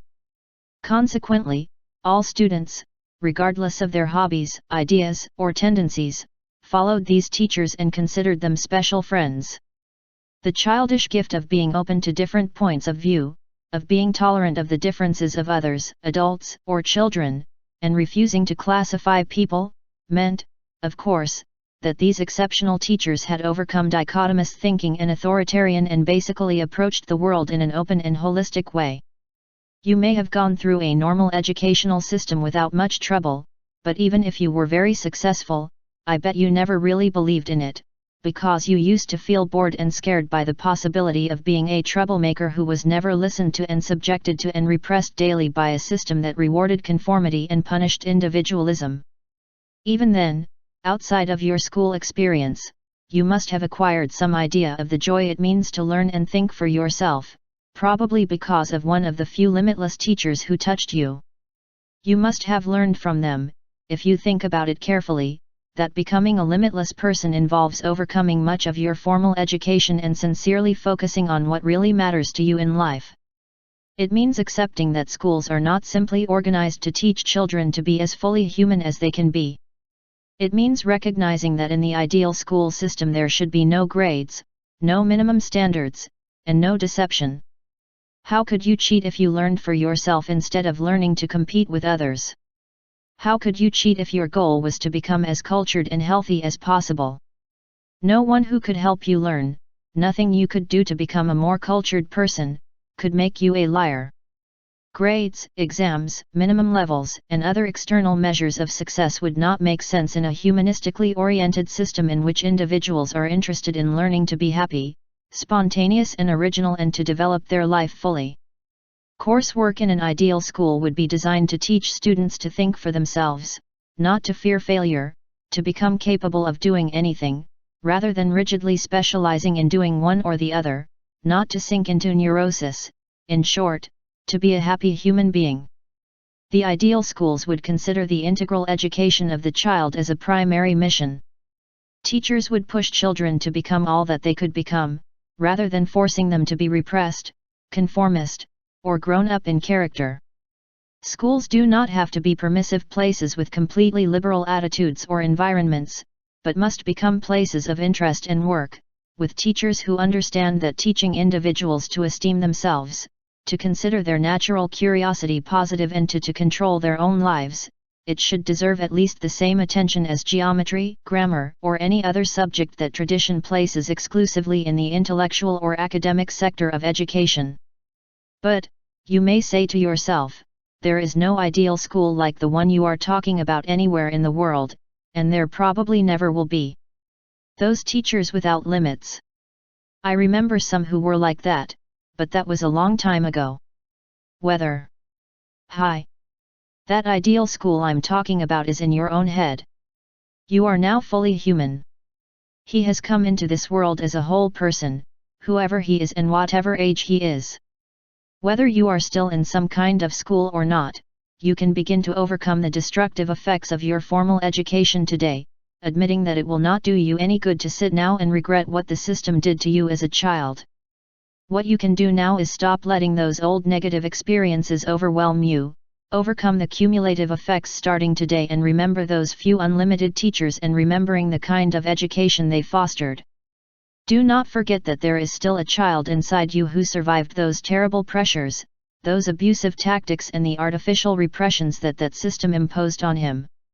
And since that surviving child is already aware of the negative elements in addition to being aware of the benefits, with regard to school education, he will combat these negative elements more strongly than ever and will insist that he wants to learn, but only by letting himself be guided by his own natural curiosity and by his will and his convenience. The child knows that you cannot alter the past, he can only decide not to continue repressing himself as he was taught to do in other times. If you make an effort to be that child again, only this time by letting him act from strength and not from weakness, it will teach you to channel your emotions, to think for yourself, to ask and answer questions that are important to you or yourself, that fascinate you, so that you can live effectively in any situation, and think and feel positively in your life. You can then live the rest of your life as a truly cultivated and happy individual. The source of eternal youth is within you. Mythology has always held that there is somewhere in the world a magical spring, or a stream, or a pond, whose waters restore youth and keep human beings eternally young. But common sense tells us that you are how young you think you are, and that 80-year-old grandmother who has cultivated her childish qualities and knows how to enjoy them can be, deep down, much younger, more vital and more alive. That the boy of 25 who makes his way with great difficulty, sad and sorrowful, in the law school towards the first positions of the class, on the way of possible 06 for nervous breakdowns and ulcers and a position in a major company after 10 or 15 years, and perhaps a deep hatred of life. The true meaning of the myths of the spring of youth may be to point out the superstitious absurdity of that search for youth lost under the stones, on the other side of the mountain, in a sip of water, in a cosmetic bottle, on the board of directors of a company, on anything external to you. That myth may serve to remind you of your common sense, which tells you that you have a limitless fountain of youth within you that you can draw on at any time, always, by the simple process of allowing yourself to be a child again. The 7 ways to get to the source. There is an old religious hymn that says that there are 12 gates to enter the city. There are many more ways to get to the fountain of youth. In fact, there are as many as you can imagine in a lifetime, that child in you exploring. But here are 7 that you may want to explore in the beginning. Laugh. The child in you, like all children, loves to laugh, to be with people who can laugh at themselves and laugh at life. Children instinctively know that the more we laugh in life, the better. They will go out of their way to relate to anyone who makes them laugh, who is able to follow their jokes and jokes. They will laugh hysterically at things that the serious, conscientious, always scowling adult says are not funny, those silly, immature jokes from school, even when they put a lampshade on their heads. Sometimes they laughed for no reason, just out of sheer joy in life, or because their instincts were telling them, it's time to laugh. Do you remember the teachers in whose class you really enjoyed and learned the most? Weren't they the ones with the most sense of humor, the ones in whose class there was a less surly atmosphere than in the rest of the school? Weren't they the ones joking with you, telling funny stories about the story, or explaining how the bank's computer had gone crazy and sent $1,000,000 checks to all customers? Weren't these the very teachers who had the ability to help you learn for yourself? We all naturally seek humor and laughter, because it is a natural cure, and affordable, to eradicate depression, inertia, and even panic. One cannot be depressed, distraught, or nervous while laughing. A spirited display of humor and a healthy laugh a few dozen times a day are the best guarantee against neurosis and misery. On the other hand, the laughs are free, you do not need a prescription and you do not have to go to the pharmacy to buy them. We all know someone who we think, his main problem is that he takes himself too seriously. They are the most rigid and uncompromising people. They are unable to laugh at their own mistakes, and in fact they are rarely able to admit them, because they are so distraught over their personal future that they fear the slightest deviation from their current life programs and despise any exceptions to their rigid value systems. They are the only group about which true generalizations can be made, and they are often top of the class on all authoritarian traits, and they are very frustrating to others because they can be very skilled at the activity with which they earn a living, and possess many attractive qualities. What is frustrating is that others see that they could be much happier and have a better time just if they knew how to rejoice and make the rest of the world happy. It would be completely different, people say, just if he had a bit of a sense of humor, if he looked at life with a certain perspective. Think about the people you know who have a sense of humor and a broad outlook on life, and how happy those people are because of it. Then ask yourself how well you fit in with that pattern and how happy you are. How many times have you laughed today and at what? Can you remember the things that you found really funny this week or last week? Have you been laughing at silly mistakes of yours lately? Or have you just laughed at how stupid, immature, and inferior others are, criticizing and belittling them?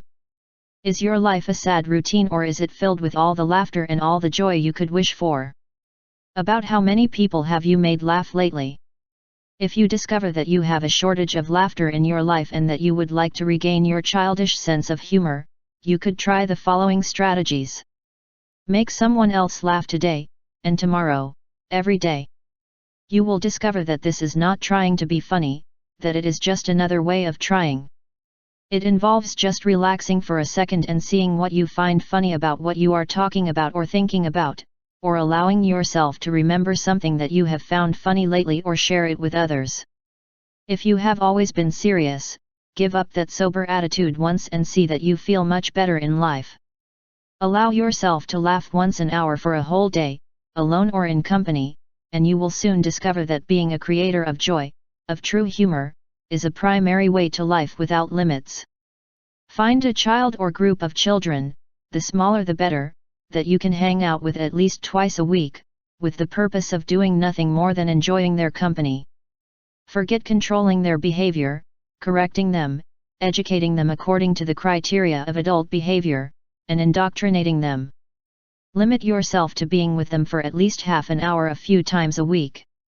If you are with young children, maintaining a limitless, open mindset, laughter and joy will soon become the norm of your life, rather than being rare exceptions in it. You will find that it is very easy to make children laugh, and it is very easy for them to make you laugh too. Whenever you part ways with them, ask yourself, what was the point? Highlight of this day: do all that work or have fun with those children. Try to remind yourself from time to time of childhood experiences that were sad then and are funny now. Laugh remembering them. A friend explained this story to me. When I was in the 8th grade, I was kicked out of school for a few days, for throwing away peas in the lunchroom. I was trying to get a scholarship in a private academy that I wanted to enter with all my strength, so I came home very depressed, desperate, thinking, well, I have spoiled everything. They will never give the scholarship to a child like me who I throw peas in the dining room, even if Ricky threw them at me first.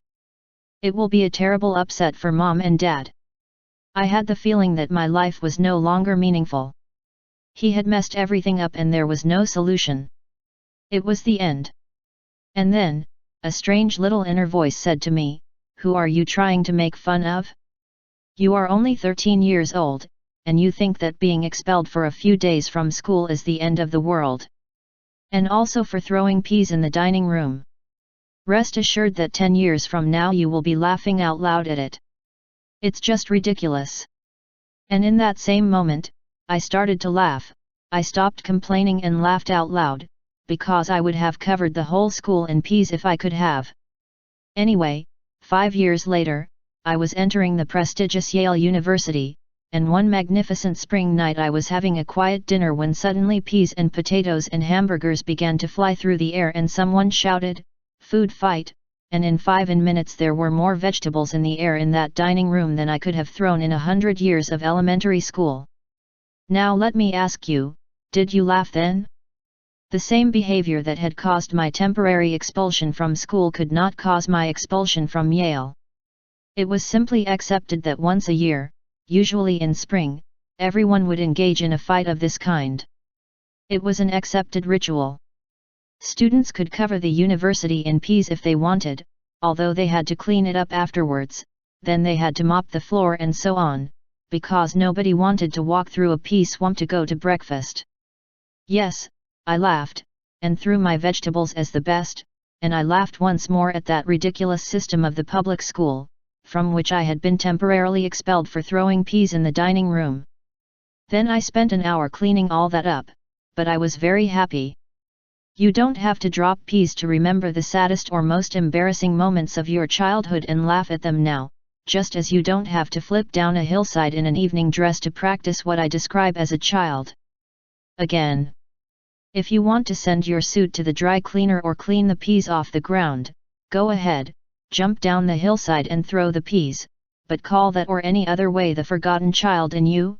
Remember, that child can laugh at many of the sad experiences of the past and want to remove them from your current view of life by laughing at them. In the same spirit, the next time something happens that upsets or infuriates you or makes you think this is the end of the world, stop and ask yourself, will I be able to laugh at this in a while? If so, the best thing to do may be to start laughing now. Let the fantasy reappear in your life. Children love to dream, create stories, use their imaginations, and you would like it too if you let them. Remember when you were young, when you were little, remember that your room was full of elves or goblins, forests full of Indians or trappers with fur caps. Remember that a twig became a magic wand and a broomstick a horse. Do you remember that your imaginary playmates were as real to you as anyone else? Do you remember when you played dress up and your father's hat turned you into a bank clerk, and a little money that you made yourself turned a playmate into a cashier, a notebook turned into a checkbook and turned another playmate in a client? Do you remember what you liked to draw, do verses and songs, listen to stories, make up games, wander on your excursions? Would you imagine with anyone who was willing to play or participate? This fantasy-rich childhood life was not only fun, it was also one of the healthiest aspects of her life. It provided him with a much-needed escape from the hard work of maturing and training, it eliminated boredom in an instant, and the more likely it is that the more you gave yourself to it and the more you encouraged it, the more original and creative you will be today. In your adult life, you can afford the same luxury of fantasizing and dreaming, with the same mental health benefits and the same possibilities for fun. Plus, you'll soon discover that some of those dreams that start out as pure fantasy will eventually turn into reality.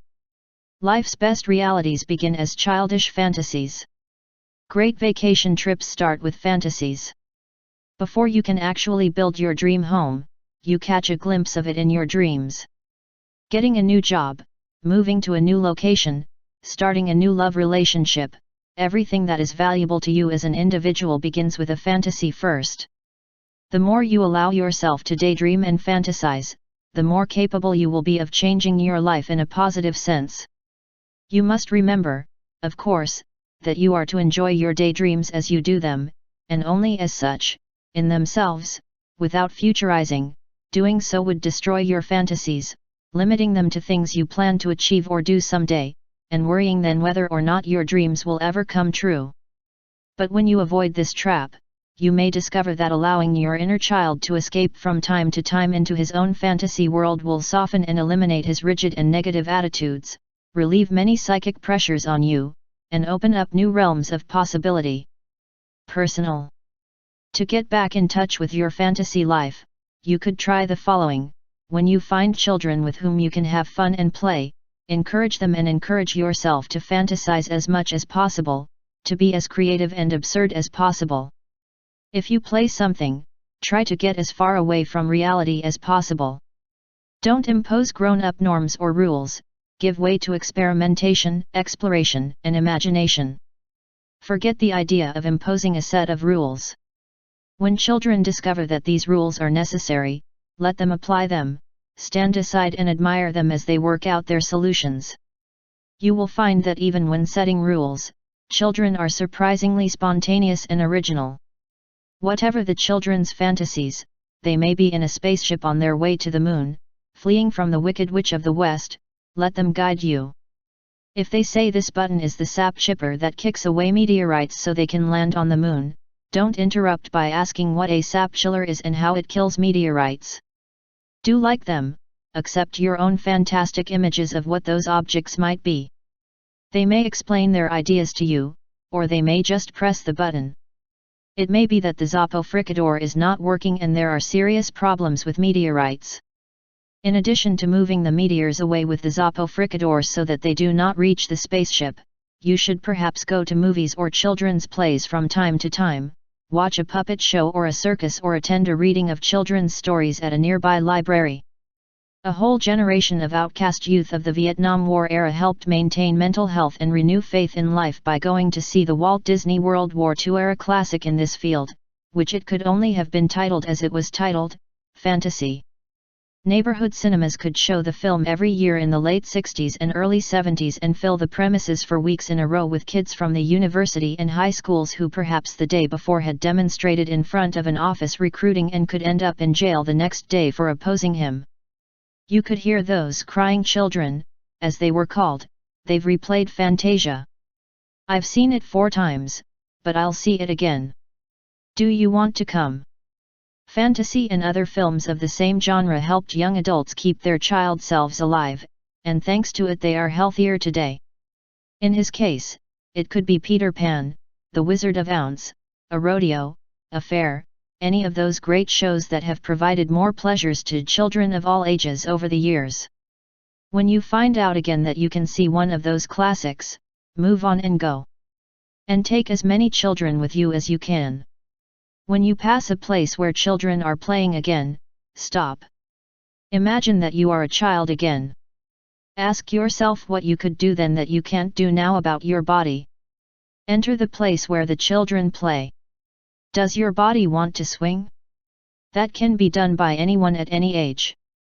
If you are 80 years old, you may only want to swing a few inches one way or the other, but you can swing anyway.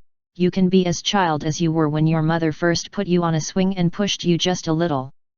If you are 35 years old, your body may want to swing with full force, or you may want to go through the maze. Rest assured that you can do whatever your body really wants, if you forget that others may think that doing it is childish and inappropriate for a person your age. If you consider yourself so old and ailing, just walking into a park and wondering if the child inside you is older now than it was when you were 10 can take more years off than you can imagine. If you have a family with children of any age still at home, try to have family gatherings from time to time where everyone freely tells what they would like to do most in the world, or simply unfold their favorite fantasies of the week, such as the experiment. You will soon discover that your fantasies are by no means impossible and absurd dreams. They are creations, free and original of his childhood imagination, the very basis of life. Once these fantasies are exposed and expressed, you may find that you can make many of them come true, and that taking some risks without the least bit of adult judgments about you will help you and your family to fulfill all the fantasies possible of this kind that really deserve to be embodied in reality. As for the fantasies that are only accounts of the dream you had last night or a dream you had this afternoon, free flights of the imagination about the imaginary friend who was occupying the empty seat next to the bus, whatever they are, sharing them with your family will enrich your entire family life. Make the decision to make some of your fantasies come true. If you've always wanted to raft down the river, wander the woods alone for a day, participate in a marathon, cycle to the bordering state, visit Bulgaria, climb a mountain in Canada, grow a beard, run for MP, get on TV, anything, do it. Sit down right now and make a list of 20 things you've been wanting to do for a long time. Cross them out in the order of how impractical they are, how few chances you have of doing them immediately. You will end up finding at least one that you can make today. Take the steps to do so, but save the list so you can figure out what to do once your more realistic fantasies come true. I have enjoyed doing many things that were completely meaningless to others. For example, I once saw people surfing. I imagined doing it, I said to myself, why not? And I just did. I removed it from my list of fantasies that can come true, and I felt better about achieving a personal goal, rather than the goal of whatever old, stale grown-up was in me. I had to consciously and instinctively remind myself that I didn't need to explain my behavior to anyone, and if anyone thought I was stupid for not acting my age, all I could do was wish him good luck and let him think what he wanted. 2. The reality: my fantasies have inspired me many times to achieve things that I might never have tried otherwise, and I know that if I had not allowed myself those childhood fantasies in the first place, I could never have made so many dreams come true. Grant yourself all possible dreams. Be a little crazy. There is no doubt about it, all children, even the one in you, are a bit crazy. They act silly and crazy most of the time. All children remember that what adults condemn as crazy in children is the sea of fun. The child in you will tell you that you may have eliminated all those crazy moments from your life in favor of being more mature and sensible all the time, and that the idea of being a little playful and unpredictable from time to time may seem to you silly, but the kid really enjoys wearing weird clothes to parties, going swimming at 4 in the morning, playing cops and robbers, or anything else that makes someone else exclaim, "How crazy you are!" There is, of course, a kind of crazy that no one wants to be, that degree of insanity where you completely lose control of your life, panic, and end up in a madhouse. But I don't go back to that kind of madness. I mean the kind of insanity you can indulge in if you indulge in crazy behavior every now and then and laugh and have fun like a kid. Being crazy in this sense means removing some of the controls that constrain your life. You can be serious at work, you can be mature in your way of handling your responsibilities, you can sensibly approach problems that require direct and sensible attitudes, and still relax from time to time and do crazy things. Not only will you have more fun, everyone will cheer up in the office, and everyone will be more effective when it comes to being serious. You could try one of these suggestions if the idea of being a kid and doing crazy things from time to time appeals to you. Ask your family members who their favorite characters are. Check if the favorites of your relatives, especially those of children, are those who can be a little crazier and more cheerful and lively than most. Ask them if they think you belong to that group, that you are that way, or if they would like it to be more that way. When you see how much others enjoy having a little crazy people around, it will be much easier for you to do crazy things, and to make those crazy things a regular part of your life, throwing snowballs, playing games, bringing home a cake. Birthday when it's not anyone's birthday, do all the crazy things you can think of. When you hear someone say, or find yourself saying it yourself, that someone else's behavior is crazy, stop and think about what kind of crazy they are referring to. Is that individual unable to control himself and makes others unhappy and makes himself unhappy for it? In that case, the solution is to help you, not condemn you.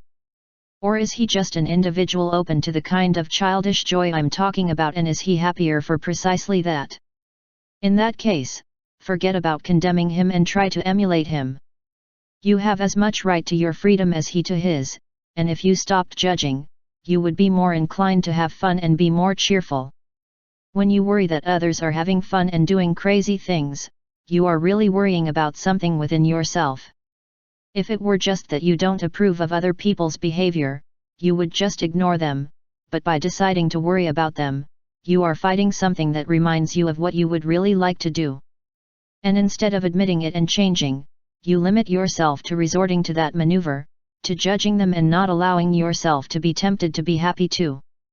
Make it a point to be crazy every day for a week, once or twice at home, once or twice at work, and other times wherever you feel like it.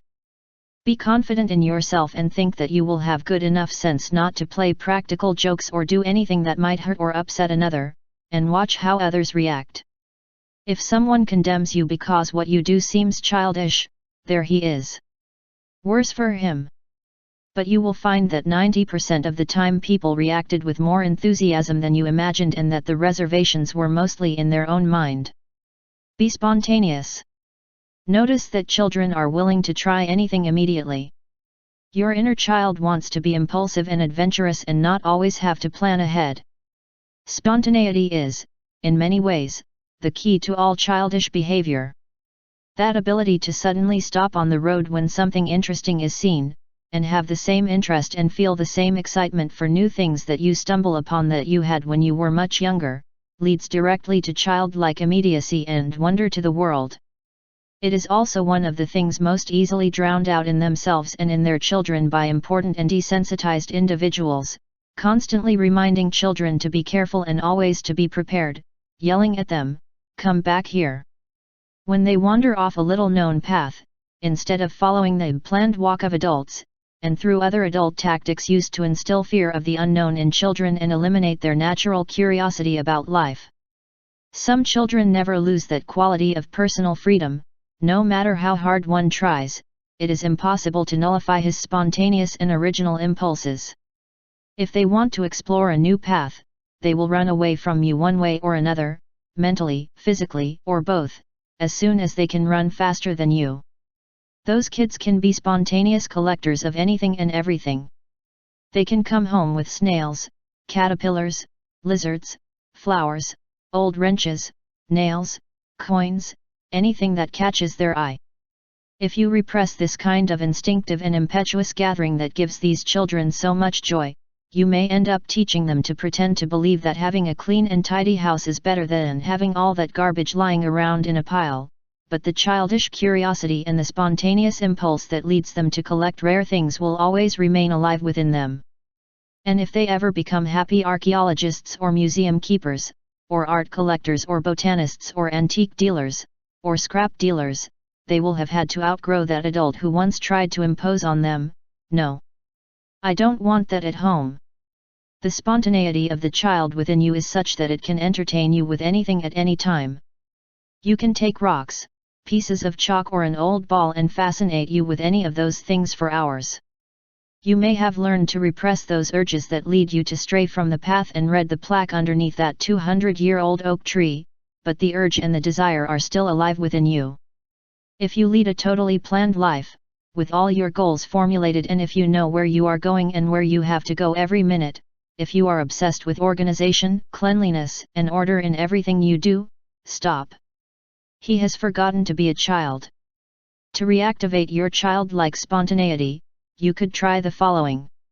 Take a look at your schedule to see your commitments for the next few weeks. Are you so committed and time-consuming that you will never have 10 minutes to spontaneously get off track? If so, how many of the planned activities can you eliminate to give yourself time to wander as you please? Schedule a period of time to get in the car and head north, without a road map, with the sole decision to go where you see fit. Or, if you prefer, play the game that a child I know invented: as soon as you are in doubt about which way to go, stop and flip it. This child laughed out loud on one occasion when the coin made him go around the block 4 times. He says that at each turn the apple seemed a little more fascinating to him, and that when the coin pulled him out of there, he did not leave at all at ease. Stop making rigid demands on organizing and planning someone else's life. Instead, encourage their childish spontaneity. Remember that what you call a neat room or house is no better than your child's messy room, which is cluttered with what you consider to be crap. When a friend asks you to do something together on the fly and you start to say "I just can't," stop. Ask yourself if you can always say yes to yourself and others.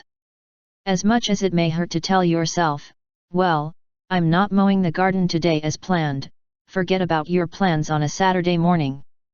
Go to the old goods market with your spontaneous friend. If you react to one proposal on the go and see how much fun it can be, you will soon receive more such proposals and do something good for yourself. Give yourself a chance to spontaneously get excited about what you do. You must not think that you will be bored if you go to one more football game because you have seen others before. Get rid of that attitude, considering that each new game is a unique experience, because, moreover, you have never seen the game that day. Likewise, if you are going to a party or other social celebration, primarily to accompany your wife or out of a sense of social obligation, you may say to her, "I know this is going to be a very boring party and, whatever happens, don't I want to be there for more than an hour." This kind of negative pre-attitude will no doubt be a kind of prophecy that will inevitably come true unless you eliminate it by allowing yourself to decide later whether the party was fun or not. If you give yourself a chance to enjoy it and trust the decision of leave when you feel like it. Collectively, learn to distinguish between things that you need to decide now, or can decide better now, and things that you can decide the same or better later. For example, suppose there is a soccer game you would like to go to next Saturday, but on the other hand, you think you might want to go fishing, or to an art gallery in your neighborhood. Although none of these things require advance planning, your inner authoritarian may now want to decide what to do specifically. Eliminate insecurity.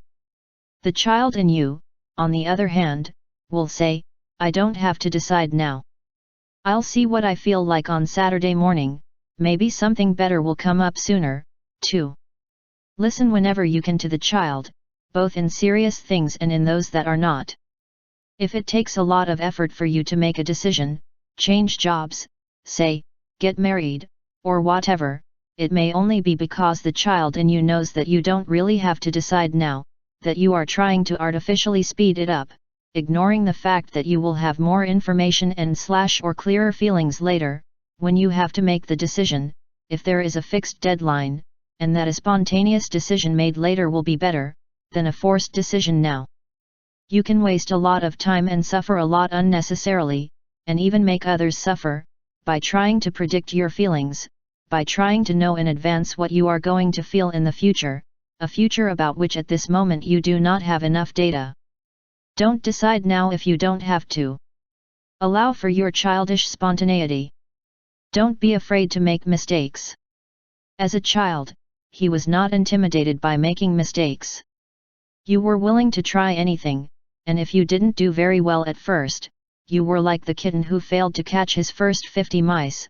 He got smarter and faster as he tried to hunt them in vain, until at last he mastered the technique. Of skating in the ice, sew or make soup. Actually, if you learned to ice skating, the first thing your body imagined was how you should fall on the ice without hurting yourself.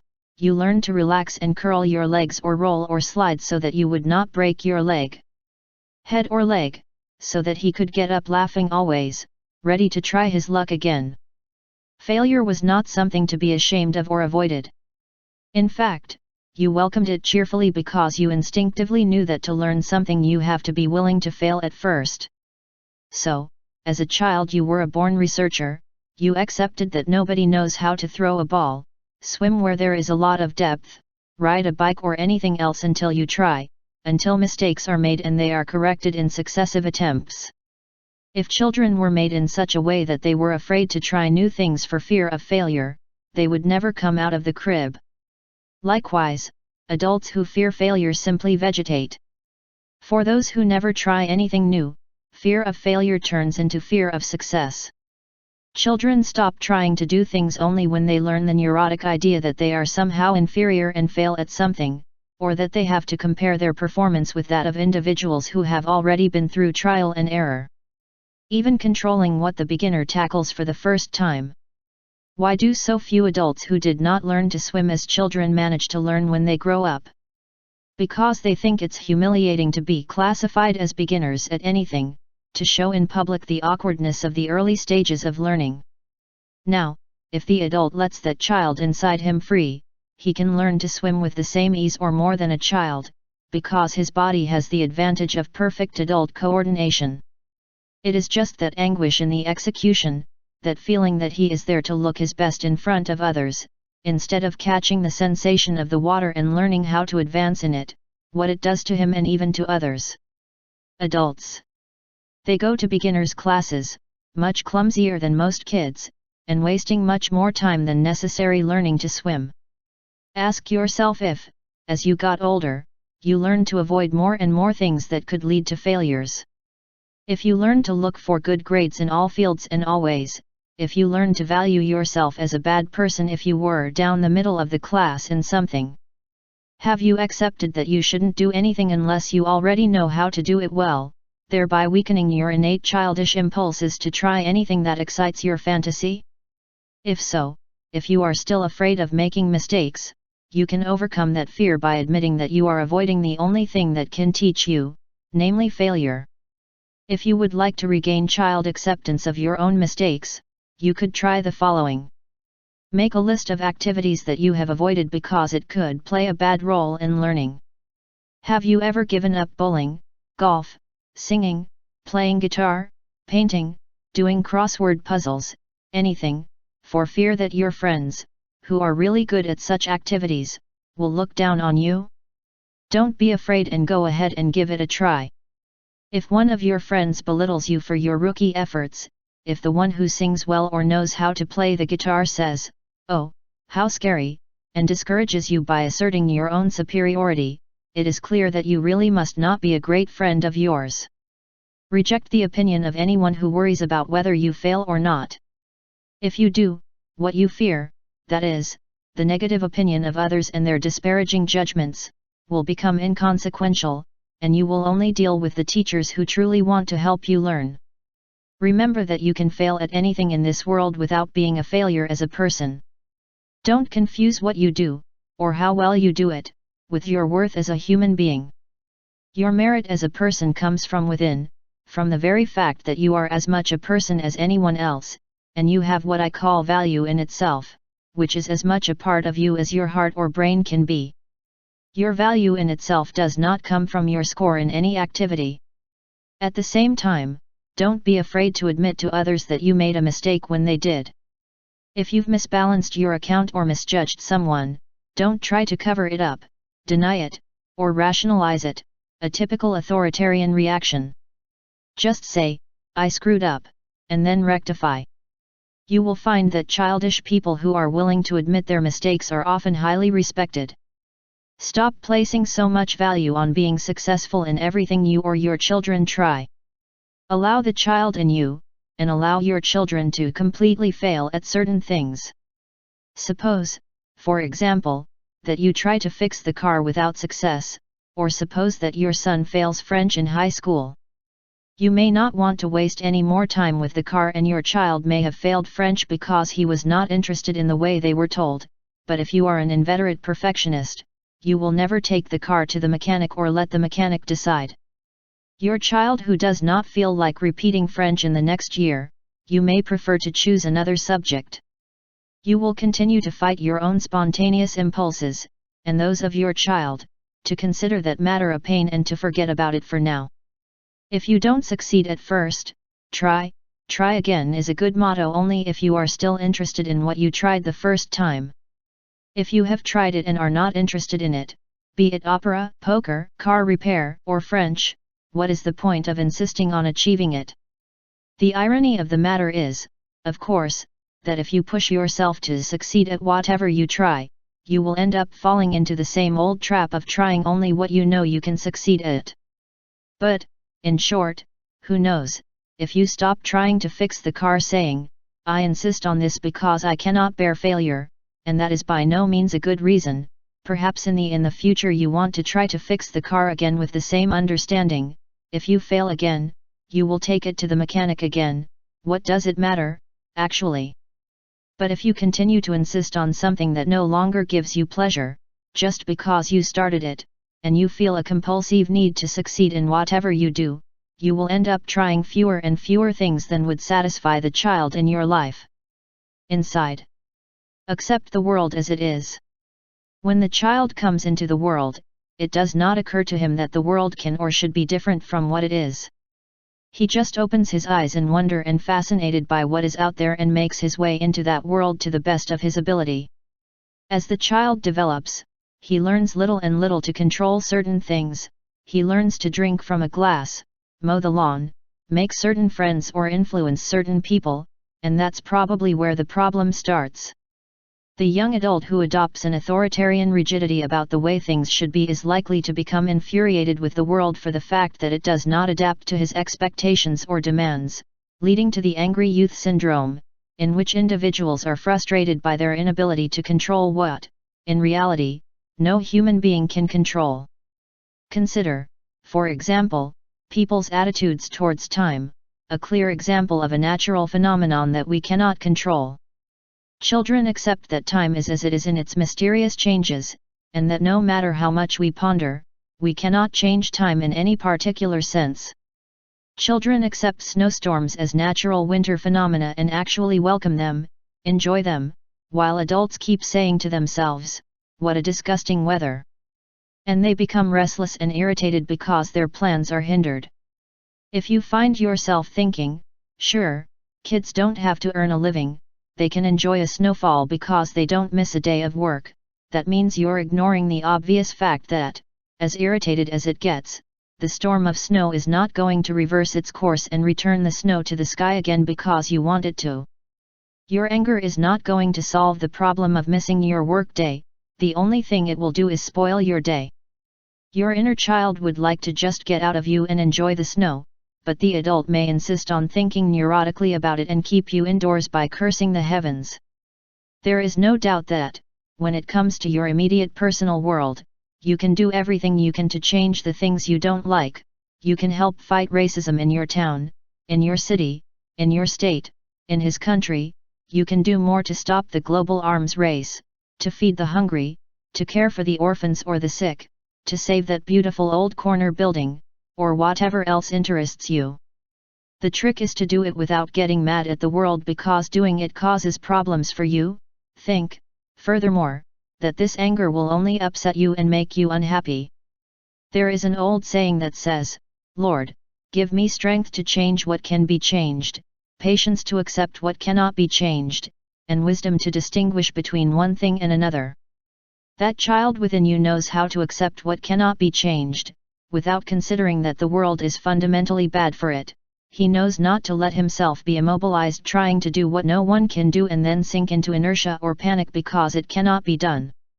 In short, he knows instinctively and immediately establish the difference, and that wisdom is therefore not something new to learn but a forgotten wisdom that you only have to remember by turning to that lost child within you. Consider children's attitudes toward people who have done things that have hurt or offended them. Children are willing to accept that, people are like that, people hurt each other from time to time. It is something like the weather, which sometimes drenches us in freezing rain when we come home from school. Therefore, they are willing to forget and forgive in a few hours, while depressed adults can spend their entire lives brooding over their grievances.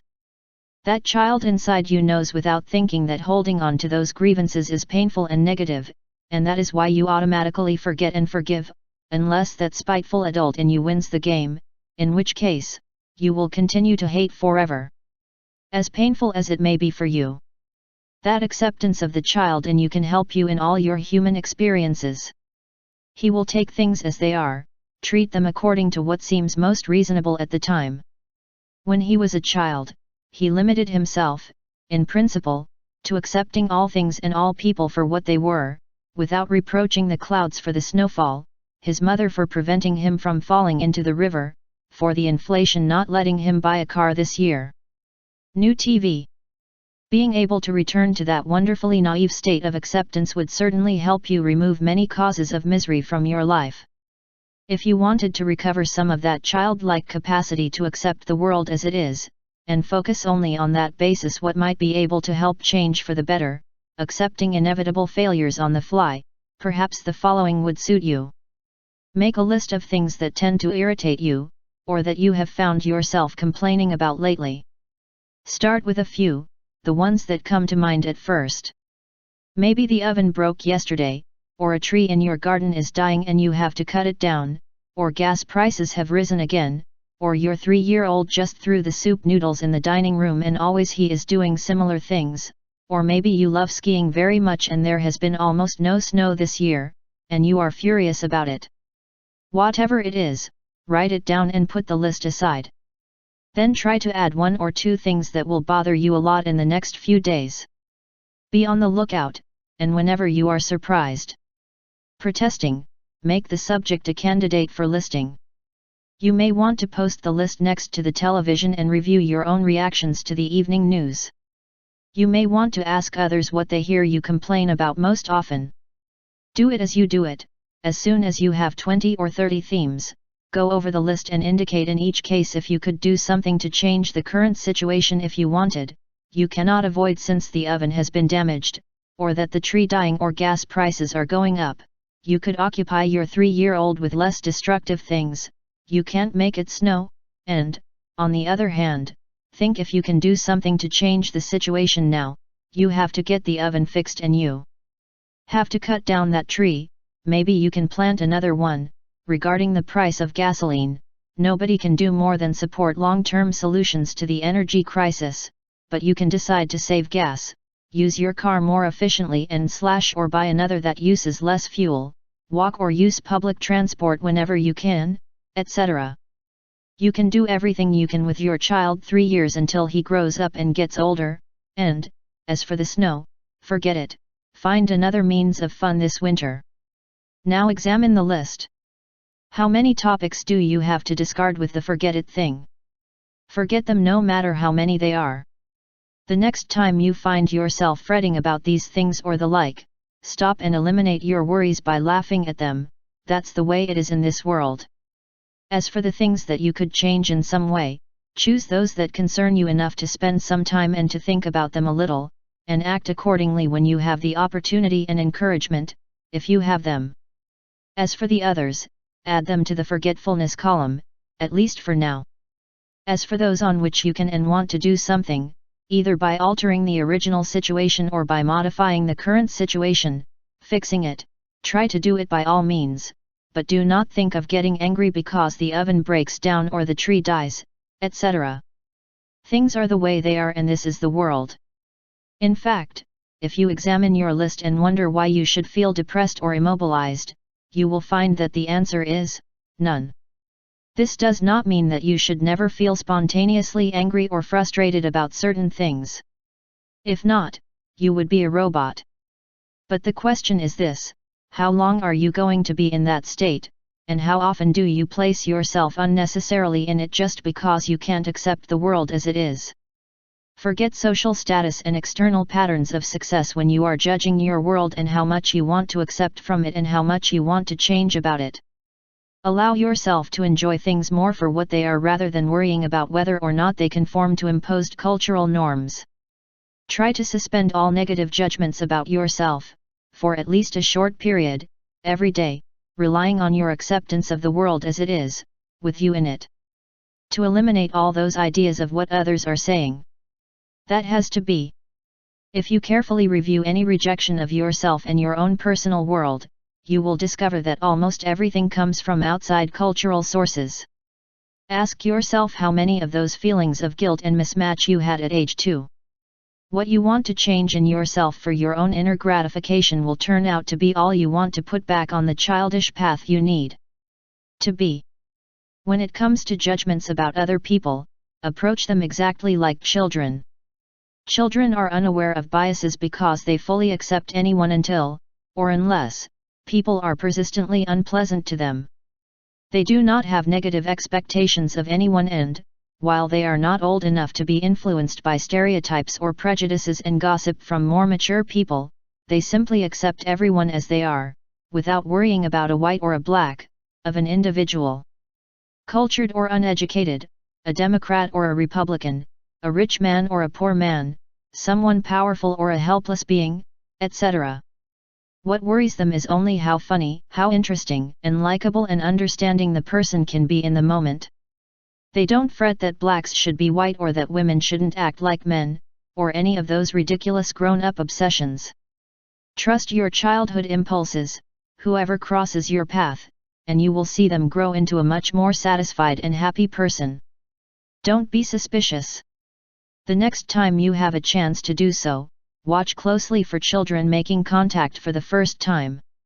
They may start their relationship with a certain shyness, until they understand each other a bit, but if this understanding occurs, and it is what usually happens with almost all young children, in 5 minutes they will be relating as only adults do after a friendship lifelong.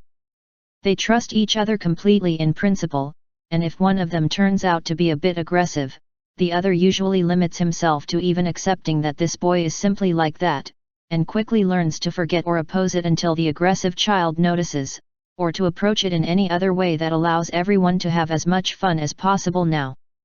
In short, children almost always establish intimate relationships in an hour that most adults would take months. Compare this now with your attitude towards strangers with whom you make first contact. How long is the period of initial shyness? Children usually need a few looks and a few words to run off and turn a corner of the bedroom into a spaceship and 3 minutes to start activating the Sapo maker. But when you first make contact with another person, you may fear being too expansive or starting a relationship when you already have too many relationships to worry about, too many commitments going on. Or perhaps you are suspicious of the other individual's intentions for one reason or another. You may therefore be cold, a word that has many meanings, or aloof, preferring to kill time with typical adult talk rather than trying to immediately treat this new person as you would your best friend and enjoy yourself. The same with her. If your attitude towards people you are introduced to or strangers with whom you establish a relationship, whatever your gender, it may even be the gas station employee who fills your tank and exchanges a few phrases with you, it is generally cold most likely means that you suffer from a certain authoritarian paranoia that has distorted your childhood instincts, prompting you to spontaneously trust others, and has made you distrust people on principle. If you are suspicious of all people on principle, then there is no doubt that you are suspicious of yourself in the first place, since you are actually included in the people, and, consequently, most of that distrust of others, it is probably born of mistrust in oneself, which is a painful source of internal conflicts. But if you allow yourself to be guided by your inner child and trust that your animal instincts will tell you, in light of your entire life experience, when your naivety may give you real trouble, most likely never, you can free yourself from that painful sticking point and learn to establish pleasant and satisfying relationships with almost everyone you meet.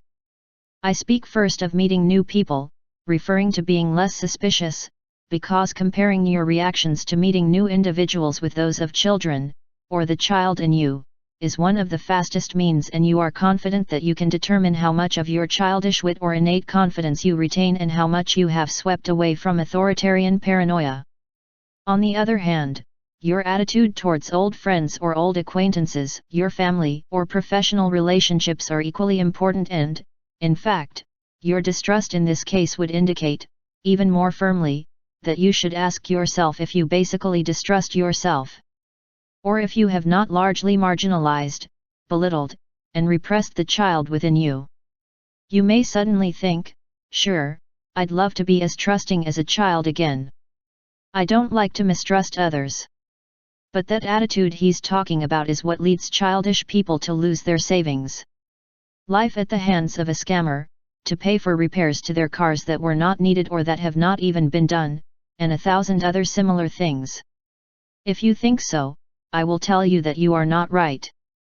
Any veteran police officer will tell you that blindly trusting strangers, which is not really what I propose, because you should never do anything blindly, is not enough for scammers to get money from us, because the scams are fundamentally based in the greed of the victim, who deludes herself into thinking that she can actually double her money in the blink of an eye, achieve something without giving anything. If you don't adopt that attitude beforehand, no one will get your savings out of any great plan. Actually, the kind of childish confidence I'm talking about will better defend you from scammers, for the simple reason that if you automatically distrusted most people, if you consider everyone practically a thief, you will have eliminated his instinctive ability to sniff out a real thief when he shows up. Even if your instincts try to warn you, you can belittle him in your greed by saying, there is no reason to think that this guy is more of a thief than anyone else, and give him your life savings. And the same can be said of the repair shop or the door-to-door salesperson. The ability to trust yourself and trust others is actually a matter of developing an attitude. If you believe that the world is a disgusting place and that most people are going to hunt you down and deceive you, not only are you more likely than the real ones. Scammers deceive you, you have already deceived yourself by unnecessarily separating yourself from all the honest and sincere people around you. If you let your childish confidence dominate, and you maintain a positive attitude about your ability to solve almost any problem that arises, your very affirmative attitude will generally allow you to overcome any situation. To unleash this confident attitude and actively practice confidence, you can try these strategies. The next time you meet a person, watch their reactions. Are you cold, distant? Do you try to talk about inconsequential things so that an intimacy is not established? Do you feel a bit uncomfortable, not sure if you want to be intimate with that person? Do you distrust him even thinking that you do not know what he will be after? In such a case, let your guard down and trust that you will raise it again if it really is necessary. Ask yourself, what can I lose? If you are afraid of being intimate, remember that your relationship doesn't have to last beyond that meeting if you don't want to. Be guided by the children, who can have a lot of fun together even though they know they will never see each other again, but who are not afraid to gain something for fear of losing it. Be willing to admit that this new individual is likable and funny, or find some other way to make him feel comfortable. As soon as he discovers that you trust him immediately and that you respect him, that you do not judge him, he will see how he also lets his guard down. Remember that before 3 minutes have elapsed they must start to activate the sapofricator. Do your best to meet a new person at least this week, a person who is very different from you. If you were a teacher, contact a trucker, or stop to chat with the guy who sells newspapers on the corner, whichever you find nice. Trust that the two of you can handle the situation well. If he is suspicious of you at first, if you perceive that he is thinking what does this guy want from me, you will have before you a perfect example of that unnecessary mistrust of which I have spoken, because you know that he has no ulterior motive. That you are not trying to take advantage of that person in any way. But at the same time, there will be a child in that other person who will perceive your sincere openness, as long as you feel comfortable with yourself. The trick, then, is not to let the child in you become a teacher and the child in the other to become a truck driver, because that prevents children from feeling mutual trust. The next time you suspect that you have been cheated on, or that you are getting into a situation where you fear that you might be cheated on, think only of the best practical means of finding out if you have really been or are about to be cheated on and what you can do to prevent it. Millions of people take their cars to the workshop every year. Above all, people who do not understand much about mechanics, who generally leave the car in the workshop, ask for an estimate of the cost of the repair, then pay the invoice, although sometimes it rises more than 50% of what they initially calculated, because the car had other additional problems, and they leave with some technical explanation that they do not understand ringing in their ears and muttering, "I am sure they have deceived me." In such cases, studies have shown that people who think they have been cheated on in the garage are usually right half the time. But that doesn't mean you have to approach your next relationship with the people in the auto shop with an attitude of suspicion and mistrust. Actually, there is a 50% chance, at least, that the people in the shop you go to are as honest as you are, as honest as you may be. So start by giving them the benefit of the doubt, which you also give yourself. If you are distressed by the idea that you may be deceived, try to be frank about your fears. You could say, for example, "I have a real panic to the workshops, I do not like to take the car anywhere when I have to fix it. Everything." I suppose you are honest, just as you suppose I am, because you trust that I will pay you for the work I do. Perhaps you could help me to end this fear of the workshops by giving me a few minutes and explaining to me, in this case, for example, how I can know that I am not deceived. If this car was yours, for example, and you had the same problem in a town where you don't know anyone and you walked into the first garage you saw, how would you know that the price was fair, or if you were charged with a job that hadn't they done, or anything else like that? If your mechanic never set out to deceive you, he will undoubtedly show his anger at those other mechanics who deceive people and give all professionals a bad name, himself included. In that case, you may be so enthusiastic about your sincere desire to end the crooks in the business that you spend much more than you ask, a half-hour quick course on valve work, or radiator repairs or any other specific problems you have, with detailed references to manual drawings, parts price lists, why it takes 3 hours to do it, the convenience of keeping an eye on the guy doing it while you do it, and, when the invoice is paid, a pile of defective parts taken from your vehicle and that are yours and that you can take, along with a description of the defect of each one, and the suggestion that if you have any doubts about the need to replacing them, you could show them to anyone who really understood cars and ask for their opinion. Whether or not your mechanic will afford to spend so much time with you, he will try, if he is honest, to help you distinguish honest mechanics from scammers, just as you might, if you are honest, in your own professional field. He will react to your childish question with childish pride in his own honesty and will appreciate the possibility of introducing you to his world of valves, connecting rods, and radiators. Within half an hour, they may be talking like lifelong friends. But if the mechanic eludes what you say to him, if he ignores it and tries to shake it off, you will immediately notice that he does not like customers who ask too many questions, or who do not blindly trust the specialists, and you will then know that it is time to change shops. The point here is that if you regain your childlike ability to trust others in principle and to be honest with them about your concerns, you can always find a way of knowing whether or not they intend to deceive you, in case your instincts tell you that they might be trying. The worst thing you can do is walk into the gas station or anywhere else thinking "I'm sure I'm going to be fooled" and come out thinking "I'm sure I've been fooled." If you do so, you choose to retain your paranoid and unfounded suspicion, rather than discover for yourself whether the mistrust is really justified in this case. The more sure you are that you know that others want to deceive you, the more you will see them as guilty until proven innocent. The child in you has a much better idea of justice. Everyone is innocent until proven guilty. This is the only possible way for a limitless individual to act.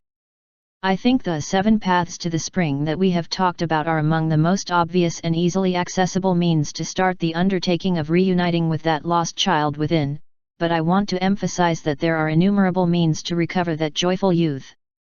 The child within you knows with all precision what is the most effective, satisfying and joyful way of dealing with all the things and all the people that you encounter on this planet, because that child is not chained by cultural impositions or learned behaviors nor paranoid evaluations regarding the most appropriate attitude at all times. It is quite possible that the essential message of this whole chapter is that if you allow yourself to recover that childish essence of your personality, you will be able to stay eternally young at heart. Those precious childish qualities that can help you enjoy your life every day and each are no further from you than the fingers of your own hands are. Those qualities of which I speak constitute 1. inalienable part of yourself. If he tried to suppress them, if he insisted on belittling the child within him, he would only put more shackles on him than a slave trader could ever put on him. But if you really love your child self, and are really interested in being a child again in the sense that I mean, you will be at peace with yourself. When you have inner peace, you can do just about anything. Give yourself more of that boyish inner peace today, allowing yourself to be that joyous, frisky good boy of yesteryear again, and you won't miss that lost boy anymore. Or, as Schiller put it, stay true to the dream of your youth. 6. Trust your internal signals. One of the basic purposes of this book has been, up to now, to determine to what extent the natural impulses of individuals for happiness are systematically repressed and frequently perverted by this authoritarianism prevailing in our society. Maturity and creativity, the impulses that lead to what I call living without limits. One of the characteristics of authoritarianism is its insidious ability to addicted people to the endless pursuit of external rewards, wealth, prestige, promotions, approval by others of one's lifestyle, formal honors, and status symbols of all kinds. To keep individuals chasing these carrots, we have guides, norms, customs, traditions and labels of all kinds. We are continually bombarded by propaganda and by instructions and directives that come from a bewildering host of outside sources intended for us to pursue these goals with all our might to satisfy ourselves. The terrible lesson is that the more external rewards we accumulate, the more satisfied with life we should feel. Part of the attraction that these external rewards have on individuals who ask for quantitative or numerical means of evaluating everything is that such symbols make it easier for them to gauge their worth as individuals and their relative position on the social scale. For example, if you follow someone like Emily Post to the letter, you can feel confident that he will have good manners, and you will feel superior to all those yokels who do not know Emily Post and therefore do not know how to be fine with people. If you have 3 cars, no one can say that you are not succeeding. Faced with external signs that continually encourage you to rush faster and faster after what those messages are meant to sell you, you have within yourself numerous sources of internal signals that compete with external ones for control of your life. These internal signals assail you as thoughts or feelings, and among their sources are your animal instincts and the voice of the child within you, to which I would add the voice of your highest needs as a human being. So I understand, needs whose satisfaction can lift you to the highest heights, and your own sense of purpose or mission in life, which will be discussed in the next 2 chapters. But before going on to think in depth about these higher needs, as well as about that objective or mission, it is essential that you stop to determine to what extent your ability to know yourself derives from having learned to consult those internal signals, and instead of relying primarily on all those guidelines that others try to give you. This is one of the most difficult stages for most people on the path that leads to living without limits, because we have all been conditioned to such a degree to respond to external orders and we have acquired so many layers of security that we are literally buried under them. But relying on your inner cues can also be the most important step in your personal goal of becoming as fully active and creative as you can. Some researchers have used the term locus of control to distinguish between internal and external individuals. If your life is predominantly controlled by signals from the outside, it will have, according to these researchers, an external place of control. Psychologists claim that 75% of individuals in the Western world have primarily external control. As a result, it is clear that many of us go to great lengths to shift our control centers from being predominantly external to being basically internal. But, finally, we are all perfectly free when it comes to deciding how much control we want to exercise over our own destiny and how much we want to give up to those external systems of signals that try to channel us and direct us along our vital paths. If you do something as insignificant as buying a piece of fabric because you think someone else with better taste or better fashion look would approve of it, rather than because it is comfortable, cheap, and you like the way it fits, there is no doubt that you are turning others into dictators of what you should wear. The same can be said if you decide that the coat that warms you the most is too poor to go to a fancy party on a cold night and you end up shivering just because you don't dare to make a poor impression on others. When external controls dictate more serious decisions, for example how to educate your children, how you earn a living, where you will live and, above all, how you will enjoy life, the consequences can be devastating conflicts with those internal cues that your own mind is constantly suppressing. You can literally become a slave to any manipulator you choose, and you know well that there are no well-adapted slaves. On the other hand, reliance on the continual blending of all internal signals can provide you with true security, peace of mind, and joy. The more you trade from a perspective of confidence in your internal signals and the less you rely on those ubiquitous foreign keys, the more you learn to center the checkpoint over your own life in your own hands, which is where it should be. Before looking more deeply into ways to become more trusting of internal signals, it may be helpful to remember that we all always have some internal and some external control center, and that on certain days or in certain circumstances we can be more external than internal or vice versa. You may be much more sensitive to external cues from your boss than from your neighbor or your wife, and of course you should not consider yourself externally or internally controlled in everything you do, every day of your life. Or attempting to classify others as external or internal, which is another futile exercise in dichotomization that actually leads nowhere. The important thing is to prevent these external signals from blocking your internal impulses in situations that you can react in an external way, so that you can take maximum control of your life, and be as independent as possible from the opinions of others and take the maximum number of opinions. Important decisions for yourself. Certainly it is impossible to eliminate some external centers of control. We all live integrated into this culture, and we must have systems that everyone can respect in order for our social system to work, and above all to function at the highest level. A basic example of this necessary and legitimate external control is road signs. Nobody in their right mind will say, that external traffic signal, that traffic light, is red, but my internal light is green, and will run the traffic light just to show how independent it is from any external control. Of course, you have to make certain concessions to legitimate external controls, and you will have to learn to repress your external urges from time to time. But if you trust your internal signals, you know full well that you would never be told to run a red light without good reason to do so. They might tell you to skip it in an emergency, but not without making sure you're not endangering yourself or others, in which case your internal controls might give you the green light. Another obstacle to becoming more directed from within is overcoming those external cues that tell you that you are selfish if you control your own life too much. We all know very well what selfishness is. The egoists are excessively or exclusively self-conscious. They always seek to have more advantages than others, for whose welfare they do not care, and generally trample on the rights or freedoms of others. The selfish child was the one who, when the bag of candy was opened at the party, put as many as he could in his mouth, became enraged when someone else wanted more, gave 2 to each child and kept the others. Of all the criticisms that have been made of my previous books and my theories, the most prominent has been that I stimulate selfishness. Of course, I have never said or written that I believe that people have to be selfish at the expense of others, and in fact I have tried to say the exact opposite. But, it seems that many people who understand that I want people to think for themselves, to consult their internal impulses and to become the captain of their own soul, cannot help but interpret my words as an encouragement to generalized selfishness.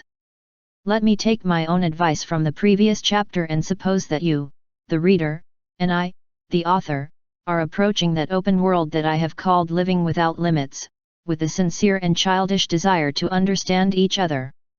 If so, I should start by saying that perhaps half or more of this misunderstanding between those critics who accuse me of stimulating selfishness and myself is my fault. Perhaps in my previous writings I could not express myself clearly, I could not explain what I wanted to say so that no one could interpret it as a stimulus to selfishness. On the other hand, I wish my critics would do me the favor of rereading your wrong zones and avoid being used and wondering if they have not read in them things that I never wrote. I would particularly like you, the reader of this book, to ask yourself if you have already read anything in it that has made you think, he's saying we should be more selfish. If so, that was not what I meant, of course. And now, this question for you, Do you use the word selfish to indicate someone who follows your inner cues more than you do, and is perhaps much happier as a result, even if you never take advantage of or abuse others? In this case, you may be misusing the word selfish, using it to condemn individuals who do not conform to your authoritarian idea of how they should be, using the term to dominate them, just as you allow yourself to be dominated by others. But whatever answer you give to that question, let me make my point of view on selfishness very clear. I do not intend to encourage anyone to be inconsiderate or abusive to others. On the contrary, I consider that the unlimited individual is precisely the one who instinctively loves and accepts others in the same way as himself and, consequently, is more considerate of others, for the simple fact that if he does not, if he were, he would be repressing and belittling his own internal signals, which always try to lead him to the childish joy of seeing others as equals, as lifelong friends or as playmates. On the other hand, I cannot accept the judgment of someone who tells me that it is selfish for you or I to guide our lives according to our personal criteria. I do not think it is selfish for you to esteem yourself and treat yourself as a person of self-worth and innate dignity, that it is not selfish to desire the kind of life that is most important and most satisfying to you.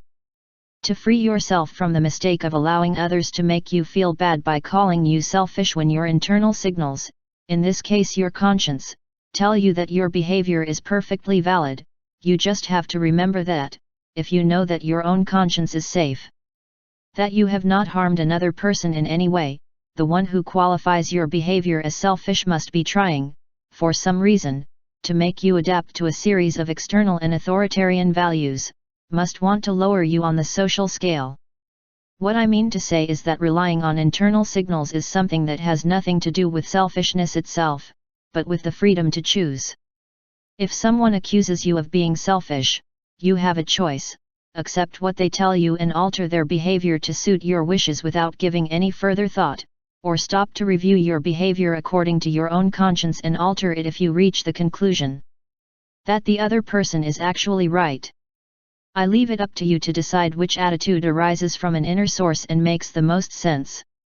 With these three understandings, that we are all continually controlled partly by external signals and partly by internal signals, that there are certain external controls that are necessary and legitimate, although only your internal signals can tell you so, and that the fact that you trust your internal signals have nothing to do with selfishness, I firmly believe that the more decisions you can make based on your internal signals, and the more you learn to ignore the external pressures that constantly try to manipulate and immobilize you, the better it will be for all of us in life.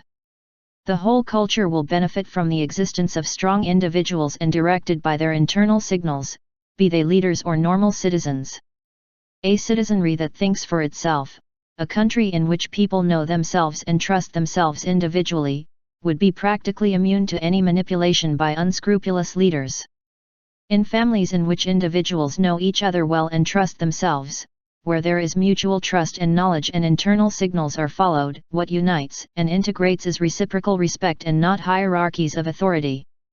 And in individual relationships, the ability of individuals to be able to trust their own inner drives will be the best possible guarantee that they will not attempt to manipulate each other and that there will consequently be far more possibilities for cordial relationships and lasting. From the external to the internal. The first step in learning to trust internal cues is to examine your thinking and behavior to determine where in your life you have gone too far in submitting to external controls. I am including a graphic below that I think may help you. It is a revised version of another graph that I used in a book of which I am a co-author, entitled Effective Psychological Counseling Techniques, Ediciones Grijalbo, Barcelona, 1980, page 69. Emotional states and internal and external control dimensions. Now, we all use explanations of both types to indicate why we feel the way we feel, and they are usually closely related. For example, if your parents misbehave you, if you think they don't really like you and are simply using you as someone they can dominate and give orders to satisfy their own illusions of power, you will find it very difficult to say that they do respects, may or may not say that he loves them. If you are an individual who thinks with a rather external orientation, however, you will say to yourself, anyway, My parents treat me badly, they make me miserable, that's what happens, and you will bear their misery. Unhappiness that has an external cause is a dead end, and the only way out you can seek is through the internal route. If you attribute your misfortunes to your parents, your friends, the world, or any other external factor, if you insist that they are solely responsible for what you feel, you will have no choice but to wait for them to decide to change their behavior, and just then you can feel good. Only by searching for the internal causes of your feelings, or by translating external cause statements into internal cause statements, can you find a way to improve your situation. It is clear that individuals with an inner direction will experience more negative emotions, but they will assume the maximum possible responsibility for such feelings and their overcoming, and consequently they will have a much better chance of freeing themselves from those emotions than those who sit and wait. Wish the world changes and makes them happier. If you find yourself predominantly enclosed in that externally sourced, blissful mindset, your first step out of it is within your immediate reach. You can start by saying, I hate my parents because they mistreat me. With this, you focus on your own hatred, at least a part of what causes you so much misery. Of course, if your father is always drunk and spanks you simply because you feel like it, there is nothing you can do to avoid that physical pain if you do not free yourself from the external cause by finding some way to avoid the spanking. This can mean running away from home, turning to someone who can control and protect you, or any of a number of possibilities. But notice, you can't.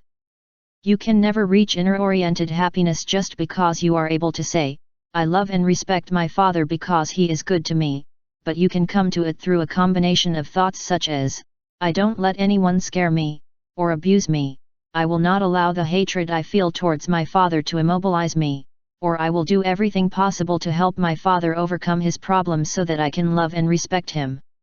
If it seems to you that you tend to end up in the outer column, if you can always find 20 reasons that explain your misfortune but find it difficult to come up with a few that even make you happy, I bet you what you want most of the reasons he has listed as the cause of his misfortunes are of external origin.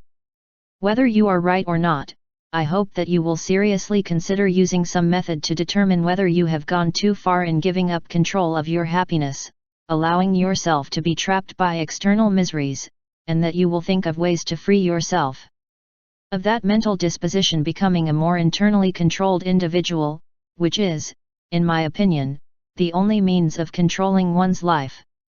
To become truly sincere with yourself.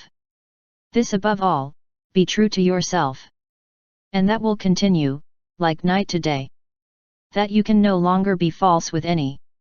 Polonius to Laertes, Hamlet, Act 1, Scene 3.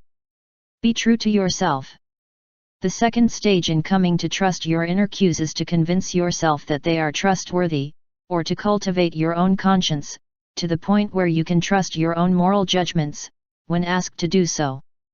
Make it necessary to decide how you are going to act personally, regardless of the external signs that are bombarding you, trying to influence you in one way or another. Perhaps it seems to you that being true to yourself only ensures that you cannot be false with anyone, or that you will not be able to do anything immoral, inconsiderate, or abusive to anyone else if you have a conscience in principle. Perhaps you are saying to yourself more or less this: the mafia gunman is absolutely true to himself. His problem is that his concrete self has no conscience. But in this case I would tell you exactly the opposite, that the mafia gunman and all the other human beings on this planet are born with a conscience whose seed may be the infantile perception that in order to be at peace with yourself you have to treat others as you would like others to treat you.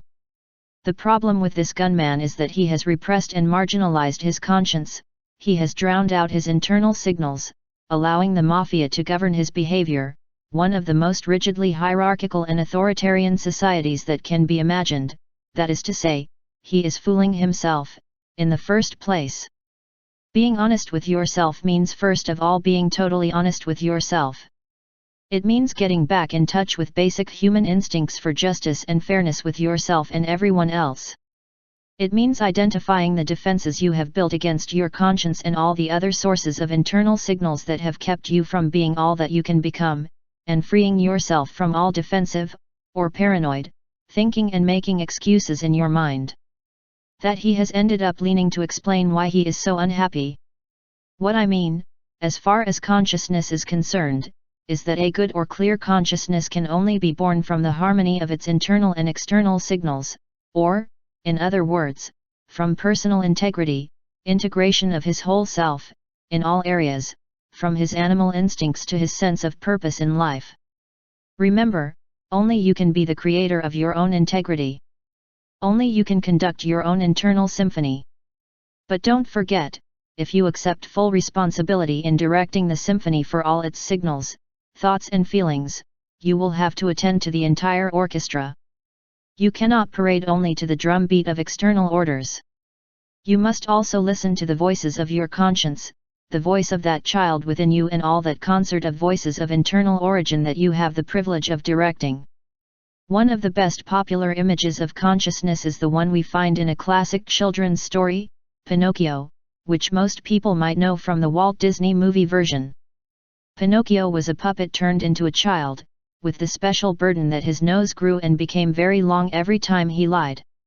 However, in order to overcome this terrible obstacle and be able to enter the adult world, he was given a clear and enchanting conscience, in the Disney version in the form of Jiminy Cricket, a cricket that followed him everywhere and whistled whenever Pinocchio was about to violate his conscience. The important thing about the story is that if you are not honest with yourself, if you do not listen to your Jiminy Cricket and operate above all from your own place of internal control, you will be and feel deep down like one more artificial robot, monstrous even. As a 17th-century French moralist, La Rochefoucauld, said, if we do not have peace within ourselves, there is no use looking for it outside. How we start to fool ourselves. I believe that the self-deception that marginalizes so many of us from our internal signals actually begins with attempts to deceive others. The very young child clearly lacks the ability to deceive himself or others. As it is practically unaware of external impulses, it acts almost exclusively by following its internal signals.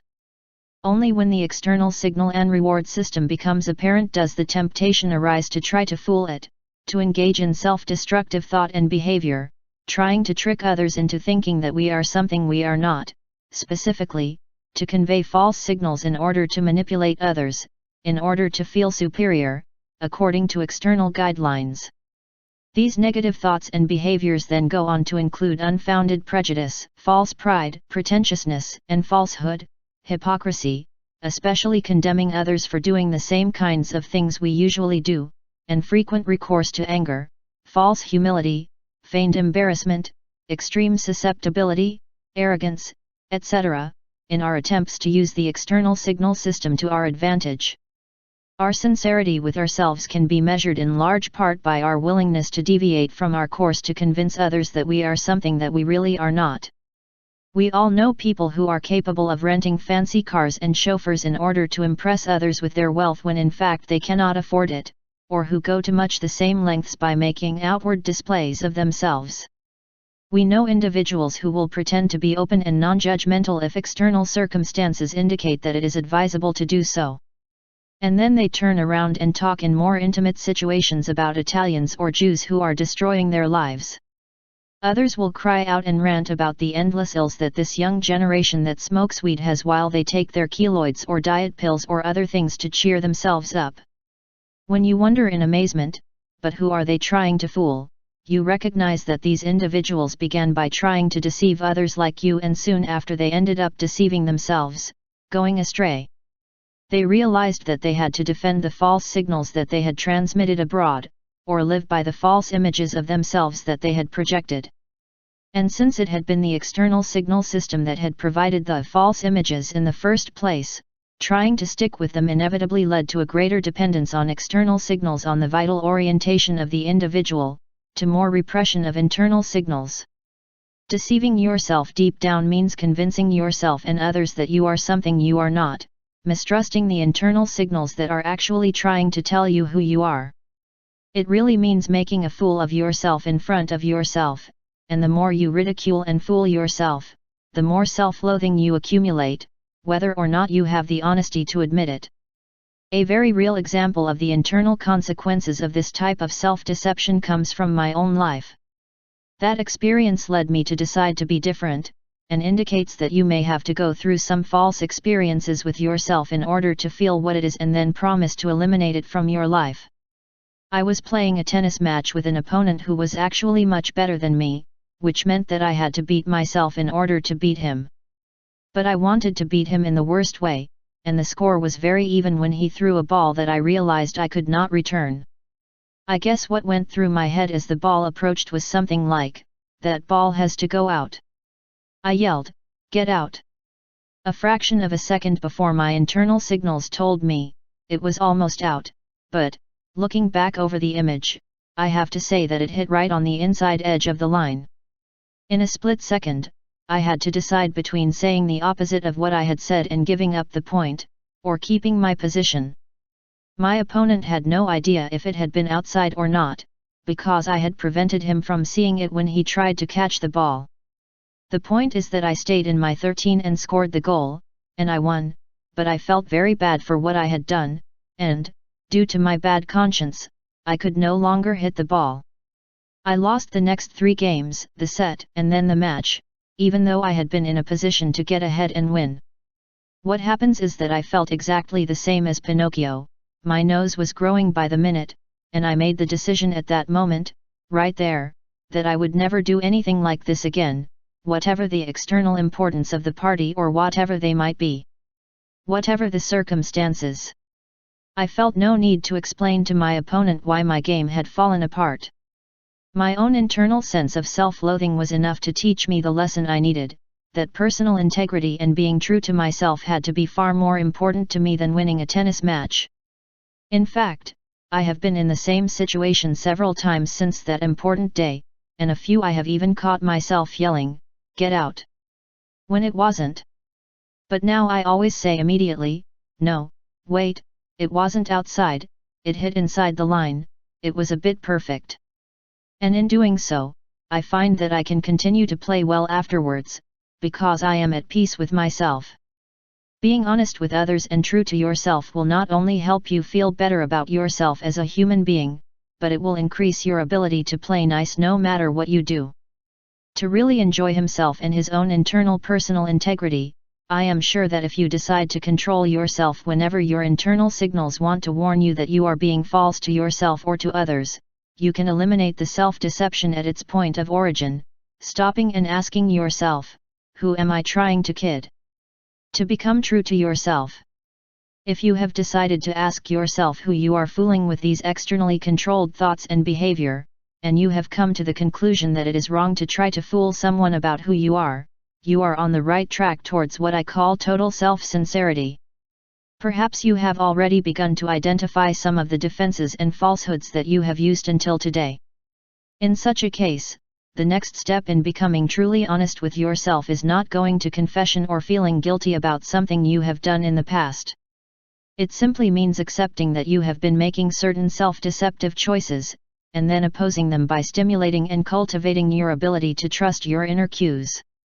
Self-sincerity means freeing yourself from the need to value your own merits in external terms and, instead of analyzing yourself as objectively as possible, trying above all to live more the way you want to live now, instead of being primarily faithful to your way to be forever.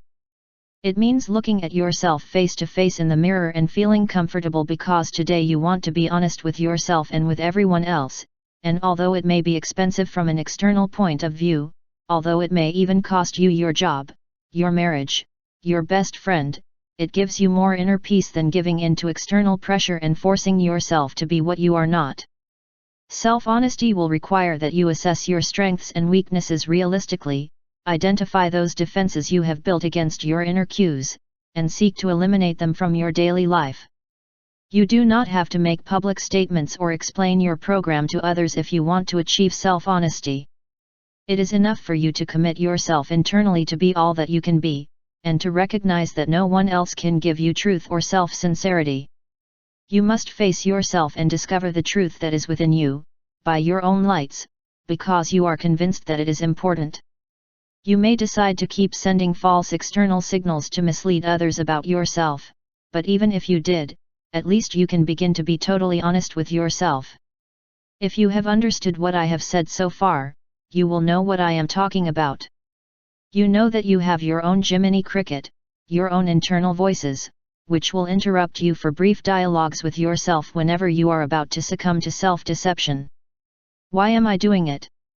When am I going to stop trying to pretend that I am something that I am not? I know it is easier for me to be arrogant than to be sincere, but I will try to change.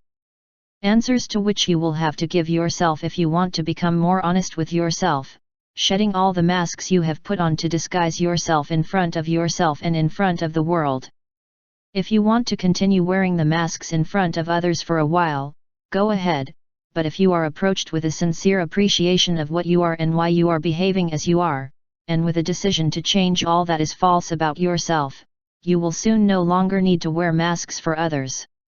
The point is that you do it yourself, because living at peace with yourself is the essence of self-sincerity. If you can trust your inner cues to guide you the best they can in your life, it will naturally follow. What trust them when dealing with others as well?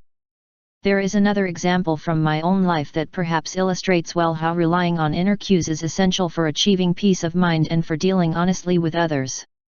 When I submitted the manuscript for my first book, the editorial team gave me some criticism, along with requests that I make some changes that would have fundamentally changed the message of the book.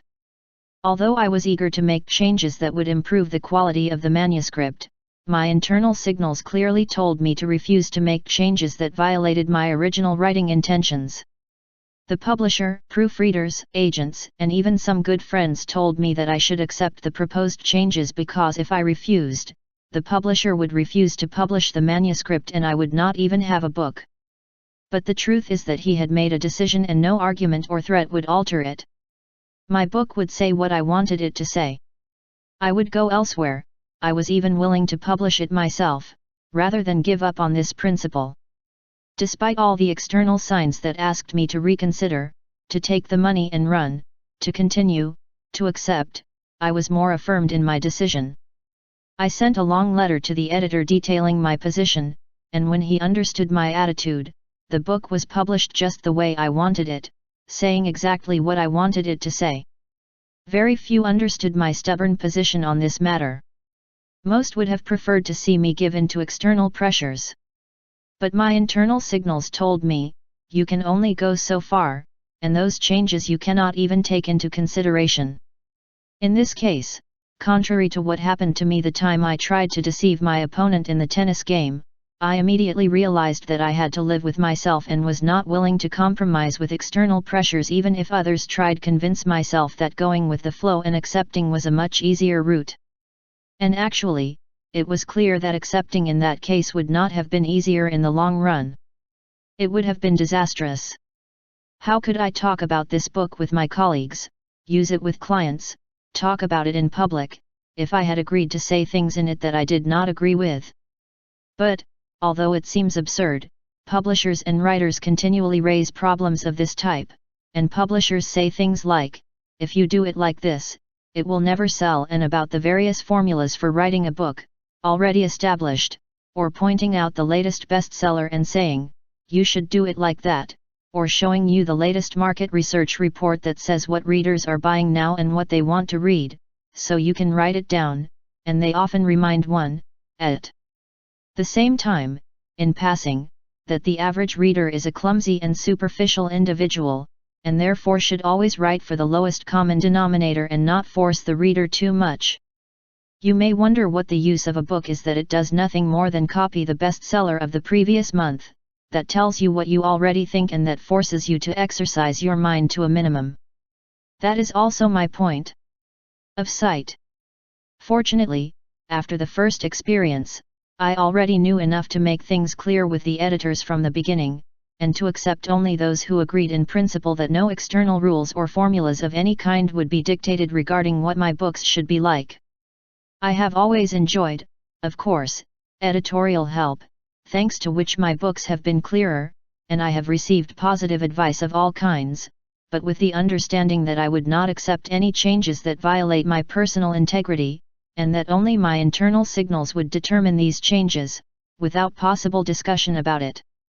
I firmly believe that the only reason my books have reached the top of the bestseller charts is that I have rejected all external guidelines on how to get there, relying solely on my own internal guidelines, assuming absolute control of what my books should say. Creativity and internal signs. The previous example brings me to my last point regarding reliance on internal signals, which is that what has come to be called creativity obviously depends on our willingness to use our own internal resources, specifically, imagination, and to undertake any task with an exclusively individual and personal approach. You will remember that I said before that there are and cannot be formulas to elaborate works, originals, ideas or anything else, and that you cannot predict when, where, or from whom they will arise. The great artists, musicians, writers, poets, architects, scientists, inventors, all the true innovators of our world, have been without exception those who, above all, not only learned to trust their own internal signals, as to which one was going to be their life's task and exactly how they should act on it, but they also refused to allow anyone else to dictate rules and stuck to their own original ideas and projects. In other words, the fountain of inspiration, or creativity, like the fountain of youth, is within and not outside of us. Mythology tells us that the muse is the one who breathes poetic inspiration into the individual. That myth is magnificent as long as it is known that the muse is not an external being that has to fly into you in order for you to create something, because that will leave you immobilized scrutinizing the skies and murmuring, "I hope the muse to be able to create something," but rather represents uncovering the well of your own signals of inner creativity. It is true that only those who find the well so fascinating that they never manage to cover it again are drawn enough to devote their lives to it and end up building Parthenons or devising mathematical theories of relativity. But we all have within us a well of infinite depth, in which there is more potential creativity than we can imagine. The only reason many of us keep our wells closed is, as we have already said, the fear of failure compared to those that other external entities, society, or history, have considered the greatest. For example, you will often hear people say things like, "I love writing songs, but I'm very unoriginal really. I don't have those big bursts of inspiration that great artists have." Absurd. How do you think great artists do it? They can't afford to think, will others say this is great? Great artists never lost the inner child cues that somehow make up songs, poems, whatever, on all kinds of occasions. They never lost confidence in their own taste, because they were only concerned with whether or not they liked their own songs, and they wanted to remember and sing many of them, for themselves, for their best friends, or for anyone else who might wish. Listen to them in the future. You can surely remember that when you were a child. Made songs for you, silly little ditties, it may be said. But I answer, so what? Reconnect with those signals inside you that want to compose new songs, come up with new inventions, recipes, scientific theories, or whatever, and give them free rein. And, furthermore, remember that if what you do makes sense to you, if all your internal signals, your animal instincts and your conscience and your imagination and your powers of reason tell you, in a 12th or a 24th or a 28th part, that you love what you are doing now, that you really believe that you are creating a beautiful and limitless life for yourself, how can you go wrong? And if you want to write a song to express and commemorate how you feel about life now, how can you write a bad song? The whole message of this chapter boils down to this: you and everyone else on this planet were born free to cultivate your inner creative potential and live in peace with your own consciousness. But you can only assert those birthright if you are willing to take the social or external risks that come with ignoring all the outside pressures that move us to do things as others say we should do them. Individuals who are always governed by their internal drives never have the slightest respect for the reward system or external cues when it means compromising what they really believe in. Perhaps limitless individuals are rare in this world because of how rare that direction really is from within. An ancient Greek philosopher, Pythagoras, often said it to his disciples and followers about 2,500 years ago. Respect yourselves above all else. If you decide to follow such wise advice, then you will take a step that can be gigantic towards life without limits. Strategies to trust internal signals. You, yes, you, and anyone else, can begin to forge a more internally directed personality without the need for years of therapy or arguing with yourself that you cannot really change because you have been an externally controlled person for many years. If you want to enjoy that real inner joy of knowing that you are truly yourself, if you want your inner peace to be more important to you than how others judge you or how you conform to outer standards, and if the outer rewards you have been pursuing so many years seem more and more insignificant and despicable to you, you can literally turn the game around by opting for a new thought and behavior directed more internally than externally. Here are some concrete things that you can try today, some attitude changes that you can initiate right now, if you, not a them or an it, decide what needs to happen between you and your inner voice to happen. Clearly state your goals. Try to eliminate external explanations of your behavior, your life circumstances, your ideas, or your feelings as much as possible. For example, instead of saying, "I have a panic attack," as if a fleet of enemy planes had suddenly attacked you with panic bombs, try to translate this statement as, "I am reacting with distress in this case." Or instead of saying, "My wife gave me a persecution mania," which is ridiculous, say, "I let my wife's opinions of me be more important than my opinions of myself." Instead of saying, "I'm scared of heights," try saying, "I'm scared when I'm in high places, even though I know I'm not in danger." Then try to translate those phrases into truths about yourself that reflect inner happiness. I react with anguish in this case, because I am afraid that the boss does not like my work, but it has been an absurd reaction because he has not even seen it yet. I am purposely scaring myself with the worst possibility. So I will decide not worry about it. Even if he doesn't like it, what's the use of being upset? We'll discuss it, decide what to do, and he might learn something. The worst thing I can do is be defensive of him by respect. If you decide to be aggressive and try to distress me, it is your problem. I am not willing to fall into that game. I do the best I can according to my good understanding, and it is the most I can do, really. I have decided not to allow my wife to manipulate me by condemning me for things that are perfectly valid according to my internal signals. I discovered that I was afraid of the height because I imagined that I would fall when I was not in any danger if I did not decide to jump into the void. But in reality, what I was afraid of was losing control of myself and actually jumping. I will solve the problem. Problem: deciding to trust my animal instincts, and imagine that I am a cat whenever I am in a high place. Would I look over the edge of a cat? Of course. Would I ever jump over the edge? Never. I will try to be a cat in several places high, beginning to climb progressively until the time comes when I can climb the tallest building in the city, and it will surely work. I will stop being afraid of heights. Carefully examine where and when others are actually trying to control your life in an illegitimate way, and you will know who or what to confront directly. If you consider that your parents are overstepping the line in the control of your life, the best way out of that alley of misery of external origin in which you are stuck may be to sit down with them and have a concrete talk detailing and explaining that your internal signals they reject those attempts to control you. If they force you to attend piano classes that are unbearable for you, they tell you that at 16 you can't go camping alone, or they force you to study medicine when you know what you want to be, after a few talks sincere with them, or with anyone you have allowed to become your external manipulator, if you are firm and calm, even encouraged, you will see them calm down and respect you more.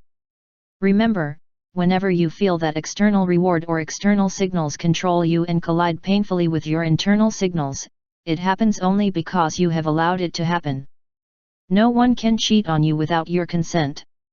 Perhaps the most important thing is that you realize that you should never be an individual who merely reacts to your environment when you can be an innovator, that he does not have to limit himself to taking what life gives him if he is interested in something else. If you remind yourself that you are stuck in one area or another of your life just because you allow your past history, your current job, your family, or whatever to say that you should stay stuck there, what if, when all your internal signals try to show you the way out, you decide to take some external risks to make a change? You will begin to create your own environment instead of simply reacting to what you receive from external sources.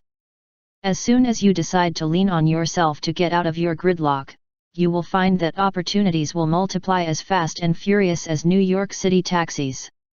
You can consider all the situations in your life opportunities for growth and development. It is enough that you promise to be faithful to your internal signals and take the risks involved in following them towards new possibilities of happiness. Examine the following list of external things that our culture encourages us to depend on for our happiness. Ask yourself honestly to what extent you can trust and rely on them and to what extent they prevent you from becoming an internally directed individual. Pills, alcohol, tobacco, and social drugs. We are a country, and not the only one, of course, of externally controlled individuals obsessed with the idea that to cure our ills or feel good we have to resort to commercial substances. Surely you have said to yourself many times lately, I can't just get rid of this headache, so I'll try to make this pill do it for me. I cannot sleep, I can't be awake, I can't with the children, I can't relieve all this tension, I can't control this diarrhea / this constipation / this dizziness / this cramps / this constipation / this little muscle ache / but I can take one of these pills or tablets. They are the advertised commercial products that invade your life every day on radio and television and in which you have come to believe. The message you are giving yourself every time you take one of those magic pills is, I can't do anything alone, so I will trust this product to do it for me, and every pill you swallow helps you believe more in pills than in himself. I am not saying that pills should never be taken. It is clear that they are necessary for various types of medical treatments. What I mean is this, before you take the next pill, ask yourself what you could do. What are they trying to tell you to do? Your internal signals, to solve the problem without pills. Your internal cues may be trying to tell you the following: take a hot bath to ease that headache. Play soft music, go for a walk in the park, or anything other than your animal healing instincts or any of your other cues. Insiders consider the solution to their problem. And forget about the pill. Rehearse what your inner cues are telling you. You will be amazed at how many everyday illnesses know how to eliminate their internal signals, how many back pain can be cured with proper exercise, although few doctors say so, how many cases of chronic diarrhea or constipation can be resolved with proper diet, sleep and exercise. As I said before, when you have to go to the doctor, try to find one who believes that his job is to help you control your problem, with the utmost respect for your own body's natural ability to heal and the least support from external aids. When it comes to external substances that are never medically necessary to take, the cocktail to relax, the cigarette to help relieve tension, the marijuana to cheer up and enjoy yourself, these are all toxic and unnecessary products that you have decided. Take rather than take full responsibility for your own ability to perk up or relax. Each time you rely on one of these substances, you take another step in losing control of your life and place it in a system of signals external to you. Your internal signals, if you trust them, will never let you poison your life with pills, alcohol, tobacco, or social drugs, despite the many external pressures that try to impose these things on you. Clothing is a symbol of prestige. How many times have you spent money on clothes that you weren't really excited about because you couldn't feel important if they weren't signed by the right designer, or were on trend? No matter how many times you have done it, each time you have placed the responsibility for your self-esteem and importance in the hands of designers whose job it is to make people believe that their products this season are fashion and all the rest. No, whether you personally like this season's fashions or not, whether or not you really need those new clothes. You can give clothing and your codes a huge sector of control over your life if you wish, and if you cannot feel comfortable with yourself without their approval, whoever approves or rejects, then you are sure to have it. They hold in their hands, even if you are reluctant to admit it. Stop right now for a second and think about your wardrobe. How much in it have you bought to fit those codes, by fashion, and how much just because your internal cues told you, buy that, you'll like to wear it? What did your internal signals tell you to buy next? A new pair of shoes to replace others, your favorites, which are already very old, or new shoes to replace those others. Now they are out of fashion even though they can still last much longer? I do not mean that you should attempt to violate dress codes. Going to the opera in a garish red frogman suit, as fun as it may seem theoretically, would be as inconvenient and unnecessary, maybe, as having to buy 4 new suits every year in spring to keep up with the fashions or to adapt to one's image of oneself. What I am saying is this: consider the extent to which these external codes of clothing govern your life as the basis of prestige and decide to minimize that control by consulting your internal signals as to what you want to wear or buy and when. Rules of etiquette and civility. To what extent do you allow external cues to dictate how to conduct yourself in social relationships? Do you rely on your internal cues and trust them to tell you how to do it in order to be genuinely courteous or considerate of someone you meet? Or do you think you need to consult the authorities on the matter before deciding how to take the fork? How should he respond to an invitation? How should he react in his next meeting with another person? Do you remember the boy I described wandering the restaurant aisle in Chapter 5? That boy, I said, uses the best manners he knows, and trusts others to do the same. But on the other hand, that child does not feel the slightest need to consult etiquette books to determine how to be courteous to people. If you, as an adult, have decided to adopt a childish attitude towards true courtesy, you may know all the rules of all the books of etiquette that have been published, or you may not know any of them, but that does not matter.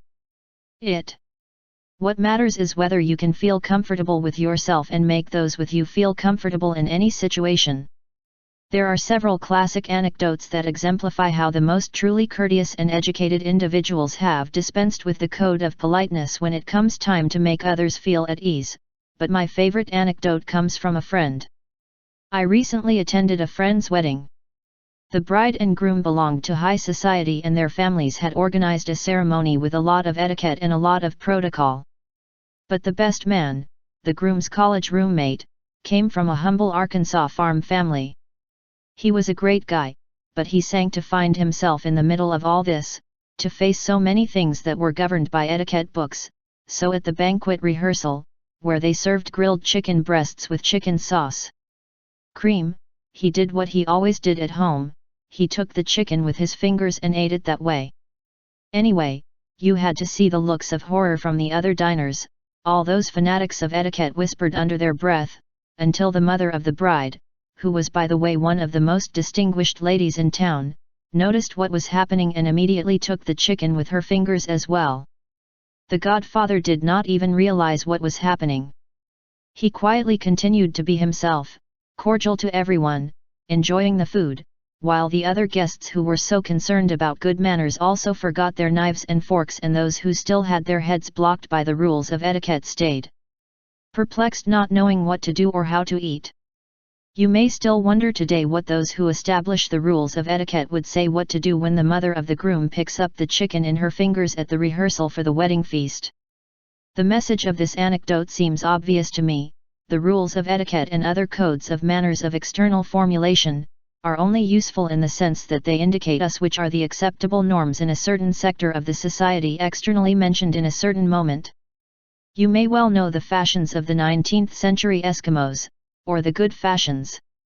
They are used by 20th century Americans, as explained by this or that authority, but only your inner cues can tell you how to always have good manners, how to feel comfortable and be comfortable with those with you.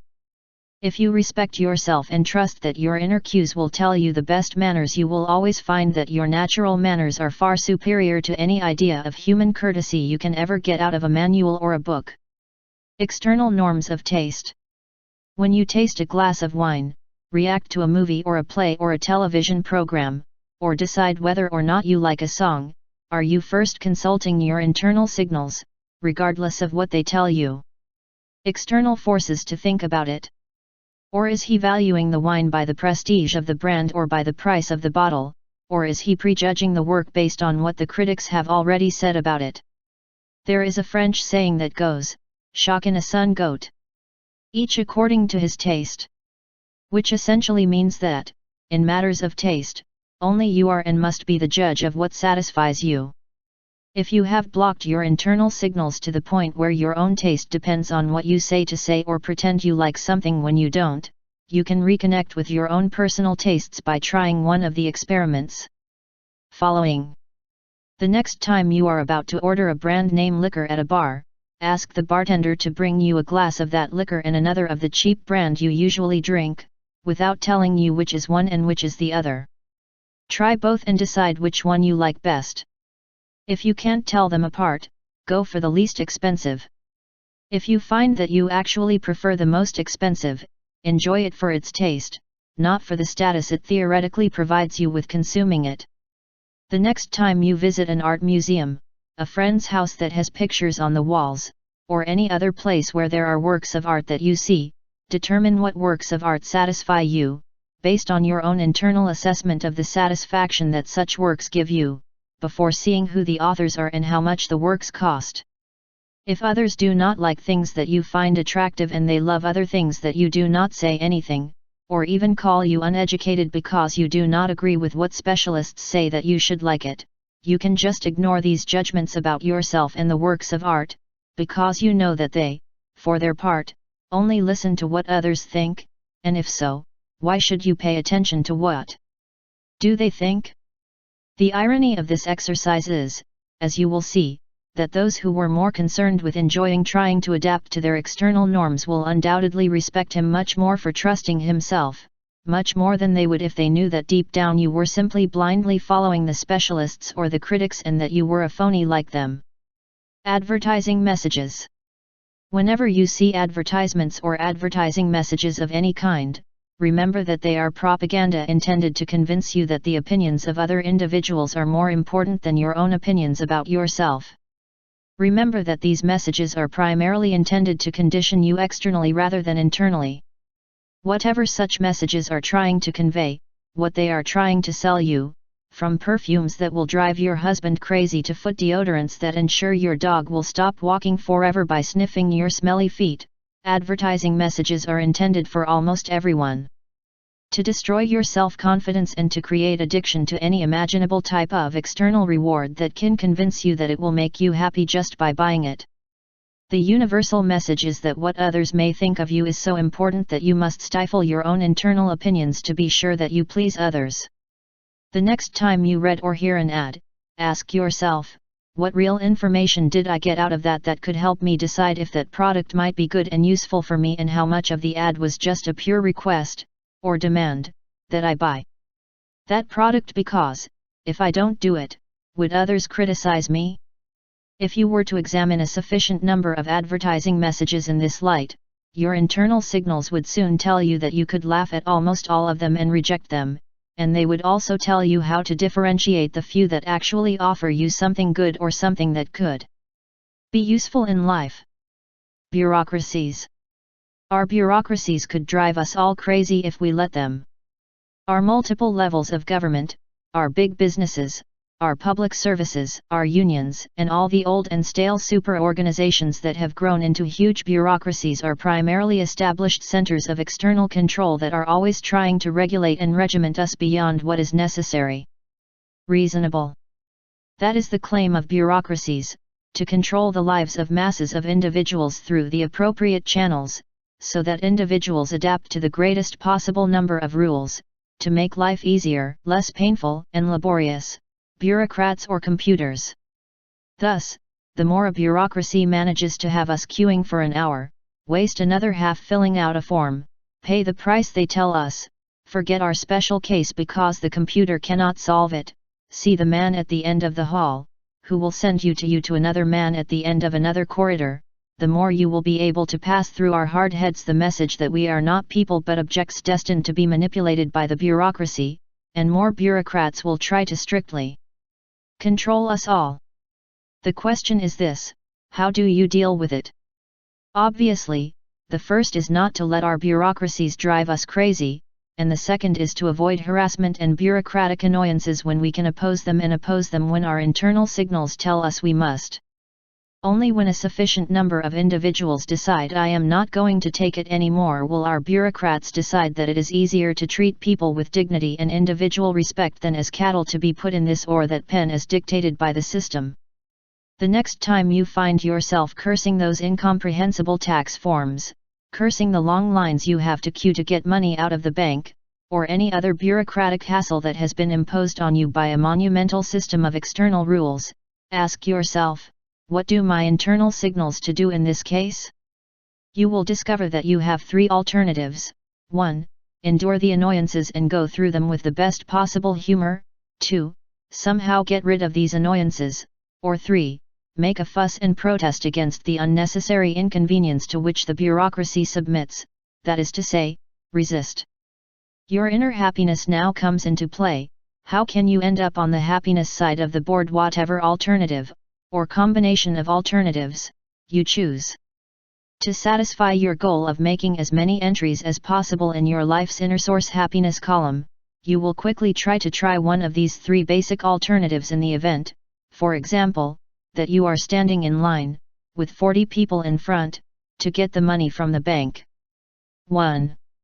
Say to yourself, I was expecting such a queue at the bank and had already planned enough time.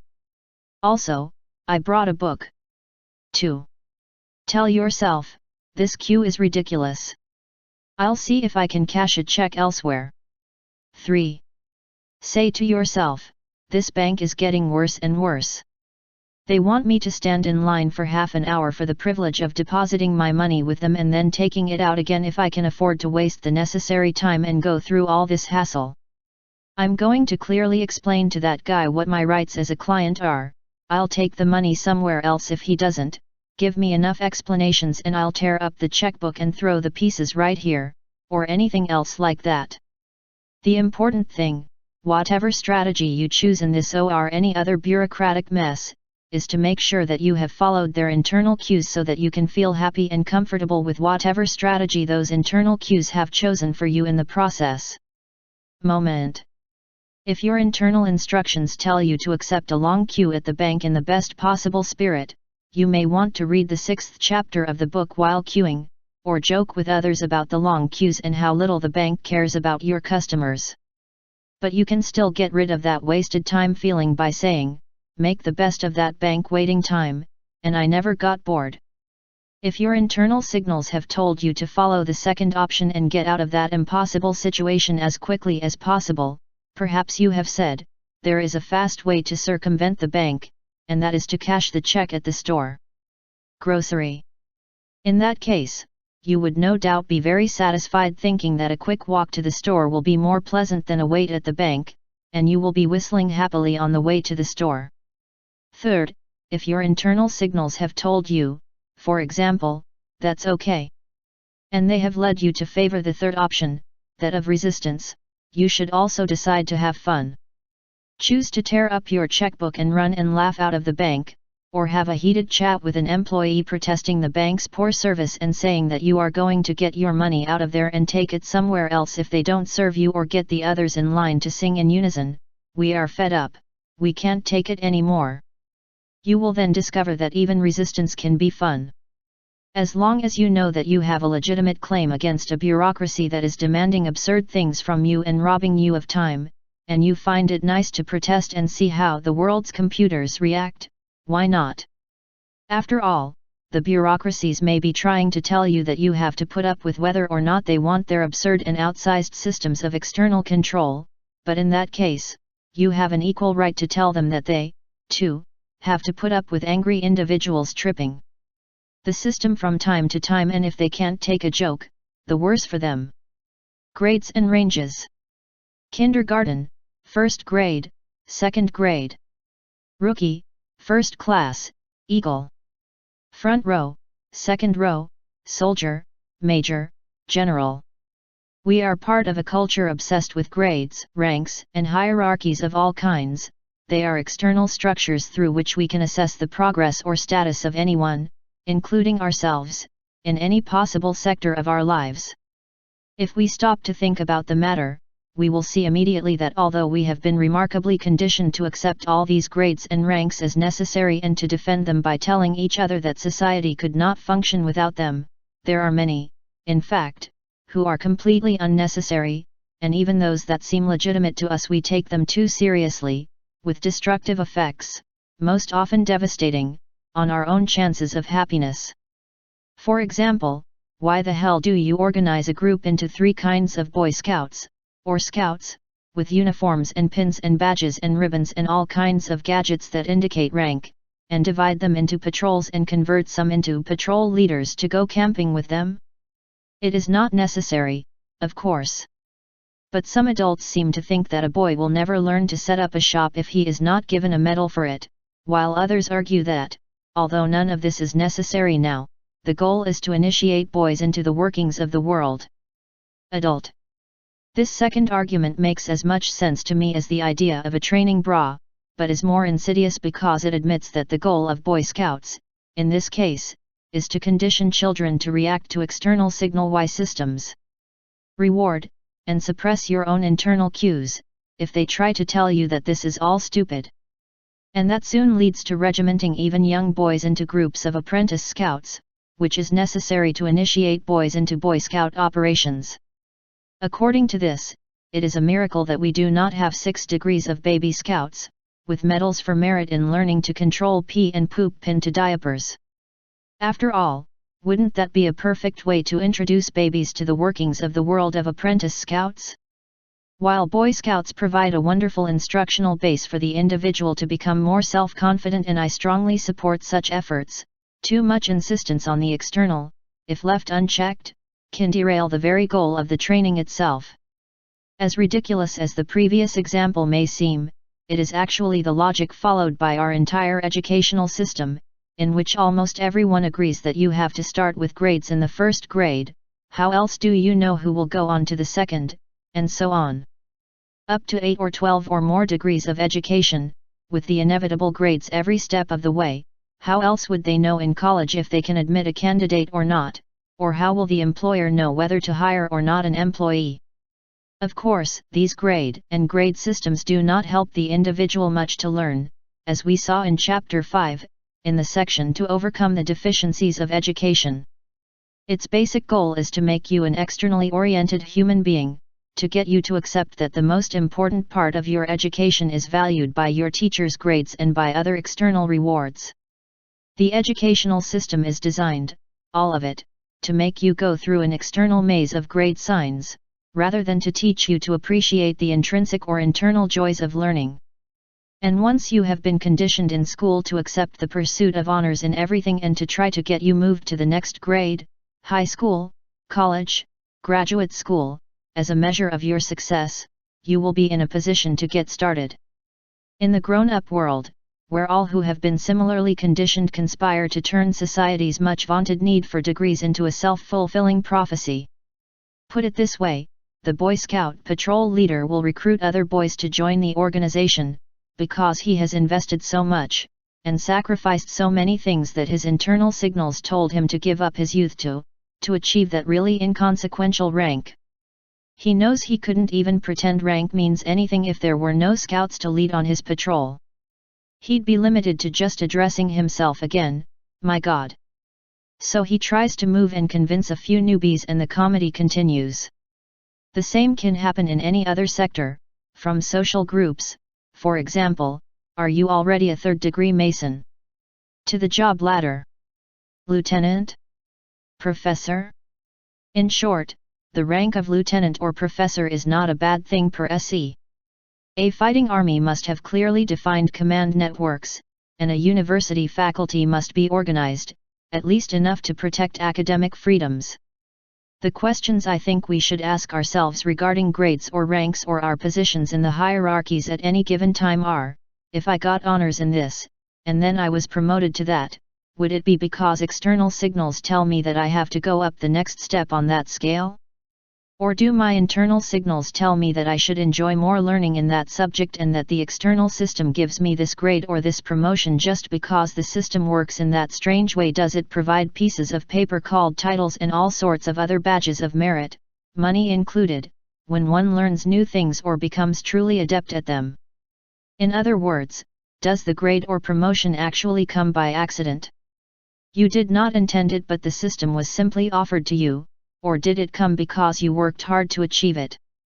Make a list that includes all the ways you are externally graduated right now. You can be a department head, a third-degree Mason, a member of your bowling league's premier team, the 12th of the class. Write down the maximum number of degrees or ranks or positions in the hierarchy in which you can be included. Then, next to each one of them, with the utmost sincerity and honesty with yourself, put an A if you got those grades primarily as a result of pursuing something your inner cues told you you wanted to do anyway, and an F if you have achieved them, and are aiming for higher grades in the same industry, just because you wanted to drown out your inner signals and pursue those outer grades or ranges at the cost of many sacrifices in your current life. The list will give you a good idea of what you have invested in the external grade and rank systems, and which ones are not really necessary or clash with your internal signals. Decide to resolve all these conflicts in favor of your internal signals, exceeding yourself to the maximum. If you want to laugh a little, go back over your list or your past graduation experiences and put notes on all those external systems that have grappled with your performance in the past based on how helpful they have been to you. Individual. For example, how do you rate your education in elementary school for the interest it may have aroused in studying and learning? If you can give it a thumbs up, I would be surprised.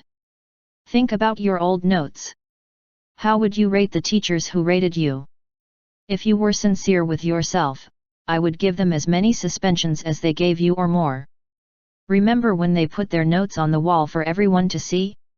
Do you remember all those honorary titles, and the prizes and punishments that all those creators of degrees publicly reviewed as normal?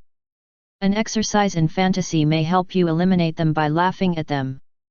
For example, I have imagined many times that I walked into school and did a survey in which students rated their teachers according to their performance and then posted the results on the doorstep of the school. Of course, teachers who got bad grades and saw them displayed there for the whole world to see would have 100 reasons for calling this grading system illegitimate. Students don't like the tough teachers they want. Discipline them, so that they get good grades. They lack the adult criteria necessary to qualify their teachers. They give better grades to teachers who let them have fun, and, above all, it is not possible to qualify all teachers according to the same criteria, because each teacher works in a different way. If you fantasize about rating all the individuals and institutions that rate and graduate you in the same public way that they do, you would have a good laugh and a much better inside view of all external grades, ranks, and hierarchies. It may also help you see that with learning systems, in which marks are given according to artificial and arbitrary standards, the drive to self-improvement disappears. For example, if getting an honors degree is the reward for your participation in a physical education class, and the teacher establishes an arbitrary system, according to which the honors degree is 50 plates, the outstanding 40, and 30 the notable, passing 20, and 10 failing, most students would try to get to 50 plates and then stop. Very few would show interest in making 100 plates or 150. What sense would it make? You would get the same grade as those who made 50. The same effect of limiting the stimulus that the degrees have it has at any system of learning. If your goal is just a promotion, chances are you're not doing more than enough to get there. Only when your motivations are internal in principle, and you pursue the intrinsic benefits of finding an even better way of doing what you do, of becoming a smarter and more sensitive individual, or whatever you like, does the urge to development and growth. Consequently, the limitless individual, by definition, cannot worry about external degrees and external range systems, since those same systems impose limits on the desire to excel. Family status. What rank or grade do you occupy in your family? Are you the oldest male? Are you the father or the grandfather?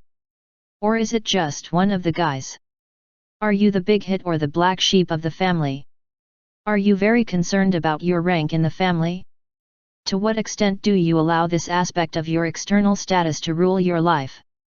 The family itself can be organized in our culture according to external ranks and degrees, or authoritarian hierarchies, instead of following the lines more in line with the internal happiness of all members. This follows the tradition that the family as a whole must respond primarily theoretically, it has been conditioned to do so, to external signal and reward systems above all, which turns the authoritarian family into stone. Angle of the external signal system. This is why families so often reject independent thinking and punish members who stray too far from external norms.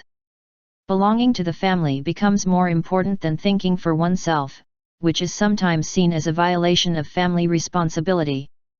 Those who rebel by following the guidelines of their internal signals will do so at the risk of family criticism and even ostracism. Except in the healthiest families, it is considered an act of treason to trust the individual's own signals. Every member of the family receives meticulous instruction in the task of suppressing their own views in favor of family loyalty, and things like this are often heard: "Why can't you be more like your sister? Think only of you without taking into account the whole family? If you do not do things the way your father wants you to do them, he will get angry. Remember that since you are the oldest son, you have certain obligations. Who else is going to inherit the business of the family?" If you consider carefully how many of us are forced to put aside our own individuality out of respect for family systems of external orientation, and to what extent our family ranks can force us to abandon individualism to play the roles that our family has given us. Family status, you may begin to understand why the family as a traditional institution is crumbling. Or at least that's what social scientists say. If your family is under great stress, or is even falling apart, it is essential that you recognize that only when individuals classify and rank each other according to external norms of family hierarchies, only when someone is imposing rank on others, forcing others to repress their own impulses and to adapt to externally imposed categories of values and behaviors on behalf of the family, erupts resentment and hostility. If it is impossible for you to control your adolescent, it is probably because you continue to insist that your rank as a parent should give you the right to dictate your children's internal signals, things that they have to forcibly irritate them, because they feel that you are trying to stifle their development. The solution is to forget family status for a moment, whether you are the mother, the teenage daughter, the rich uncle, the poor cousin or the black sheep, in any situation. Just treat all family members and yourself as if they were all of the same status or rank, and you will soon discover that the best way to generate respect, love, and internal responsibility in a family is to encourage each of its members to think and act as independently as possible. I have seen it over and over again, in families that are more concerned about their status in society as a family unit, and are more rigid about the ranks and roles of each member, children tend to run away as soon as they can and return as soon as possible. Less possible. On the other hand, in families in which the children are helped to leave the nest and fly as soon as possible in the direction chosen by themselves, in which everyone feels freer from the family status obstacles imposed from the beginning. Abroad, the children return home more often and are the most united in difficult times. His psychology. One of the saddest things about academic and professional psychology today is how much it stimulates externally oriented thinking, through philosophical theories, rejecting the possibility of helping people reconnect with their own internal signals and learn to trust herself. Psychotherapists tend to lead their clients to depend even more on them and their approval than they depended on their parents, wives, children, bosses, or anyone else, and they convey to their clients the idea that they will never be able to solve your problems altogether. Therapists do not do this deliberately and, in fact, they often talk a great deal about transference and dependency problems.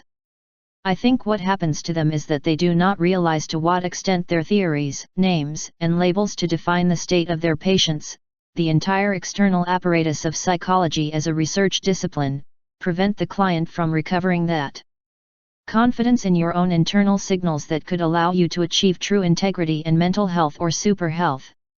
Rather than teaching them to interpret their agitation, aspirations, fantasies, and even dreams on their own, clients are encouraged to believe that they cannot discover the real truth about themselves unless a specialist psychologist interprets their signals for them. Internal, or, studying psychology for years, graduating and also becoming psychologists, and even those who follow this route rarely say that their discipline has helped them to become truly happy individuals.